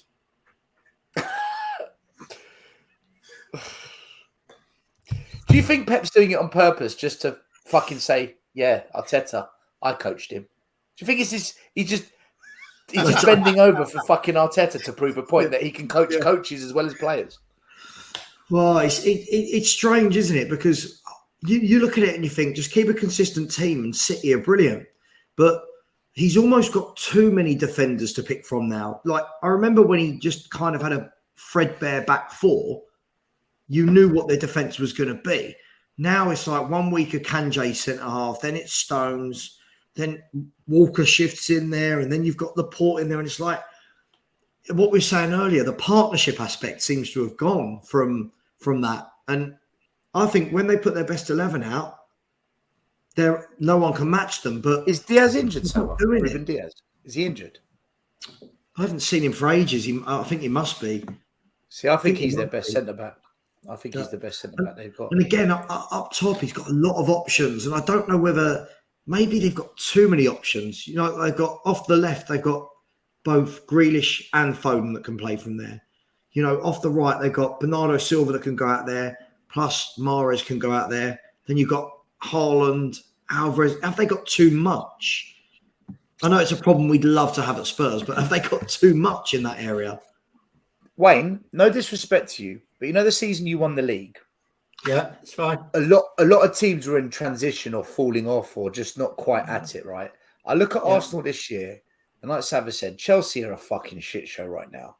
Liverpool, 1 week they win, next week they capitulate. 1 week they win, next week they capitulate. Now Van Dijk's out for 6 weeks. They're going to be up and down. Spurs, And then you look at Man United, okay, they're on the up like Kuva said. Newcastle, can they go the distance? I just feel if ever there's a season to get your shit together, it's looking like this is the one. It reminds me of the season you won it. When you really... You're not being disrespectful. No disrespect to you. Champions are champions. Champions are champions. And we haven't done it, so I can't speak. What I was going to say is a lot of our Arsenal playing reminds me of this because they're playing so much better than we ever did. But where they're reminding me of us was how they're defending. They don't give any bad goals away. Yeah. You know, when they're not playing well, I mean, I've said this to Sav and Coover before. There was games when we done it, when we were awful going forward, but it was like the defence says, right, we ain't playing very well today, but we are not going to concede. And that's the impression I'm kind of getting with Arsenal. But the thing with Arsenal is they can turn it on at any minute. And I think footballing-wise, the only team that can live with them, if they both play to potential to be Man City, I think everybody else, Arsenal could blow them away. That's just my opinion. But as you say, it's like all the other teams are kind of so much in City just ain't playing well. But Man U are on the upward curve. Liverpool and Chelsea, you don't know what you're going to get. Do you know the funny thing about this though, right? Is when people keep saying City aren't playing well and they're in trouble, and I think if you actually look at it, I think they've lost like one of the last 12 games or so. It's like it's not. I think it's being blown out of proportion a little bit. But maybe City are suffering, like you said at the beginning of the season still, maybe City are suffering from not having that continuity mid-season, from having the World Cup break. But what I would say is, at the moment we're saying it's a funny old season, but if both Man City and Arsenal win, then the gap is huge. So if Man City win, they go to 42, and and they'll be 7 points clear. And if a third, and if Arsenal win, they go to 47. So those two, it's strange. Those two win, and it's going to be a 2-horse race. If everybody else, if Spurs win and United win, all of a sudden it gets very cozy up there. So it's a huge weekend. But I'm going to go City 3-1. I think they're going to come out firing. I think 2-1 City, if I'm being honest.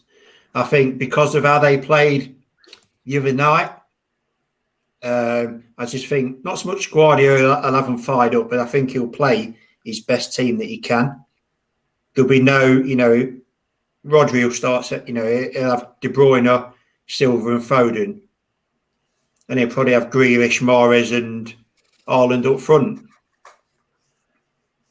That's too many players, isn't it?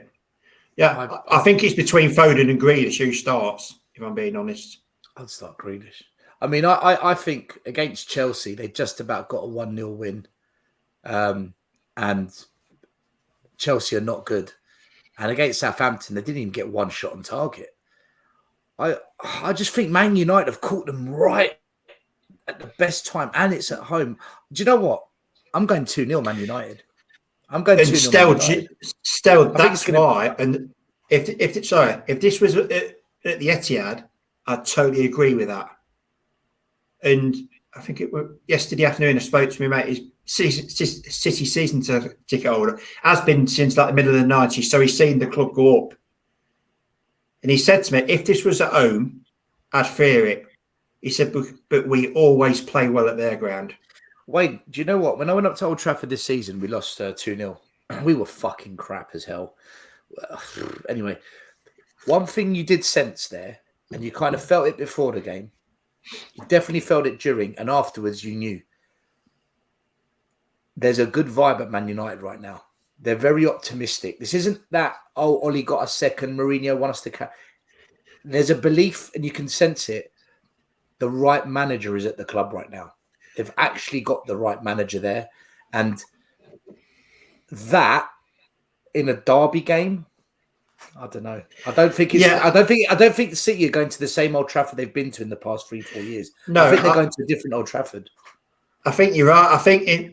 But looking at the long term, if you looked at this for Man United for the rest of this season, I think if they lost Casemiro, if Varane or Martinez got injured, I think them two players are so important for Man United. Yeah, they haven't got the squad depth. You're right. They don't have the squad depth. It's like if Casemiro goes out, you've got McTominay, who I think personally is the worst midfield player I've ever seen play for Man United.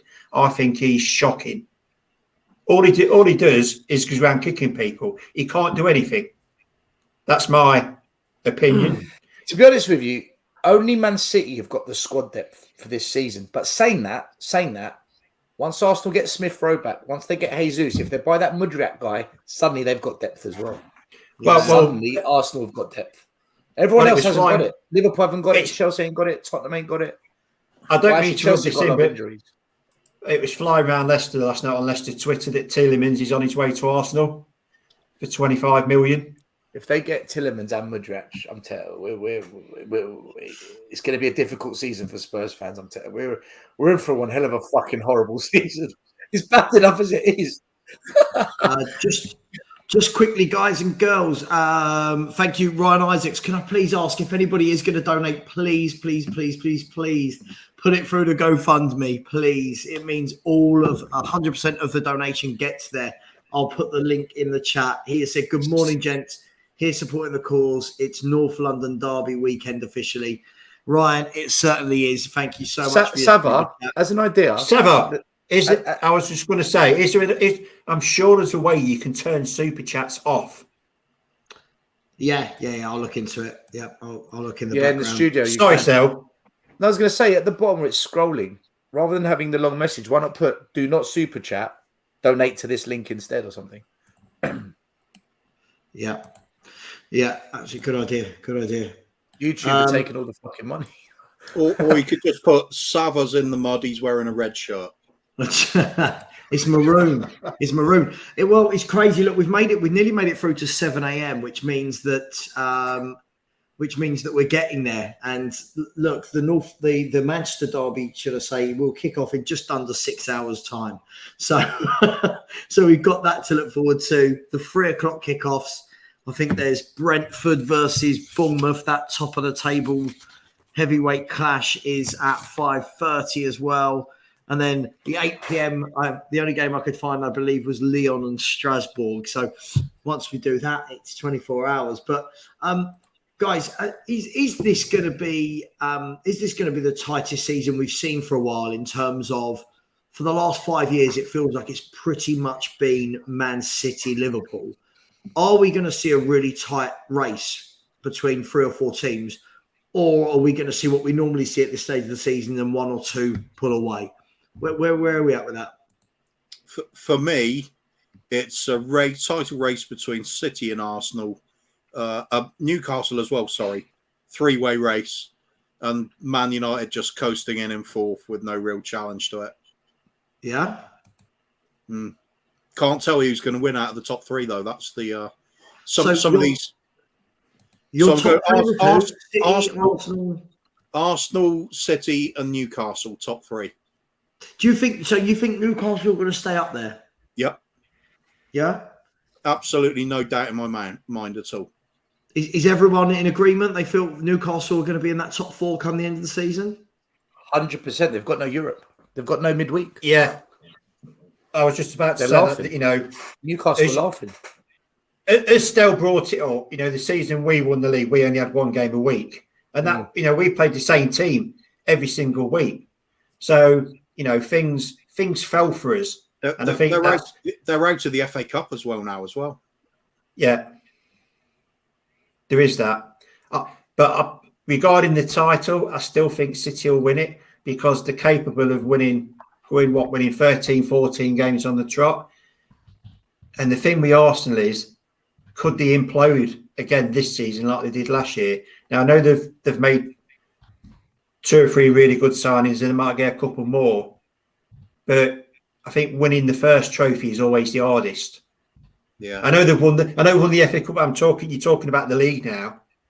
To win that league, it's not the easiest thing in the world. We had a lot of luck. I would never sit here and say we didn't. And you do hear a lot of teams, other fans' teams saying, well, there was no one else involved in it, but we could only beat what was in front of us, and it weren't our fault. Everybody else was in transition. We just took advantage of it. And that's not dissing the fact that we won it, but that's the reality. And I suppose that's just football, ain't it? At the end of the day, you won it. People can say whatever they want about how you won it. Everyone else dropped off, but you still had to go and win it. And it was still the impossible dream, right? I don't think anyone at the beginning of the season within Leicester or outside of Leicester thought you were going to win it. The big question mark for me is, if all the other teams weren't at their best, why couldn't Spurs have nipped in and win it when we had that team that we had? That's the bigger question for me, rather than how did Leicester do it. Sorry, Sam. The bigger question. The bigger question to me was the team that you had. Why that never got built on? Because I think if that summer after you finished 3rd. If you'd have gone and bought 2 or 3 top players, and then added it to again in January, and say 2 in January, if you'd have added 5 top players, you'd have probably won that year, the league that year instead of Chelsea, in my opinion. Yeah, that's always the issue every year, isn't it? To answer your question about the league title, listen to this for a run of games. Okay, from April the 8th until May the 6th. This is Arsenal's fixtures: Liverpool away, West Ham away, Man City away, all in a row. Then Chelsea at home, and then Newcastle away. The league will be decided right there. Arsenal have got 6 games in a row that are disgusting. And I think by then Chelsea will have players back and probably a new manager in place as well, because I just don't see Potter surviving this. I He can doesn't see start picking up Chelsea some about wins. to go through a massive merry-go-round. I can see. If they don't get some wins, Sava, as much as he might be there for the Longhorner project, if he doesn't get a couple of wins in the next 2-3 weeks, I don't see how he's going to survive. Chelsea, No, I don't know if this new owner is like the Cronkies who rode that Arteta shithouse, that poor period under Arteta. I don't know if Chelsea fans are capable of it. They've been spoiled for years, man. Yeah, I think I was having this chat with Rance on his channel the other day. I think the big thing now is lots of people are speculating like, oh my God, they're going to get rid of him. But we don't know. Are these, like you said, are these owners like Abramovich? Or is there that pride? Like I was speaking to Lee Gunner today. They've come in, put him in after sacking Tuchel. That's their guy that they've been buying for. Do they want to admit that it's not worked within 3 months, or do they give the guy to the end of the year? Because Champions League football's gone for them. But at the same time, do Chelsea need Champions League football? They still go out and attract players. They still go out and pay. Do you know what I mean? I don't know how important that is for them in their short term. Did you say they're buying for Potter? Well, they're buying for whatever this new project is. You look at... Yeah, I don't think it's anything to do with the manager, though, is it? It's just buying players, isn't it? Sure. But would they want to sack Tuchel and then within 3 or 4 months sack another manager? Because for me, that would really tarnish their first 6 months as the club's owners, 7 months to have gone, right, we've sacked 2 managers. Is the job too big for Potter? Yeah. I don't. These circumstances, I think so. What is the job? I'm looking at the bit. This is the big thing for me. When people say, is the job too big? I think people got to understand this isn't the Chelsea squads of old that are challenging for titles. So what is the job? Is it a rebuild? Do you know what I mean? Are they rebuilding? Are Chelsea fans unrealistic in terms of what they think they should be doing this year? All right, let me ask you this question then. Let me ask you this question quickly. I've just got one quick thing. Yeah, sorry, Kuva. Sorry. Yeah, for me, this isn't about a test of the manager at Chelsea. For me, this is a test of the ownership. I agree. Because if they instantly go into this sacking, overreaction, then it's no different to the Abramovich years. So we'll see. Kuva, I completely agree. At the end of the day, look at all the players they're buying, right? Not Felix on loan. Look how many youngsters they are buying, right? And I think they know. I was speaking to my brother-in-law, a Chelsea fan, right? This window, not this window, in the summer, you're going to see 6 or 7 or 8 of the older clientele being moved on, right? You can tell that already. People like Jorginho, people like Conte, people like Aubameyang. Lots of these players are going to be... As Picoletta, he'll be gone as well. Right, absolutely. Those sort of players, they're buying in lots of young people. But the problem is these aren't Spurs fans, right? These are Chelsea fans. Will they be willing to realise, hang on, we are not what we were 5, 6, 7 years ago when we were challenging for the title. Now they're back in the pack with us lot. Do they build? But from listening to TalkSport today, lots of people phoning up going, get him out, shocking. So, but who goes in there still with that squad? Who goes in there? See, there's a number of things here. Arsenal fans were calling in TalkSport saying Arteta, Pep's comb boy, apprentice, get him out. These Arsenal fans are all jumping on the Arteta bandwagon now. They were all slamming him. Same thing happened at that club. So it is going to come down to the owners. You're right. The only thing is, a lot of these youngsters they're buying as well. They're buying them because if you buy a player under 21, it doesn't come into FFP rules. Yeah, it's a way of bypassing financial fair play. I just, you know what? It just seems like it's a bit of a scattergun approach. Like, fine, buy all these youngsters, but why have you bought Koulibaly then? Why have you bought Aubameyang? It doesn't make sense. That doesn't make sense. Screen. What? Anyone seen anything wrong? The screen's fine. This side. Well, it looks a bit red. I think. Look at him. Maybe is it your screen on your end? He's winding you. He said it looks red. There's nothing wrong with it. Ignore him. Because you got red on. Eugene. Yeah, I just I just if this was happening at Tottenham, I guarantee if what's happening at Chelsea right now is happening at Tottenham, I've 100% Levy would have sacked him by now, 100%. And two, the fans would have turned on the manager. The fans would have turned. Yeah. So I don't. This is what I'm saying. I don't think Potter's going to survive this. I don't. The right thing to do is to stick with him. Yeah, and it is to back him. I agree. But there's players coming in like Koulibaly, Aubameyang, João Felix. They're not his players. There's no way he wanted them. I think if he was like losing one week, winning the next, he'd get away with it. But when he do back-to-back really painful defeats, I think it's a little bit too much for him to take. Do you know if they lose to Palace this weekend, Palace at Stamford Bridge, fucking hell, man. Palace are shit. Even we beat them away. I think that would be I think that might be the last straw. But here's an interesting one. As far as Chelsea are concerned, which manager goes in there now with all the injuries they've got, the kind of mishmash of old players that need to go, loads of new young players that have come in?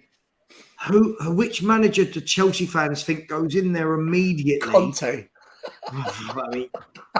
I mean, no, I'm joking. Just, I think Pochettino. I don't think Poch can turn that around. Can you imagine? Can you imagine the double whammy that would be for Spurs fans if Pochettino goes there as manager, then signs Kane in the summer? I think he'll have the internet break. I think he'd have the same problem there as he had at PSG. It's not built for him. I always see Pochettino as being the manager that comes in where you got young players coming in and you're building from scratch sort of club. Yeah. Do you think they made a mistake sacking Tuchel? Yeah. No. Yeah, because they were crap to watch and we were catching them. I liked it. No, I think it had gone very. Sorry. In a way, I think they're where we are or were a year ago. I feel like it came to the end with Tuchel. I think the Champions League win papered over a lot of issues. But Sava, he did get them to 2 cup finals last year, and they were unlucky to lose those. Yeah, for sure. Unlucky. But I think, when it comes to the end of the cycle, like you look at Liverpool in all 4 major finals last year, like last day of the season with the Premier League, and then in one summer, it's just not the same. And people will go, Mane. You don't drop off like that because of one player. I just think they will build. But you know what? One thing we can all agree on: Liverpool, Chelsea, they might be below us now, but they will win something again before we do. Because they will chuck money at it, they will find a solution, and they will keep going. There. Fucking whilst Levy's in charge, mate, listen, put money. Listen to me, put money on this. I'm telling you, put money on Newcastle to win the Carabao Cup. They'll do United in a one-off game. Yeah, is it? Who have they got in the semi? Southampton. 2 legs. United have got Nottingham Forest, so United are in the final. Right, they're in the final. Forest are awful. I think Newcastle will get past Southampton. A Forest Southampton final, that would be a real cracker, wouldn't it? Forest versus Southampton. How funny would it be if is it Nathan Jones? How funny it would be if he won a trophy after about 3 months of managing them and we haven't won. He's been gone too long, really, hasn't he? Mate, Man United Newcastle final, and both managers it's their debut. It's their first full seasons. That went over my head. There was a song that Bananarama sang called Nathan Jones. It was Nathan Jones, you've been gone too long. Oh God! And that's Bananarama. Yeah, half the audience doesn't know what you're talking about. I think it's at least I got it, Kuva. Yeah, it's worth it. I don't know how he kept a straight face and said it. It was a test. Again, a lot of people, just quickly, Mark Swift, thank you very much. Can I please ask, I have put it in the chat and in the bar, please, if anybody is going to donate, please, if I could ask kindly, can you put it onto the StreamYard and I will shut off super chats in the background. Please, please, please. I'm seeing lots of people saying Simeone to Chelsea. the thing is, when you look what they're doing by buying a lot of young players, it doesn't scream Simeone, does it? It doesn't. No way. He's awful. I don't believe because towards the end, they hated Conte's style. Yeah, it worked when they won something, but after that, they didn't like it. I can't imagine they'd want that again. But there's a perfect place for Simeone as far as I'm concerned. Arsenal. Let's put a stop on that fancy football shit there. Mate, he'd be magic. It'd be magic at Burnley, wouldn't he? Simeone, Burnley manager, would be fucking scenes. The worst thing is Burnley actually play lovely football now. If you watch Burnley this year, yeah. Is Carrick the manager? Company. That's Middlesbrough. He's doing a good job there, Carrick. Apparently. Yeah, I haven't seen. Let's have a look. Yeah, I think they're fifth in the table now. There was that third from bottom when he took over. Apparently they're playing good football as well. Yeah, they got hammered last week by Brighton, but apparently we're a lot closer than 5-1. Bizarre. In fact, do you know what? That's once Conte's fired or he walks, I can see Carrick being coming in to be the next project manager. Michael Carrick, there you go. Oh, watch. That's a little Levy, cheeky left field. Some fans will be on board. Everyone will do their deep dives into Middlesbrough. Oh, look what he did at Middlesbrough. Yeah. Sucked in. Let's go. This is the thing. You know when I always say, like, I think the Spurs fans 2 years. I think the Spurs fans get confused, as I said before, about Conte being a winner at a winning club versus winning with us. I think it works the other way, doesn't it? Like, we see a manager who'll do a cracking job lower down and you go, oh, look what they've done there. But again, then there's the step up. So the complete reverse of the Conte, if that makes sense. For me, I think it would need to be, if somebody new was coming in, somebody who's got Premiership experience wouldn't be expected to win. Someone like a Thomas Frank.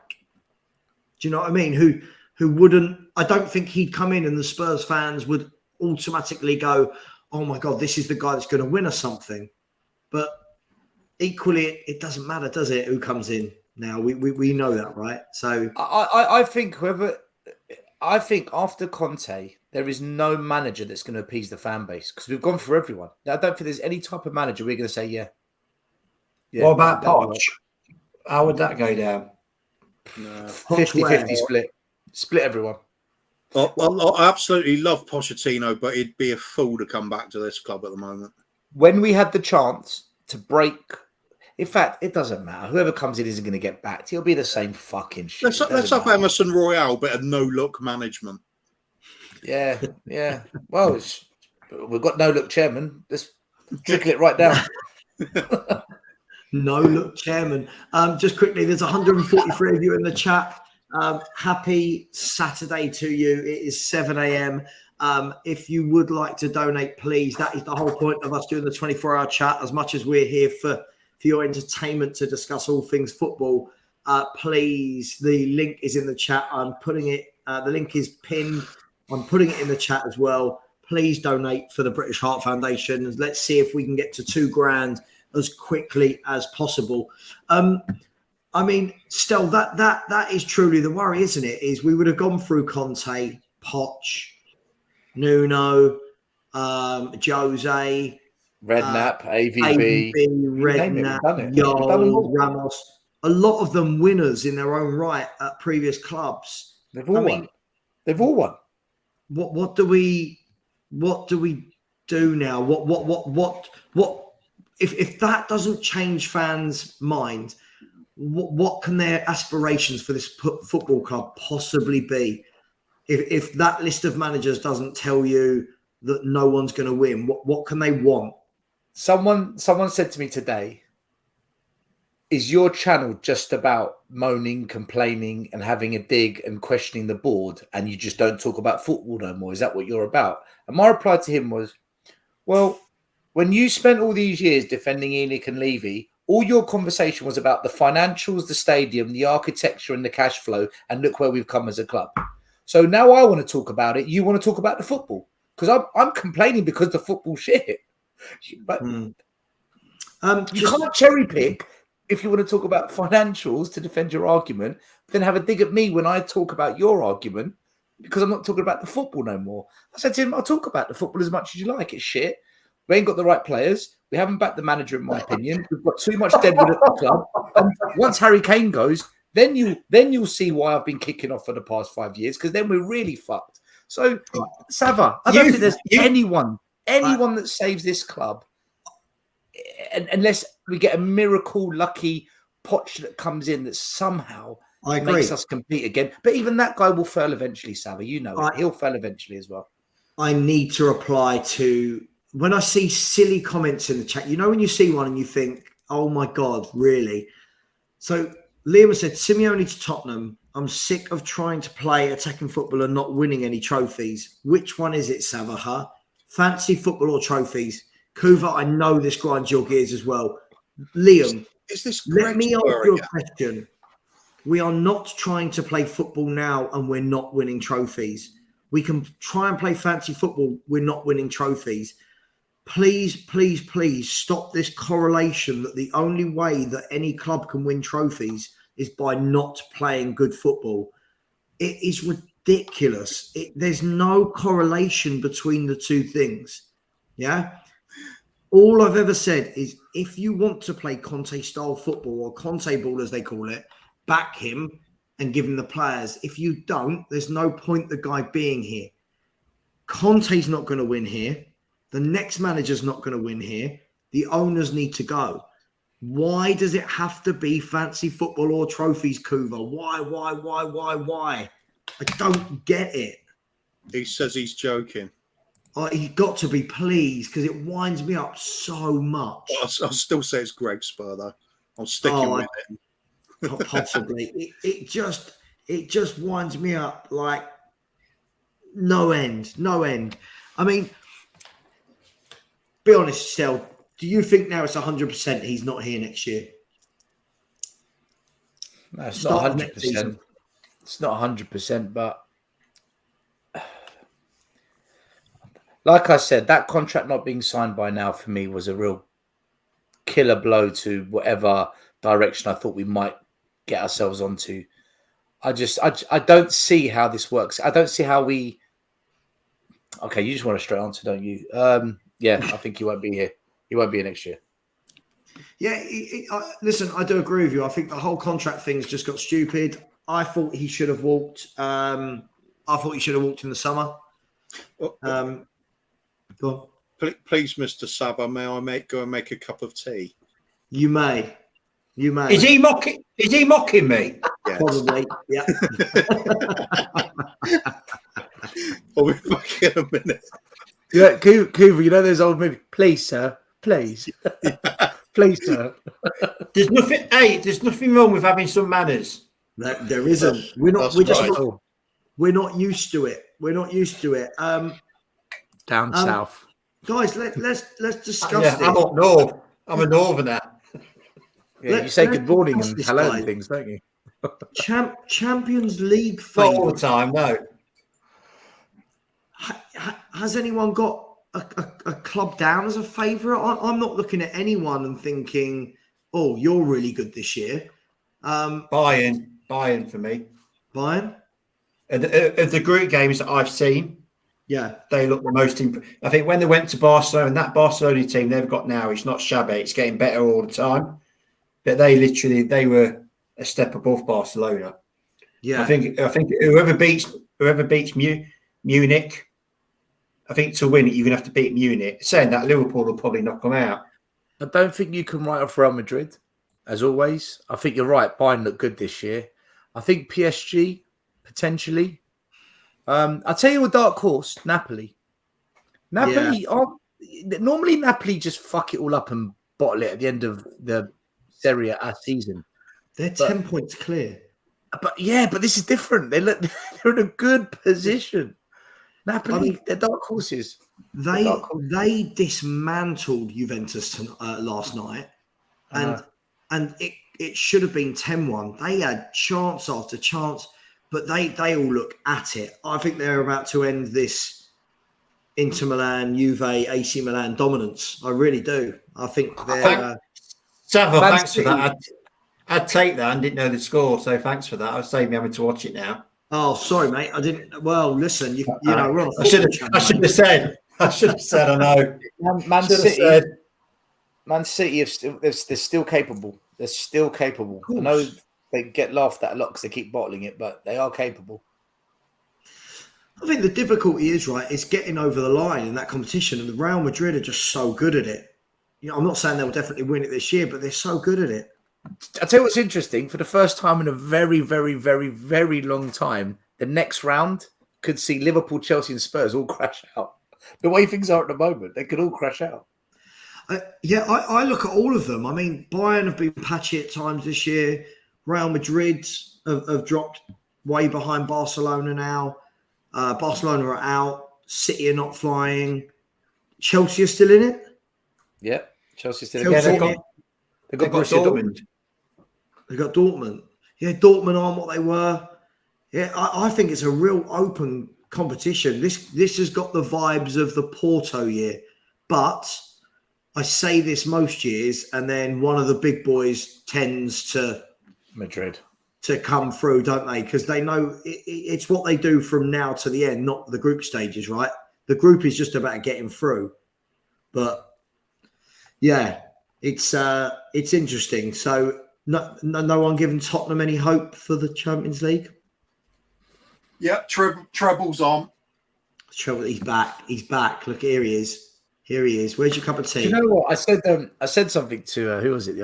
I said in a couple of streams where I said I've got this stupid feeling that Spurs are going to shit house some kind of way to a semi or a final. Listen, let's get real. It's highly, massively 1 in a million chance, but it's the kind of stupid thing that would happen, and then we'd still lose the final. Don't worry about that. But if we do, it won't be because we deserve it. We'll proper jam our way to that. But nah, Spurs. You look at AC Milan. You look at their wide players. They're fucking phenomenal, and our wing backs are shit. You fear it. You absolutely fear it against AC Milan, actually, especially at their ground. If we go there and be on the right end of a stuffing, we're not going to bring them back to our ground and turn that around. Interesting one. Some people you speak to go, "Oh, Milan, they're not very good." Other people are like, "Oh, yeah, Serie A champions."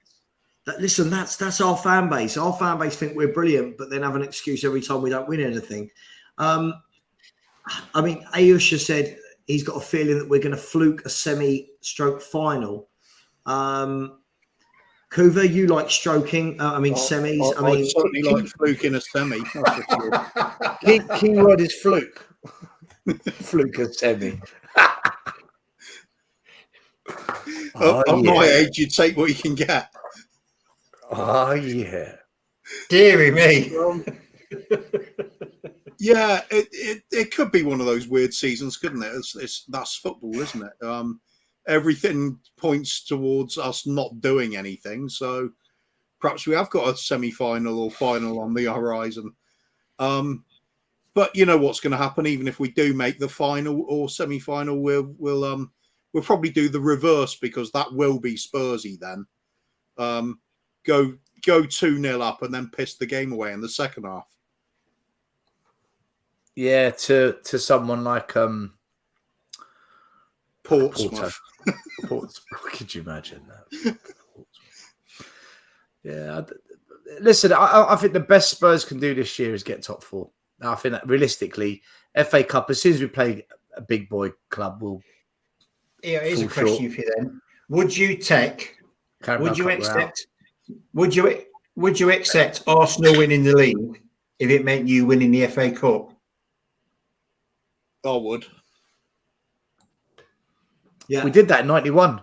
It's exactly what we did in 1991. Yeah, I'll just want some silverware. Just anything. Does anyone truly believe we can win the FA Cup this year? No. Why not? I just have this feeling that every time we play a team. Now, you say to me when an outsider looks in, you're the only fan base I know that would say that. Doesn't matter how poor you might think your team is. You've only got to play well in five matches to win it. So all you got to do is win 5 matches. Wayne, we've got over 30 years of knowing how this pans out. Still, 18 months ago, we'd never won it. We'd never won it 18 months ago. We have. Wayne, We'd if never I had won a the league. pound, if I had a pound for every fan that doesn't support Spurs that tells me this sort of thing, it's like, look, the problem we've got, from my point of view, is every time we come up against a proper team, you just know we're going out. So as long as we can get to the final without playing anybody above us, I think we'll be fine. The moment, well, having said that, Nottingham Forest beat us in the League Cup, didn't they? 2-0. That was embarrassing. I'm trying to install some confidence in you. It's the players that need confidence, Wayne. You come to the wrong place, mate. You've got the link. It's in the group, Eugene. You've got the link in the WhatsApp group. I'll send it to him now. I'll send it to him now. So Sava, do you want me to jump off if you've got people waiting? I can stay, but if you want me to shoot off. No, okay. the more the merrier. You've got to keep energy up and people talking. Wayne, do you know what it is, right? If we draw us from the FA Cup, chances are they beat us simply because they're a better team, right? If we play Man United, I think they're a better team. If we get Chelsea, it doesn't matter how bad they are. Those fuckers always turn up against us. Their best game this whole season was against us at their ground. They were fantastic against us. We're lucky we got the draw.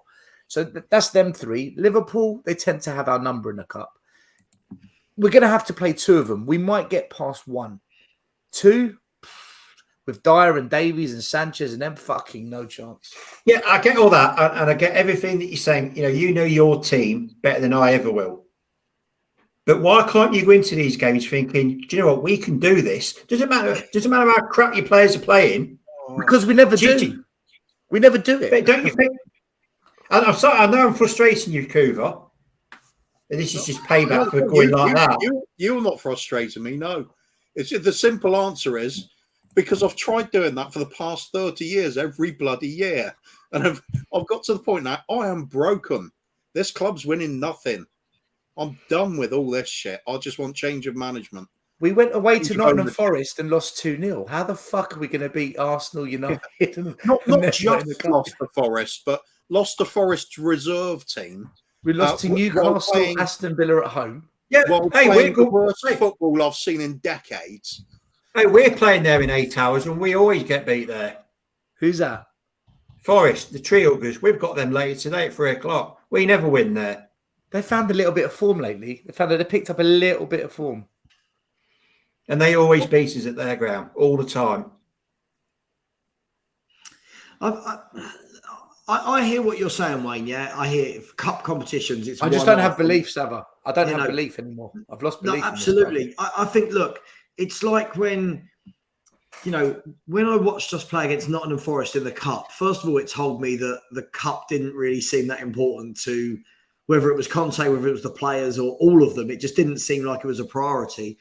And I think it will be the same with the FA Cup. I think, look, can we beat Preston away? I'd like to think so. But as somebody said earlier, and I did think it was funny, that, we couldn't break down a Portsmouth deep block.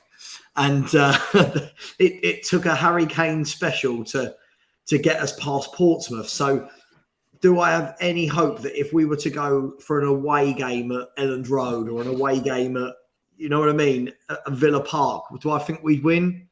I just don't think we've got it in us. I get your argument, and that's fair enough. But it's like I just think, just give it a go. If you get beat, you get beat.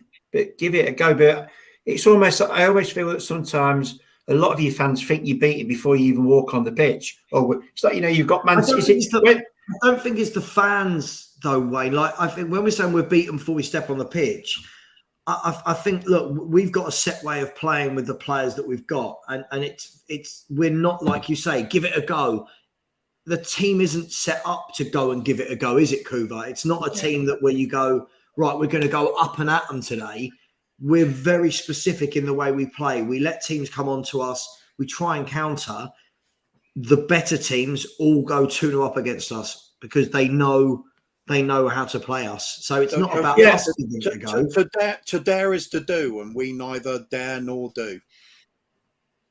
Well, we do. We just don't do the dare. We do the don't dare. lots of do's. This is a club full of do-dos. That's what it do-dos, absolutely. Talking of do-do, I don't know why I said that. We're 9 hours and 11 minutes in. I don't know where that came from.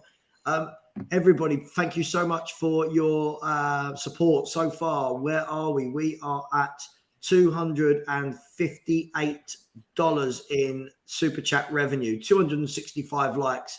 We've had 3,260 views.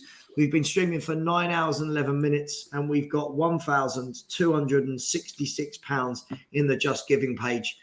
So we're sitting just over £1,500 raised altogether.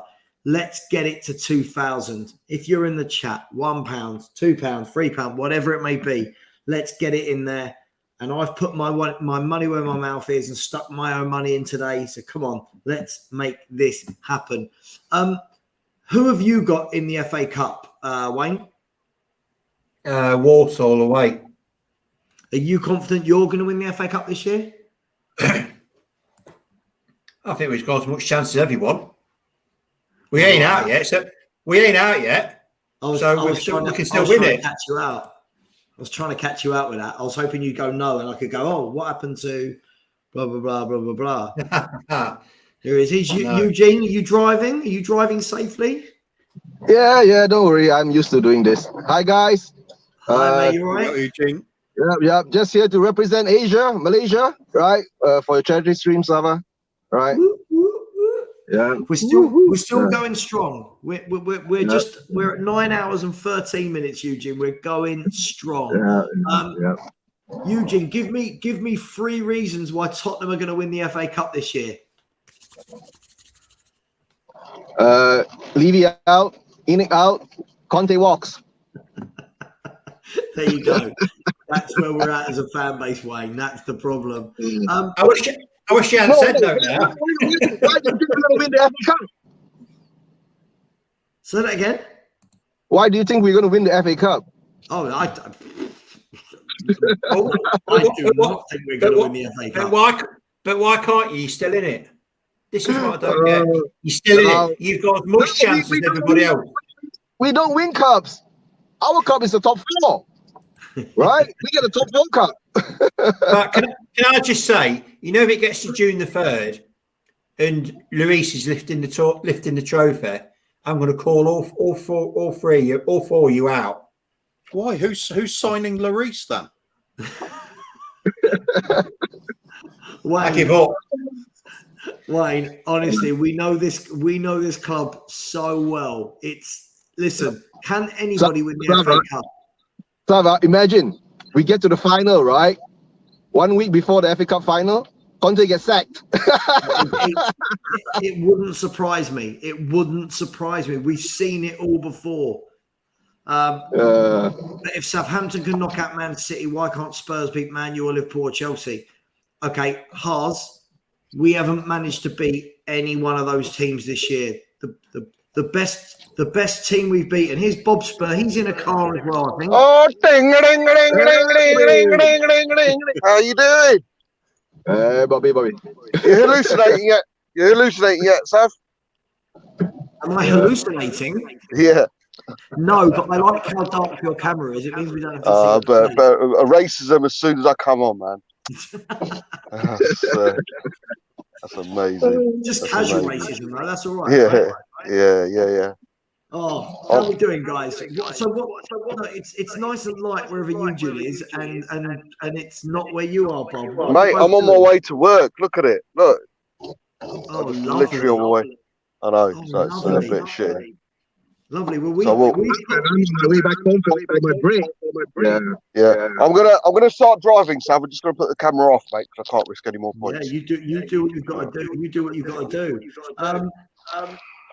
Oh, I'm echoing. Oh, all I can do is hear myself now. Oh, does it work with anybody? It was Stel. He's just put himself on mute. So Eugene, talk to me. North London derby. Give me a score. Give me a prediction of how the game's going to go. 2-2. I was hoping for a bit more than that. I mean, that doesn't leave me a lot Sorry, Sav, can you just put on imported Yido's comment from a second ago? Yeah, right, yes.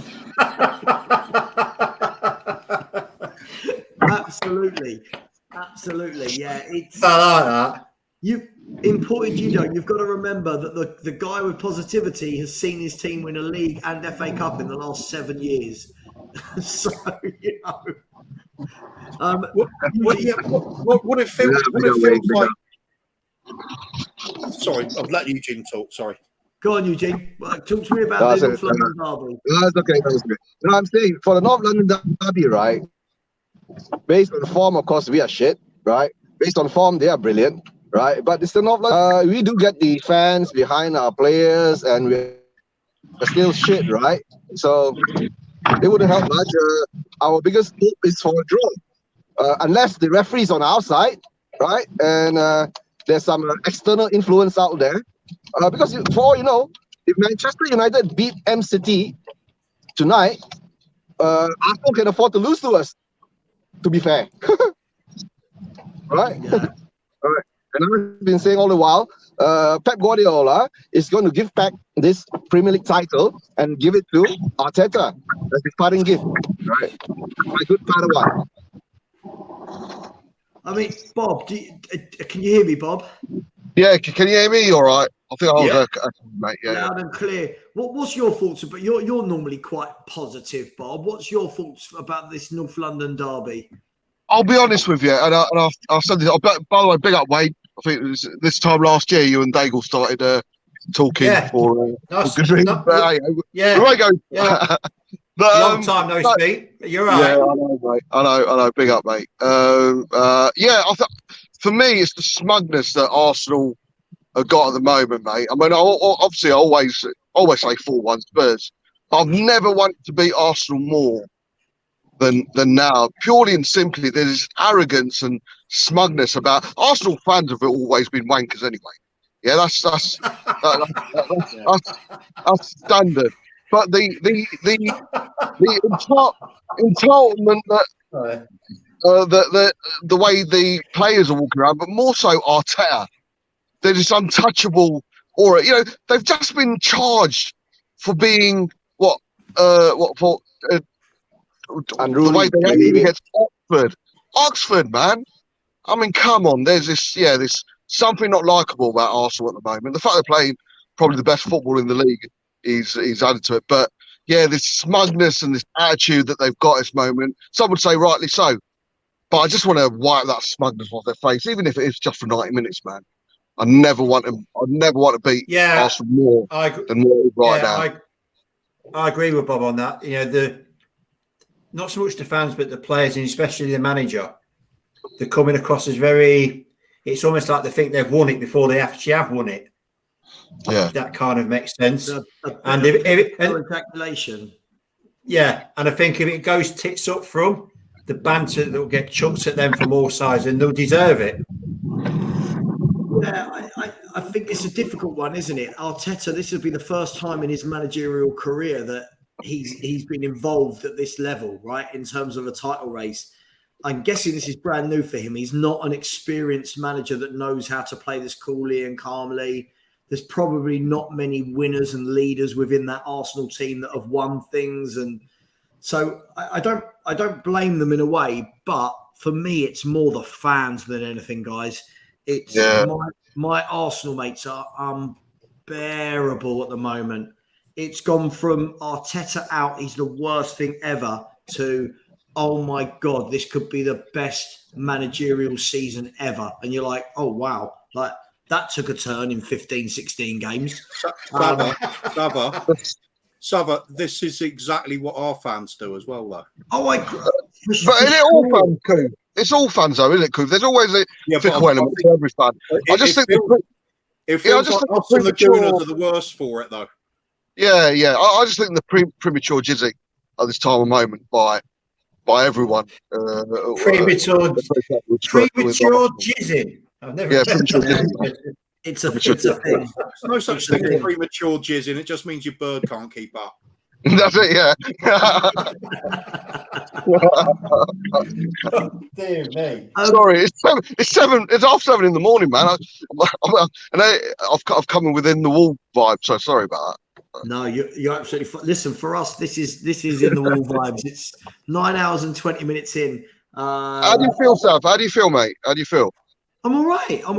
I had a little dip in. I reckon I had a little dip at about 4, but I feel good. Everyone seems to be in good spirits. We've talked about a lot. Coog, you've been there all the way through as well, ain't you? I have, yeah. Yeah, I've never thought I'd say these words, but I slept with 4 guys in my ears, and yeah, I listened to you all night. It was absolutely brilliant. Listen, we appreciate you listening. It's been wonderful having you as a listener. Come on, so Bob, are you going 4-1?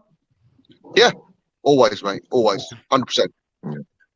Can anyone on this panel foresee a result that would end in Conte walking or being sacked? Like, I'm talking about, remember the days when we got hammered 5-0 under AVB and it was like a last straw?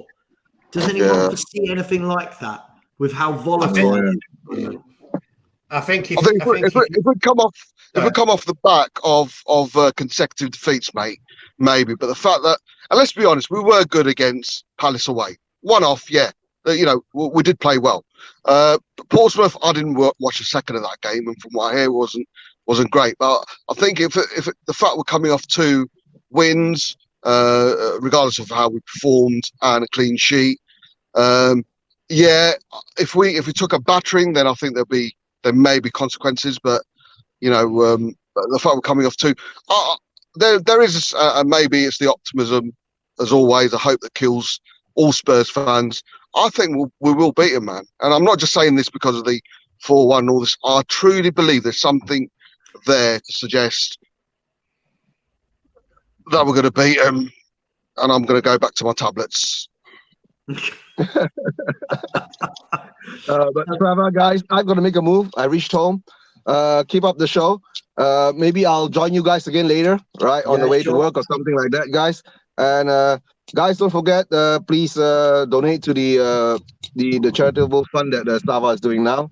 Right, it's all it's all for charity, right? But take care, guys. Catch you later. Bye, Bobby. Bye, we're wrapping up in 14 and a half hours. Is Shirley still around? Oh, tea break. I was gonna tea break. Okay. All right. Yeah. Bye, guys. See you later, mate. Yeah, we'll big up, mate. All right. Big up. See you, mate. Everybody in the chat, we will be wrapping up very shortly, just 14 and a half hours to go. Well done on Kuva for lasting this long. Wayne, you've put in a good, solid shift as well. Stel he's probably having a nap in the background or something. Guys, I wanted to talk about. What was that? I said thanks. Sorry. Oh, sorry. Yeah, Bob, you've done a sterling job, Bob. You've done an absolute sterling job. Guys, I want to talk about the next 3 or 4 games coming up, because obviously everything gets focused purely on the North London derby for obvious reasons. But we've got 3 really tough games coming up after that, haven't we? Is there a danger? Wayne, just so you know, Tottenham we've got Arsenal at home tomorrow. Then we've got Man City away, Fulham away, Man City at home. Is there a danger, guys, that a defeat on Sunday or tomorrow would then put us in a really bad way going into those next 3 games, and the season could collapse? I don't want to be negative about it. I'm just saying, I mean, where do we go from there if that was to happen? Kuba? Huh? Oh, Jesus, really? Oh, fuck. Is that moment? Is that the Kuba? Is this the point where I say I've had my painkillers about half hour ago and they're working? Really? Should have guessed. Yeah.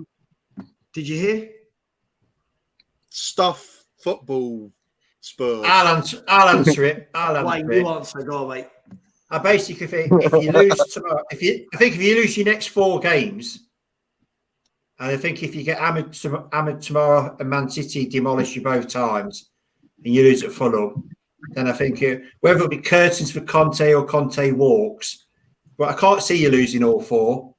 But if that happens, that's the worst case scenario. Would he walk? Would Levy? I think Levy'd probably sack him before he could walk, knowing him. Yeah, that's what I'm thinking as well. I mean, Bob, do you think that Levy would risk the wrath of the fans and sack Conte if we lost all 4? Oh, you know what? I did a poll. I don't know. Well, you're not on Twitter. Oh yeah. But yeah, I did yeah, she was great.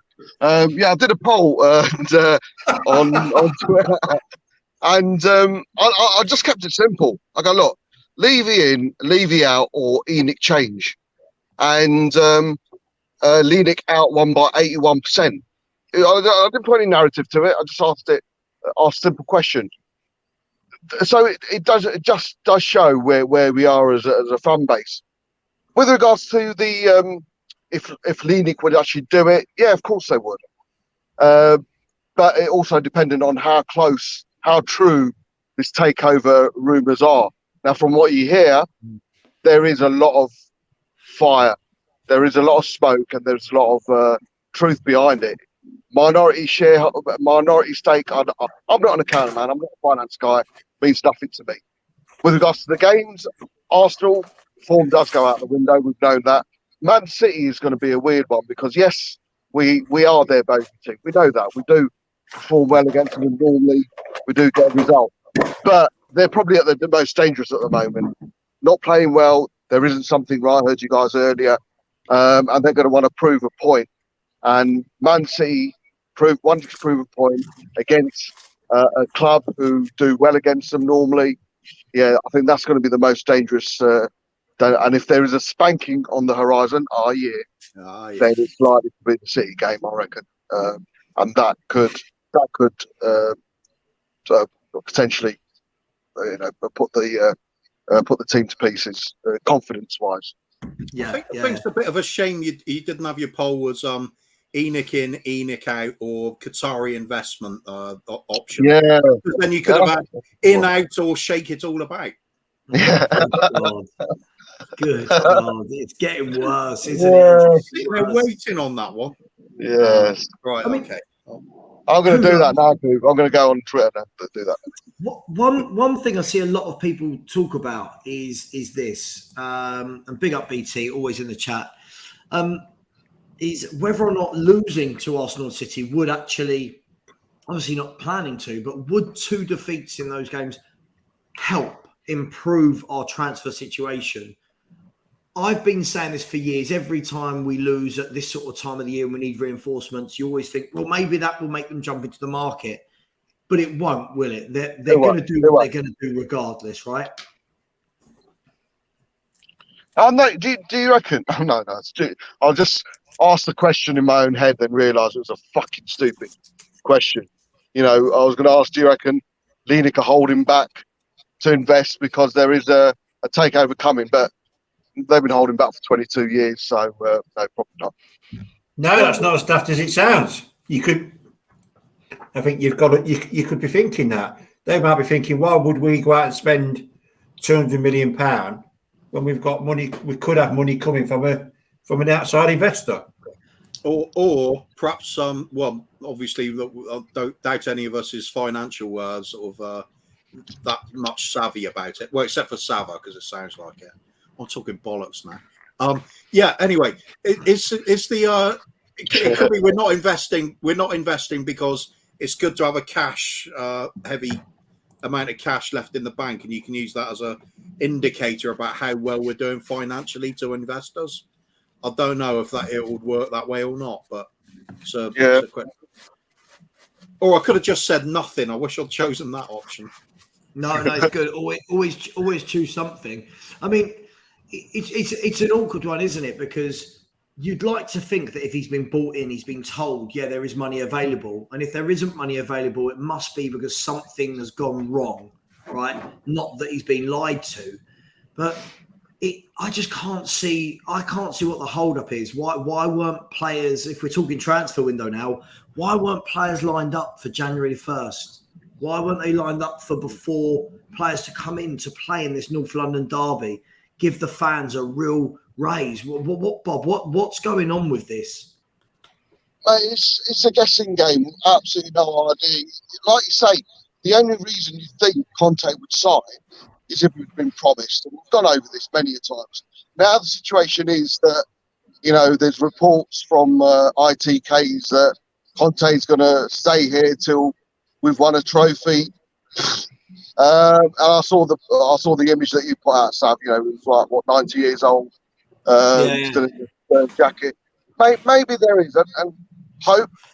That's one thing that kills all Spurs fans. But maybe Conte does know that maybe a takeover on the horizon. Maybe he does know that there's going to be money available, and maybe he's thinking, okay, I will bide my time, but I can see what's coming in. That's what we're all hoping for.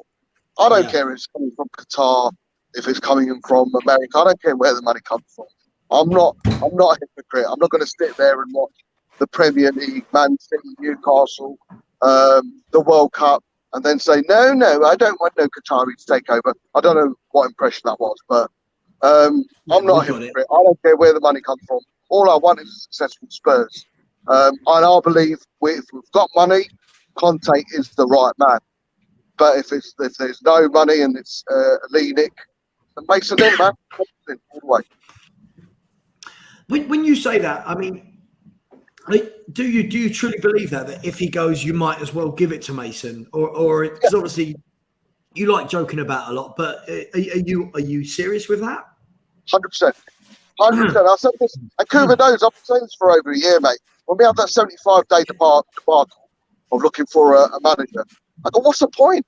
There is no point with these owners in charge. Keep Ryan Mason in. He's the yes man.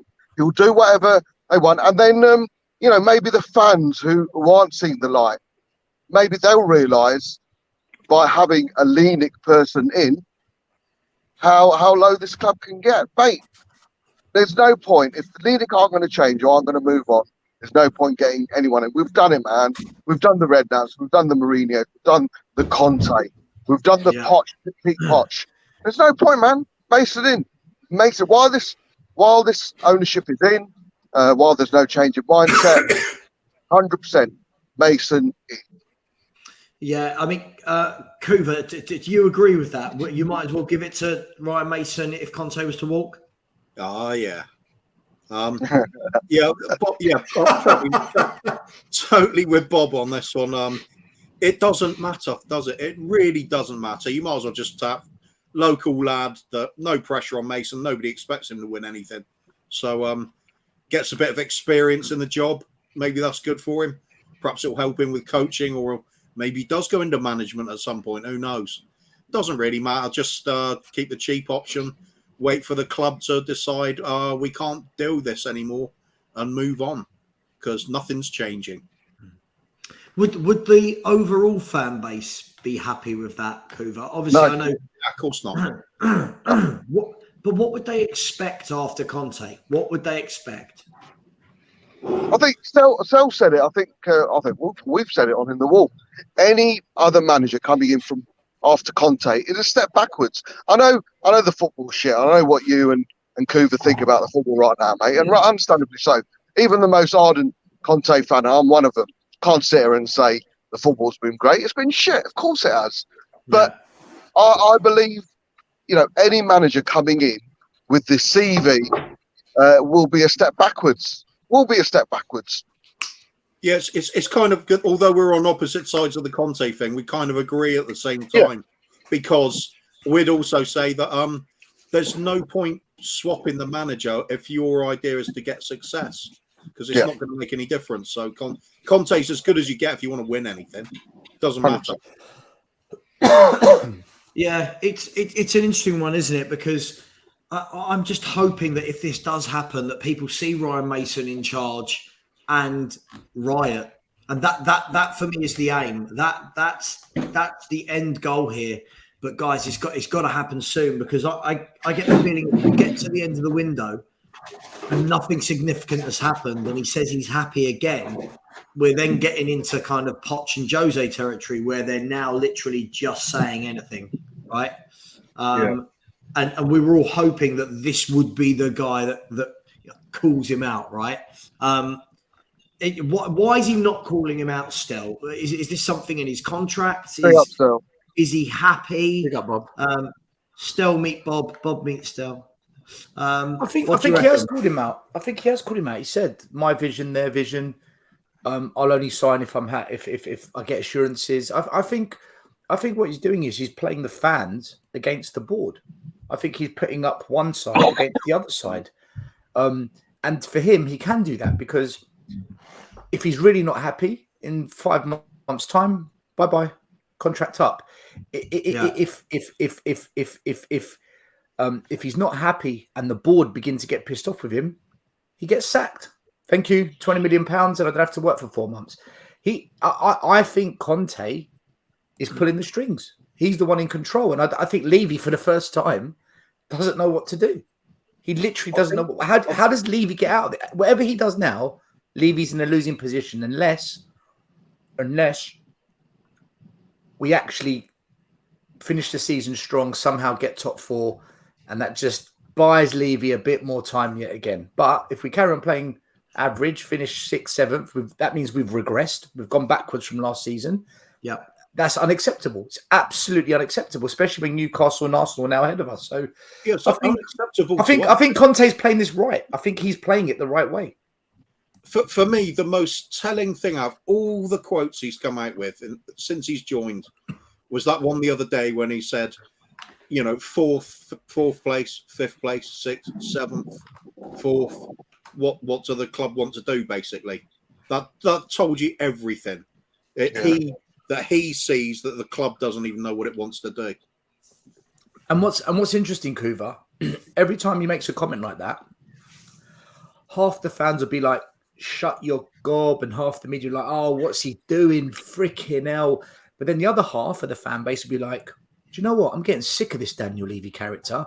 And then half of the media will come out like Jamie O'Hara. Listen, this board questions need to be asked. He's dividing. Conte is dividing the club, but it's Levy that has enabled this to happen. Levy has facilitated this division. This is on him because he's got the power to stop it tomorrow by backing Conte. He's got the power to stop it tomorrow by sacking Conte. What's he doing? He's not backing him and he's not sacking him. Who's in control? It's got to be Conte. Exactly.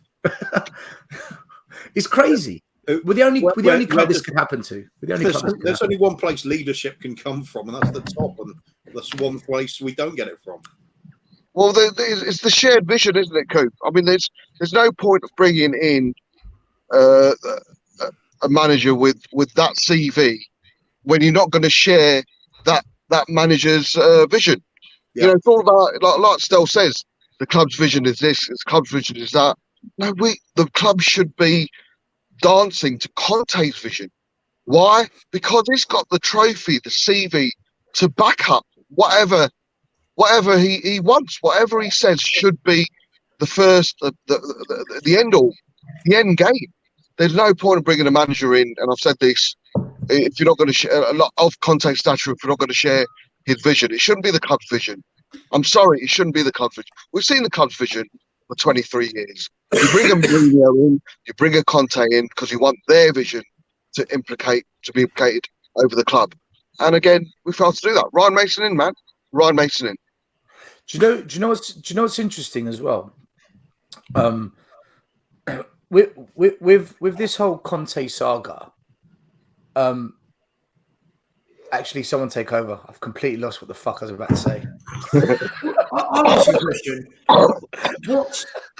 I literally lost it completely. There's lots of talk, guys. There's lots of talk, like from fans like us about, okay, might as well give it to Mason, right? You've got a lot of other fans that are saying, well, Poch is a shoo-in to come back. Would both of them definitely want this job? Like, if you're Ryan Mason, are you looking at it and thinking, well, hang on, this is my step into management? Or are you looking and thinking, well, hang on, I've seen what's happened. I've worked under Jose. I've worked under Nuno. I've worked under Conte. Nothing's working. It's the same players. Would he take it? Well, you know what is interesting there? I don't know, Bob, have you got anything? Well, I was gonna say, can you imagine, all this Poch jizzy? I don't get, man. He's coming back to a worse squad than what he left. Yeah. Levy ain't changed. You can see Lineker haven't changed. When he left, he looked in the dressing room and he saw Sanchez, Davison, and Dyer. He went to Lineker and he said, "Look, we need new furniture." Lineker said, "Fuck off, mate. You're sacked." 5 years later, he's getting a phone call. Poch, come back. We forgive you. Poch comes back, opens up the dressing room, and he sees Davis, Dyer, and Sanchez there again. Yeah. No, there's no point, man. There is absolutely no point. Even Poch coming back, and I suppose putting trophies to one side, Poch is a step backwards. He's a huge step backwards from Conte. And people don't like it, that's fair enough. But Poch at Spurs right now, under this ownership, is a massive step backwards. He's going to fail. And the love we've got for Poch at the moment, he's going to disintegrate. He's just actually, no, this can't be true. Somebody's put in the chat that Newcastle have reached an agreement with Milenkovic-Savic, but that can't be true because I'm watching Sky Sports News. I've not seen anything about it. I mean, guys, wouldn't surprise you though, would it? No, of course it wouldn't surprise you. Are we in danger here of being really, really embarrassed in our search for a manager again if Conte was to leave? I mean, it was a complete debacle, wasn't it, with the Nuno appointment? I think they they tried to get Conte the first time. Then I believe it was Fonseca, who had just left Roma. Sava, if Conte goes, right, even the media have got nowhere to go with their conversation. Even the media have got nowhere to go with their stories anymore. They will not be able to avoid the Levy conversation. They won't. No, absolutely. Because that's Mourinho. That's Conte, that's Poch, that's Redknapp, all under this watch. Managers all leaving on bad circumstances, having won nothing. The media will go in on it. They can't ignore it because I just don't see a way out for this board. Someone put it in the comments. Even the board is split, for fuck's sakes. Half want Conte in, half want Conte Poch in. It's a split right down the middle. Still, it will happen. There will be defenders. Like, for example, as I said before, I really like Michael Bridge when he's come on my show and that. But you've got the people on like him that have got the mouthpiece. And obviously you can't say too much, but everything when they talk is as though everything's great at Tottenham and we're doing things the right way. And I can't see that that's ever going to change. Who changes that conversation? Where does the change come from? One thing Michael Bridge said to me when I was speaking to him, he said he gets absolutely bombarded with fans saying, what's going on with Enoch, what's going on with Levy, what's going on with this transfer. So that's now. Now, if it goes, or when it goes south with Conte, they're all going to get bombarded. They're all going to get tagged in. They can't ignore it. It's going to get to a point where you can't ignore it anymore. And channels that get momentum, get subscribers, get crazy viewing figures because we're the ones talking about it. Suddenly, the other channels are thinking, fuck, they've really got a voice, They won't be able to ignore it. That's where it's going to go. I'm finding still, I don't know if you agree, mate, because you seem to be hot on the case of any delusional tweet or message that goes out there. But I do think whatever you lot send me in groups. That's what I see. Whatever you lot put in groups. The bigger voices I seem to, it looks like, are getting wind of the noises being made regards to Lineker. We saw Jamie O'Hara. I'd be very surprised if O'Hara is invited back on Sky Sports after that run, and big up to him. Redknapp has been calling out Lineker, but we know there's a personal agenda there with regards to the way they treated his dad. I think Michael Bridges, there's only certain thing he can say, but I think on Lee Judges, he did say a few things that maybe he wouldn't have said. Expressions, went in full hardcore on Lineker. It's the smaller channels, and when I mean, the channels that I'm on about, we seem to think that no, we're going to go against the grain. The movement, they like to call it. I've never called it a movement. But the voices that are against Lineker at the moment are getting louder and prouder. We're going to go the opposite way to get, I don't know, numbers, get popularity. And I think it's it's just a bit. Yeah, it's just getting a bit stupid now. That the smaller channels, we know which channels we're on about. Oh, I'm just going to go and get a cheese sandwich. But anyway, I went yeah, we know which channels we're on about. They just seem to be going against the grain for the sake of it. Right. And the argument that's always been there, man, they're losing it. They're losing the argument, and it's coming across a bit desperate and embarrassing. I'll be honest. Bob, I put a message out to those people, and I said to them, and in fact, I put a message out to a few people today, and I said, you want to know what the solution is from the ENIC out and leave army? You want to know why your channels get spammed? You want to know why this is happening? Go. The answer to all your questions is very, very simple. Stop asking the people that listen to you and ask me. Debate me. Yeah. Let's talk about it. And then underneath I put, but you can't do that, can you? And now what? Now what do I say to it? Don't go and ask Tom, who likes Levy. Go and ask Derek, who fucking wants Levy out, who's got plenty to say about it, and chat to him. Don't put a tweet out where you can only reply with like 60 characters or something. Debate me. They won't do it. They won't do it, Bob. None of them. Because they know how it's going to go, and they fear it. They fear the truth. Do you guys believe that? I don't mind calling out names, to be honest. I don't know if anyone is offended by that, but do you think, like, the cheese room and people like that, do you think it's that they know the answer? I know, it's terrible. Do you think that, but it is for charity, so we can just caveat all of this is for charity. Thanks for helping us. Do you think they know the answer, but it's just a pride thing that they don't want to be able to turn around and go, actually, we got it terribly wrong? They're part of the supporters trust, ever. They're members. Or do you think they truly believe it still? Do they truly believe good things are happening? They're part of the supporters trust. It's all politics. They want to write a letter to Daniel. They want to sit there with Daniel, get excited. Let's get an erection because Daniel's going to reply to us. Let's maybe write him a letter. They think that's going to work, right? That's how they operate. That's the world they're in. That doesn't work. We've been there, tried it 100 times. We're still waiting for the fan representation on the board. We were told that was going to happen. It hasn't happened. So because they're part of the trust, they're now connected. Last word on Spurs, Beavertown Brewery sponsors them. That's the main beer supplier for the stadium. They're connected. Chris Cowling got his ticket paid to go to South Korea and cover Spurs. He's connected. They would rather have their close links with the club, get their benefits, their priority tickets, be seen as, look, we're part of the club. They'd rather that and watch the club demise on the pitch as opposed to say, actually, do you know what? I don't want these benefits because I'm really fucked off with what I'm seeing on the pitch every year. That's their choice. And they don't like the fact what my problem is. Don't see it that way. What my problem is, leaving out movement, leaning out gang, leaning out clan movement, gang. Mate, I can...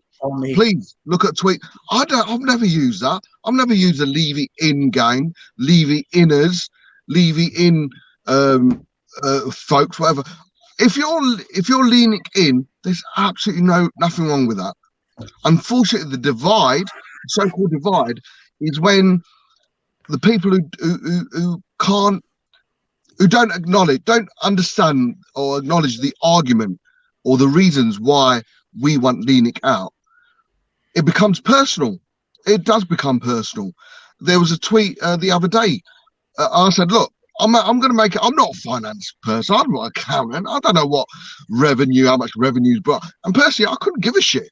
The only thing as a layman I look at is we're consistently between the 8th and 10th richest club in the world. In the world. The teams around us, like the PSGs, the Liverpools, the Arsenals, the Man Uniteds. I'm not asking for anything that's not been proven statistically that can't be achieved. We're only 140 million away statistically, according to whatever Forbes, whatever. We're only 140 million pound poorer than a PSG right now. That I'm not asking for us to spend money. A Man City money or a PSG money. We could. I believe we could. But I'm not asking that. I'm asking us to act like the 8th to 10th richest club in the world, and we don't. And it's, my argument is as simple as that. Don't let Lenik dictate your ambition. Look at stats, look at facts, look at our revenue, look at our riches, look at our value as a club. Let that dictate your ambition, not Lenik.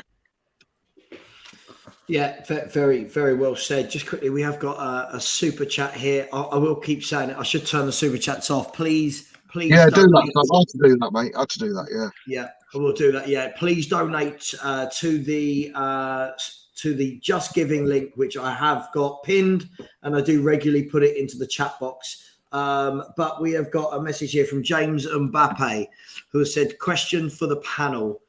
Best skill move followed up by a goal individually that you have seen of all time, only in the Champions League. Mine is Ronaldinho's goal against Chelsea away.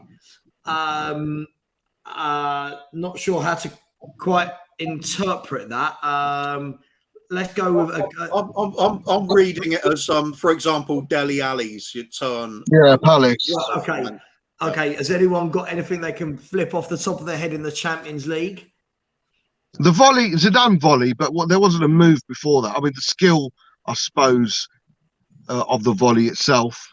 I think a couple of years ago, Messi, just by shuffling his shoulder, the defender just dropped to the ground. Yeah. And then he just dinked it over the goalie as the goalie came off his line. I thought that was pretty sublime. Ronaldo's header when he kind of nearly outjumped the stadium. Remember that for Juventus? That was crazy. Again, I can't remember who these goals were against. That was an amazing one. But Ronaldinho, then James Mbappe, spot on, man. Away to Chelsea, when he just used the defenders in front of him as a decoy, and then just curled it around. I can't remember who was the defender. Was it Terry? Who's up against? Might have been. It might have been, wasn't it? And he just, what a goal that was! Unbelievable. Looked like a giraffe, but great player. Thank you very much for the super chat. Please, people, listen, we are currently 7 minutes away from being 10 hours into our stream and just kicking into second gear right now. I need to move up through the gears to stay awake. We are sitting at £1,286 in the Just Giving account, and also $219 in the YouTube account. Please, if you can, just spare a pound, even if it's £1, £2, whatever it may be.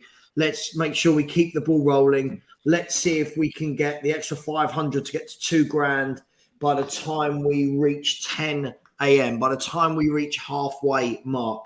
By the way, this one for me, I'll just got two in mind when sure, go for it. Both of them performed by God back in the 1980s. First one I've already mentioned on the show tonight, and that's when Hoddle turned against Watford inside the box, through the entire defence off, and then a sublime chip into the far corner. It was an amazing goal. Second one by God as well. It was one of his final games against Oxford, and he had picked up the ball inside his own half, and the Oxford defender on the halfway line, and he just does this little shimmy to go past them as though they're not there. Runs onto the goal, just the goalkeeper to beat, and instead of the little dink over the goalkeeper or anything like that, he just shapes up to shoot and lets the goalkeeper commit himself and strolls past like it's the easiest thing in the world. And I just thought because it was one of Hoddle's last games, and I was a teenager at that point, and he was my all-time hero. I was just thinking this could be the last time I see something like this at the club, and it just made me really emotional. And the skill level was off the chart. It was just last one against Oxford, Paul Gascoigne one, where Fenwick and I think it was another player dilly-dallying in the halfway line, and Gazza came in from near up front, and he thought, "Fuck this!" Took the ball off Fenwick, took on about 15 different Oxford players, went through and scored a solo goal. I think it was the FA Cup, actually. It might have been it was the FA Cup. It was a 91, and then obviously the Portsmouth goal that we all know as well, away to Portsmouth during that run. So yeah, Gaza comes to mind as well. But yeah, many goals. I'm just going to agree with one in the chat, which was Dietrich's Kane. Messi ending Boateng's career by putting him on his backside was pretty specific, pretty special. It was a pretty special. I think that's moment. what I was saying. Yeah, I think that was the one on the arse. Yeah, that was the one. Yeah. Oh yeah. He put him on the floor. The way he kind of did to Vardiel in the World Cup. Pretty special that Lionel Messi. If anyone hasn't seen Messi play, I really recommend you watch some footage of the man. He's going to be big. He's going to be big. Guys, look, it's not all doom and gloom. Let's try and keep some positivity, right? And I can't believe I'm saying this. We are in the Champions League. We are in the FA Cup. We are sitting fifth at the moment in the Premier League, and we could potentially end the weekend in full fifth. Results go our way. Bit of a perverse question here. Is the worst thing for us to not in the way you thought that meant? Yeah. Is it almost bear with me with this? Is it almost counterproductive for Spurs to rattle off 2 or 3 wins in a row, because it does completely then make all the kind of ENIC in crowd go, see, nothing to worry about here. We've just beaten Arsenal and Man City. All is great. All leave you in ENIC out, people. You lot are idiots. Is there? But I need to go into it, but I'm going to say it without being insulting. Sorry. If you think that winning 3 games in a row, you're entitled to turn around and say, look, there's nothing wrong, then you're fucking stupid. Yeah. It's like where we are at the moment as a club, as a fan base who are wanting this, and this isn't a diss at you guys, but the fact you're in a position that you want a winner like Conte to leave the club is reflective of what Lenik have done to us as a fan base. 3 wins ain't going to change that, man. 3 wins, we could win. I'd go as far as say we could win the FA Cup this season, and I still want Lenik out. So someone put out, if we win the FA Cup, if we won the FA Cup, these Lenik outers are going to be, what we're going to say then? We're still going to say Lenik out. Yeah. Because it's going to take a lot more than, even if they spent, and I'd go as far as say, even if they spent 200 million this summer, it's going to take consistency. No point in spending money one summer and not doing it. 4 or 5 years of consistent spending and taking Spurs to the kicking on. We've never kicked on. That's what it's going to take. And 3 wins ain't going to change that, Sav. 3 wins ain't going to change that. We could win the next 3 games 6-0. The voices will always be, for me, for us, Lenik out. But I am going to see you off now, but I'm going to be at the tail end. Oh, yeah. There's no in the wall, guys. So if you are looking to come on the in the wall, forget that. Come on to this show till 10 o'clock. I'll come on from 7 o'clock onwards and see you out till the end, mate. And I'll try and get some more games put together if you want. Yeah, perfect. So I've got some of the stuff you sent me earlier. Oh, I was going to say yesterday. But listen, enjoy your day of work, and we'll catch you on